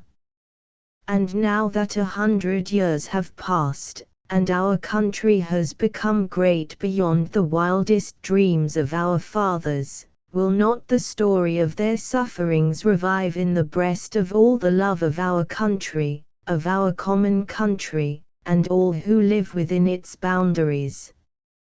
It was the most remarkable fact of the Revolutionary War and of the formation of state and national governments, that although the colonists were of different lineages and languages, living under different climates, with varied pursuits and forms of labor, cut off from intercourse by distance, yet, in spite of all these obstacles to accord, they were from the outset animated by common views, feelings, and purposes. When the independence was gained, they were able, after a few weeks spent in consultation, to form the Constitution under which we have lived for nearly 100 years. There can be no stronger proof that American institutions were born and shaped by American necessities. This fact should give us new faith in the lasting nature of our government. Monuments make as well as mark the civilization of a people. The surrender of Burgoyne marks the dividing line between two conditions of our country, the one the colonial period of dependence, and the other the day from which it stood full-armed and victorious here, endowed with a boldness to assert its independence, and endowed with a wisdom to frame its own system of government. We are told that during more than 20 centuries of war and bloodshed, only 15 battles have been decisive of lasting results. The contest of Saratoga is one of them. Shall not some suitable structure recall this fact to the public mind? Neither France, nor Britain, nor Germany could spare the statues or works of art which keep alive the memory of patriotic services or of personal virtues. Such silent teachers of all that ennobles men, have taught their lessons through the darkest ages, and have done much to save society from sinking into utter decay and degradation. If Greece or Rome had left no memorials of private virtues or public greatness, the progress of civilization would have been slow and feeble. If their crumbling remains should be swept away, the world would mourn the loss, not only to learning and the arts, but to virtue and patriotism. It concerns the honor and welfare of the American people that this spot should be marked by some structure which should recall its history and animate all who look upon it, by its grand teachings. No people ever held lasting power or greatness who did not reverence the virtues of their fathers, or who did not show forth this reverence by material and striking testimonials. Let us, then, build here a lasting monument, which shall tell of our gratitude to those who, through suffering and sacrifice, wrought out the independence of our country. Molly Maguire at Monmouth, the 28th of June, 1778. By Williams Collins. On the bloody field of Monmouth flashed the guns of Green and Wayne, fiercely roared the tide of battle, thick the sward was heaped with slain. Foremost, facing death and danger, Hessian, horse, and grenadier, in the vanguard, fiercely fighting, stood an Irish cannoneer. Loudly roared his iron cannon, mingling ever in the strife, and beside him, firm and daring, stood his faithful Irish wife. Of her bold contempt of danger Green and Lee's brigades could tell, every one knew Captain Molly and the army loved her well. Surged the roar of battle round them, swiftly flew the iron hail, forward dashed 1,000 bayonets, that lone battery to assail. From the foeman's foremost columns swept a furious fusillade, mowing down the massed battalions in the ranks of Green's brigade. Fast and faster worked the gunner, soiled with powder, blood and dust. English bayonets shone before him, shot and shell around him burst. Still he fought with reckless daring, stood and manned her long and well, till at last the gallant fellow dead, beside his cannon fell. With a bitter cry of sorrow, and a dark and angry frown, looked that band of gallant patriots at their gunner stricken down. Fall back, comrades, it is folly thus to strive against the foe. No, not so, cried Irish Molly, we can strike another blow. Quickly leaped she to the cannon, in her fallen husband's place, sponged and rammed it fast and steady, fired it in the foeman's face. Flashed another ringing volley, roared another from the gun. Boys, hurrah, cried gallant Molly, for the flag of Washington. Green's brigade, though shorn and shattered, slain and bleeding half their men, when they heard that Irish slogan, turned and charged the foe again. Knox and Wayne and Morgan rally, to the front they forward wheel, and before their rushing onset Clinton's English columns reel. Still the cannon's voice in anger rolled and rattled o'er the plain, till there lay in swarms around it mangled heaps of Hessians slain. Forward, charge them with the bayonet. 'Twas the voice of Washington, and there burst a fiery greeting from the Irish woman's gun. Moncton falls, against his columns leap the troops of Wayne and Lee, and before their reeking bayonets Clinton's red battalions flee. Morgan's rifles, fiercely flashing, thin the foe's retreating ranks, and behind them onward dashing Ogden hovers on their flanks. Fast they fly, these boasting Britons, who in all their glory came, with their brutal Hessian hirelings to wipe out our country's name. Proudly floats the starry banner, Monmouth's glorious field is won, and in triumph Irish Molly stands beside her smoking gun. The South in the Revolution by Robert Young Hayne. If there be one state in the Union, and I say it not in a boasting spirit, that may challenge comparison with any other, for an uniform, zealous, ardent, and uncalculating devotion to the Union, that state is South Carolina. From the very commencement of the Revolution, up to this hour, there is no sacrifice, however great, she has not cheerfully made, no service she has even hesitated to perform.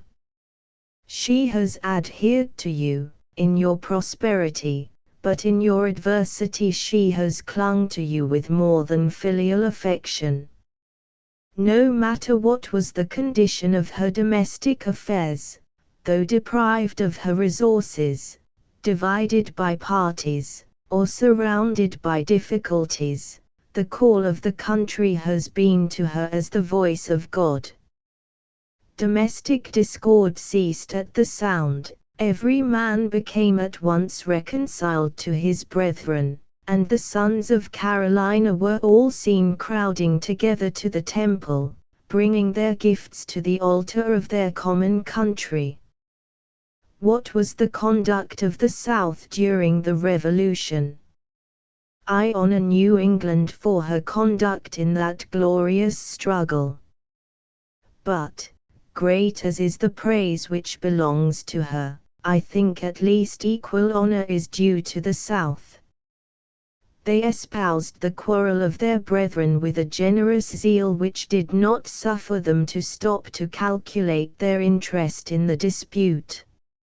Favorites of the mother country, possessed of neither ships nor seamen to create a commercial rivalship, they might have found, in their situation, a guarantee that their trade would be forever fostered and protected by Great Britain.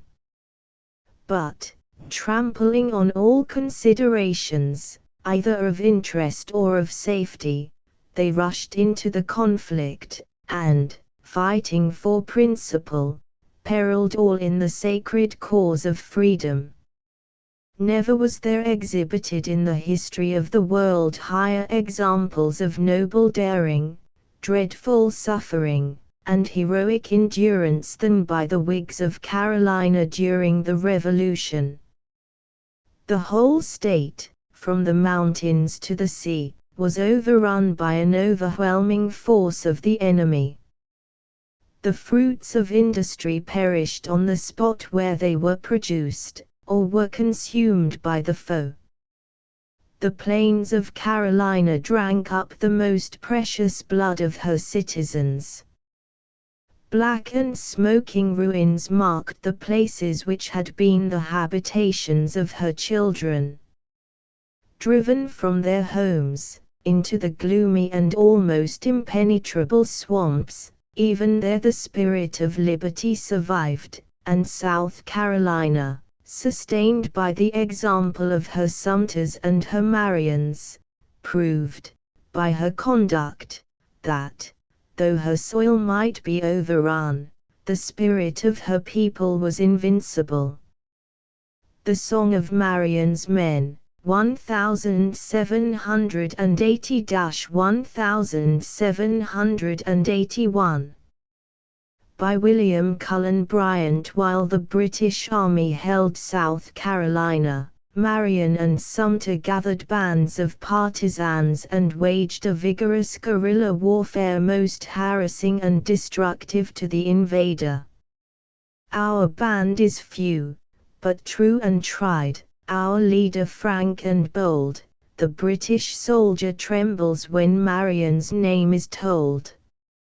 Our fortress is the good greenwood, our tent the cypress tree, we know the forest round us, as seamen know the sea.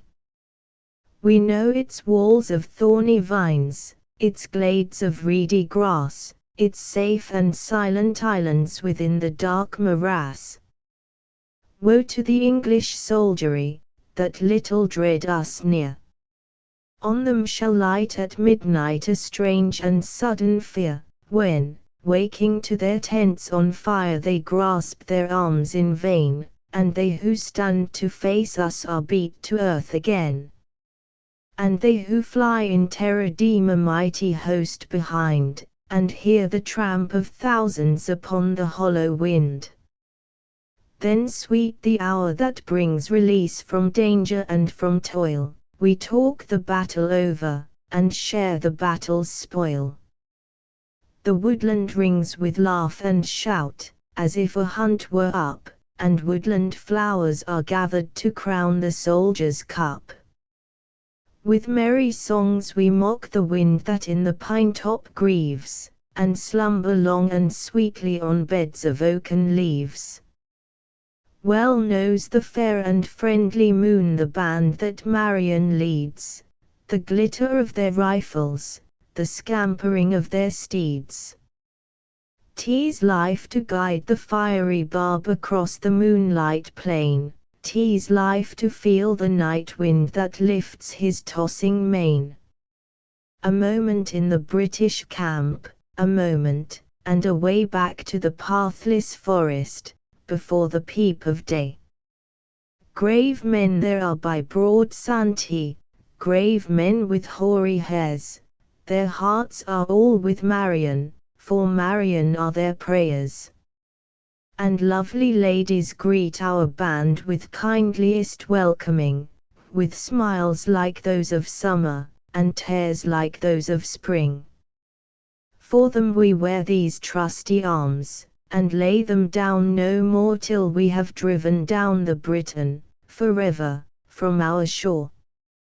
Our country saved by James Russell Lowell. Extract from Ode recited at the Harvard Commemoration, the 21st of July, 1865. Boom, cannon, boom to all the winds and waves. Clash out, glad bells, from every rocking steeple. Banners, advance with triumph, bend your staves.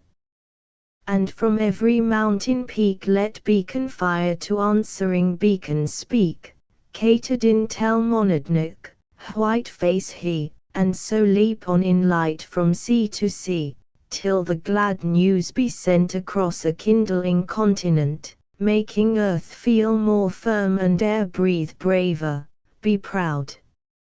For she is saved, and all have helped to save her. She that lifts up the manhood of the poor, she of the open soul and open door, with room about her hearth for all mankind. The fire is dreadful in her eyes no more, from her bold front the helm she doth unbind, sends all her handmaid armies back to spin, and bids her navies, that so lately hurled their crashing battle, to hold their thunders in, swimming like birds of calm along the unharmful shore. No challenge sends she to the older world, that looked askance and hatred, a light scorn plays o'er her mouth, as round her mighty knees she calls her children back, and waits the morn of nobler days, enthroned between her subject seas. Bow down, dear land, for thou hast found release. Thy God, in these distempered days, hath taught thee the sure wisdom of his ways, and through thine enemies athwart thee peace. Bow down in prayer and praise. No poorest in thy borders but may now lift to the juster skies a man's enfranchised brow. O beautiful, my country, ours once more. Smoothing thy gold of war dishevelled hair o'er such sweet brows as never other wore, and letting thy set lips freed from wrath's pale eclipse, the rosy edges of their smile lay bare, what words divine of lover or of poet could tell our love and make thee know it, among the nations bright beyond compare? What were our lives without thee? What all our lives to save thee? We reck not what we gave thee, we will not dare to doubt thee, but ask whatever else, and we will dare.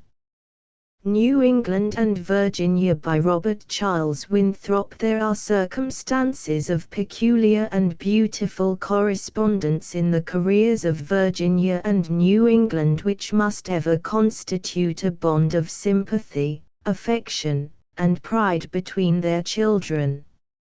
Not only did they form respectively the great northern and southern rallying points of civilization on this continent, not only was the most friendly competition or the most cordial cooperation, as circumstances allowed, kept up between them during their early colonial existence, but who forgets the generous emulation, the noble rivalry, with which they continually challenged and seconded each other in resisting the first beginnings of British aggression, in the persons of their James Otises and Patrick Henrys?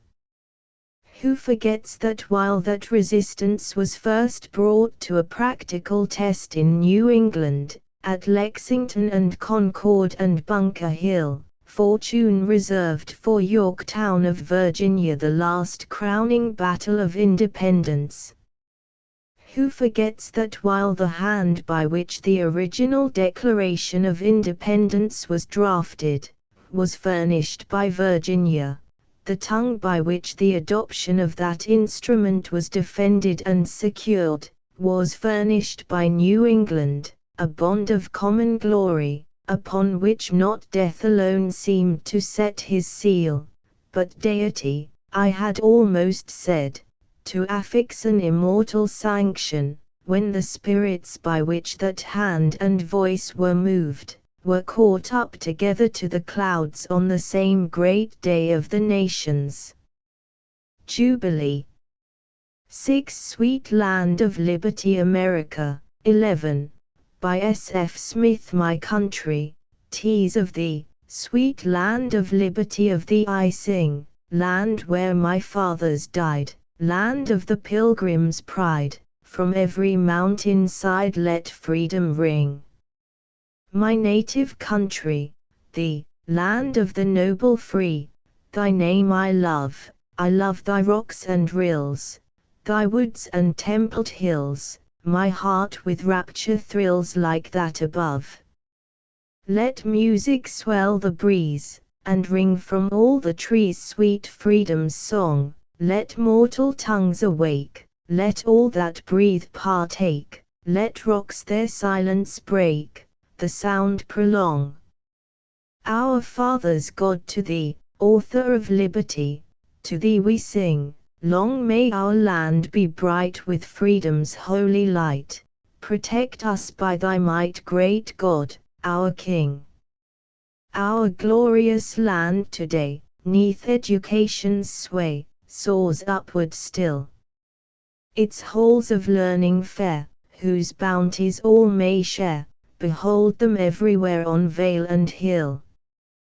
Thy safeguard, liberty, the school shall ever be, our nation's pride.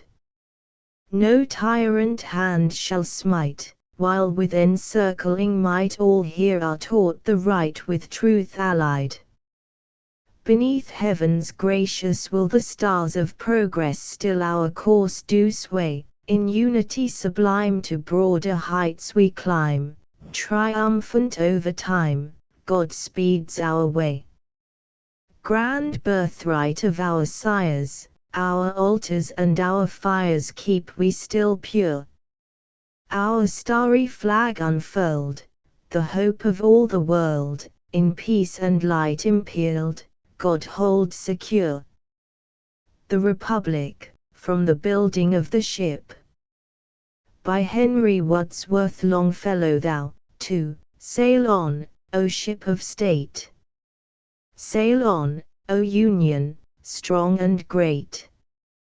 Humanity with all its fears, with all the hopes of future years, is hanging breathless on thy fate. We know what master laid thy keel, what workman wrought thy ribs of steel, who made each mast, and sail, and rope, what anvils rang, what hammers beat, in what a forge and what a heat were shaped the anchors of thy hope. Fear not each sudden sound and shock, 'tis of the wave and not the rock, 'tis but the flapping of the sail, and not a rent made by the gale. In spite of rock and tempest's roar, in spite of false lights on the shore, sail on, nor fear to breast the sea. Our hearts, our hopes, are all with thee, our hearts, our hopes, our prayers, our tears, our faith triumphant o'er our fears, are all with thee, are all with thee. The Antiquity of Freedom by William Cullen Bryant. Here are old trees, tall oaks, and gnarled pines, that stream with grey-green mosses. Here the ground was never trenched by spade, and flowers spring up unsown, and die ungathered. It is sweet to linger here, among the flitting birds and leaping squirrels, wandering brooks, and winds that shake the leaves, and scatter, as they pass, a fragrance from the cedars, thickly set with pale blueberries. In these peaceful shades, peaceful, unpruned, immeasurably old, my thoughts go up the long dim path of years, back to the earliest days of liberty. O freedom! Thou art not, as poets dream, a fair young girl, with light and delicate limbs, and wavy tresses gushing from the cap with which the Roman master crowned his slave when he took off the gyves. A bearded man, armed to the teeth, art thou, one mailed hand grasps the broad shield, and one the sword. Thy brow, glorious in beauty though it be, is scarred with tokens of old wars. Thy massive limbs are strong with struggling. Power at thee has launched his bolts, and with his lightnings smitten thee. They could not quench the life thou hast from heaven. Merciless power has dug thy dungeon deep, and his swart armorers, by 1,000 fires, have forged thy chain. Yet, while he deems thee bound, the links are shivered, and the prison walls fall outward.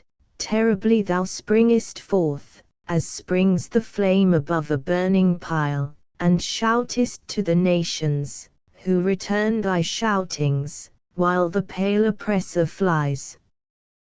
Thy birthright was not given by human hands, thou wert twin-born with man.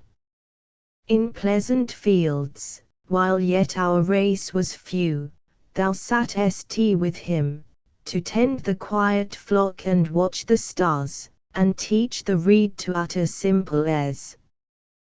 Thou by his side, amid the tangled wood, didst war upon the panther and the wolf, his only foes, and thou with him didst draw the earliest furrow on the mountain's side, soft with the deluge. Tyranny himself, thy enemy, although of reverend look, hoary with many years, and far obeyed, is later born than thou, and as he meets the grave defiance of thine elder eye, the usurper trembles in his fastnesses. Thou shalt wax stronger with the lapse of years, but he shall fade into a feebler age, feebler, yet subtler. He shall weave his snares, and spring them on thy careless steps, and clap his withered hands, and from their ambush call his hordes to fall upon thee. He shall send quaint maskers, wearing fair and gallant forms to catch thy gaze, and uttering graceful words to charm the ear, while his sly imps, by stealth, twine round thee threads of steel, light thread on thread, that grow to fetters, or bind down thy arms with chains concealed in chaplets. O! Not yet mayst thou unbrace thy corsely, nor lay by thy sword, nor yet, O freedom! Close thy lids in slumber, for thine enemy never sleeps, and thou must watch and combat till the day of the new earth and heaven. America by William Cullen Bryant. O, mother of a mighty race, yet lovely in thy youthful grace. The elder dames, thy haughty peers, admire and hate thy blooming years. With words of shame and taunts of scorn they join thy name. For on thy cheeks the glow is spread that tints thy morning hills with red. Thy step, the wild deer's rustling feet within thy woods are not more fleet. Thy hopeful eye is bright as thine own sunny sky. Aye, let them rail, those haughty ones, while safe thou dwellest with thy sons. They do not know how loved thou art, how many a fond and fearless heart would rise to throw its life between thee and the foe. They know not, in their hate and pride, what virtues with thy children bide, how true, how good, thy graceful maids make bright, like flowers, the valley shades, what generous men spring, like thine oaks, by hill and glen, what cordial welcomes greet the guest by thy lone rivers of the west, how faith is kept, and truth revered, and man is loved, and God is feared, in woodland homes, and where the ocean border foams. There's freedom at thy gates and rest for earth's downtrodden and oppressed, a shelter for the hunted head, for the starved labour toil and bread. Power, at thy bounds, stops and calls back his baffled hounds. O, fair young mother! On thy brow shall sit a nobler grace than now.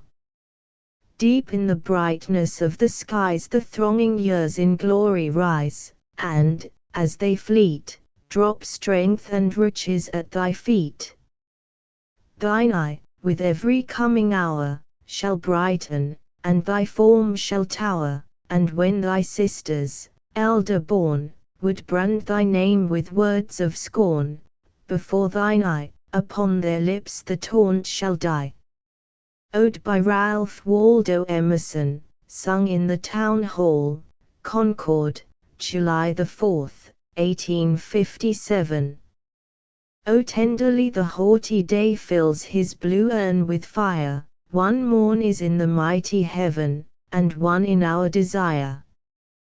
The cannon booms from town to town, our pulses beat not less, the joy bells chime their tidings down, which children's voices bless. For he that flung the broad blue fold o'er mantling land and sea, 1/3 part of the sky unrolled for the banner of the free. The men are ripe of Saxon kind to build an equal state, to take the statute from the mind and make of duty fate. United States. The ages plead, present and past in undersong, go put your creed into your deed, nor speak with double tongue. For sea and land don't understand, nor skies without a frown see rights for which the one hand fights by the other cloven down.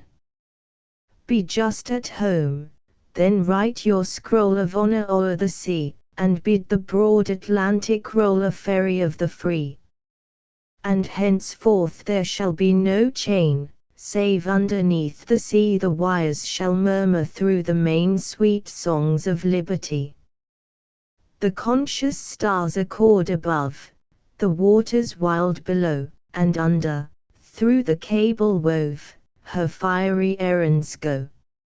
America First, 12, Anonymous. This is the season when young America celebrates the glorious deeds of the forefathers, when they cut the leading strings that bound them to the old world, and stepped forth with the independence of manhood.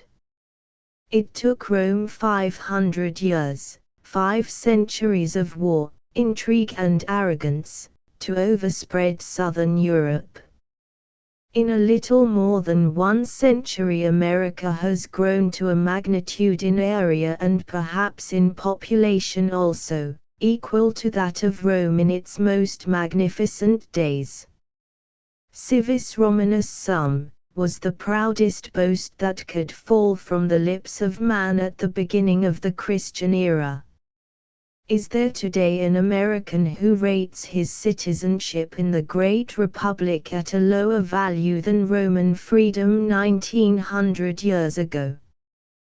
The day for spread eagle brag is long past, but there is no reason why we should hesitate to say what not we alone but all the people of the world believe, that it is the destiny of this country to become the greatest, the strongest, the wealthiest, the most self-supporting of all the nations of the earth.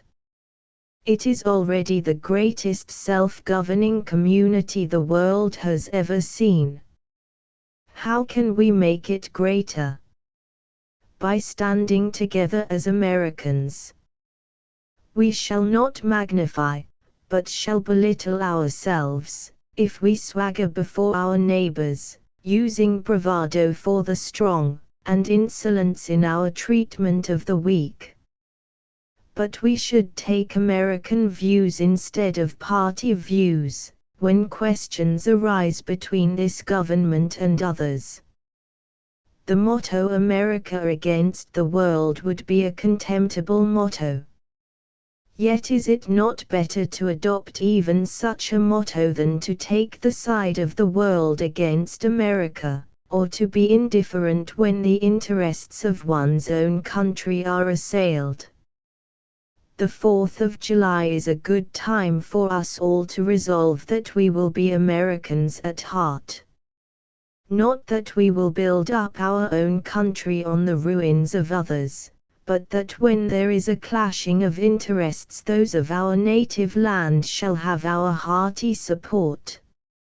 Liberty for all by William Lloyd Garrison. They tell me, liberty, that in thy name I may not plead for all the human race, that some are born to bondage and disgrace, some to a heritage of woe and shame, and some to power supreme, and glorious fame. With my whole soul I spurn the doctrine base, and, as an equal brotherhood, embrace all people, and for all fair freedom claim. Know this, O man.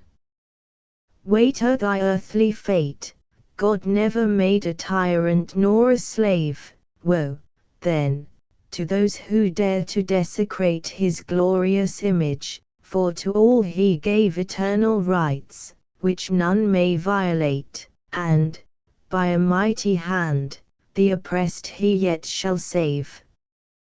Hymn, for the 4th of July, 1863. Anonymous Lord, the people of the land in thy presence humbly stand, on this day, when thou didst free men of old from tyranny. We, their children, bow to thee. Help us, Lord, our only trust. We are helpless, we are dust. All our homes are red with blood, long our grief we have withstood. Every lintel, each doorpost, drips, at tidings from the host, with the blood of some one lost. Help us, Lord, our only trust. We are helpless, we are dust. Comfort, Lord, the grieving one who bewails a stricken son. Comfort, Lord, the weeping wife, in her long, long widowed life, brooding o'er the fatal strife. Help us, Lord, our only trust. We are helpless, we are dust. On our nation's day of birth, bless thy own long-favored earth. Urge the soldier with thy will. Aid their leaders with thy skill. Let them hear thy trumpet thrill. Help us, Lord, our only trust. We are helpless, we are dust. Lord, we only fight for peace, fight that freedom may increase. Give us back the peace of old, when the land with plenty rolled, and our banner awed the bold. Help us, Lord, our only trust. We are helpless, we are dust. Lest we pray in thoughtless guilt, shape the future as thou wilt. Purge our realm from hoary crime with thy battles, dread, sublime, in thy well-appointed time. Help us, Lord, our only trust. We are helpless, we are dust. With one heart the nation's cries from our choral lips arise. Thou didst point a noble way for our fathers through the fray, lead their children thus today. Help us, Lord, our only trust. We are helpless, we are dust. In his name, who bravely bore cross and crown begemmed with gore, by his last immortal groan, ere he mounted to his throne, make our sacred cause thy own. Help us, Lord, our only trust. We are helpless, we are dust. The Dawning Future by William Preston Johnson, President of Tulane University, LA. Closing stanza of patriotic poem, The Patriot South. Thus, in the march of time, and long procession of coming ages, year on year, we mark the great Republic's proud career, like Philip's phalanx, manifold, with bucklers linked, one front against aggression, till freedom's perfect vision is unrolled, and man, with eye unsealed, its glories shall behold. Liberty. The people never give up their liberties but under some delusion. Burke, speech at a county meeting at Bucks, 1784. Liberty's in every blow. Let us do or die. Burns, Bannockburn. What is liberty without wisdom and without virtue? It is the greatest of all possible evils, for it is folly, vice, and madness, without tuition or restraint. Burke, Reflections on the Revolution in France. The poorest man may in his cottage bid defiance to all the force of the crown. Earl of Chatham, Speech on the Excise Bill. 'Tis liberty alone that gives the flower of fleeting life its luster and perfume, and we are weeds without it. Cowper, The Task. BKV line 446. The love of liberty with life is given, and life itself the inferior gift of heaven. Dryden, Palamon and Arcite. BK2. Line 291. This is true liberty when freeborn men, having to advise the public, may speak free, which he who can and will deserves high praise, who neither can nor will may hold his peace. What can be juster in a state than this? Milton, Trans. Horace. EP. I 1640. Give me again my hollow tree, a crust of bread, and liberty. Pope, Imitations of Horace. BK2. Satire 6. Line 220. O liberty! Liberty! How many crimes are committed in thy name! Madame Roland, Macaulay. Mirabeau. Freedom hereditary bondsman. Know ye not who would be free themselves must strike the blow? Byron, Childe Harold. Canto 2. Street 67. Freedom has 1,000 charms to show, that slaves how are contented, never know. Cowper, Table Talk. Line 260. He is the freeman, whom the truth makes free, and all are slaves besides. Cowper, The Task. BKV line 733. When freedom from her mountain height unfurled her standard to the air, she tore the azure robe of night, and set the stars of glory there. Drake, The American Flag. My angel, his name is freedom, choose him to be your king, he shall cut pathways east and west, and fend you with his wing. Emerson, Boston Hymn. Yes, to this thought I hold with firm persistence, the last result of wisdom stamps it true, he only earns his freedom and existence who daily conquers them anew. Goethe, Faust. Know ye why the cypress tree as freedom's tree is known? Know ye why the lily fair as freedom's flower is shown? 100 arms the cypress has, yet never plunder seeks, with 10 well-developed tongues the lily never speaks. Omar Khayyam, Frederick Bodenstedt, translator. What is freedom? Rightly understood, a universal license to be good. Hartley Coleridge.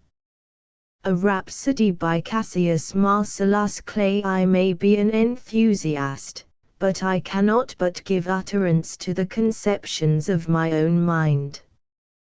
When I look upon the special developments of European civilization, when I contemplate the growing freedom of the cities, and the middle class which has sprung up between the pretenders to divine rule on the one hand, and the abject serf on the other, when I consider the Reformation, and the invention of the press, and see, on the southern shore of the continent, an humble individual, amidst untold difficulties and repeated defeats, pursuing the mysterious suggestions which the mighty deep poured unceasingly upon his troubled spirit, till at last, with great and irrepressible energy of soul, he discovered that there lay in the far western ocean a continent open for the infusion of those elementary principles of liberty which were dwarfed in European soil. I conceive that the hand of destiny was there. When I see the immigration of the pilgrims from the chalky shores of England, in the night fleeing from their native home, so dramatically and ably pictured by Mr. Webster in his celebrated oration, when father, mother, brother, wife, sister, lover, were all lost by those melancholy wanderers, stifling in the language of one who is immortal in the conception, the mighty hunger of the heart, and landing, amidst cold and poverty and death, upon the rude rocks of Plymouth, I venture to think the will of deity was there. When I have remembered the Revolution of '76, the 7 Years' War, 3 millions of men in arms against the most powerful nation in history, and vindicating their independence, I have thought that their sufferings and death were not in vain.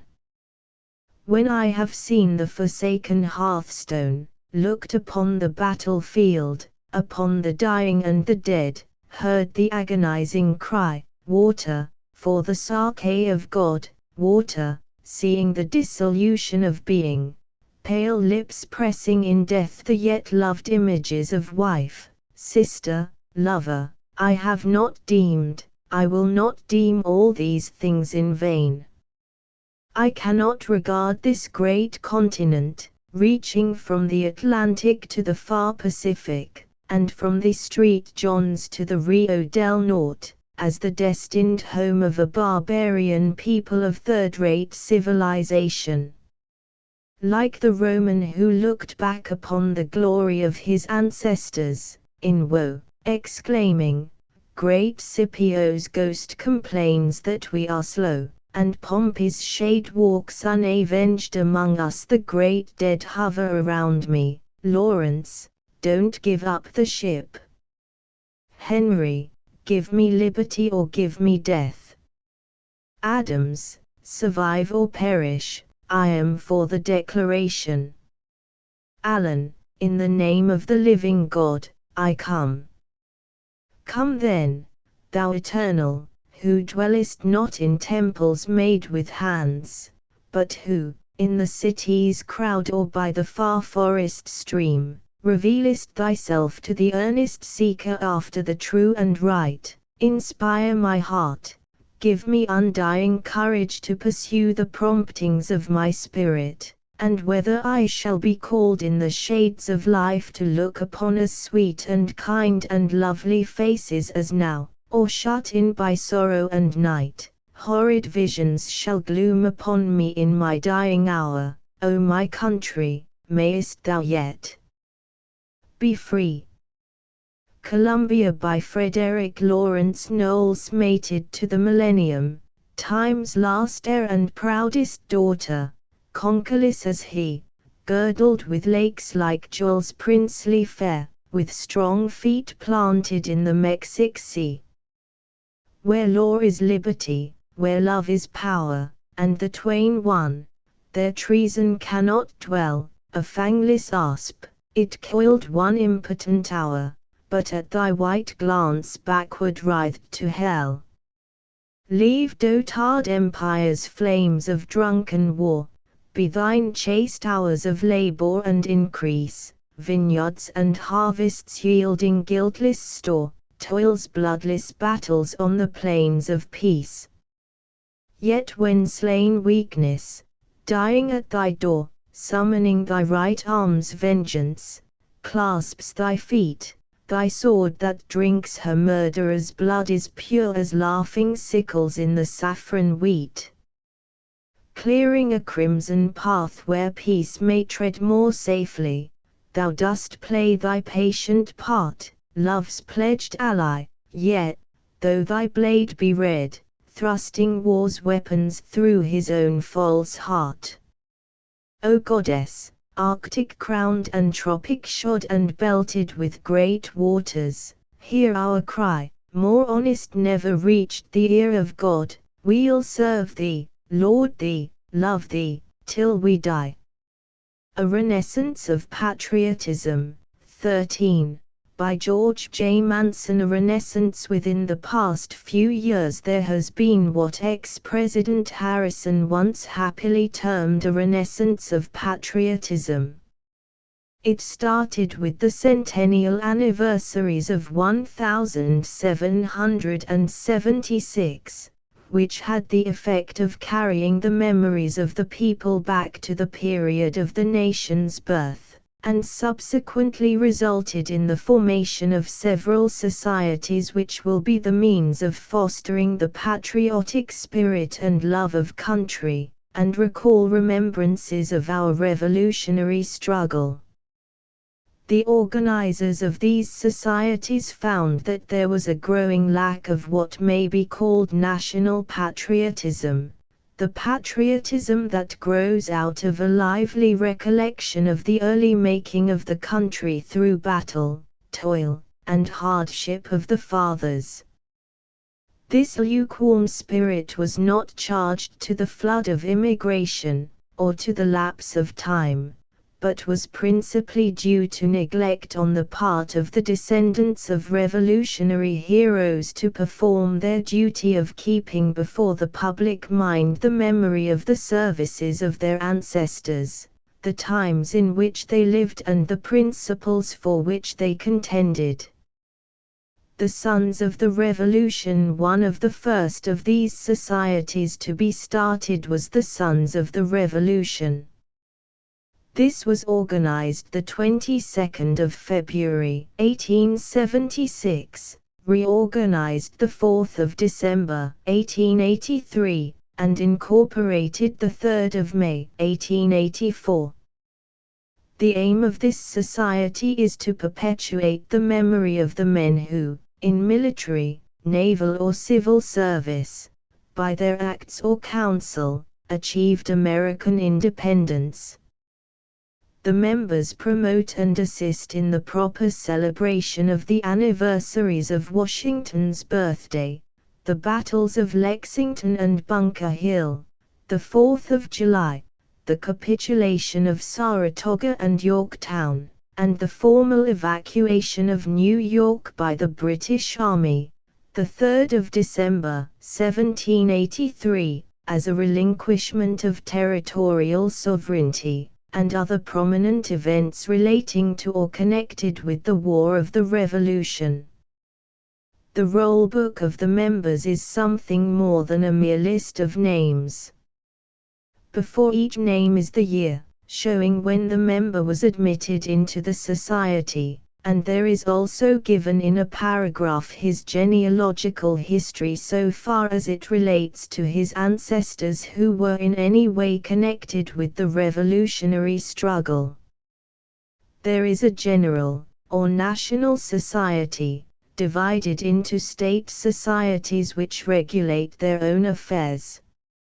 Under the rules of the New York State Society, 10 or more members can organize within any county outside of the County of New York, such a body being called a local chapter. The total membership is now about 6,000.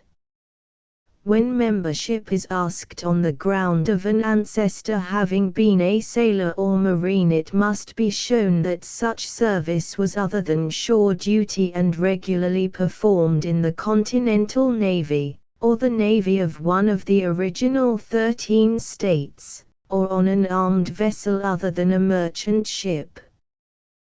When the ancestor has been an official, his service must have been sufficiently important in character to have rendered him specially liable to arrest and imprisonment, if captured by the enemy, as well as liable to conviction of treason against the government of Great Britain.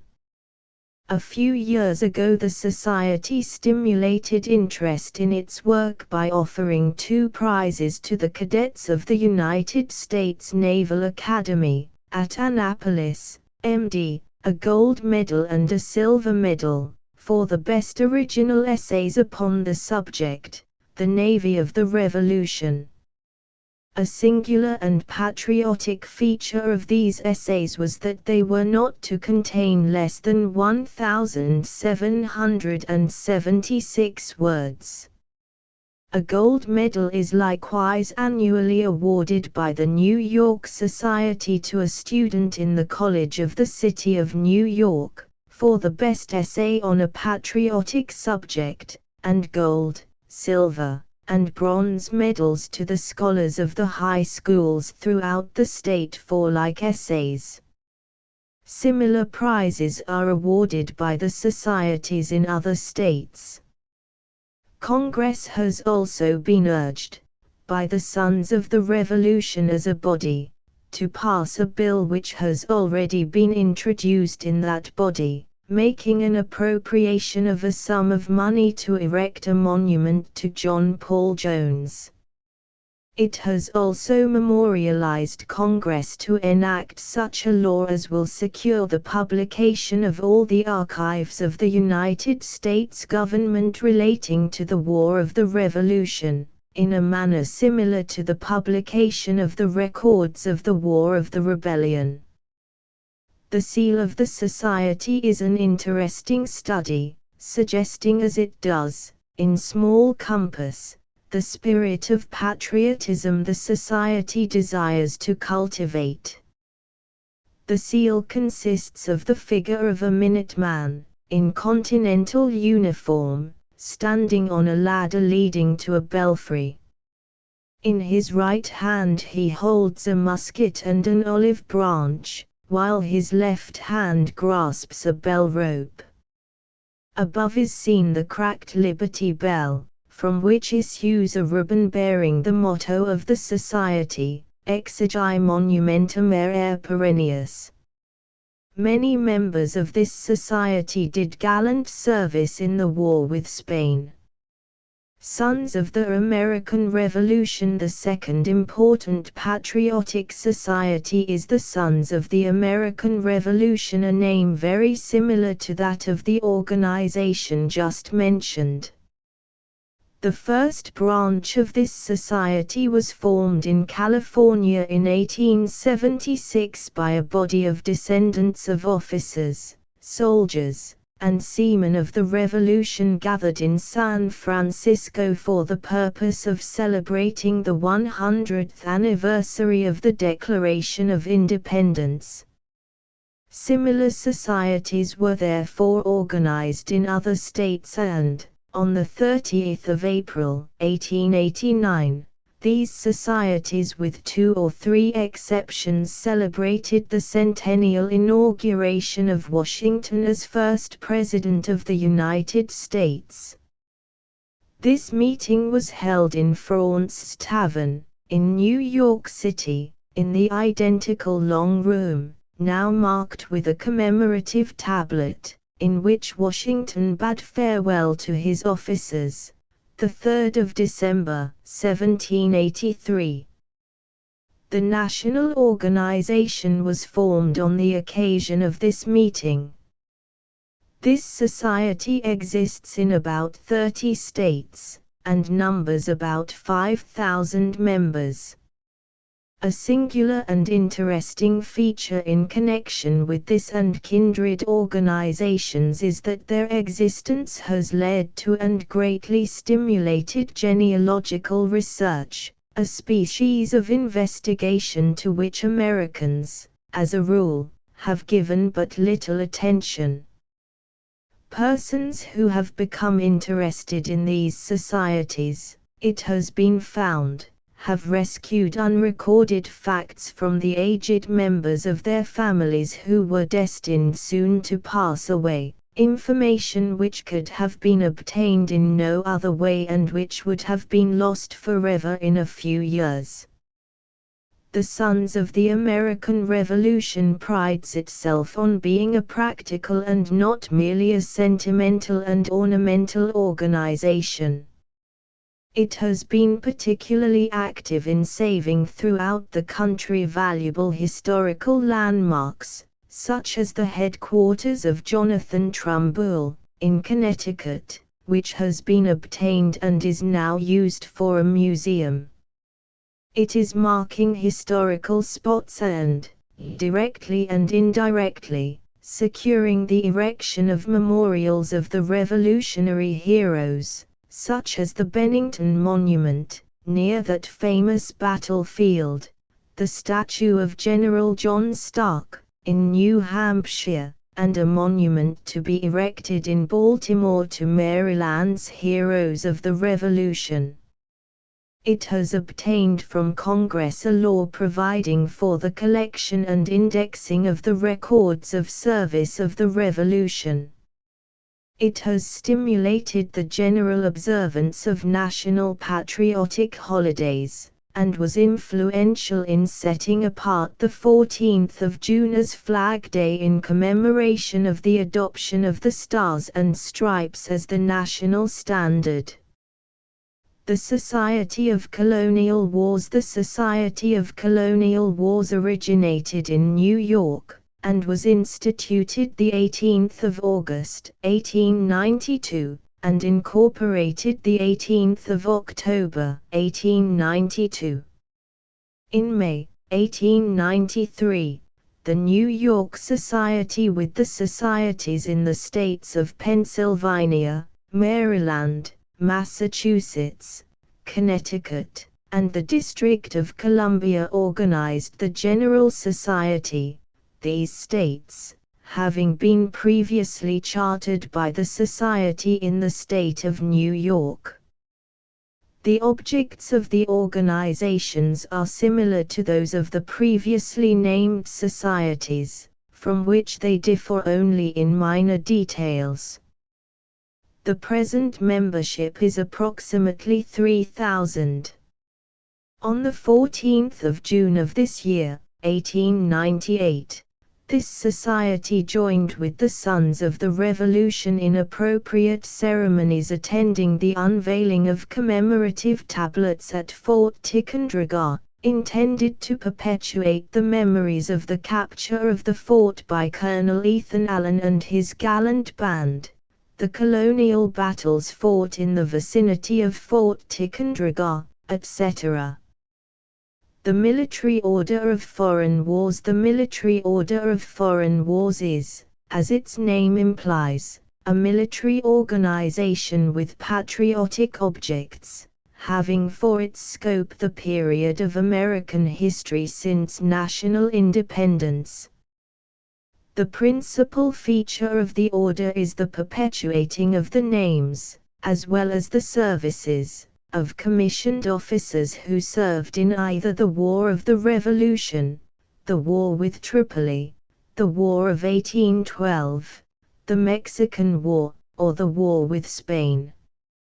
Veteran companionship is conferred upon such officers, and hereditary companionship upon their direct lineal descendants in the male line.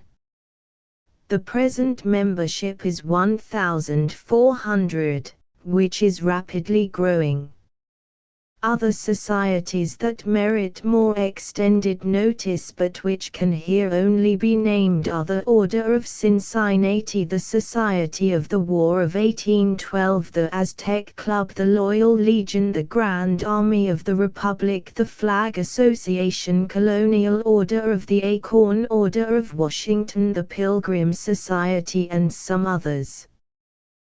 The Daughters of the Revolution. It is quite natural that women, whose patriotic services during the late Civil War have often been the subject of grateful eulogy, should become interested in this new movement. There are several patriotic societies, composed exclusively of women, the objects of which are practically the same as the organizations which have just been mentioned. The society known as the Daughters of the Revolution was organized by Mrs. Flora Adams Darling, the 9th of September, 1891. In October, 1890, was organized the more important society known as the Daughters of the American Revolution, which now has a membership of about 3,500. This society has state chapters existing in most of the states. To become a member of this society, a woman must be not less than 18 years of age, and be the descendant of an ancestor who loyally rendered material aid as a soldier, sailor or civil officer to the cause of independence. The Daughters of the American Revolution have presented to the city of Paris an equestrian statue of Lafayette designed and executed by Daniel C. French. It was intended to be a return of the compliment to the American people conveyed by the French government when it presented to the United States the statue of Washington, which is now at the National Capitol. The unveiling took place with imposing ceremonies on the 3rd of July. The Colonial Dames of America. The Colonial Dames of America, an organization incorporated in 1893, requires of a member that she shall be descended in her own right from some ancestor of worthy life who came to reside in the American colony prior to 1750. This ancestor, or some one of his descendants, shall be a lineal ascendant of the applicant, and shall have rendered efficient service to his country during the colonial period, either in the founding of the Commonwealth, or of an institution which has survived and developed into importance, or who shall have held an important position in the colonial government and by distinguished services shall have contributed to the founding of the nation. Services rendered after 1783 are not recognized. United States Daughters, 1776 to 1812. Still another women's patriotic organization is known as the United States Daughters, 1776–1812. This society was founded by Mrs. Flora Adams Darling, and incorporated in 1892. Ladies to be eligible must be lineal descendants of an ancestor who assisted in the wars of 1776 to 1812, either as a military or naval officer, soldier, sailor, or in any way gave aid to the cause, though the Society reserves to itself the privilege of rejecting any nomination that may not be acceptable to it. Another patriotic women's organization, though not of recent date, which has for years rendered important service, is the Mount Vernon Ladies Association of Washington, D.C. This association has under its care and direction the Washington estate at Mount Vernon, VA. In 1895 a volume entitled Ancestry was published by Bailey, Banks and Biddle, Philadelphia, in connection with their Department of Heraldry, that contained a complete list of the various patriotic societies, then 47 in number.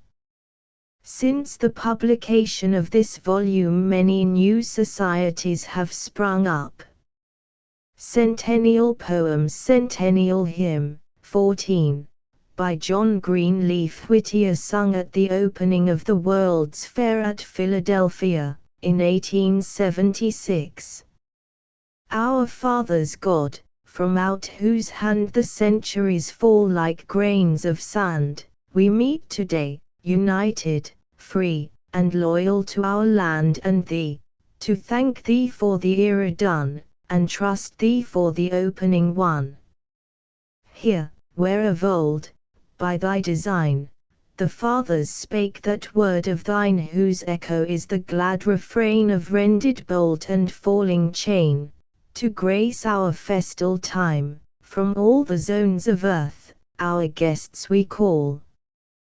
Be with us while the new world greets the old world, thronging all our streets, unveiling all the triumphs won by art or toil, beneath the sun, and unto common good ordain this rivalship of hand and brain.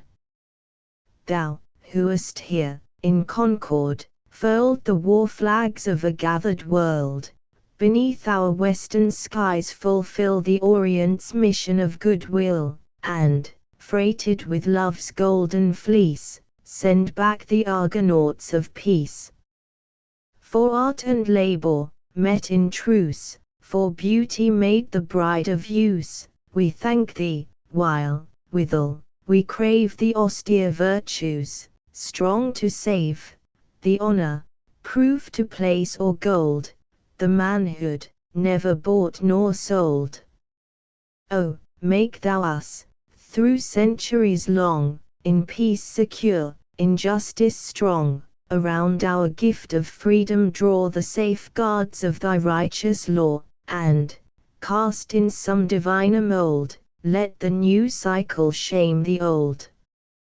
Welcome to the Nation, 15, Centennial Hymn sung on Independence Day, 1876. By Oliver Wendell Holmes. Bright on the banners of lily and rose, lo, the last sun of our country sets. Read the bright cannon that scowled on our foes, all but her friendships the nation forgets, all but her friends, and their welcome, forgets. These are around her, but where are her foes?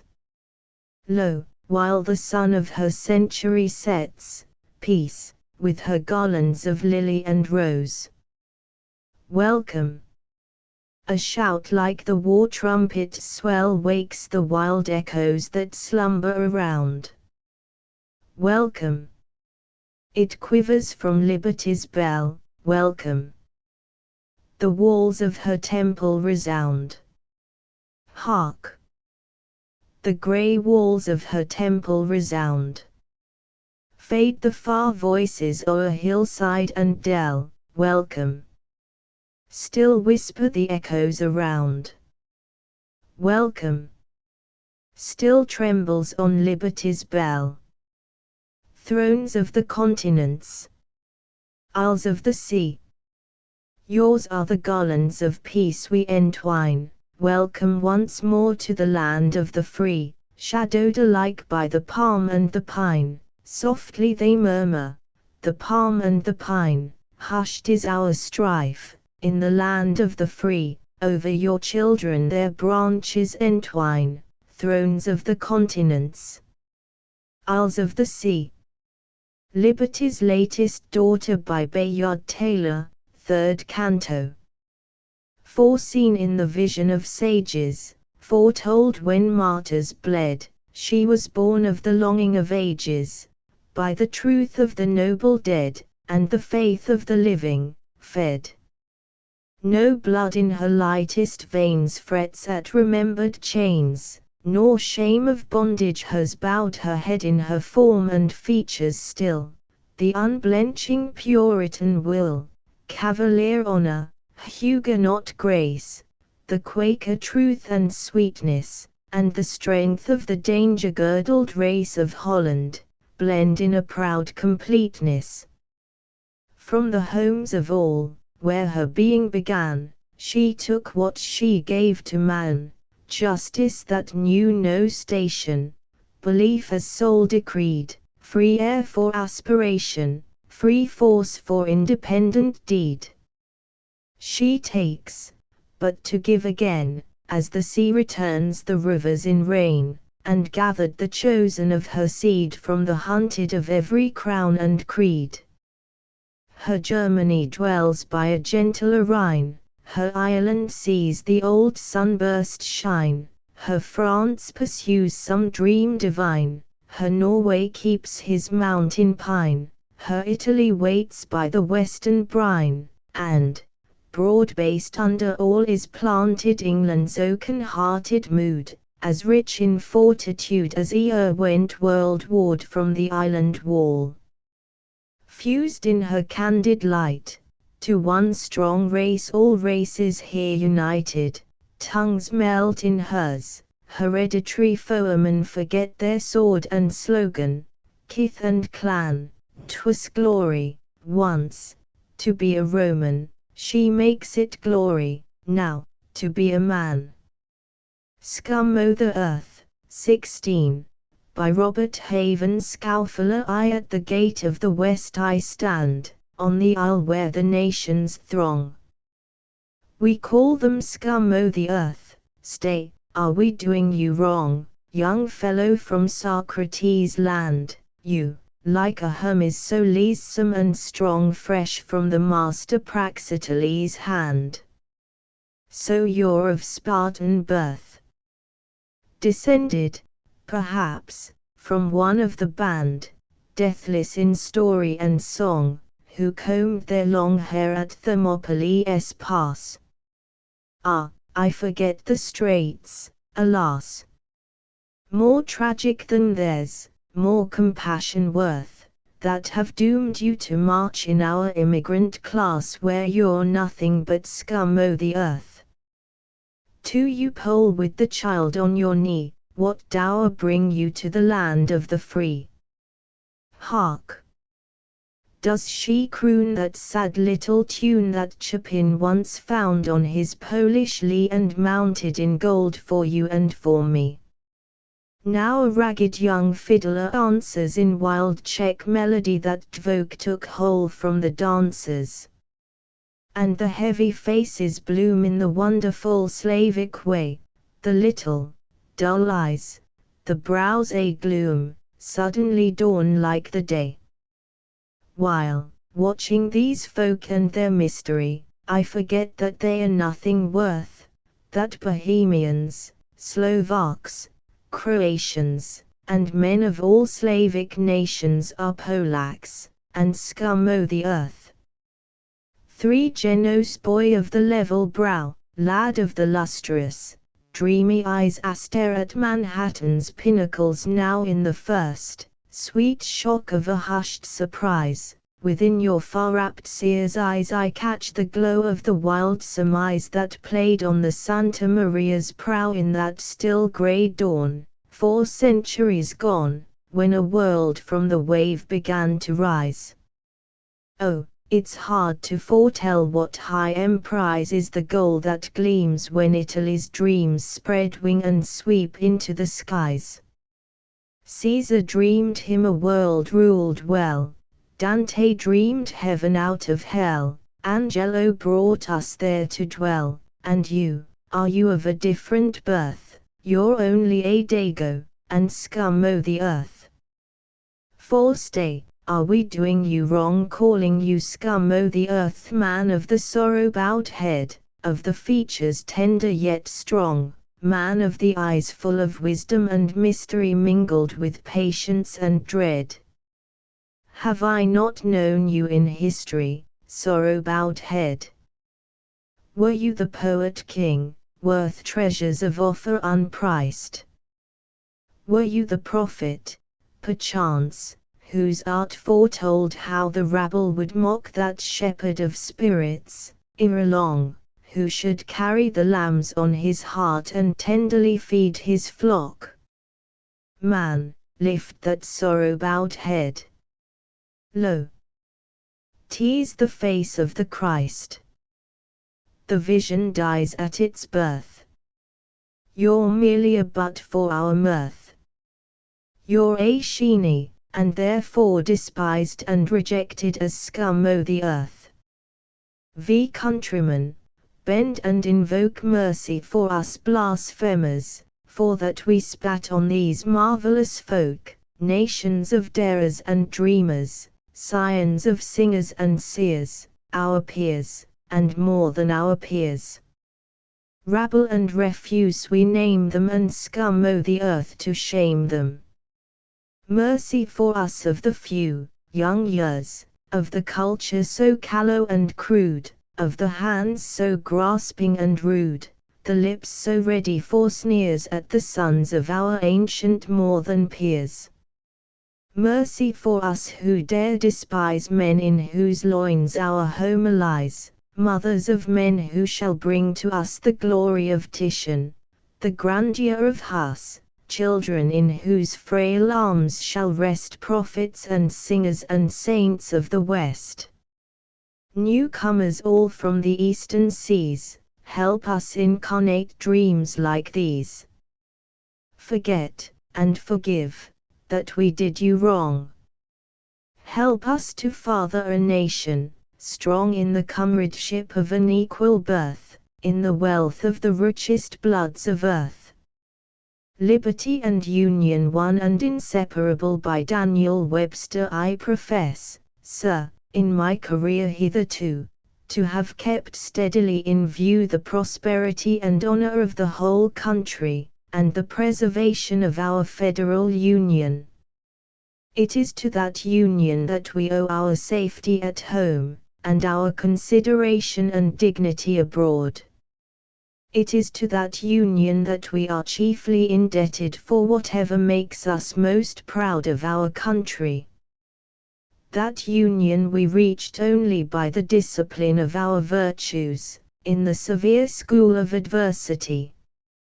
It had its origin in the necessities of disordered finance, prostrate commerce, and ruined credit. Under its benign influences these great interests immediately awoke, as from the dead, and sprang forth with newness of life. Every year of its duration has teemed with fresh proofs of its utility and its blessings, and, although our territory has stretched out wider and wider, and our population spread farther and farther, they have not outrun its protection or its benefits. It has been to us all a copious fountain of national, social, and personal happiness. I have not allowed myself, sir, to look beyond the Union, to see what might lie hidden in the dark recess behind. I have not coolly weighed the chances of preserving liberty, when the bonds that unite us together shall be broken asunder. I have not accustomed myself to hang over the precipice of disunion, to see whether, with my short sight, I can fathom the depth of the abyss below, nor could I regard him as a safe counselor in the affairs of this government, whose thoughts should be mainly bent on considering, not how the Union may be best preserved, but how tolerable might be the condition of the people when it should be broken up and destroyed. While the Union lasts, we have high, exciting, gratifying prospects spread out before us, for us and our children. Beyond that I seek not to penetrate the veil. God grant that in my day, at least, that curtain may not rise. God grant that on my vision never may be opened what lies behind. When my eyes shall be turned to behold, for the last time, the sun in heaven, may I not see him shining on the broken and dishonored fragments of a once glorious union, on states deceived, discordant, belligerent, on a land rent with civil feuds, or drenched, it may be, in fraternal blood. Let their last feeble and lingering glance rather behold the gorgeous ensign of the Republic, now known and honored throughout the earth, still full high advanced, its arms and trophies streaming in their original luster, not a stripe erased or polluted, nor a single star obscured, bearing for its motto no such miserable interrogatory as, "What is all this worth?" Nor those other words of delusion and folly, liberty first and union afterwards, but everywhere, spread all over in characters of living light, blazing on all its ample folds as they float over the sea and over the land, and in every wind under the whole heavens, that other sentiment, dear to every true American heart, liberty and union, now and forever, one and inseparable. Address to Liberty by William Cowper. O, could I worship aught beneath the skies that earth hath seen, or fancy could devise, thine altar, sacred Liberty, should stand, built by no mercenary, vulgar hand, with fragrant turf, and flowers as wild and fair as ever dressed a bank, or scented summer air. Duly, as ever on the mountain's height the peep of morning shed a dawning light, again, when evening in her sober vest drew the grey curtain of the fading west, my soul should yield thee willing thanks and praise for the chief blessings of my fairest days, but that were sacrilege. Praise is not thine, but his, who gave thee, and preserves thee mine, else I would say, and, as I spake, bid fly a captive bird into the boundless sky, this rising realm adores thee, thou art come from Sparta hither, and art here at home, we feel thy force still active, at this hour enjoys immunity from priestly power, while conscience, happier than in ancient years, owns no superior but the God she fears. Propitious Spirit, yet expunge a wrong thy rights have suffered, and our land, too long, teach mercy to 10,000 hearts, that share the fears and hopes of a commercial care. Prisons expect the wicked, and were built to bind the lawless, and to punish guilt, but shipwreck, earthquake, battle, fire, and flood are mighty mischiefs, not to be withstood, and honest merit stands on slippery ground where covert guile and artifice abound. Let just restraint, for public peace designed, chain up the wolves and tigers of mankind. The foe of virtue has no claim to thee, but let insolvent innocence go free. The Torch of Liberty by Thomas More. I saw it all in fancy's glass, herself, the fair, the wild magician, who bade this splendid daydream pass, and named each gilded apparition. 'twas like a torch race, such as they of Greece performed, in ages gone, when the fleet youths, in long array, passed the bright torch triumphant on. I saw the expectant nations stand to catch the coming flame in turn, I saw, from ready hand to hand, the clear, though struggling, glory burn. And oh, their joy, as it came near, 'twas, in itself, a joy to see, while fancy whispered in my ear, that torch they pass is liberty. And each, as she received the flame, lighted her altar with its ray, then, smiling, to the next who came, speeded it on its sparkling way. From Albion first, whose ancient shrine was furnished with the flame already, Columbia caught the boon divine, and lit a flame, like Albion's, steady. Shine, shine forever, glorious flame, divinest gift of gods to men. From Greece thy earliest splendor came, to Greece thy ray returns again. Take, freedom, take thy radiant round, when dimmed, revive, when lost, return, till not a shrine through earth be found on which thy glories shall not burn. Horologe of Liberty Anonymous. The world heard, the Battle of Lexington, 1, the Declaration of Independence, 2, the Surrender of Burgoyne, 3, the Siege of Yorktown, 4, the Treaty of Paris, 5, the Inauguration of Washington, 6, and then it was the sunrise of a new day, of which we have seen yet only the glorious forenoon.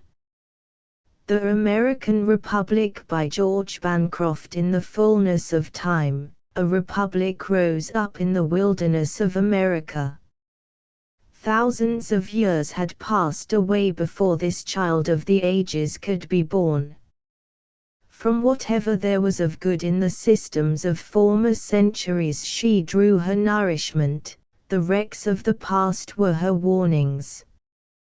With the deepest sentiment of faith fixed in her inmost nature, she disenthralled religion from bondage to temporal power, that her worship might be worship only in spirit and in truth. The wisdom which had passed from India through Greece, with what Greece had added of her own, the jurisprudence of Rome, the medieval municipalities, the Teutonic method of representation, the political experience of England, the benignant wisdom of the expositors of the law of nature and of nations in France and Holland, all shed on her their selectest influence. She washed the gold of political wisdom from the sands wherever it was found, she cleft it from the rocks, she gleaned it among ruins. Out of all the discoveries of statesmen and sages, out of all the experience of past human life, she compiled a perennial political philosophy, the primordial principles of national ethics. The wise men of Europe sought the best government in a mixture of monarchy, aristocracy, and democracy, and America went behind these names to extract from them the vital elements of social forms, and blend them harmoniously in the free commonwealth, which comes nearest to the illustration of the natural equality of all men. She entrusted the guardianship of established rights to law, the movements of reform to the spirit of the people, and drew her force from the happy reconciliation of both.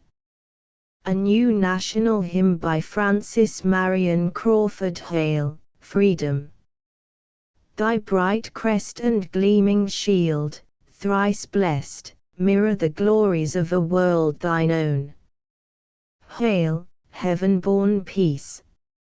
Our sight, led by thy gentle light, shows us the paths with deathless flowers strewn. Peace, daughter of a strife sublime, abide with us till strife be lost in endless time. Her one hand seals with gold the portals of night's fold, her other the broad gates of dawn unbars, o'er silent wastes of snows, crowning her lofty brows, gleams high her diadem of northern stars, while, clothed in garlands of warm flowers, round freedom's feet the south her wealth of beauty showers.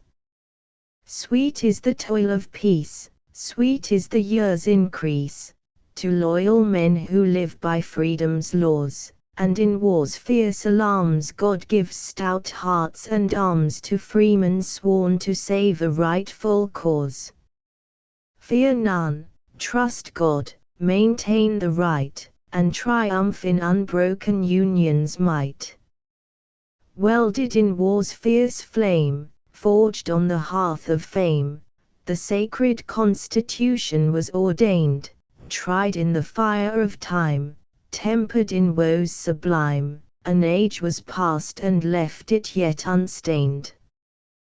God grant its glories still may shine, while ages fade, forgotten, in time's slow decline. Honor the few who shared freedom's first fight, and dared to face war's desperate tide at the full flood, who fell on hard-won ground, and into freedom's wound poured the sweet balsam of their brave hearts' blood. They fell, but o'er that glorious grave floats free the banner of the cause they died to save. In radiance heavenly fair, floats on the peaceful air that flag that never stooped from victory's pride, those stars that softly gleam, those stripes that o'er us stream, in war's grand agony were sanctified, a holy standard, pure and free, to light the home of peace, or blaze in victory. Father, whose mighty power shields us through life's short hour, to thee we pray, bless us and keep us free, all that is past forgive, teach us, henceforth, to live that, through our country, we may honor thee, and, when this mortal life shall cease, take thou, at last, our souls to thine eternal peace. 7 Fiction Jim's Aunt by Frances Bent Dillingham. I wish you could take him in, the minister said, almost entreatingly. He isn't a bad boy, you know, his family is quite respectable, but when his aunt said she couldn't afford to take him into the country with her children, it seemed too bad for him to stay in the city. Oh, yes, of course, Miss Lucinda assented hastily. If only he wasn't a boy. The minister sighed. I want you to do what you think best. It was Miss Lucinda's turn to sigh now, a long-drawn breath of surrender. Well, I'll take him, she said. The minister rose to go. It's very kind of you, Miss Tarbox. Be sure I appreciate your self-sacrifice. And then he added, in a hesitating sort of way, you are always full of good works. The color flamed up in Miss Lucinda's face. Oh, she exclaimed, lifting her proud head still higher, I don't do anything. And the minister felt the usual sense of defeat he experienced in Miss Tarbox's presence. He was quite dejected as he went down the garden walk. So excellent a woman, he murmured to himself, and he mournfully contrasted her uncompromising manner with the flattering air of other single ladies of his parish as he glanced back furtively toward her parlor window. But Miss Tarbox would have considered it unpardonable coquetry to peep after the minister, since he was an unmarried man, and she an eligible if not youthful spinster, so she went at once into the kitchen to prepare her supper. But the color did not at once fade from her cheeks as she moved about in her rapid, methodical manner, and she thought not so much of the boy who was to come, as of the man who had just gone. If the minister felt overcome in Miss Lucinda's presence, she, too, had a similar feeling after he had left her with some unspoken word on his lips. It seems as though he was going to say something sometimes, but I kill it out of him. I wonder what is the matter with me, anyway. Miss Lucinda had acquired a habit of talking to herself, and now nodded gravely to her reflection in the little mirror over the kitchen shelf.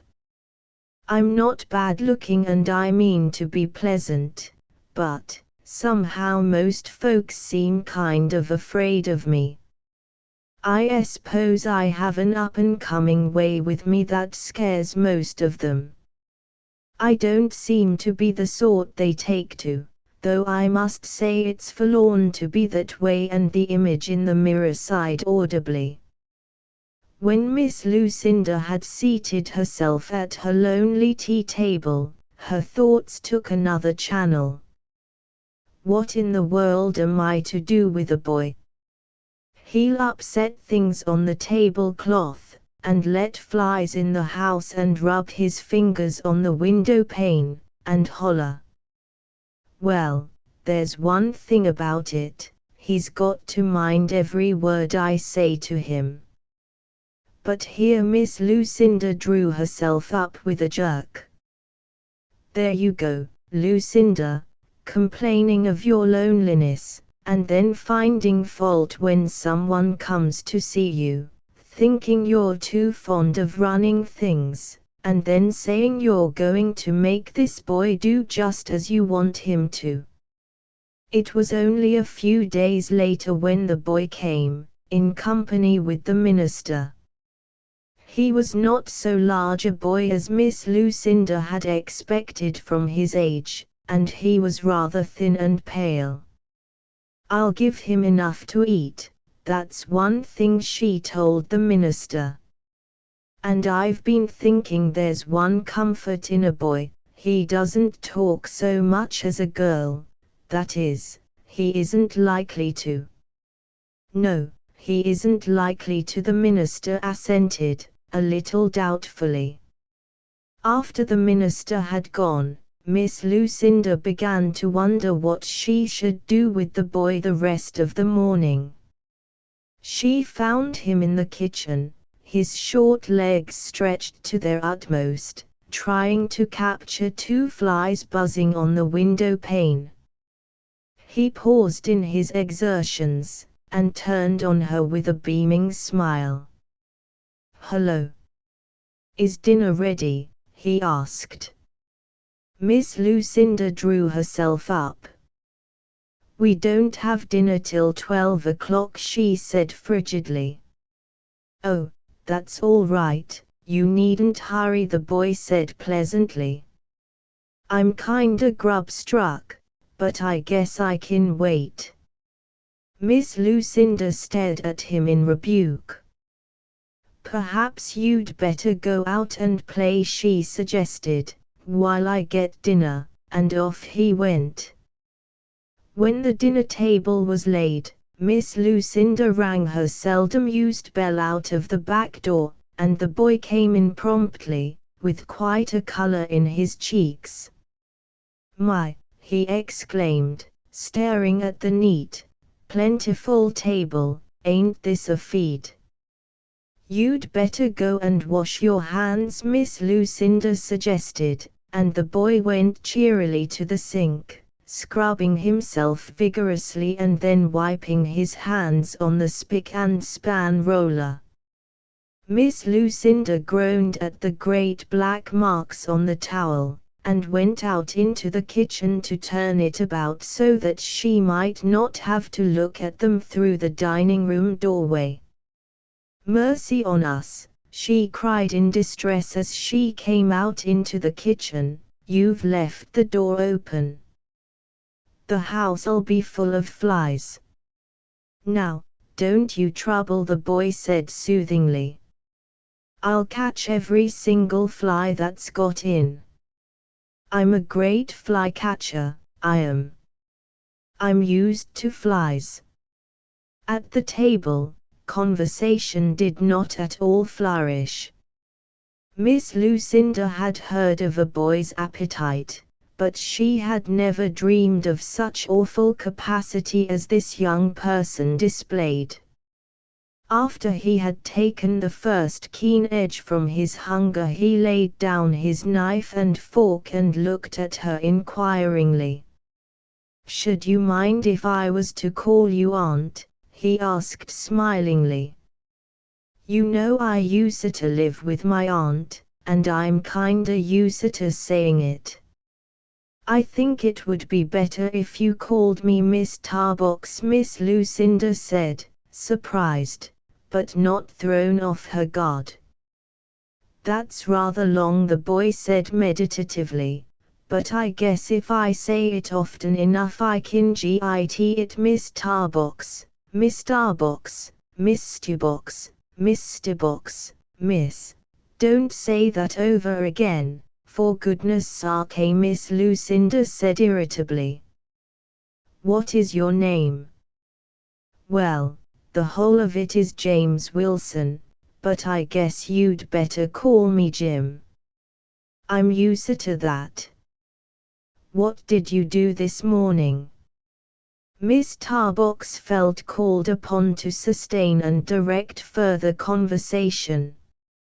"I went over to see the boy cross the street and we're going to play Indian this afternoon." "Did you ever play Indian?" Miss Tarbox shook her head. "You stick feathers all round your hat, and you make a fire and roast potatoes, and yell and eat the potatoes. That boy is a mighty nice fella. I told him I was stoppin' with you and going to have a dandy time. I guess he don't know you very well. I told him I thought you was kinda hard to get acquainted with. He said we'd get our feathers out o' his hen yard, and I thought perhaps I might bring the potatoes. Do you think you could let me have 2 potatoes? I won't eat quite so much next time." Miss Lucinda drew a long breath. "Yes," she said, "I'll let you have the potatoes. Now that's real nice. I told him I thought you'd be willin'." As soon as dinner was over, Miss Lucinda brought the 2 potatoes from the cellar, but the boy did not go at once. He sat on a chair in the kitchen, and watched her brisk movements as she cleared the table and made ready to wash the dishes. "Say, you're awful smart, ain't you?" he asked after a moment of observation, and Miss Tarbox, somewhat overwhelmed, did not reply. He placed his elbow on his round knee and his chin on his small hand and stared a few moments in silence. "It looks awful kinda nice the way you hold up your head. Now, my aunt, she kinda slumps along. She's a real nice woman, you know, but she don't look's though she had much gumption." Another silence. "Say, what can I do?" he asked next. "Mercy on us," ejaculated Miss Lucinda, "don't ask me. I thought you were going to roast potatoes.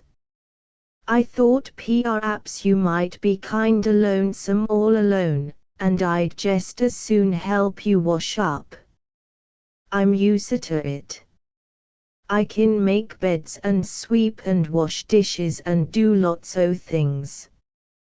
Try me and see." "Thank you, I can get along very well, You needn't help," Miss Lucinda said in grim accents of dismissal, but the boy did not move.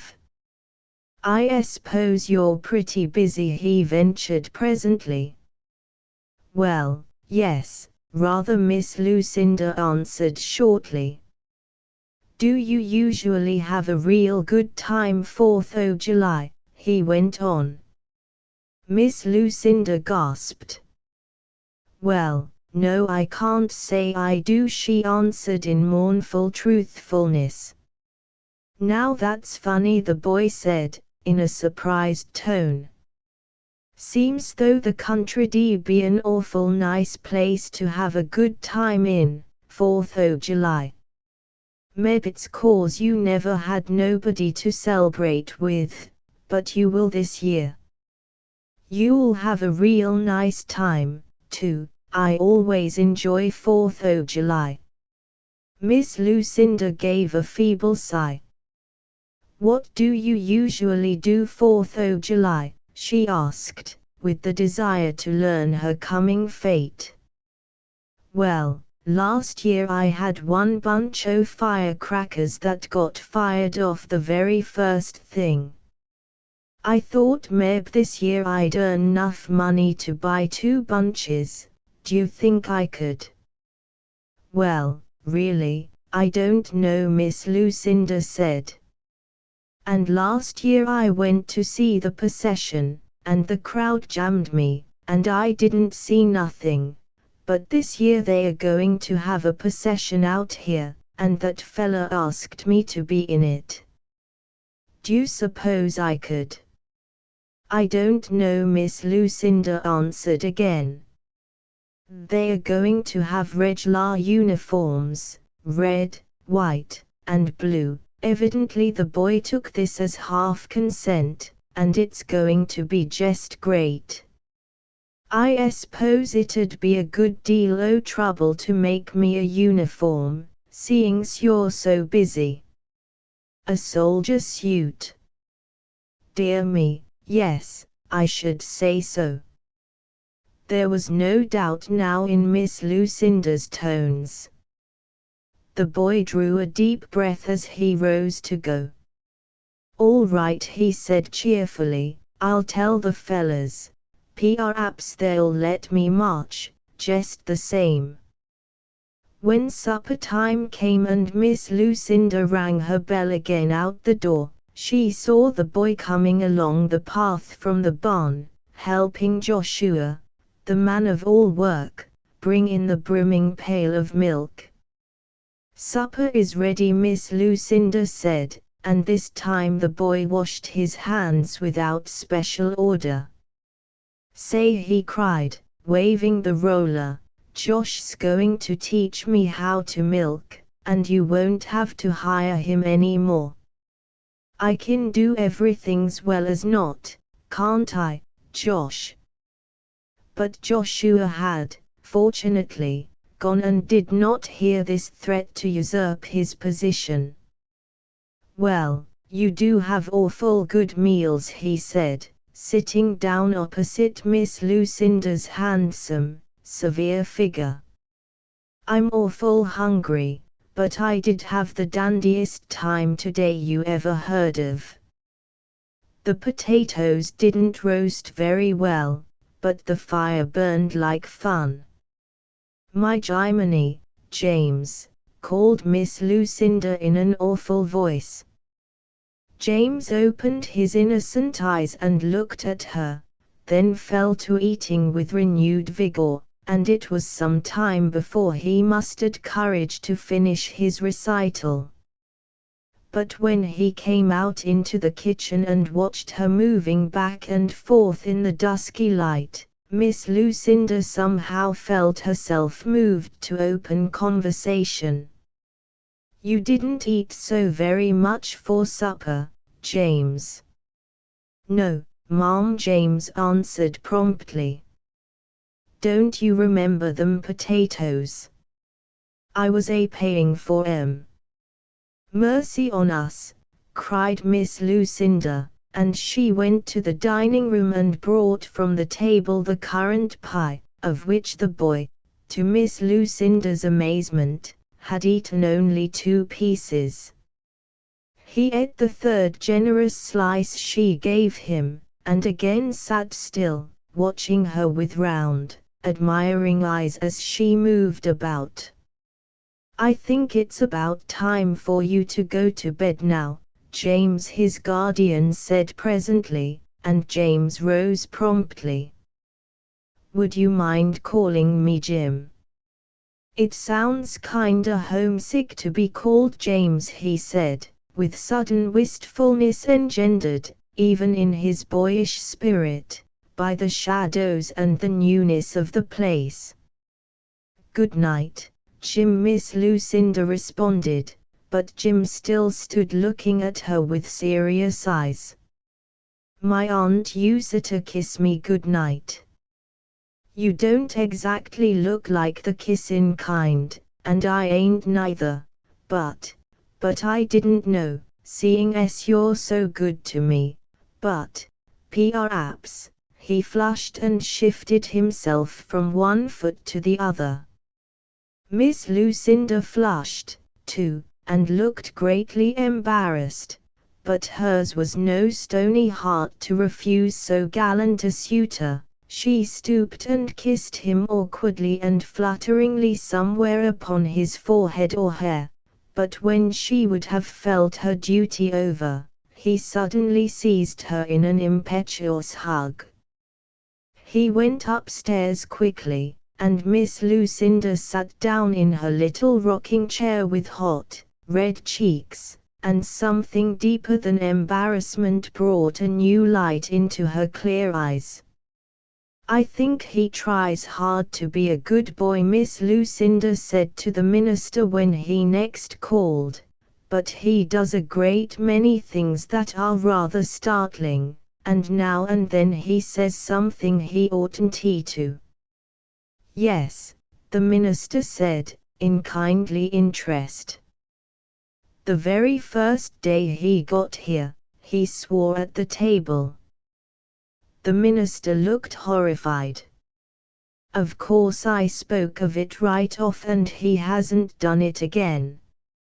He was kind of excited about playing Indian, and I don't suppose he really meant it," he said. The minister reddened and looked away, and Miss Lucinda flushed. "He said Jiminy." The minister drew out his handkerchief and coughed slightly. "But, as I say, he hasn't said anything since, and I think I could get along very well if 4th of July wasn't coming so soon." "But what do you think?" "He wants a soldier suit, and firecrackers, and all sorts of things. If only he hadn't come till after the 4th. I never did approve of it. I always did think it was a heathenish holiday," and Miss Lucinda broke off feelingly. After the minister had gone, Miss Lucinda started to go to the village store. Jim usually did the errands, but this was something that had been overlooked, and he was at play, out of calling distance. On Miss Lucinda's return, as she came through the lane by a shorter road, she heard voices in the field beyond. The speakers were hidden by a hedge, but she recognized the tones as Jim's and his playfellows across the street. "Say, can't you march?" said a wheedling voice. "No, I guess not," Jim's voice answered, a trifle dolefully. "Why not? Won't she make you a suit?" There was a little pause before Jim answered, "Well, I don't know's I care 'bout marchin'." You needn't say that. It's 'cause that stingy old maid won't make you anything to wear, I know." There was a sudden movement on the other side of the hedge. "You call her a stingy old maid again and you'll see. She's a handsome lady, she is, and it ain't none o' your business if I don't want to march. You needn't git on your ear so dreadful quick. I wouldn't stand up for anybody that only let me earn money enough to buy 2 bunches of firecrackers. Why, I've got 2 packages. A great 4th o' July you'll have. I've got some more money, but I ain't going to buy firecrackers, I'm savin' it for a prize. Say, look here, you see, Miss Tiebox ain't never had a boy round, and she don't understand 'bout 4th o' July, that's all. Miss Lucinda did not wait to hear the answer, but went swiftly back to the village. The night before the 4th, as Jim was going to bed, Miss Lucinda said, "Ain't you going to march with the boys tomorrow, Jim?" Jim shook his head and looked at her solemnly. "I ain't got no suit. The fellas won't let you march without one." "Never mind, I've given up lots of things. My aunt warn't much of a hand for doing things, you know." Jim had never asked Miss Lucinda to kiss him good night since that first time, when he felt so markedly homesick, and certainly she would never have offered to kiss him, so she merely said, as he took his light to go upstairs, "Good night, Jim." But she sat down in her rocking chair, quite near the dining room door, with an expectant listening expression on her face. Suddenly there arose a great commotion above, and Jim came tumbling down the stairs with wild shrieks of delight. "Oh, my gracious, oh, my gracious," he cried. "Look here, did you do it? Ain't they beauts? I can march now, can't I? Oh, my Jimmy, my gracious, my gracious." And he danced about the room, first on one foot and then on the other, waving in one hand a wonderful pair of red, white, and blue trousers, in the other a similarly gorgeous jacket.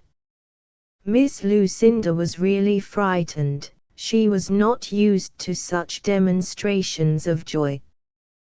But Jim stopped his dancing presently, and, throwing his cherished outfit on the floor, he embraced her rapturously, until she gravely extricated herself. "I'm glad you like it, Jim," she said a little stiffly. "Like it?" Jim shrieked, throwing himself about in another wild pantomime. "Like it? Oh, my gracious, I'm 'fraid I shall bust." "I think you had better go to bed now," Miss Lucinda said, after a pause. Jim gathered up his suit and looked at her anxiously. "Should you mind if I was to git up dreadful early, if I didn't wake you up?" he asked. And Miss Lucinda, to her own amazement, found herself replying, "Well, no, but don't get up too early." And after Jim was asleep, and it was time for her to retire, she went softly into his room to lay 2 packages of firecrackers on the chair beside the gay garments. Poor Miss Lucinda hid her head under the bedclothes during the night, and when there came an extra loud explosion thought of Jim. But at breakfast time he turned up safe and smiling. "I never had such a good time in all my life before." "Say, Miss Tiebox, did you mean all those firecrackers for me?" "Well, if you ain't the nicest woman in the world. I've got a prize for you, too. Just you wait and see, and he nodded mysteriously across the table at Miss Lucinda, who felt a vague misgiving. "Why didn't you wear your soldier suit?" she asked. Jim beamed upon her. "Why, I may have in it. We don't march till 10 o'clock. You don't know how much nicer it is to be in a procession than just to look at it. I wish you could march, too," he added politely. "But you'll come out on the piazza and watch us go by, won't you?" And Miss Lucinda promised to be on the spot. If Jim had never passed another such day, it was as wholly unprecedented in Miss Lucinda Tarbox's calendar. Jim marched by the house as proud as a peacock in his new soldier suit, and raised a cheer to Miss Lucinda so loud and hearty that she retired blushing into the house. Then after dinner there was nothing for Miss Lucinda but to come out on the piazza and watch Jim fire off some of his crackers, and there the poor lady sat cringing and shrinking and trying to smile each time Jim would shout, "That's the loudest of all." But the climax of the day was reached when Jim brought the minister home to supper. How it happened that the minister appeared upon the scene at tea time, Miss Lucinda could not understand, but when he arrived, and Jim whispered in a loud aside, "I thought perhaps he might stay to supper," there was no alternative but a cordial invitation, which the minister accepted promptly. Miss Lucinda likewise never knew the remarks with which Jim escorted the minister to the house. "She's the very nicest woman in the world," he told the minister, "and I think she thinks you're a pretty nice sort of a chap." The minister never repeated these compliments of Jim's to Miss Lucinda. After tea, Jim's secret was revealed. He had invested the larger part of his small earnings in fireworks, which he was quite sure Miss Lucinda would enjoy, and he had invited the minister to supper that he might help him set them off. So Miss Lucinda came out on the porch in the darkness, and the minister and Jim paraded about in the neat little garden in front, and proceeded to diminish Jim's purchases. Presently the minister came up on the piazza and sat down beside Miss Lucinda, for the remaining fireworks could easily be disposed of by Jim. But just as the minister was considering whether the time was propitious for an advancement of his own interests, there came a sudden sharp cry from Miss Lucinda, and he turned to see a line of flame running about the paper belt of the gallant little showman. The minister was quick in his movements, and was down the path and had Jim in his arms and the fire smothered in a few moments, while Miss Lucinda was by his side, sobbing and bending over Jim's little form. "Oh, let me see him," she cried, "the dear child. Is he hurt very badly?" Jim wriggled a little in the minister's arms, and opening his eyes, smiled on her. "Now don't you worry," he said cheerily, "I ain't hurt. But I'm 'fraid I've spoilt my suit," he added when the minister had placed him on the lounge in Miss Lucinda's little sitting room. "Oh, never mind the suit," Miss Lucinda cried, and Jim looked up at her in reproachful surprise. But it was quite true that he was not hurt, though rather weak from the fright, and presently he came out again, between the minister and Miss Lucinda, to sit on the piazza and watch the neighbors' fireworks. Jim, on the little stool at Miss Lucinda's feet, leaned his head against her knee. "I don't care," It's been a fine 4th o' July, he murmured. So it has, echoed the minister. Don't you think so, Lucinda? But Miss Lucinda's only answer was a blush and a consenting silence. Do you mind now if I call you Aunt? Jim's voice asked. Miss Lucinda laid her hand gently on Jim's head. No, dear, she said softly. No, you might call me Uncle, suggested the minister. Jim nodded brightly. All right, he said promptly, then we'll be a regular family. And the new uncle and aunt smiled in the darkness. 8. The New Fourth Hour, Barbarous Fourth by Mrs. Isaac L. Rice, from the Century Magazine, June, 1908. In his first book, Marcus Aurelius gratefully acknowledges his obligation to Sextus of Chaeronea for having taught him to express approbation without noisy display. Alas! In all the centuries which have elapsed since the time of this emperor-philosopher, we have not yet learned to appreciate the wisdom of his counsel, and every holiday, in our country, at least, is made the occasion of a strident outburst of hoodlumism. Halloween, Election Day, Christmas, New Year's, Inauguration Day, and 4th of July, each witnesses our thoroughfares thronged with shouting and disorderly crowds, provided with every noisy device from the tin trumpet to the dangerous pistol, while shrieks of whistles shrill maddeningly above the street clamor and the booming of bells. Accidents occur, the sick are made worse by these frenzied demonstrations, and the young fail to appreciate the significance of the day which is being so unbeautifully celebrated. Of all these noise fests, the most shocking is the 4th of July, and its grim statistics probably furnish a sadder commentary on human folly than that afforded by any other celebration in the world.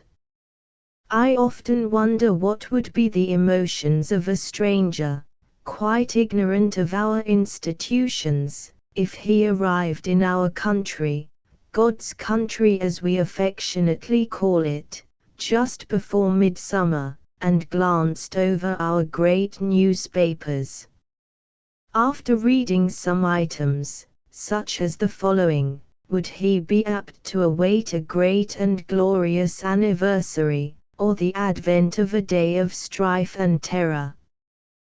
The horrible 4th will soon be here. In all the big cities the 4th of July is now looked forward to with apprehension and looked back upon with a shudder, and even with horror. Or, the Board of Health has established supply stations of tetanus antitoxin throughout the city. The National Volunteer Emergency Service has established field dressing stations in the thickly populated sections. The hospitals also expect their usual busy day. And then he would read headlines like these: the national battlefield carnage begins on holiday eve, bloodiest 4th yet, deaths and injuries in 4th of July's wake, after our stranger had grasped the fact that this was not the record of a battle or other public calamity, but merely some details regarding the manner in which a great nation commemorates the most solemn event in its history. I doubt whether he would have an exalted opinion of a people who could desecrate so noble a memory by so barbarous an observance. The fitting celebration of Independence Day is a question on which patriotic Americans are separated into two widely divergent parties, one claiming that it ought to be observed as noisily as possible, the other believing that our national birthday is too glorious an occasion to be marred by din and disorder. Of course we know that even among those who favor a boisterous observance there are many who cannot tolerate it themselves, and escape to the country in order to avoid the tortures of the awful Fourth, just as we know that a large proportion of the noisemakers, including the small boy and the big boy, too, is heedless, if not ignorant, of all that our holiday stands for, and thinks of it only as a time when clamor may reign unrestrained. 17. The figures which indicate the price that we pay for each of our yearly celebrations are so appalling that one would suppose a knowledge of them would be the most powerful deterrent to our annual massacre. This, unfortunately, is not the case. For the past 5 years, the Journal of the American Medical Association has endeavored to collect statistics setting forth what the celebration of the Fourth costs in life and human usefulness, and although these are admittedly incomplete, compiled, as they are, almost entirely from newspaper reports instead of from records of hospitals, dispensaries, and physicians, they form the gravest possible arraignment of the recklessness which is willing to pay such a price for a jolly day.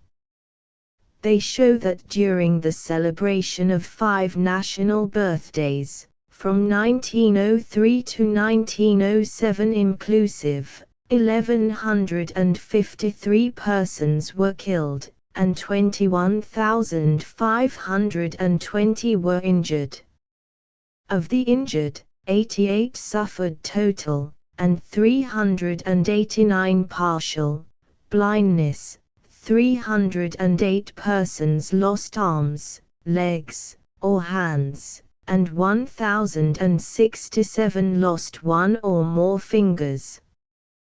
But these figures, startling as they are, convey only a faint idea of the suffering, both physical and mental, which went to swell the total cost of these 5 holidays. In this we must also include the weeks and often months of anguish of the injured, the suspense of entire families while the fate of some loved one hung in the balance, the horror of a future of sightless years, the pinching poverty now the lot of many because of the death or maiming of the breadwinner.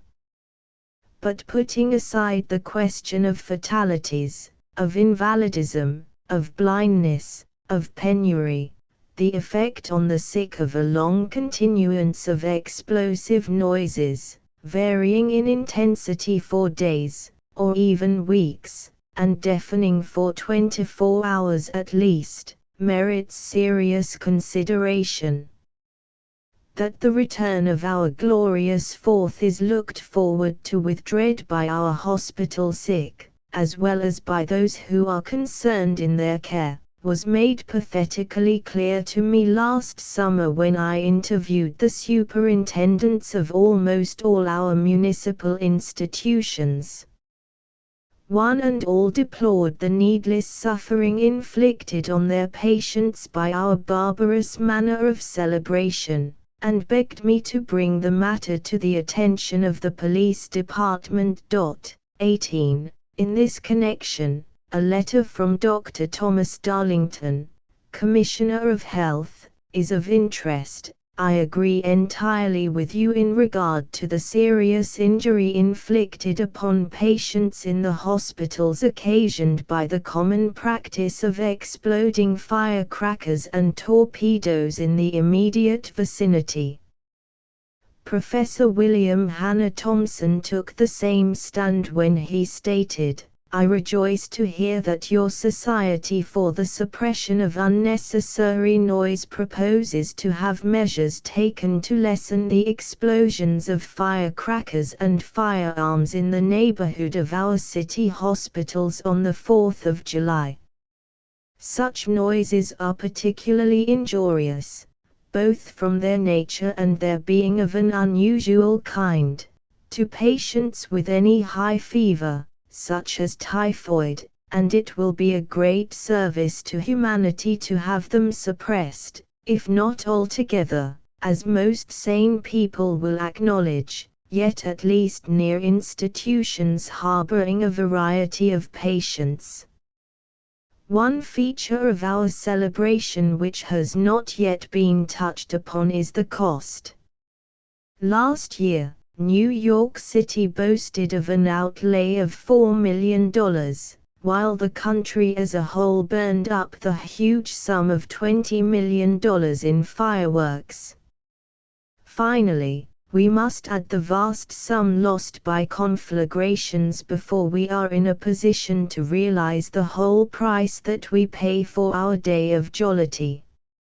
It is interesting to remark how strongly the press is beginning to voice its protest against our noise fest, a protest now largely seconded by public opinion, although a few years ago it would have been regarded as woefully unpatriotic.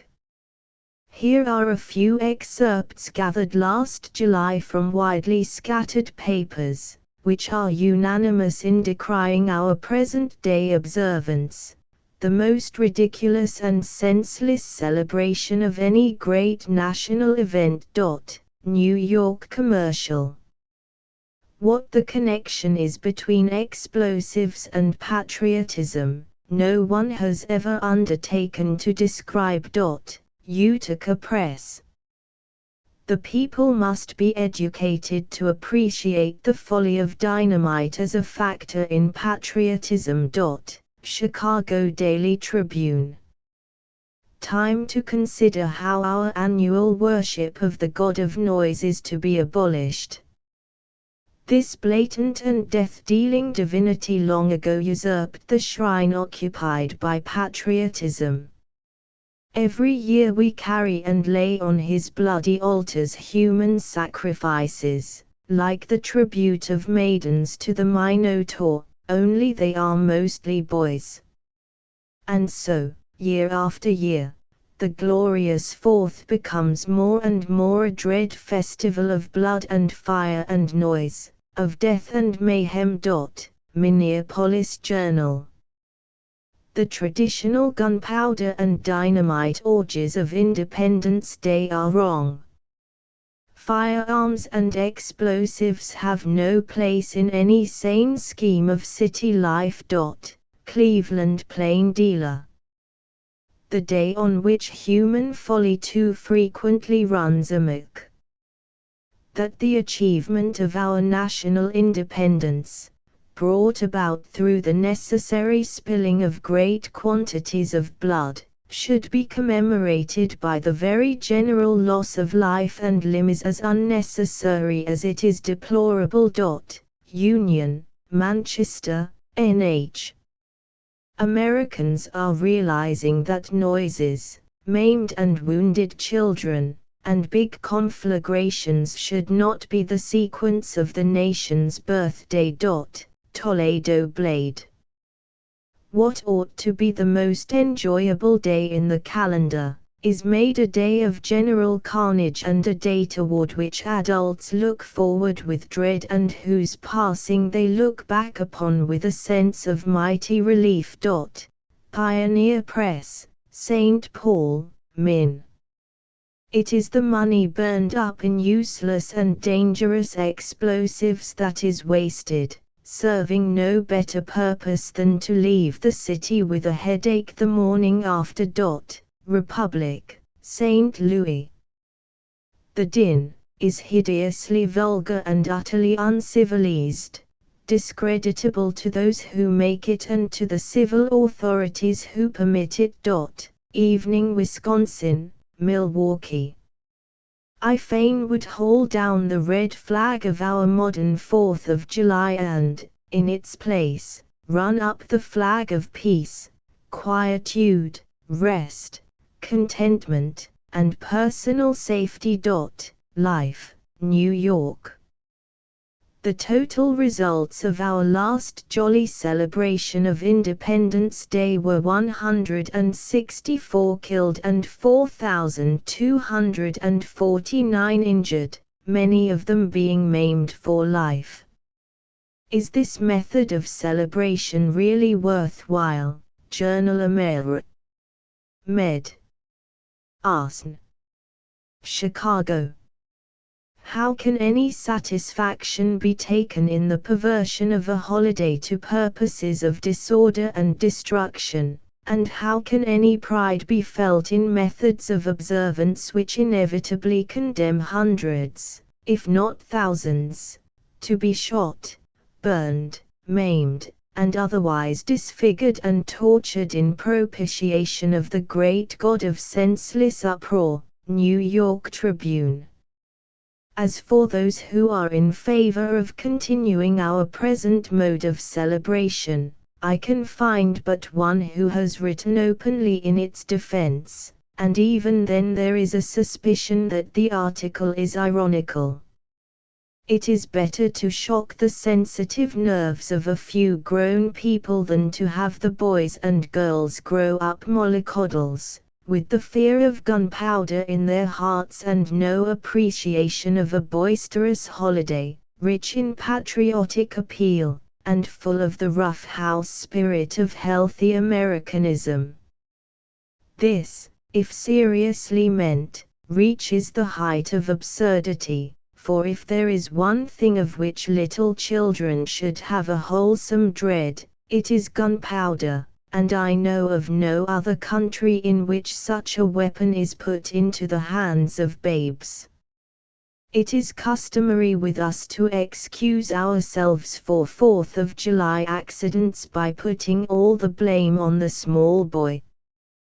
This, however, seems scarcely fair. The blame for much of the annual massacre rests not upon the careless small boy, but upon the careless big parent who places in his hand the instrument of destruction. And an even greater share of the blame is due to public apathy, which not only allows the annual suspension of sane and safe ordinances regulating the use of firearms and explosives, but also permits the disorderly few to injure the health and disturb the repose of the orderly many. As proving that noise is the great desideratum in fireworks, a few extracts from various catalogues will prove interesting. Here, for instance, is a piece the figures of which, according to the thrilling description, move about whistling and screaming in fantastic, wild, unearthly furor, terminating with a fusillading report and another which bursts with terrific reports that can be heard for miles, while a third explodes with reports equal to 6 and 12-pound cannons, and a fourth like an imitation rapid-fire Gatling gun. An appreciative testimonial lauds a salute of lyddite shells, nothing giving such a tremendous report having ever before been heard in our celebration, while other goods are emphatically praised as being loudest and best or big in noise. One particular piece is noticeable because it consists of a string of 50,000 firecrackers. As corroborative of all this, which tends to show that noise is what is desired above all else in fireworks, comes this published interview with a dealer, which is certainly illuminating. The exploding cane is always a winner so long as it is not suppressed by the police. Blank cartridges come up at the head of the list. Nothing gives a celebrator so much pleasure as flourishing a pistol and shooting several times in rapid succession. There is just one thing that determines the efficiency of any contrivance designed for celebrating the 4th, and that is, the volume of sound it makes. For that reason the cannon firecrackers are popular, and always will remain so. This, then, is what excites the patriotic fervor of the partisans of a strident 4th, though it does seem as if their enthusiasm would be somewhat lessened in placing side by side with the above this extract from the Journal of the American Medical Association, which considers the causative factors of the aftermath of last Independence Day. Of the 102 deaths aside from tetanus, gunshot wounds caused 20, giant crackers caused 13, and 13 deaths were due to explosions of powder, torpedoes and dynamite. 10 deaths were due to falls or runaways caused by firecrackers. The limit of tolerance is reached, however, when we know that 31 persons were burned to death. The principal cause of the most mutilating wounds is by far the giant cracker. This year 1,489 injuries, including 13 deaths and 8 cases of lockjaw, were due to the giant cracker. It is a reflection scarcely calculated to gratify our national pride that the United States is the only civilized country which observes the greatest of its feast days in such an uncivilized fashion. Our sister republics, France, Switzerland, and Brazil, rejoice full as heartily as we over their national birthdays, but they celebrate them in a sane, safe, wholesome, and happy way, and not in our barbarous manner. As regards the observance of the French fête, the 14th of July, Marcel Provost, the eminent writer, has kindly described it for me in the following letter. The fête of the 14th of July is, above all, in France, a day of popular rejoicing. Politics do not enter into it. It affords an opportunity of illuminating the town halls and public buildings, and of indulging in the pleasure of dancing in the open air. In a word, it is a huge kermesse. It has always taken place in order and tranquility. Accidents are rare, even in Paris. And since the review at Longchamps has humanely been arranged to take place at 9 in the morning, instead of at noon, the troops do not run the risk of sunstroke, which sometimes saddened the early fetus of the 14th of July. The following touchingly beautiful account of the observance of Switzerland's birthday was sent me by Dr. Eugene Richard, member of the Council of State. Year by year the people of Switzerland keep the anniversary of 1291, which was in real truth the foundation of the Confederation. Does that treaty, founded by the inhabitants of the forest cantons, borrowing from justice her most equitable principles, even down to that of arbitration between states, and guaranteed by the rigid energy of its signers, receive a commemoration worthy of its splendid simplicity. No clamorous ceremony, to drown the voices of the past, instead of blending with them. We give proof of our remembrance of the 1st of August by a few brief manifestations during the closing hours of the day. This national solemnity, surprising as it may seem, finds no place in the list of legal holidays. No one interrupts his daily tasks, for such was the way with the men of 1291, who, returning to their homes, took up again the care of their herds. As night descends, the bells on all the churches are set to pealing in a sublime concert of gratitude, rising with penetrating poetry through the serenity and softness of a summer night. Shortly afterward bonfires are kindled along the heights.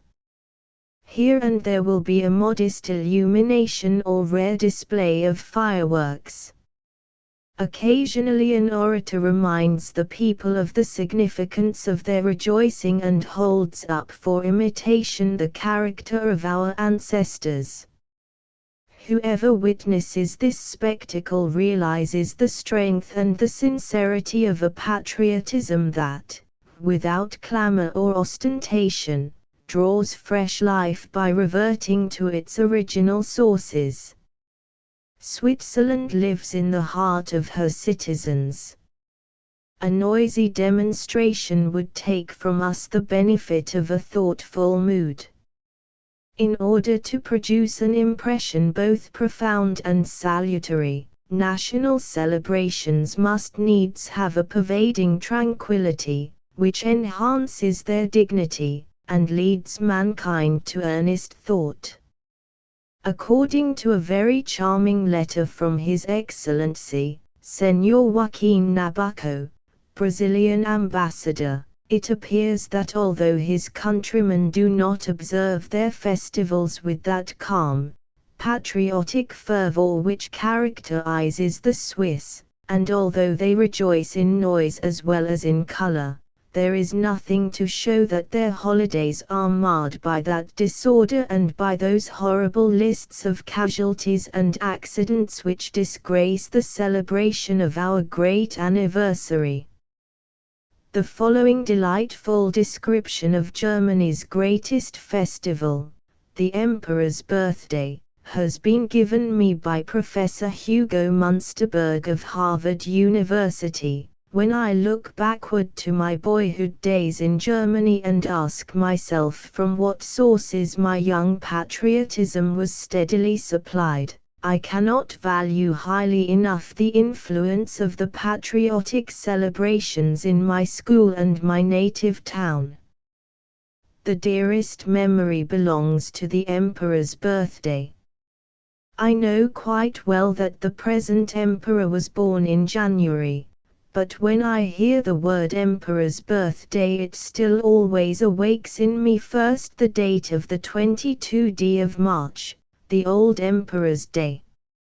Long before, the school planned everything for the grand day, patriotic and religious music, songs and patriotic declamations by the younger pupils, short dramatic plays with motifs from German history, given by the older boys, and always an enthusiastic oration by one of the teachers.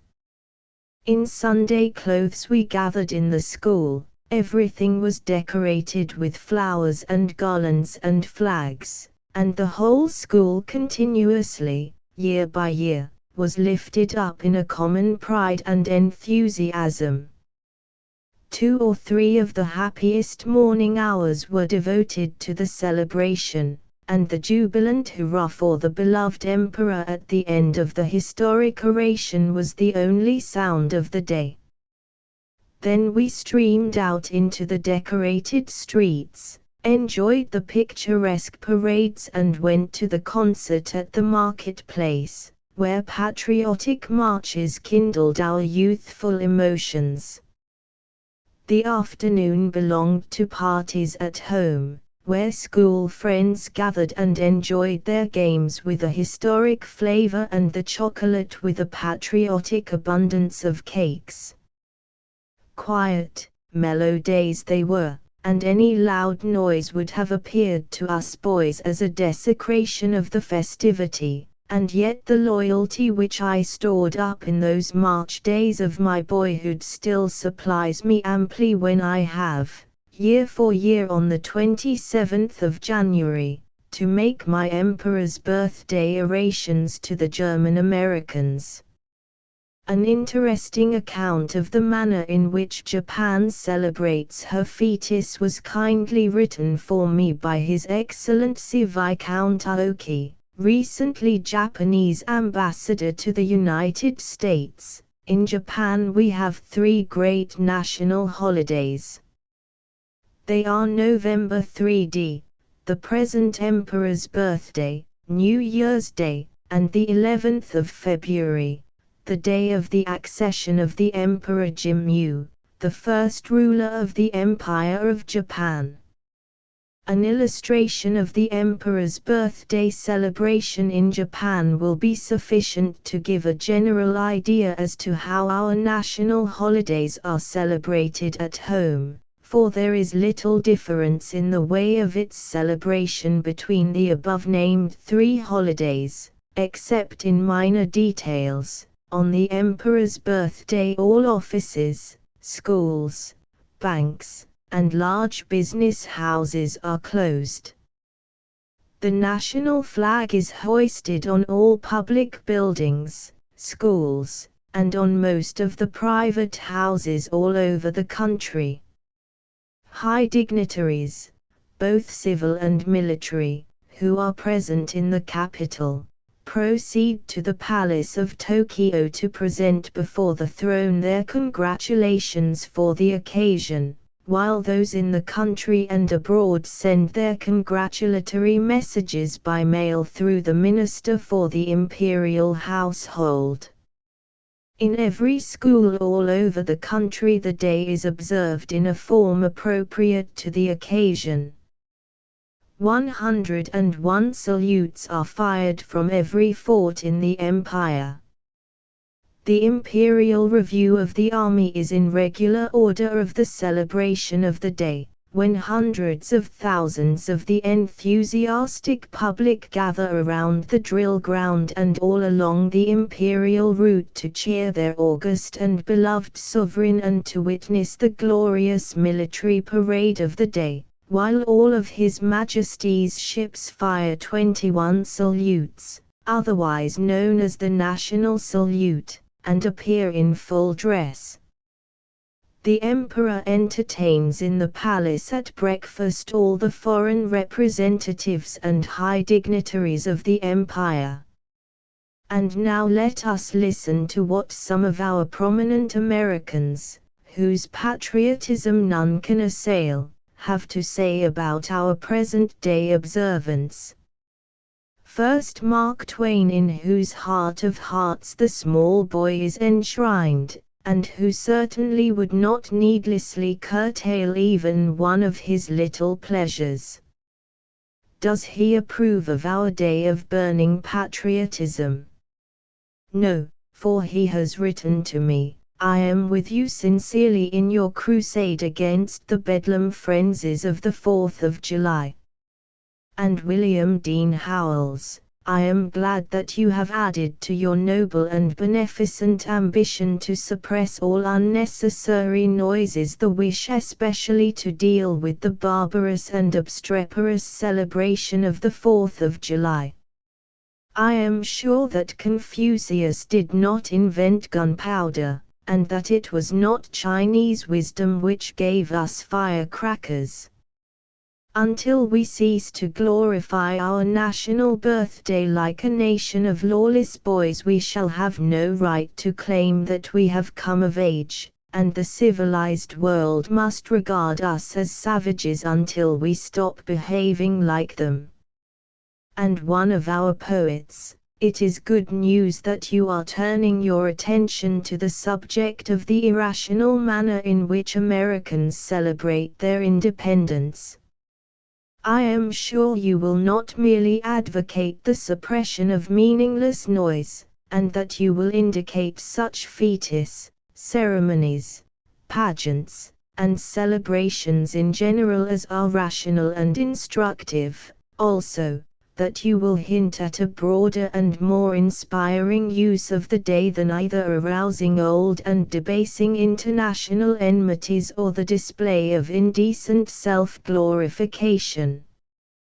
As to the suppression of 4th of July noise, with its dangers to nerve, limb, and life, the whole sensible population will wish you a continuance of that success which has followed your efforts on a narrower scale in the metropolis.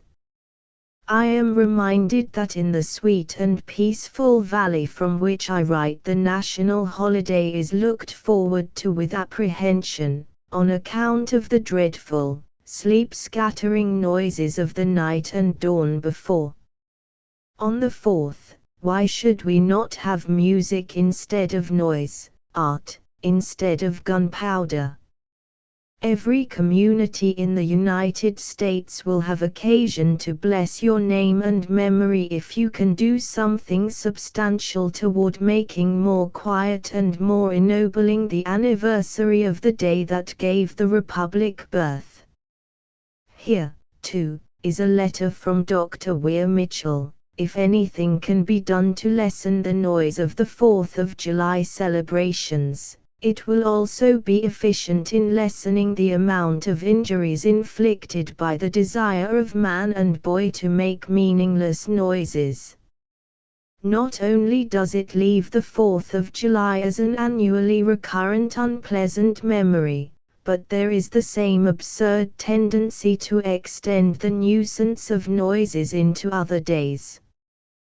Thus at present in this city, and I presume elsewhere, the first of the year is ushered in by a vast chorus of idiotic noises produced by steam whistles, firecrackers, and horns, accompanied by a solemn bell ringing, such as in old times called those who watched for the coming of the new year to prayer.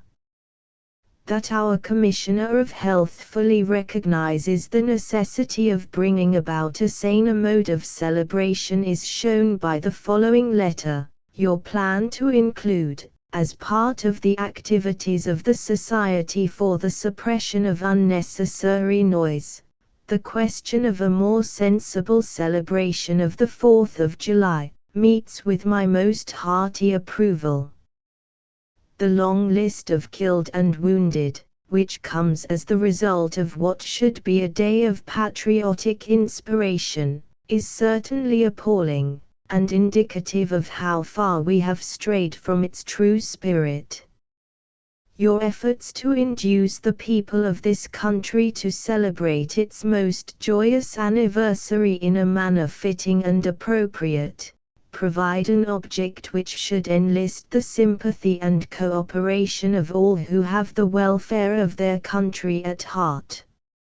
And finally, I offer this letter from the Honorable Henry L. West, Commissioner of the District of Columbia, which shows that even officialdom is willing to risk the charge of lack of patriotism, if by so doing our boys and girls may be saved from the horrors of a day of catastrophes. I am thoroughly in sympathy with any movement which will result in decreasing the habit of carelessly using gunpowder on the 4th of July and which will also result in a more quiet celebration of the day. In Washington, the authorities have already taken a step in the right direction in forbidding the explosion of the so-called giant firecrackers, nor is it allowable to place torpedoes on the street railway tracks. I believe that the 4th of July can be celebrated with as much patriotism and more sanity if the wanton use of gunpowder on that day is condemned. And now, before taking up the question of what might be suggested as a more reverent and appropriate mode of honoring our Day of Days, let us look back 100 years or so, and see how our first national birthdays were kept. Here it is encouraging to learn that nothing resembling in the least our wild orgy of noise was dreamed of.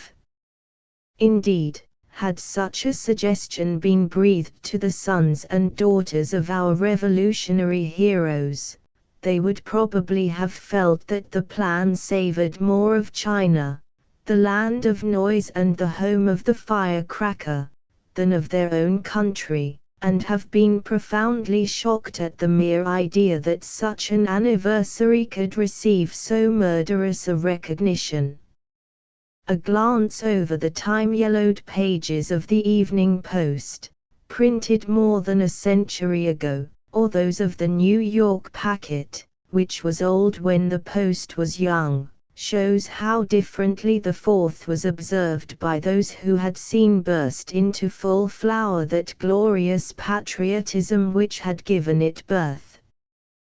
The proclamations, announcements, poems, and advertisements which appeared in those July days of long ago are touching in their patriotic, though grandiloquent, fervor. Here, for instance, is a bit from an announcement of the Tammany Association which appeared in the Season of Fruit, Year of the Discovery, 310, July the 1st. Brothers. This day, like the sun which illuminates it, sheds a bright and diffusive luster, and welcomes all to partake of its radiance. Once it witnessed the blood-stained field, the plundered town, the ravaged coast, the sinking warrior, the defenseless town, the despondency of our guardian genius. But the Great Spirit watched over the western clime, and now its approach is hailed with the incense of peace, and the veteran rejoices in his scars. The hoary chief and his patriot sons assemble with congratulations where once the noise of battle was heard, and the eagle towers aloft majestic and unawed. In these days the celebration began with unfurling the flag, a salute of 13 guns and ringing of church bells, followed by a procession and exchange of courtesies between the governor and the president. Then came the march to church, where odes, addresses, anthems, and orations were in order with, of course, the reading of the Declaration of Independence. Next, luncheon, with more salutes and bell-ringing, and then, evening having come, performances in theatres and gardens and the meeting of various patriotic societies.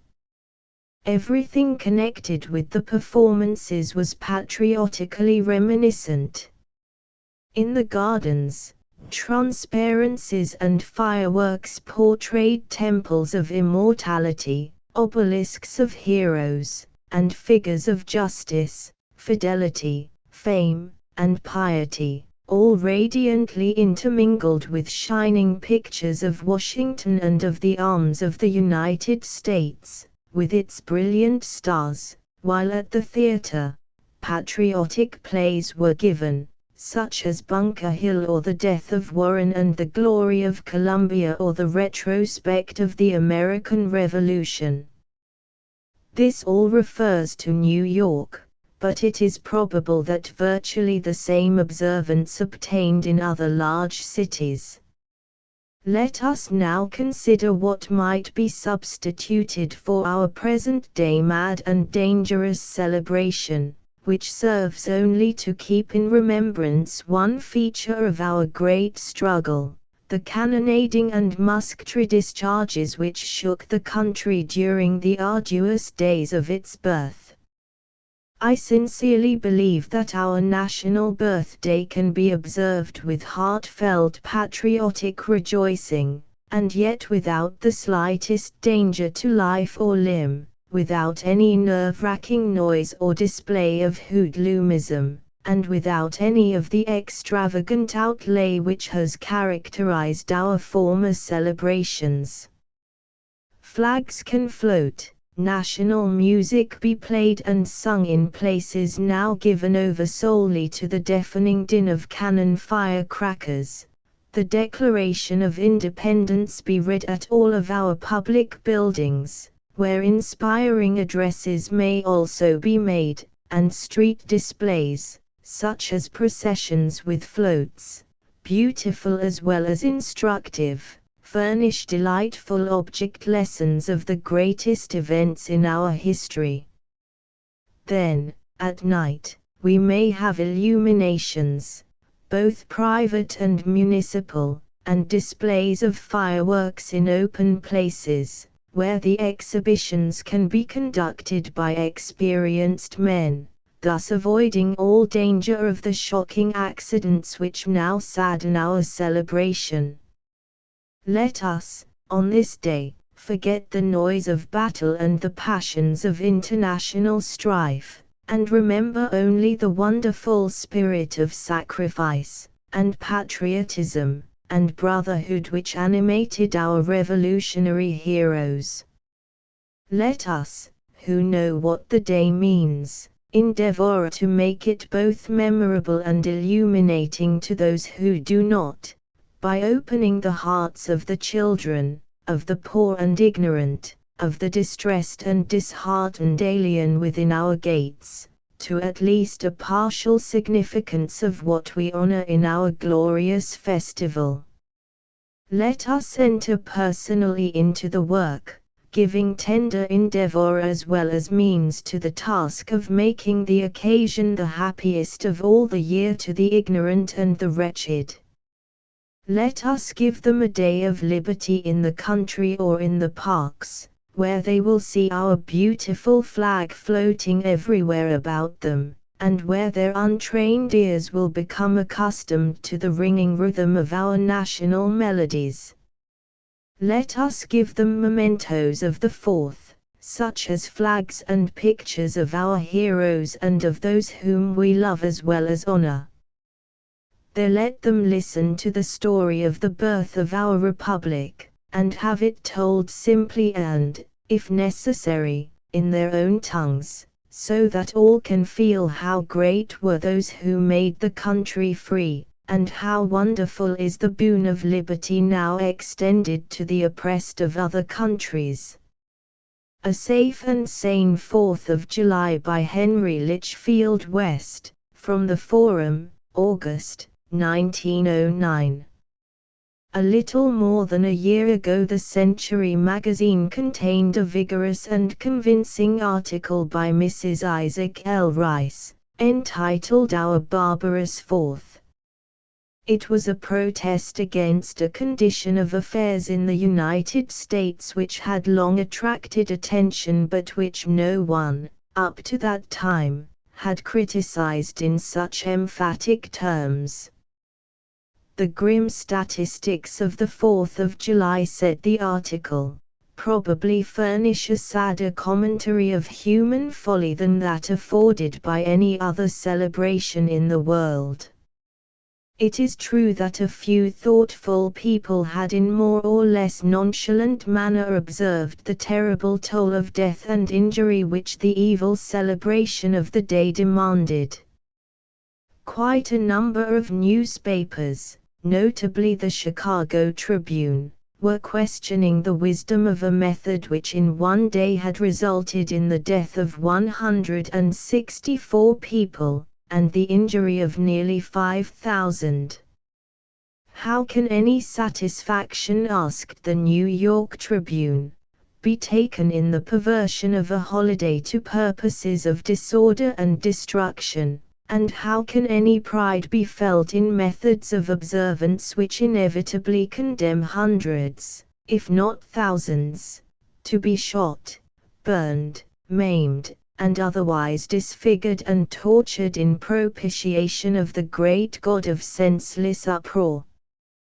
The St. Paul Pioneer Press deplored the fact that a day which ought to be the most enjoyable in the calendar had become a day of general carnage, while the New York Commercial characterized the popular celebration as ridiculous and senseless.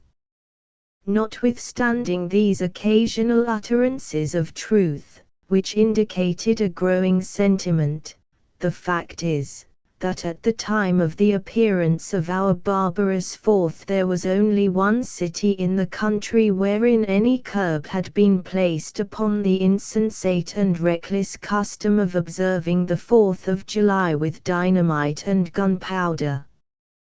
The cemeteries and the hospitals were claiming their victims, and yet no one in authority seemed courageous enough to call a halt for fear of being charged with lack of patriotism.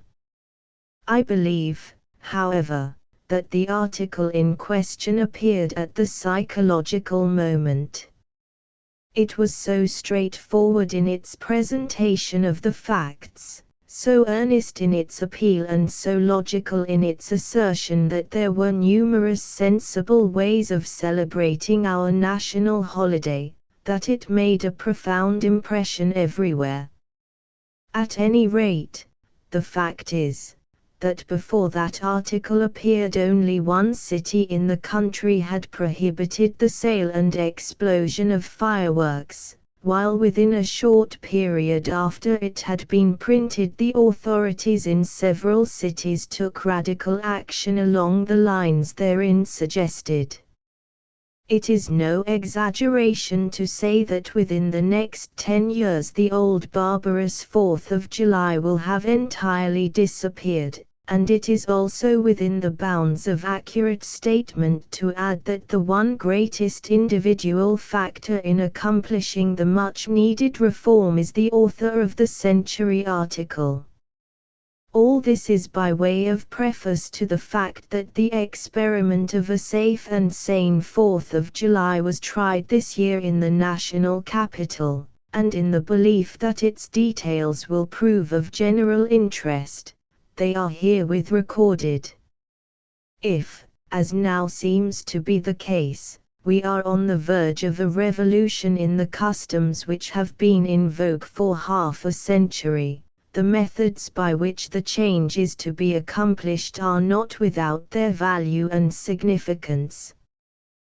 The celebration of the national holiday in the capital a year ago had been marked by so many accidents and fires that some protest against the indiscriminate use of fireworks was uttered, and the commissioners who govern the city declared themselves in published interviews in favor of a safer and saner observance of the day. No definite action was taken, however, until last November, when the question became acute because hundreds of dealers in fireworks in the city were naturally anxious to know whether they would be permitted to handle explosives. Inquiry of other cities brought forth the fact that Cleveland had already enacted an ordinance forbidding the sale and discharge of fireworks, and a copy of this ordinance was secured. In Washington, as ought to be generally known, there is no common council or board of aldermen, but all regulations governing the municipality are promulgated by the 3 commissioners under authority delegated to them by Congress. The question whether Washington should undertake the experiment of a non-explosive 4th rested, therefore, with these 3 men, and it did not take them long to reach their conclusion. One of them had, more than a year previously, formally expressed his sympathy with the object sought to be attained by the opponents of the barbarous 4th, and his colleagues were, happily, of the same opinion. In November, therefore, 8 months before the arrival of the holiday, the following regulation was enacted: no firecracker, squib, or other fireworks of any kind shall be sold and delivered, discharged or set off within the city of Washington, or the fire limits of the District of Columbia, or in the more densely populated portions of said district, provided, however, on occasions of public celebration and exhibition fireworks may be discharged or set off on special permits issued by the commissioners defining the time, place, storage and such other conditions to be observed in reference thereto as they may deem necessary to the public safety.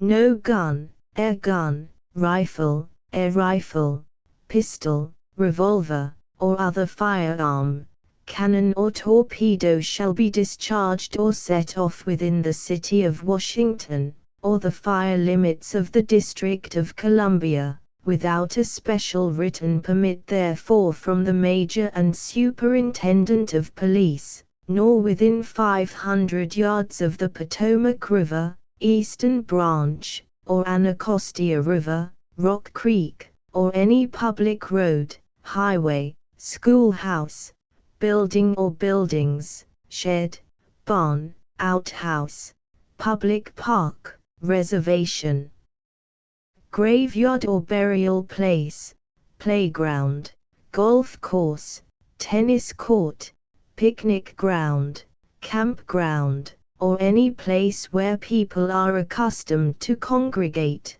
enclosure for stock, railroad track, outside of such fire limits for the District of Columbia, without the written consent of the owner or occupant thereof and a special written permit from the Major and Superintendent of Police.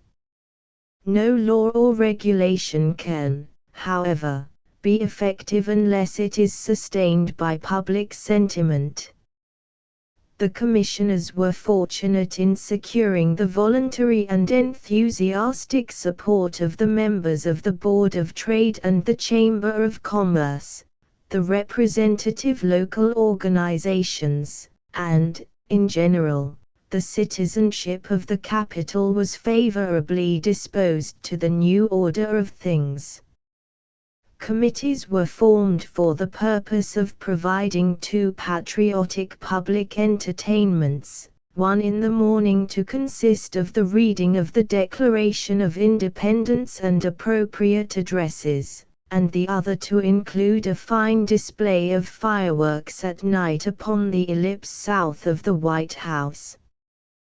The funds for the latter were promptly supplied by public subscription, and the affair was managed most successfully by a volunteer committee, no less than 40,000 people witnessing the display. In the meantime, the residents of various sections of the district undertook to uphold sympathetically the commissioners by devising their own collective celebrations. In Cleveland Park, an attractive suburban district, there was a public meeting with a program of fireworks handled by experts, while Bloomingdale, another well-settled section, enjoyed a day of athletic sports, speeches and aerial fireworks. In short, the people of the District of Columbia cheerfully accepted the proclamation, which was issued by the commissioners, inviting attention to the police regulations which had been adopted to provide against the dangers incident to the manner of observing the 4th of July and Christmas, which previously prevailed, and appealing to the people of the District of Columbia heartily to second their efforts by observing and counseling the observance of these regulations.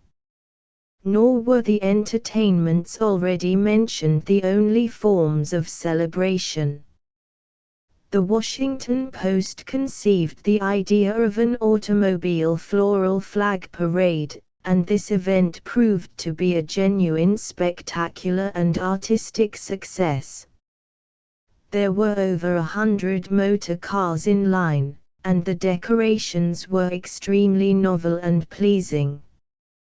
One automobile was reconstructed into an accurate representation of the Confederate ram Merrimack, and was manned by young men in sailor costumes. Another was converted into a yacht with masts and sails. Another was a floral boat apparently drawn by an enormous white swan, and still another was in the form of a pergola, decorated with wisteria vines and blossoms. An electric machine which elicited the applause of the thousands who lined the route of parade was apparently a huge wicker basket of pink roses, in the center of which and surmounted by a canopy of roses was seated the lady who operated the car. Another electric machine was a symphony in red, white and blue. Altogether, the event proved to be a most unique and beautiful celebration, and the committee of artists who awarded the cups and other prizes, valued at $1,500, was confronted by a most difficult task of selection. When it is considered that the affair was the first of its kind in the national capital, and was merely suggested as one form of rational enjoyment, its successful execution occasioned deserved felicitation, and when it is repeated next year, as it will be, the national holiday will be made literally a day of delight. The real value, however, of the experiment in the national capital still remains to be recorded. Instead of a long list of dead and injured, there was not a single gunpowder accident in the city, and the 2 minor alarms of fire were not occasioned by explosives. The contrast between the recent 4th of July celebration and those of previous years is strikingly shown in the following figures: number of persons treated at local hospitals for injuries from explosives, hospital. The 4th of July, 1908. The 5th of July, 1909. Emergency 25-0 Casualty 6-0 Freedman's 5-0 Georgetown 10-0 Providence 0-0 Homeopathic 52-0 Children's 2-0 Totals 104-0 Before the 4th there was some division of opinion as to the outcome. After the 4th the public sentiment was practically unanimous as to the humanity and wisdom of a safe and sane celebration. This sentiment found editorial expression in the daily newspapers, and those communities which are considering the advisability of abolishing the dangerous customs of the past, might with great profit read these comments. They are here incorporated almost in their entirety. Washington Herald. Having celebrated the 4th of July in a safe and sane manner, it is reasonably sure that Washington will not hereafter entertain the thought of going back to the stereotyped, unsafe, and insane way of observing the anniversary of the country's independence.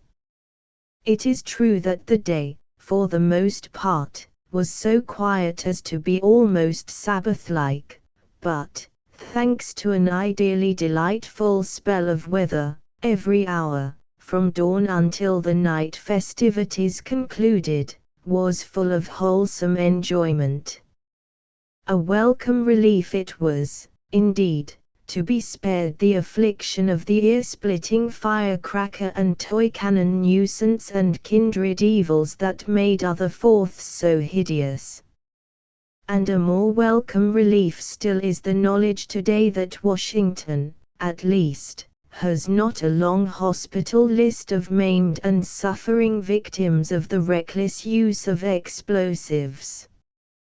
Washington Times, on the day following the 4th. It will be difficult to find many people who will not give their approval to the innovation.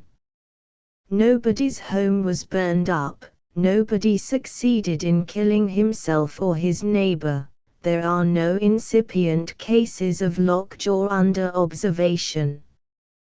The tendency to those other forms of disorder which grow out of indulgence in the cup that cheers, and perhaps defends, was less marked than ever before. The police and the hospitals alike had an easy time of it.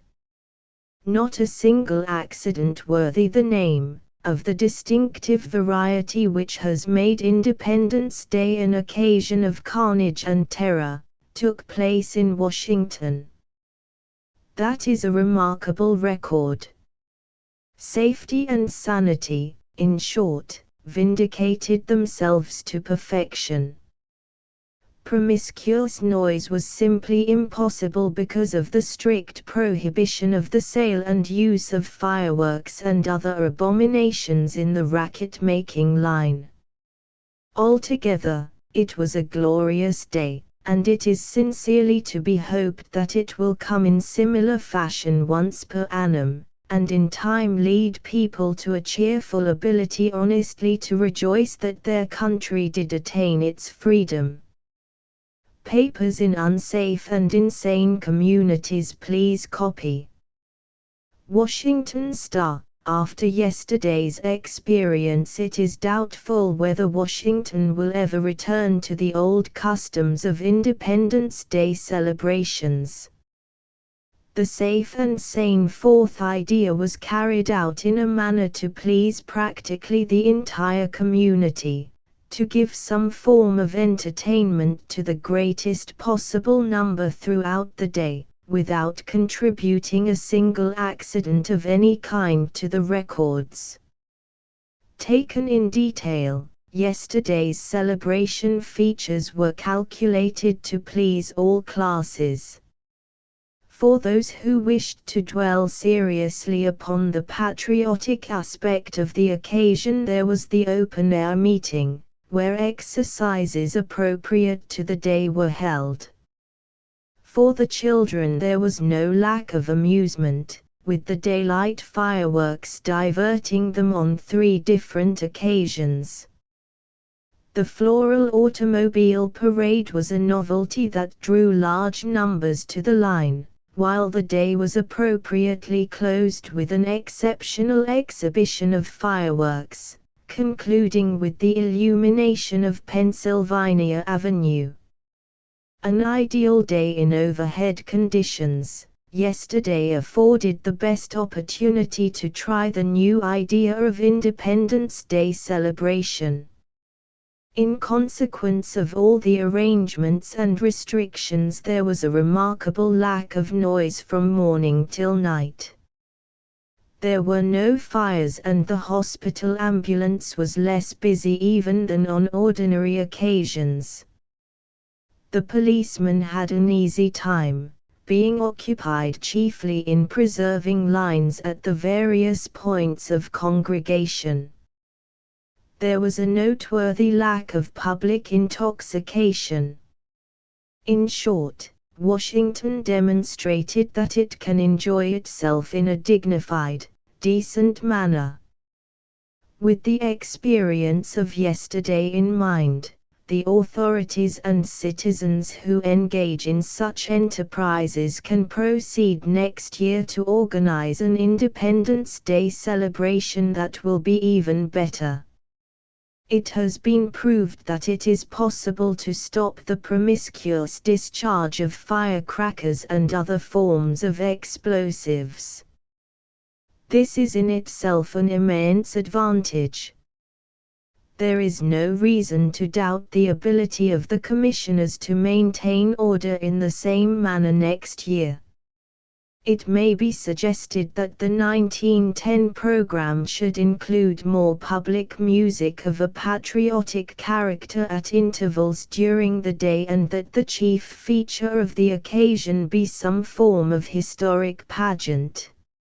In the face of this splendid and sensible record, it is appalling to read the reports from other cities. The death of Arthur Granville Langham, uncle of the Baroness von Sternberg, which occurred in Louisville, as the result of the explosion of a cannon cracker, was especially tragic, but the occurrences in other municipalities are nonetheless sad because the victims were not as prominent in social and financial circles.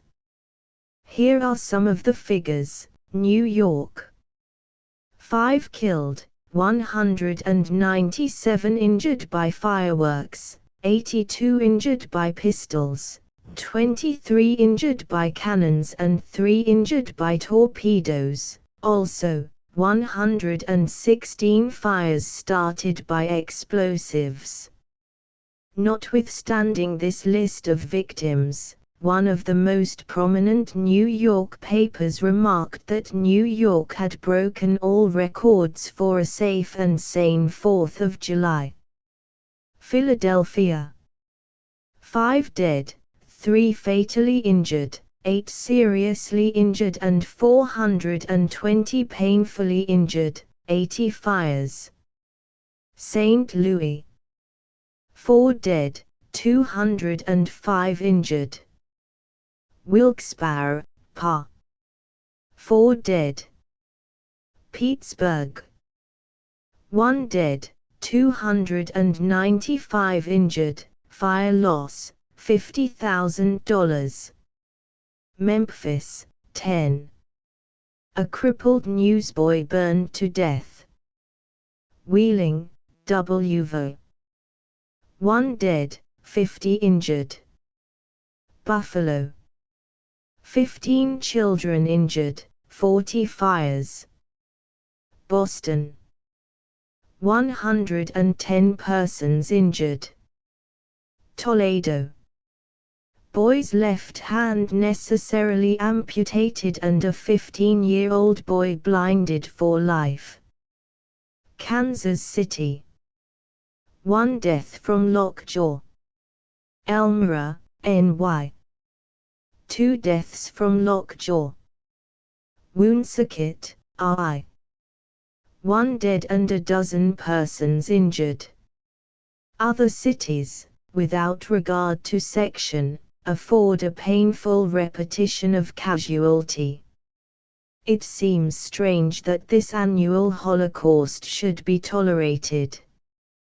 There is not a civilized country in the world which pays such a fearful debt to alleged patriotism as the United States. There is no question as to the devotion of the Japanese to their country, and yet their 3 national holidays are not marred by sad fatalities.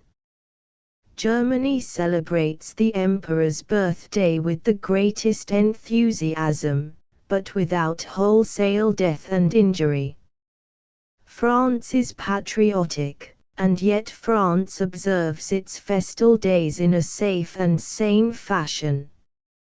In the City of Mexico, as the writer knows by personal experience, the celebration of Independence Day is a great popular success, and yet not one firecracker is exploded.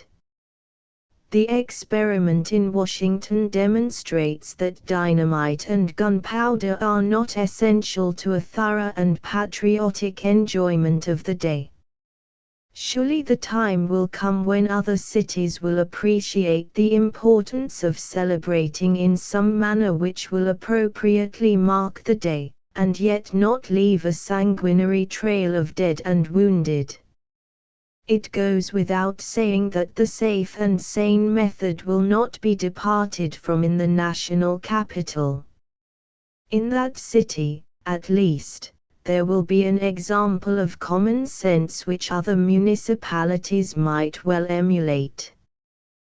There will be ample opportunity for the expression of patriotic sentiment, unaccompanied by death and disaster, and in less than a decade the people will look back to the ancient and barbarous customs, and wonder how they were ever tolerated for a single hour.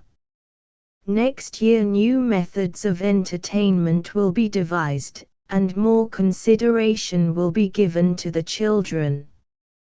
This year the pupils of the public schools sang patriotic songs at the various gatherings, and the children enjoyed the automobile parade and the fireworks.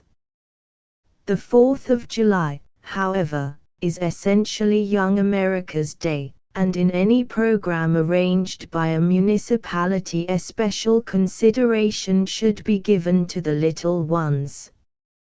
With this detail not overlooked, there will be no question of the real success of any 4th of July celebration. Certainly the experiment which the national capital has successfully inaugurated has proven worthwhile, and if the example is generally followed by other cities, there will be safety and sanity everywhere, nor need the splendid fervency of our full-blooded patriotism suffer loss. The New Independence Day by Henry B. F. McFarland and Richard B. Watrous, as observed at Washington, D.C., 1909. The program for the day provided for a display of daylight fireworks at 7th and Pennsylvania Avenue, a central point with park surroundings and no nearby residences, from 9:30 until 10:30 in the morning. then the public meeting at the same place, surrounding the new memorial of the Grand Army of the Republic and its founder, Dr. Stevenson, where Senator Owen, of Oklahoma, made an oration. The Declaration of Independence was read. The Star-Spangled Banner and My Country, Tears of Thee were sung, and the school children sang other patriotic songs, and the United States Marine Band volunteered and gave music. After this there was another display of daylight fireworks. At least 5,000 people, chiefly in family groups, attended the meeting and saw these fireworks exhibitions, and the children were delighted with the shows new to Washington. At 2:30 in the afternoon on the great ellipse south of the White House, at least 10,000 men, women and children listened to a band concert and watched another hour's exhibition of the daylight fireworks, the grown-ups enjoying, as much as the children, the flags, balloons, paper animals, birds and fishes, liberated by the bombs high in air. Later in the afternoon a fine parade of automobiles decorated with flags and flowers, and arranged by the Washington Post, and for which it gave most of the prizes, passed up and down Pennsylvania Avenue, crowded by spectators, and around the Capitol and White House and down to Potomac Park where the judges awarded the prizes. In the evening there was an elaborate display of fireworks on the ellipse south of the White House, followed by a beautiful illumination of Pennsylvania Avenue. The newspapers estimated that between 40,000 and 50,000 people saw these night exhibitions. Never was there a more cheerful or good-tempered crowd. Apparently the young and old thoroughly enjoyed the whole day, which had a picnic character for most of them. Several of the suburban communities organized their own fireworks exhibitions and some had public meetings as well. The experience of the day suggested additions and improvements for the celebration of the next Independence Day. Historical pageants, a regatta, more field sports, more band concerts, and a wider distribution of the celebration points are among the things suggested for next year. The Joint Committee on Arrangements has already taken steps to provide a permanent organization to prepare for future celebrations, the commissioners having announced at once that there will be no repeal or amendment of the regulation prohibiting the old barbaric methods of celebrating the day. The new order of things met the approval of President Taft, who, upon being told by the chairman of the Joint Committee the plans for the celebration, wrote the following letter, which was read at the public meeting. The White House, Washington, the 3rd of July, 1909. My dear Mr. McFarland, I have your letter of the 1st of July with respect to the celebration of the 4th of July. I am very sorry that I shall not be in the city on that day because of a previous engagement, but I am heartily in sympathy with the movement to rid the celebration of our country's natal day of those distressing accidents that might be avoided and are merely due to a recklessness against which the public protest cannot be too emphatic. Very sincerely yours, signed, W. M. H. Taft.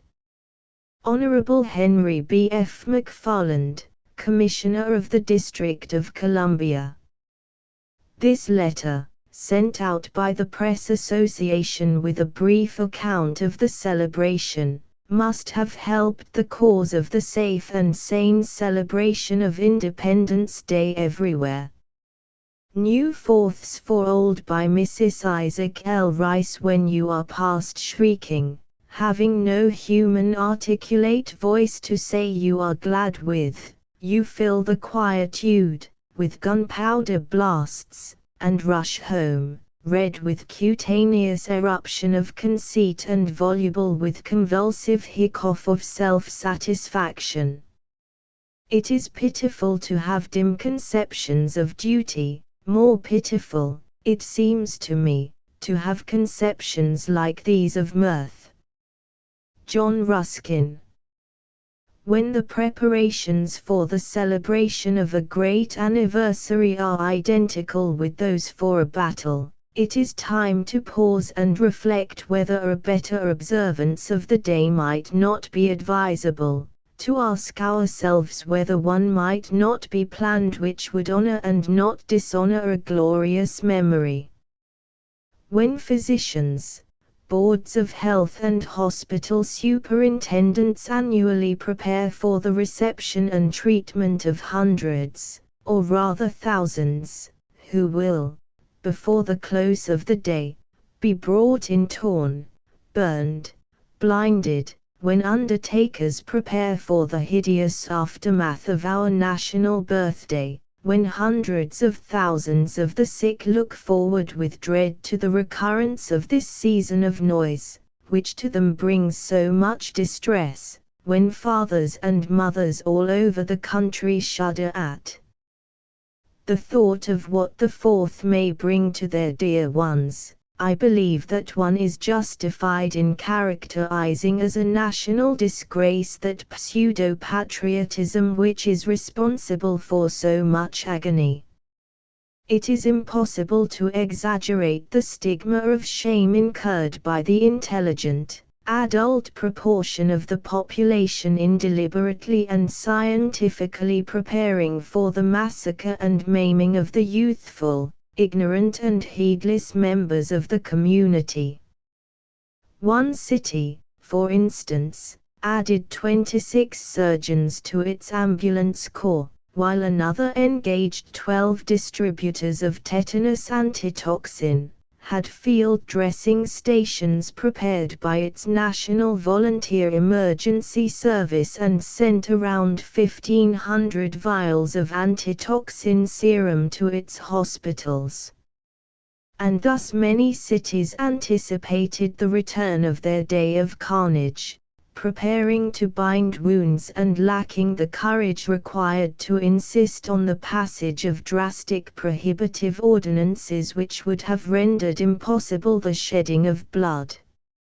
I am sure that the thanks of all are due to one of our medical publications which, for years past, has compiled statistics upon statistics, based upon the price that we pay for our present-day mad celebration of the Fourth, for without the splendid work of the Journal of the American Medical Association we should be unable to estimate the cost of our annual holiday. As for the figures, so laboriously compiled, they are simply amazing. To think of 1,531 deaths and 33,073 accidents, the fearful sacrifice voluntarily offered by us, within the last 7 years, to our false ideals. And yet these tables, shocking as they are, give so inadequate an idea of the suffering involved. For of these 1,531 deaths, practically none came painlessly, almost all being accompanied by the convulsions of tetanus, the torments of fire, or the shock of injuries which changed healthy, happy children into shapeless, agonizing horrors. While as for the 33,073 who were injured, but not fatally, how many are dragging out their wretched lives, blind, maimed or crippled? What, perhaps, is the saddest feature, is the fact that almost all the victims of the Fourth are children, whose youth and ignorance and inexperience and helplessness would certainly seem to merit all due protection at our hands. Poor little ones, who play delightedly with danger. And then how many among the victims of the 4th are those who have not been celebrating but who have been shot down or burnt to death by the wanton recklessness of Independence Day patriots, God save the mark. Bullets, cannon crackers, blank cartridges, and strings of Chinese crackers spare none. Little babes have had their heads torn open. Mothers have been killed as they sat beside their children. Scores of girls have been burnt to death by having lighted firecrackers or fireworks thrown in their direction. Runaways have been frequent because hoodlums love to throw great bombs under frightened teams, and one of the merriest sports has been to place large torpedoes on car tracks. In Vincennes, Indiana, for instance, 1/4 was celebrated by placing boxes of explosives on the tracks, by means of which car windows were shattered, passengers terrified and injured, and traffic blocked for hours. After these boxes had all been picked up, it was found that 2 barrels of explosives had been collected. In Boston, only 2 years ago, 70 arrests were made for using firearms, while in Pittsburgh a party of rich, young hoodlums terrorized the holiday crowds by dashing along in an automobile, firing volleys of shots up and down the streets and into the shops. Pittsburgh's arrests the 4th of July 1907, numbered 300. But, then, what can we expect when we repeal for a period of 24 hours almost all laws regarding safety and sanity? As for the licensed recklessness, responsible for so many accidents, the recital of some of the mad acts to which it has led in the past is simply incredible. Some of these acts were the throwing of dynamite bombs and giant crackers and the firing of revolvers into holiday crowds, the tossing of lighted firecrackers into the laps, or against the thin clothing, of women and girls, resulting in their being roasted to death, the filling of pipes and tin cans with dynamite, or the stuffing of bottles with lighted firecrackers, all with inevitable consequences. These are but a few of the acts which caused these 33,073 accidents, but the excuse for all was always the same: patriotism. If this, however, is patriotism, then it recalls, with but a slight variation as to meaning, that utterance of Dr. Johnson's, patriotism which is the last refuge of the scoundrel. However, it is not patriotism, but only craving for noise and excitement and danger which kills and blinds and maims on our day of carnage. Some, indeed, go so far as to declare that the usual celebration of the 4th is due to desire to break loose into a day of savagery and wallow in the unusual. Perhaps, if a stop is not soon put to this mad orgy, we shall find ourselves changing the words of our national anthem, as suggested by one of our dailies, and singing, "My country, 'tis of thee, for thou hast crippled me." However, it is not patriotism but hoodlumism and the desire to revel in a day from which all sane and safe restrictions have been removed, which may be said to guide most of the celebrants on the 4th, for most of them are undoubtedly ignorant of its glorious significance. That this is true was amusingly shown in one of our large eastern cities where between 30 and 40,000 children were asked in the public schools why they celebrated the 4th of July. The favorite answer was said to have been 4 shoots, others were, for a band, 4 chicken to eat, and most astounding of all, for the King of the Jews. The similarity of sound between Jew and July doubtless suggesting the last. The duration of our noise fest varies in different localities, in some being limited to a few hours, in others being permitted to extend over several weeks. Where this premature celebration is allowed, it naturally entails great suffering on the sick, not to speak of the additional danger incurred by the youthful participants. It is this early start which, doubtless, prompted the remark, "The 4th of July is the only holiday which begins before it happens." As for the celebration proper, it generally starts on the evening of the 3rd and lasts until the morning or the afternoon of the 5th. In some cities, however, it does not begin until midnight, in others not until 4 o'clock in the morning. However, even where the noisy period is the shortest, the suffering borne by our hospital patients is sufficient to excite the sympathy of all those with whom they come in contact.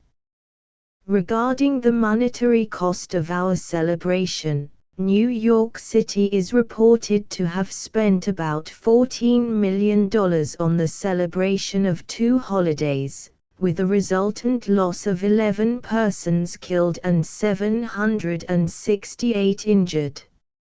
As for the total monetary loss to the whole country, it can scarcely be calculated, nor can the fire loss be estimated.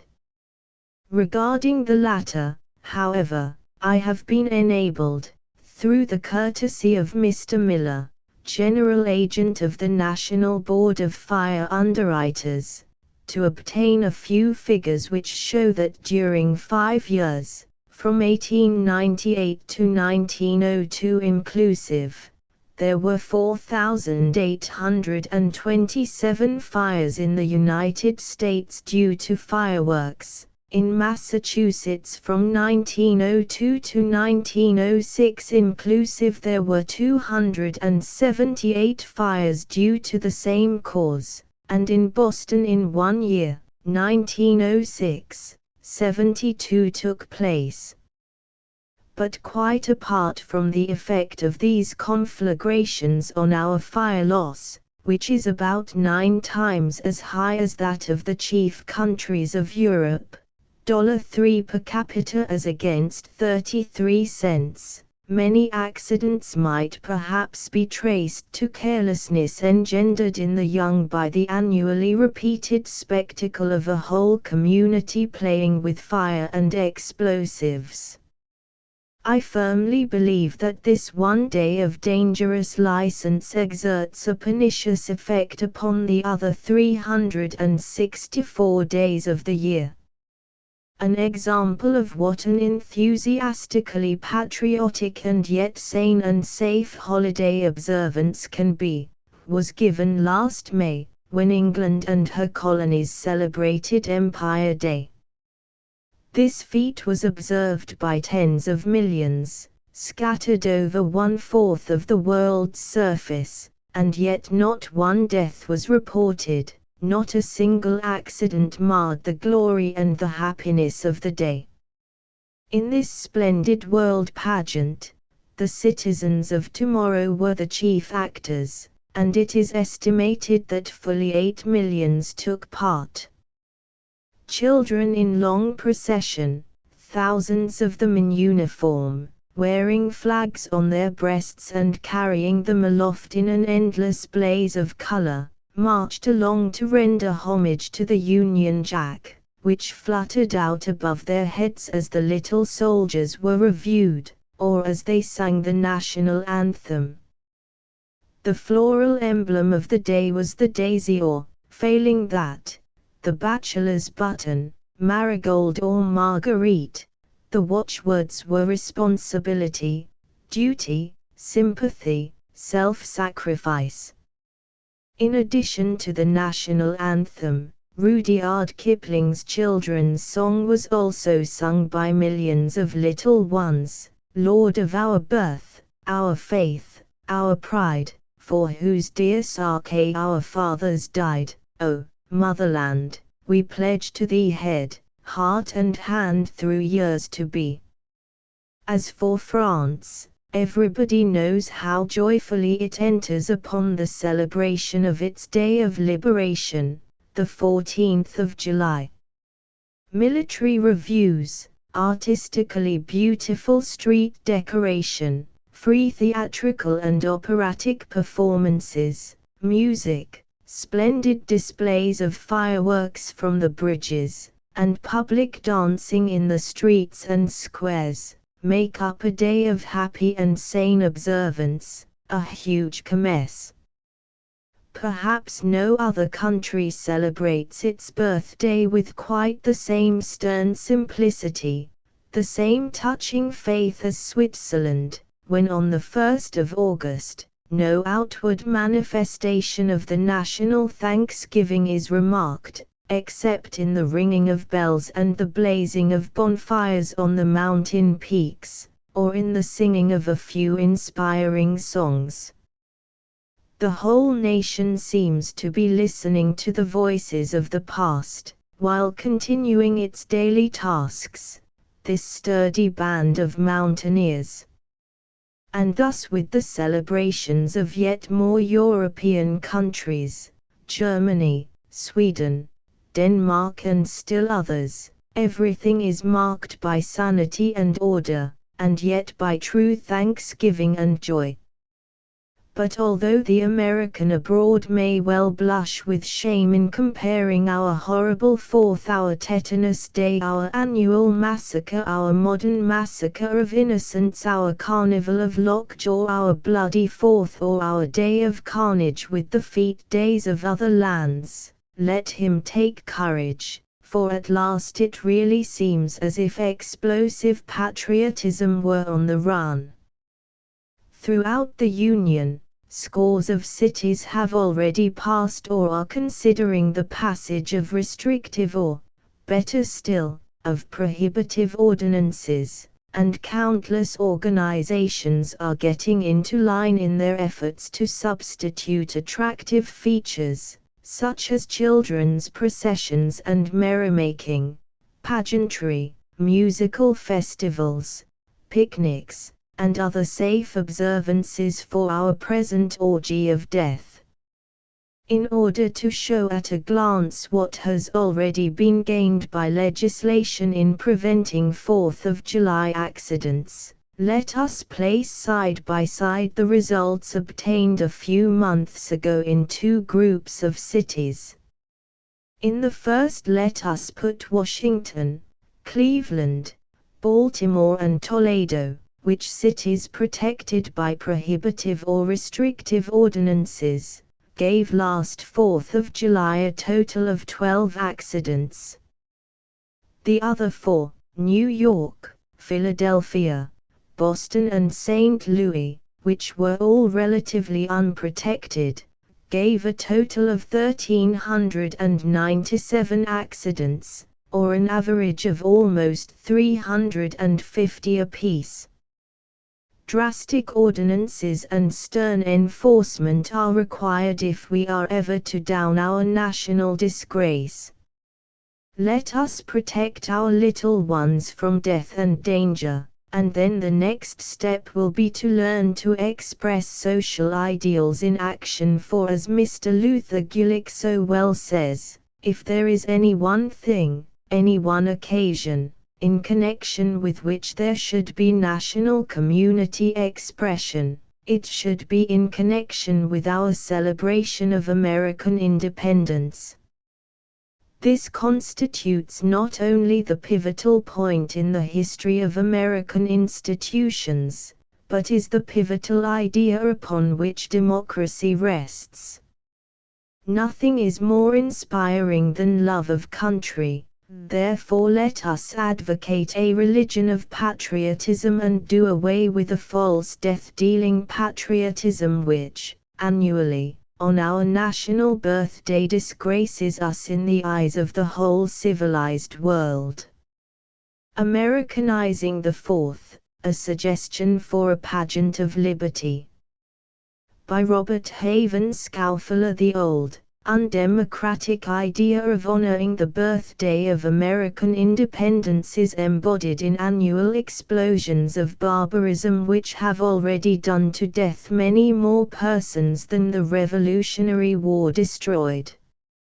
Indeed, our peaceful celebration seems as much more dangerous than the old style of warfare as smallpox is more dangerous than chicken pox. Our new festival in honor of liberty is, or is soon to be, very different.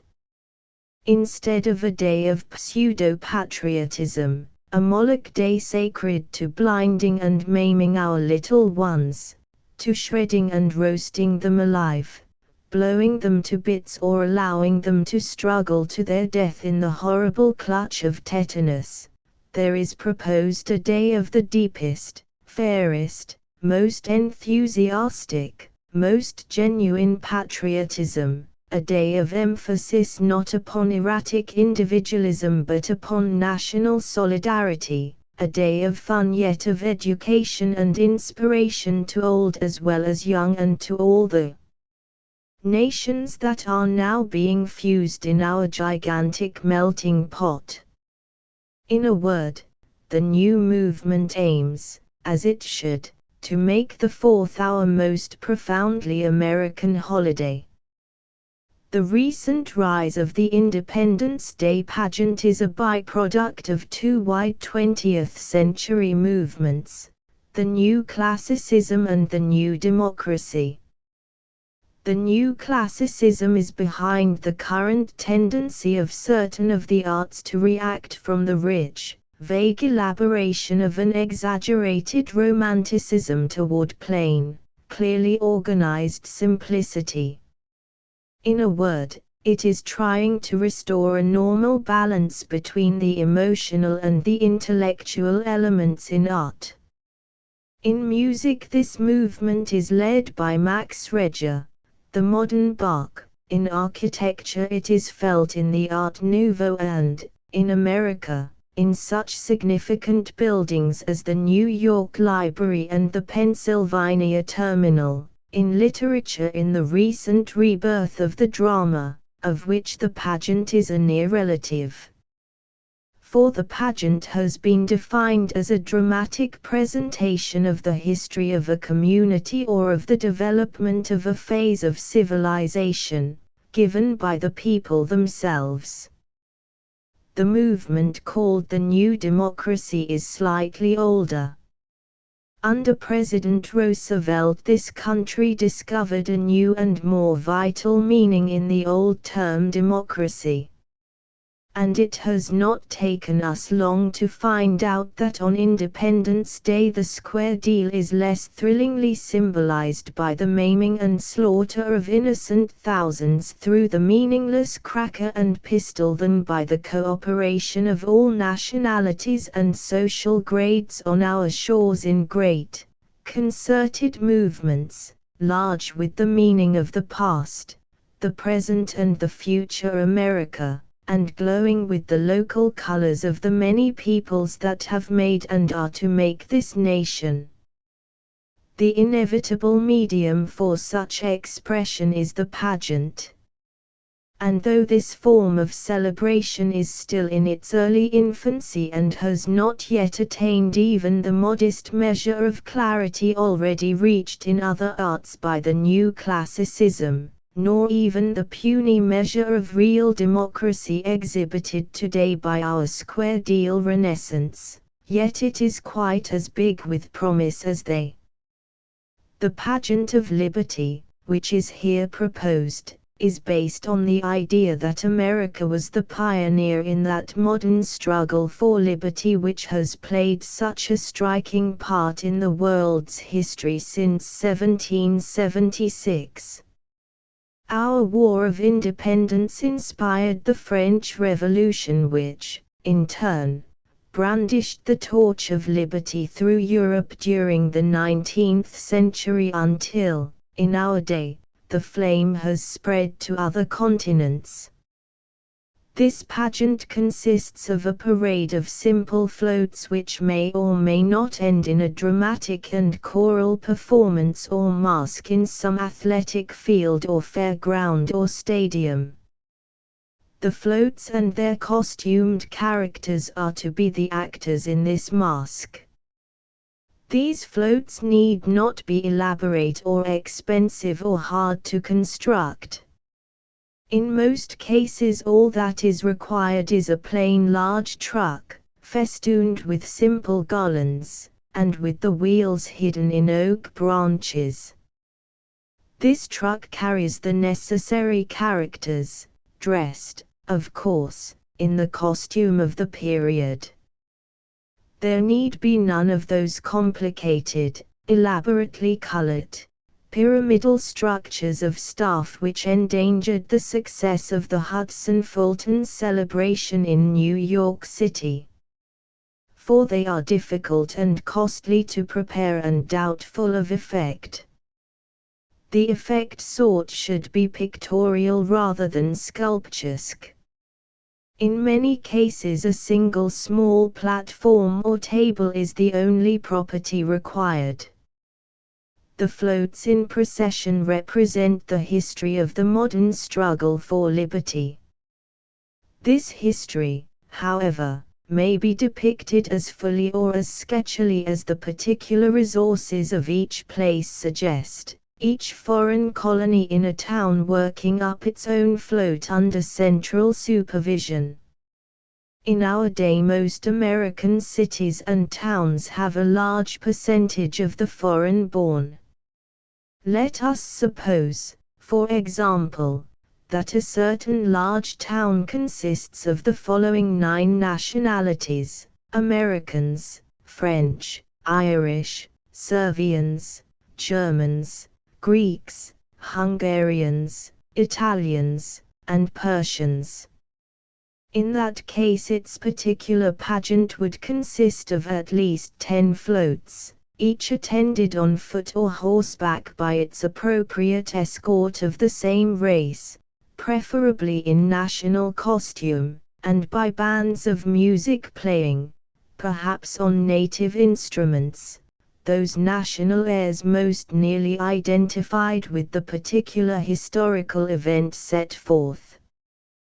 The American float will naturally head the procession, for precedence in this pageant is fixed by the historical order in which the various struggles for liberty occurred.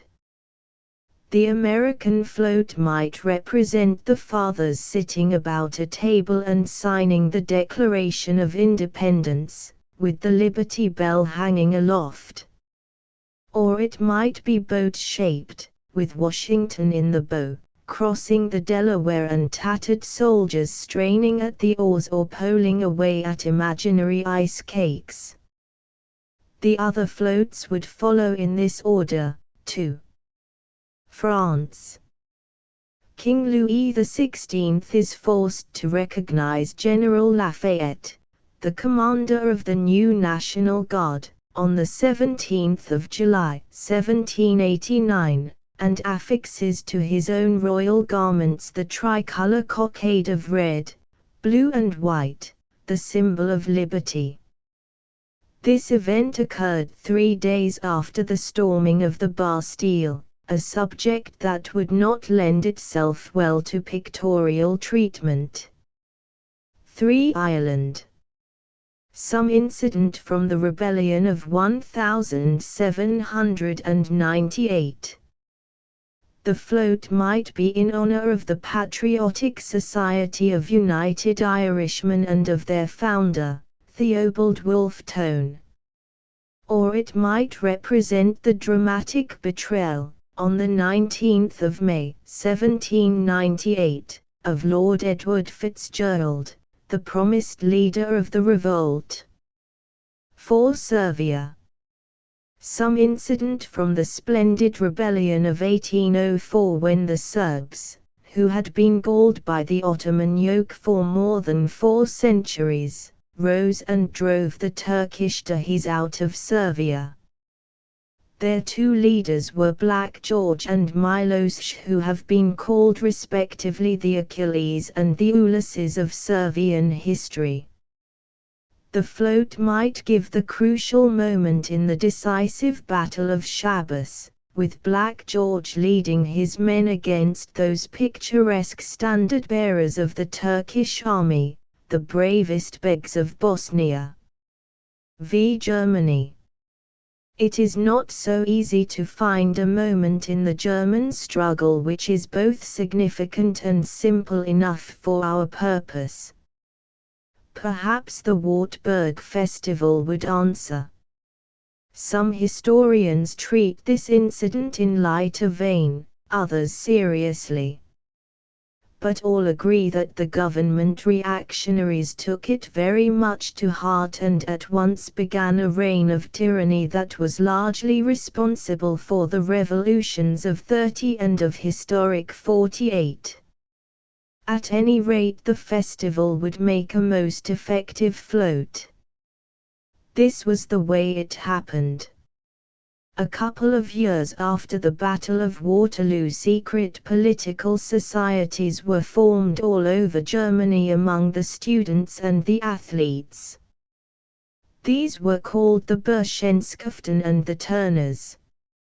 On the 17th of October, 1818, several hundred of these young fellows met at the Wartburg, the ancient castle which had sheltered Luther after he had defied the Pope and the Emperor. That evening they gathered about a bonfire and fed it with various symbols of despotism and with the effigies of reactionary books, while, hard by, the Turners did exuberant gymnastic stunts. This float could be made most realistic with a genuine bonfire and a couple of Turners in the rear performing, perhaps, on a horizontal bar. The decorations should be in black, red and yellow, the colors of German liberty. 6. Greece. The float might merely show a group of the picturesquely costumed leaders of the Revolution of 1821. There would be General Kolokotrones, Marco Botsaris, the Suliot chieftain immortalized in Fitz-Greenhalgh's poem, Admiral Miaulis, Canaries of fireship fame, Karaiskakis, the daring guerrilla, and Lord Byron, the poet of revolt, who gave his life for the cause, and without whom there might have been no Greek independence. A more dramatic subject would be found in the Greeks' welcome of Byron when he arrived at Missolonghi in the fall of 1823. The costumes of this float would be particularly effective. 7. Hungary.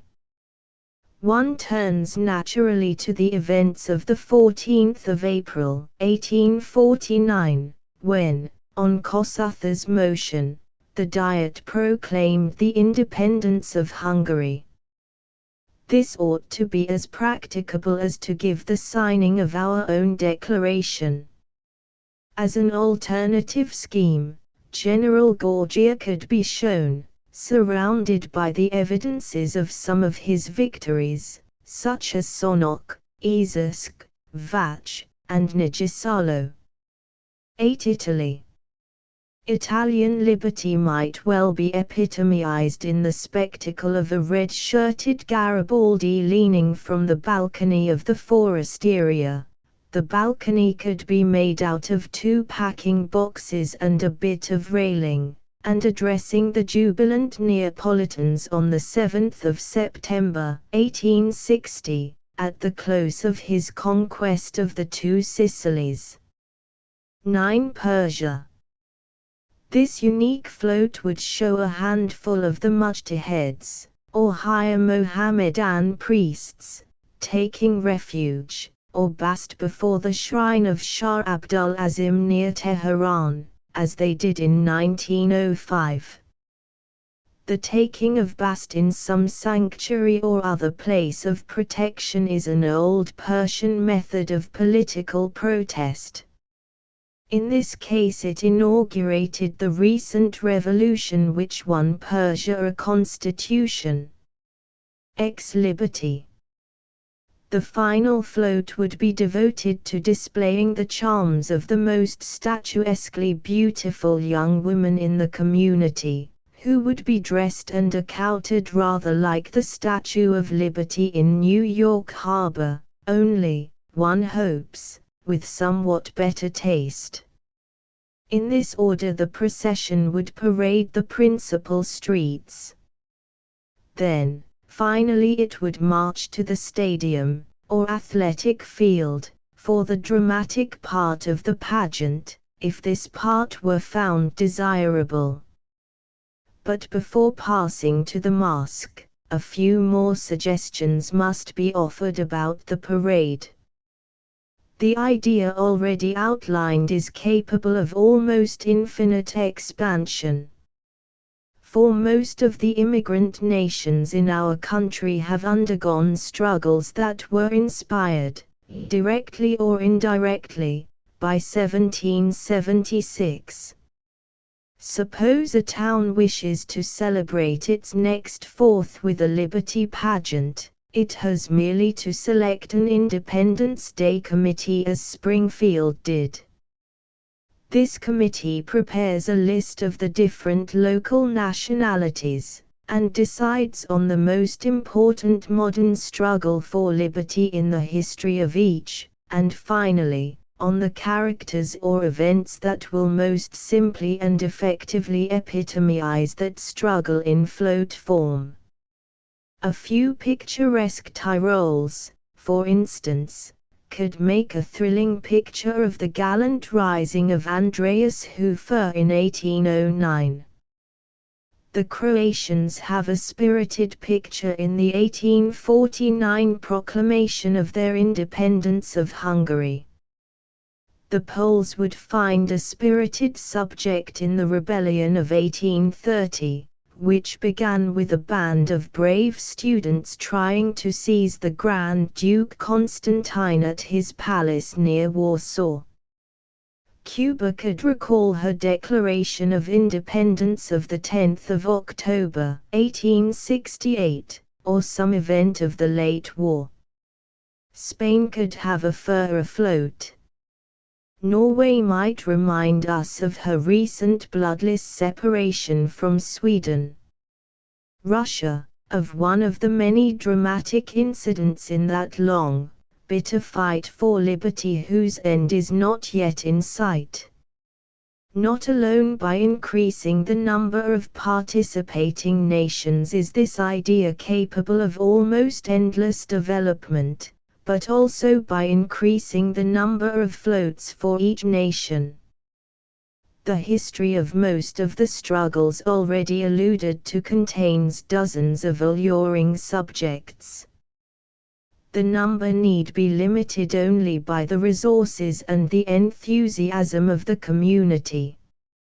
Behind the national floats international ones might follow, representing such world movements as those for religious liberty, freedom of speech, freedom of the press, abolition of slavery, extension of the elective franchise, popularization of government, destruction of special privilege, emancipation of women, abolition of mob rule, abolition of child labor, etc., etc. So much, then, for the possibilities of expanding the idea. On the other hand, it is capable of just as extreme contraction and simplification for use in the smaller, less wealthy communities. by taking a little more care in costuming the marching escorts, an effective pageant could be arranged with only 5 or 6 floats. Indeed, it is not absolutely essential to have floats at all.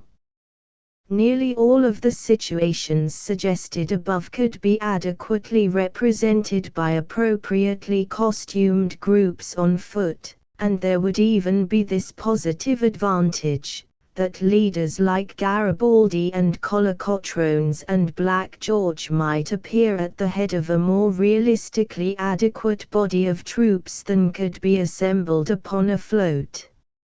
According to this plan, the various foes of liberty might also appear in force, and sham battles could be fought in various outskirts of town earlier in the day, let us hope, with noiseless as well as smokeless arms, before the various units unite in procession.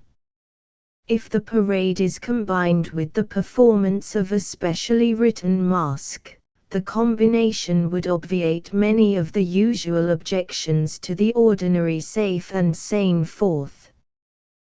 The masque would provide a most desirable dramatic and educative element. And, by charging a small admission fee, this performance would ordinarily pay the entire expense of the celebration, including the expense of engaging a competent pageant master. Now, a pay performance without the free parade might, under the circumstances, be considered an undemocratic way of celebrating what should be our most democratic holiday. But in combination with a free parade, the admission fee would be unobjectionable, and the masque would, more than anything else, stimulate that deep, thoughtful patriotism whose lack today is as grave a defect in our barbarous fourth as its cruelty. The idea of the masque has as yet been worked out only tentatively. Its development is the business of a dramatic poet. Roughly speaking, it would proceed somewhat as follows. When the procession arrives at the stadium, the floats would enter in their historical order, each accompanied, however, by only the small, specially trained nucleus of its marching escort. The floats would circle the enclosure once or twice, and then divide into 2 files, forming a lane of honor through which the Liberty float would move slowly and take up a position in the center of the enclosure. Its escort would then sing a chorus which ought to be as eloquent and beautiful and suggestive an exposition of the nature of abstract liberty as Swinburne's Hertha is of the soul. When this is finished, the Americans would approach this central figure of liberty and recount, with music and dramatic action, perhaps, their struggle in her honor, ending with America sung with full chorus and band.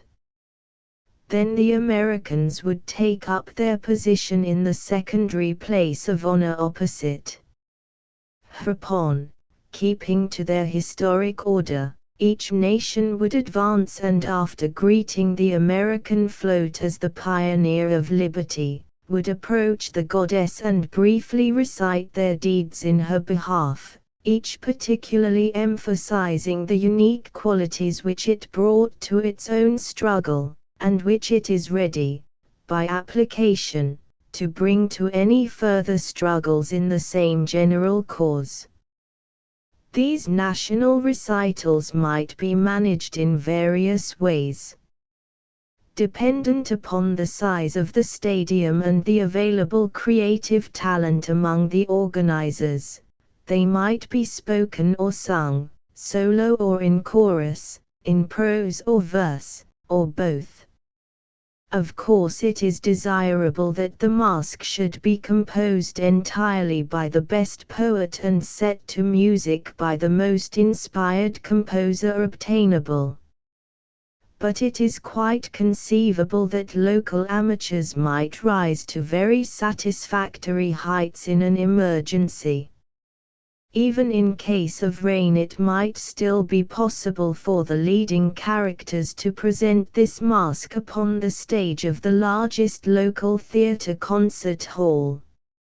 After each nation has separately recounted its prowess, and all are grouped effectively around the central figure, Liberty reminds them that though they have done heroic deeds in the past, much remains to accomplish in the present, even in this land of the free. She then proceeds to describe what foes still menace our real freedom in America, such foes as special privilege, mob rule, political corruption, white slavery, treatment of the feeble-minded as common criminals, a capitalistic press, and so on.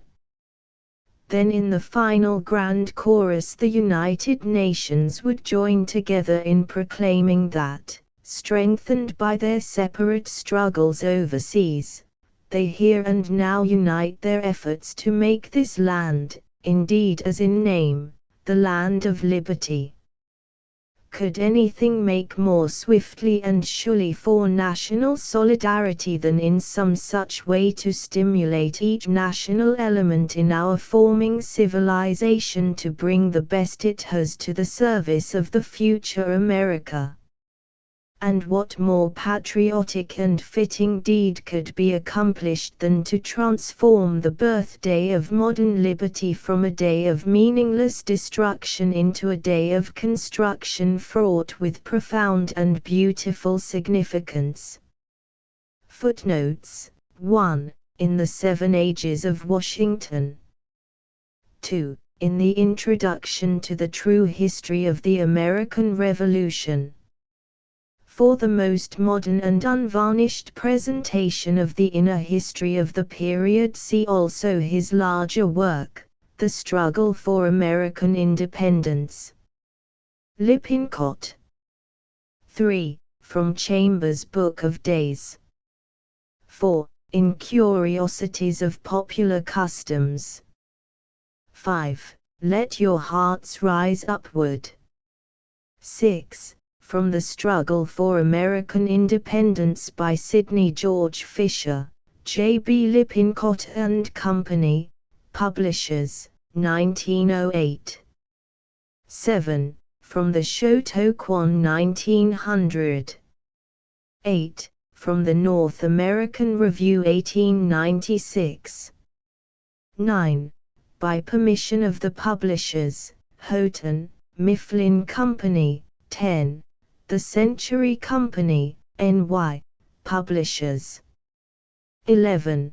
The origin of the words of the patriotic hymn, America has been somewhat recently celebrated by an anniversary. The air, as is well known, is that of the national anthem of England, God Save the King. As such it has been in use, in one form or another, since the middle of the last century. In 1832, Dr.S.F. Smith came upon it in a book of German music and on the spur of the moment, as it appears, wrote for it the hymn America. This was in Andover, Mass., in February, 1832. The hymn was first sung publicly at a children's celebration at the Park Street Church, Boston, on the 4th of July of that year. If I had anticipated the future of it, doubtless, I should have taken more pains with it, wrote Dr. Smith, in 1872. Such as it is, I am glad to have contributed this mite to the cause of American freedom. 12. From the Youth's Companion. 13. Reprinted from the Independent. 14. By permission of the publishers, Houghton, Mifflin Company. 15. By permission of the publishers, Houghton, Mifflin Company. 16. by permission of the publishers, Houghton, Mifflin Company, 17. The following is an instance of this. Last 4th of July, a police court magistrate, wishing to know how many of the prisoners before him, charged with shooting in the streets, could possibly plead patriotic motives, asked each in turn to state his nationality. Of the 20 in line, only 2 were American-born. 18. I may here say, in passing, that our police commissioner, recognizing the humane necessity of properly safeguarding the sick, sent out officers with orders to prevent disturbances in the vicinity of hospitals. Thanks to his action, the city's sick had a day of comparative peace, and the reports which I received that night were unanimous in stating that the hospitals had never had such a quiet 4th. A letter written by Mother Celso, Mother Superior of St. Elizabeth's Hospital, will show how gratefully General Bingham's thoughtfulness was appreciated. It seems as if we were in paradise. The patients, the doctors, and the sisters all appreciate the quietness of the day. The end. Asterisk asterisk asterisk end of the Project Gutenberg ebook Independence Day asterisk asterisk asterisk updated editions will replace the previous one, the old editions will be renamed. Creating the works from print editions not protected by U.S. copyright law means that no one owns a United States copyright in these works, so the Foundation, and you, can copy and distribute it in the United States without permission and without paying copyright royalties. Special rules, set forth in the general terms of use part of this license, apply to copying and distributing Project Gutenberg trademark symbol electronic works to protect the Project Gutenberg trademark symbol concept and trademark. Project Gutenberg is a registered trademark, and may not be used if you charge for an ebook, except by following the terms of the trademark license, including paying royalties for use of the Project Gutenberg trademark. If you do not charge anything for copies of this ebook, complying with the trademark license is very easy. You may use this ebook for nearly any purpose such as creation of derivative works, reports, performances and research. Project Gutenberg ebooks may be modified and printed and given away. You may do practically anything in the United States with ebooks not protected by U.S. copyright law. Redistribution is subject to the trademark license, especially commercial redistribution. Start. Full license. The full Project Gutenberg license. Please read this before you distribute or use this work to protect the Project Gutenberg trademark symbol mission of promoting the free distribution of electronic works. By using or distributing this work, or any other work associated in any way with the phrase Project Gutenberg, you agree to comply with all the terms of the full Project Gutenberg trademark symbol license available with this file or online at www.gutenberg.org/license. Section 1. General Terms of Use and Redistributing Project Gutenberg Trademark Symbol Electronic Works 1.0. By reading or using any part of this Project Gutenberg trademark symbol electronic work, you indicate that you have read, understand, agree to and accept all the terms of this license and intellectual property. trademark/copyright agreement. If you do not agree to abide by all the terms of this agreement, you must cease using and return or destroy all copies of Project Gutenberg trademark symbol electronic works in your possession.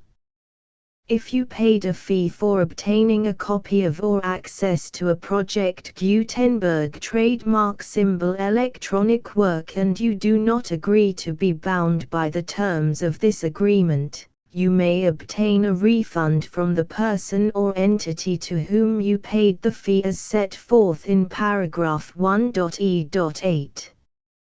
1.b Project Gutenberg is a registered trademark. It may only be used on or associated in any way with an electronic work by people who agree to be bound by the terms of this agreement. There are a few things that you can do with most Project Gutenberg trademark symbol electronic works even without complying with the full terms of this agreement. See paragraph 1.c below. There are a lot of things you can do with Project Gutenberg trademark symbol electronic works if you follow the terms of this agreement and help preserve free future access to Project Gutenberg trademark symbol electronic works. See paragraph 1.e below. 1.c The Project Gutenberg Literary Archive Foundation, the Foundation or PGLAF, owns a compilation copyright in the collection of Project Gutenberg trademark symbol electronic works. Nearly all the individual works in the collection are in the public domain in the United States. If an individual work is unprotected by copyright law in the United States and you are located in the United States, we do not claim a right to prevent you from copying, distributing, performing, displaying or creating derivative works based on the work as long as all references to Project Gutenberg are removed. Of course, we hope that you will support the Project Gutenberg trademark symbol mission of promoting free access to electronic works by freely sharing Project Gutenberg trademark symbol works in compliance with the terms of this agreement for keeping the Project Gutenberg trademark symbol name associated with the work. You can easily comply with the terms of this agreement by keeping this work in the same format with its attached full Project Gutenberg trademark symbol license when you share it without charge with others. 1.d The copyright laws of the place where you are located also govern what you can do with this work. Copyright laws in most countries are in a constant state of change. If you are outside the United States, check the laws of your country in addition to the terms of this agreement before downloading, copying, displaying, performing, distributing or creating derivative works based on this work or any other Project Gutenberg trademark symbol work. The Foundation makes no representations concerning the copyright status of any work in any country other than the United States. 1.e Unless you have removed all references to Project Gutenberg, 1.e.1.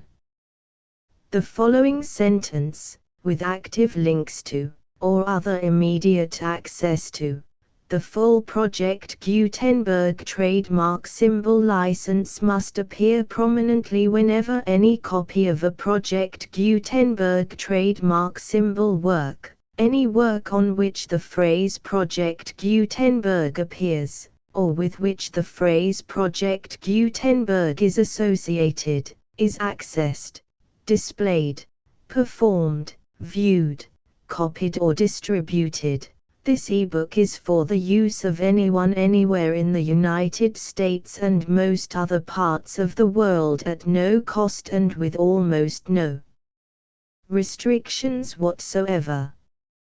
You may copy it, give it away or reuse it under the terms of the Project Gutenberg license included with this ebook or online at www.gutenberg.org. If you are not located in the United States, you will have to check the laws of the country where you are located before using this ebook. 1.e.2. If an individual Project Gutenberg trademark symbol electronic work is derived from texts not protected by U.S. copyright law, does not contain a notice indicating that it is posted with permission of the copyright holder, the work can be copied and distributed to anyone in the United States without paying any fees or charges. If you are redistributing or providing access to a work with the phrase Project Gutenberg associated with or appearing on the work, you must comply either with the requirements of paragraphs 1.e.1 through 1.e.7 or obtain permission for the use of the work and the Project Gutenberg trademark symbol trademark as set forth in paragraphs 1.e.8 or 1.e.9. 1.e.3. If an individual Project Gutenberg trademark symbol electronic work is posted with the permission of the copyright holder, your use and distribution must comply with both paragraphs 1.e.1 through 1.e.7 and any additional terms imposed by the copyright holder. Additional terms will be linked to the Project Gutenberg trademark symbol license for all works posted with the permission of the copyright holder found at the beginning of this work. 1.e.4. Do not unlink or detach or remove the full Project Gutenberg trademark symbol license terms from this work, or any files containing a part of this work or any other work associated with Project Gutenberg trademark symbol. 1.e.5. Do not copy, display, perform, distribute or redistribute this electronic work, or any part of this electronic work, without prominently displaying the sentence set forth in paragraph 1.e.1 with active links or immediate access to the full terms of the Project Gutenberg trademark symbol license. 1.e.6. You may convert to and distribute this work in any binary, compressed, marked up, non-proprietary or proprietary form, including any word processing or hypertext form. However, if you provide access to or distribute copies of a Project Gutenberg trademark symbol work in a format other than plain vanilla ASCII or other format used in the official version posted on the official Project Gutenberg trademark symbol website, www.gutenberg.org, you must, at no additional cost, fee or expense to the user, provide a copy, a means of exporting a copy, or a means of obtaining a copy upon request, of the work in its original plain vanilla ASCII or other form. Any alternate format must include the full Project Gutenberg trademark symbol license as specified in paragraph 1.e.1. 1.e.7. Do not charge a fee for access to, viewing, displaying, performing, copying or distributing any Project Gutenberg trademark symbol works unless you comply with paragraph 1.e.8 or 1.e.9. 1.e.8. You may charge a reasonable fee for copies of or providing access to or distributing Project Gutenberg trademark symbol electronic works, provided that you pay a royalty fee of 20% of the gross profits you derive from the use of Project Gutenberg trademark symbol works calculated using the method you already use to calculate your applicable taxes. The fee is owed to the owner of the Project Gutenberg trademark symbol trademark, but he has agreed to donate royalties under this paragraph to the Project Gutenberg Literary Archive Foundation. Royalty payments must be paid within 60 days following each date on which you prepare, or are legally required to prepare, your periodic tax returns. Royalty payments should be clearly marked as such and sent to the Project Gutenberg Literary Archive Foundation at the address specified in Section 4. Information about donations to the Project Gutenberg Literary Archive Foundation. You provide a full refund of any money paid by a user who notifies you in writing, or by email, within 30 days of receipt that he does not agree to the terms of the full Project Gutenberg trademark symbol license. You must require such a user to return or destroy all copies of the works possessed in a physical medium and discontinue all use of and all access to other copies of Project Gutenberg trademark symbol works.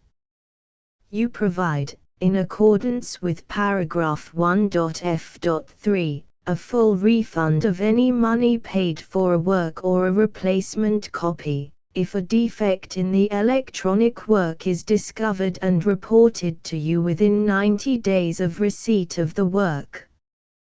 You comply with all other terms of this agreement for free distribution of Project Gutenberg trademark symbol works. 1.e.9.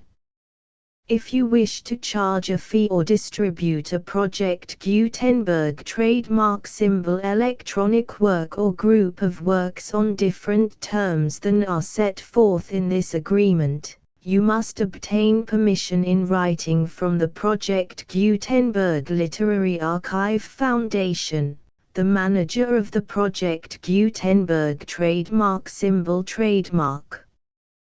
Contact the Foundation as set forth in Section 3 below. 1.f1.f.1. Project Gutenberg volunteers and employees expend considerable effort to identify, do copyright research on, transcribe and proofread works not protected by U.S. copyright law in creating the Project Gutenberg trademark symbol collection.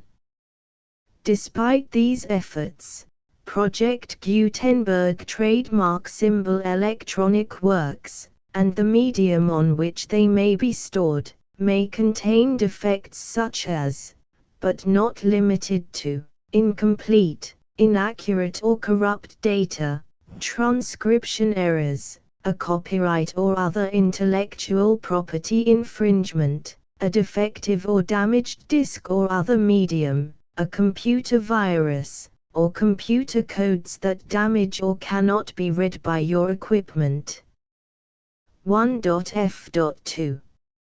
Limited warranty, disclaimer of damages, except for the right of replacement or refund described in paragraph 1.f.3, the Project Gutenberg Literary Archive Foundation, the owner of the Project Gutenberg trademark symbol trademark, and any other party distributing a Project Gutenberg trademark symbol electronic work under this agreement, disclaim all liability to you for damages, costs and expenses, including legal fees. You agree that you have no remedies for negligence, strict liability, breach of warranty or breach of contract except those provided in paragraph 1.f.3. You agree that the foundation, the trademark owner, and any distributor under this agreement will not be liable to you for actual, direct, indirect, consequential, punitive or incidental damages even if you give notice of the possibility of such damage. 1.f.3. Limited right of replacement or refund. If you discover a defect in this electronic work within 90 days of receiving it, you can receive a refund of the money, if any, you paid for it by sending a written explanation to the person you received the work from. If you received the work on a physical medium, you must return the medium with your written explanation. The person or entity that provided you with the defective work may elect to provide a replacement copy in lieu of a refund. If you received the work electronically, the person or entity providing it to you may choose to give you a second opportunity to receive the work electronically in lieu of a refund. If the second copy is also defective, you may demand a refund in writing without further opportunities to fix the problem. 1.f.4. Except for the limited right of replacement or refund set forth in paragraph 1.f.3, this work is provided to you as is, with no other warranties of any kind, express or implied, including but not limited to warranties of merchantability or fitness for any purpose. 1.f.5.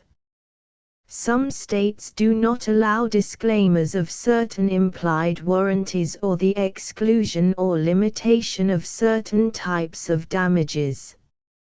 If any disclaimer or limitation set forth in this agreement violates the law of the state applicable to this agreement, the agreement shall be interpreted to make the maximum disclaimer or limitation permitted by the applicable state law. The invalidity or unenforceability of any provision of this agreement shall not void the remaining provisions. 1.f.6.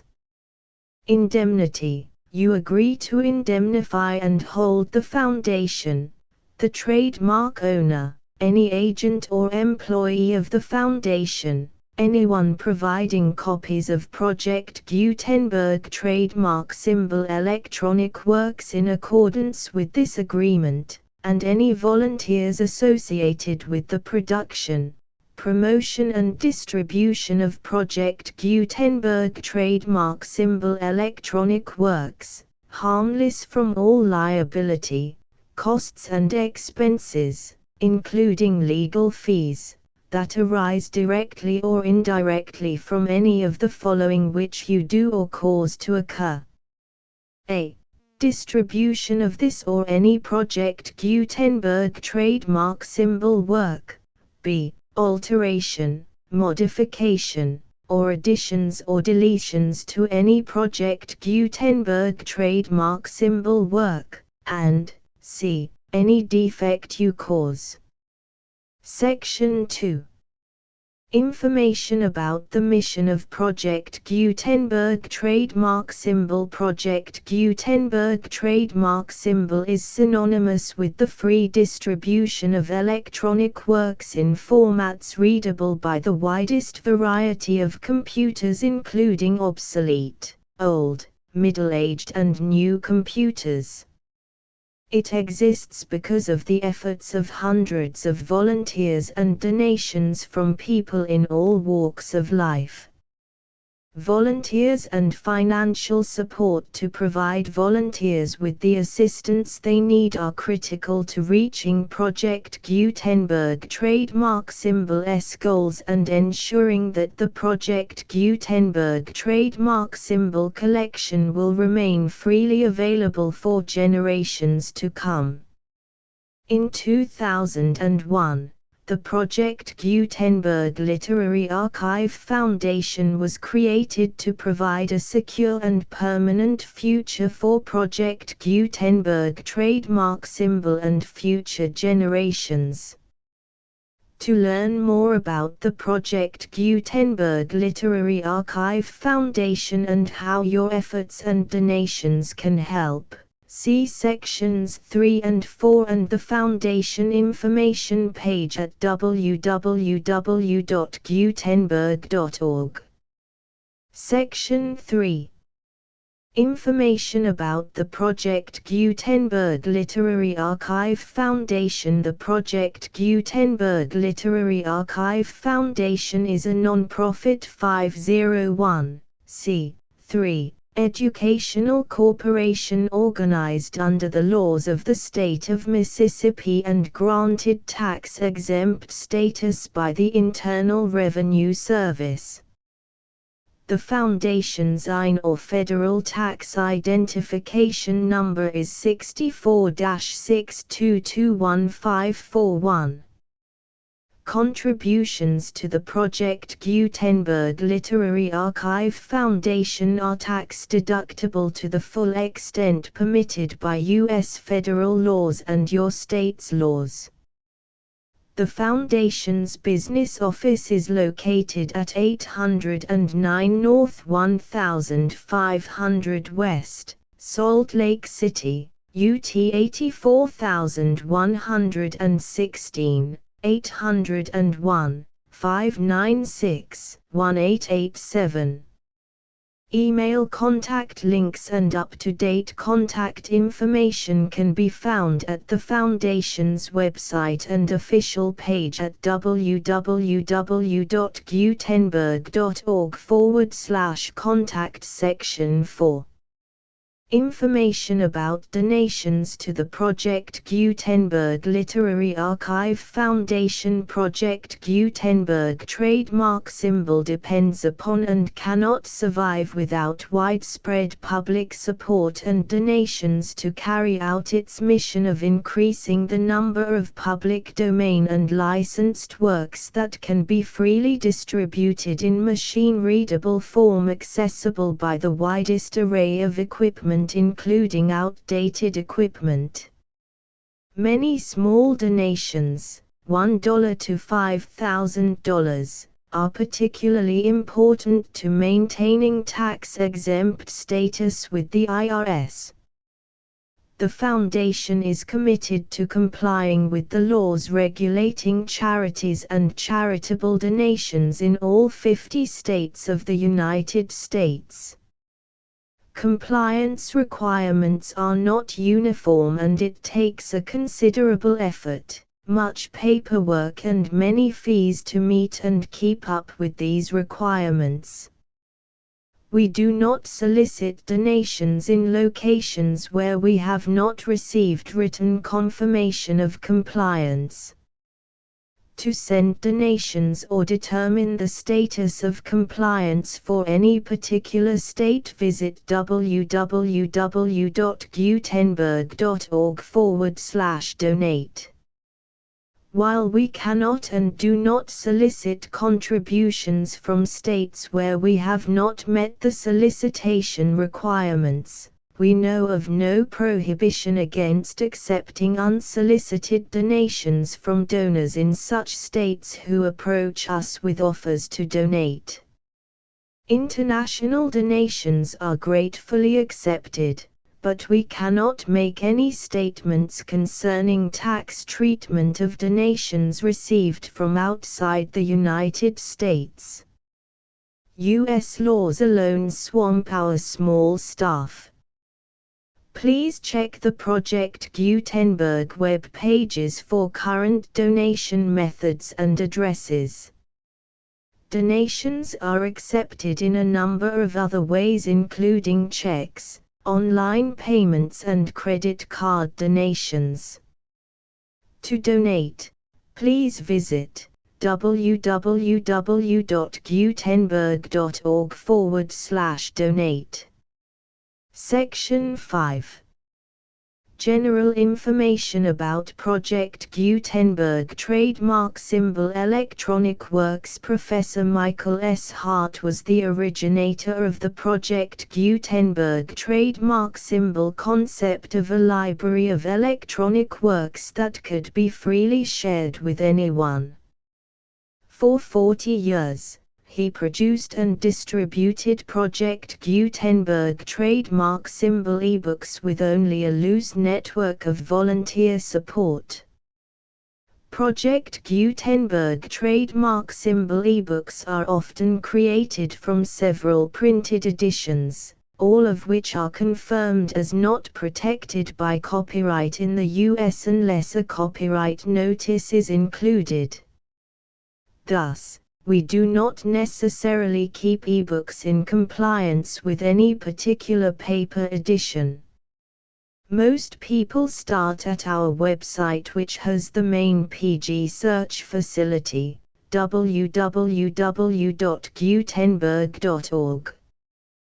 This website includes information about Project Gutenberg trademark symbol, including how to make donations to the Project Gutenberg Literary Archive Foundation, how to help produce our new ebooks, and how to subscribe to our email newsletter to hear about new ebooks.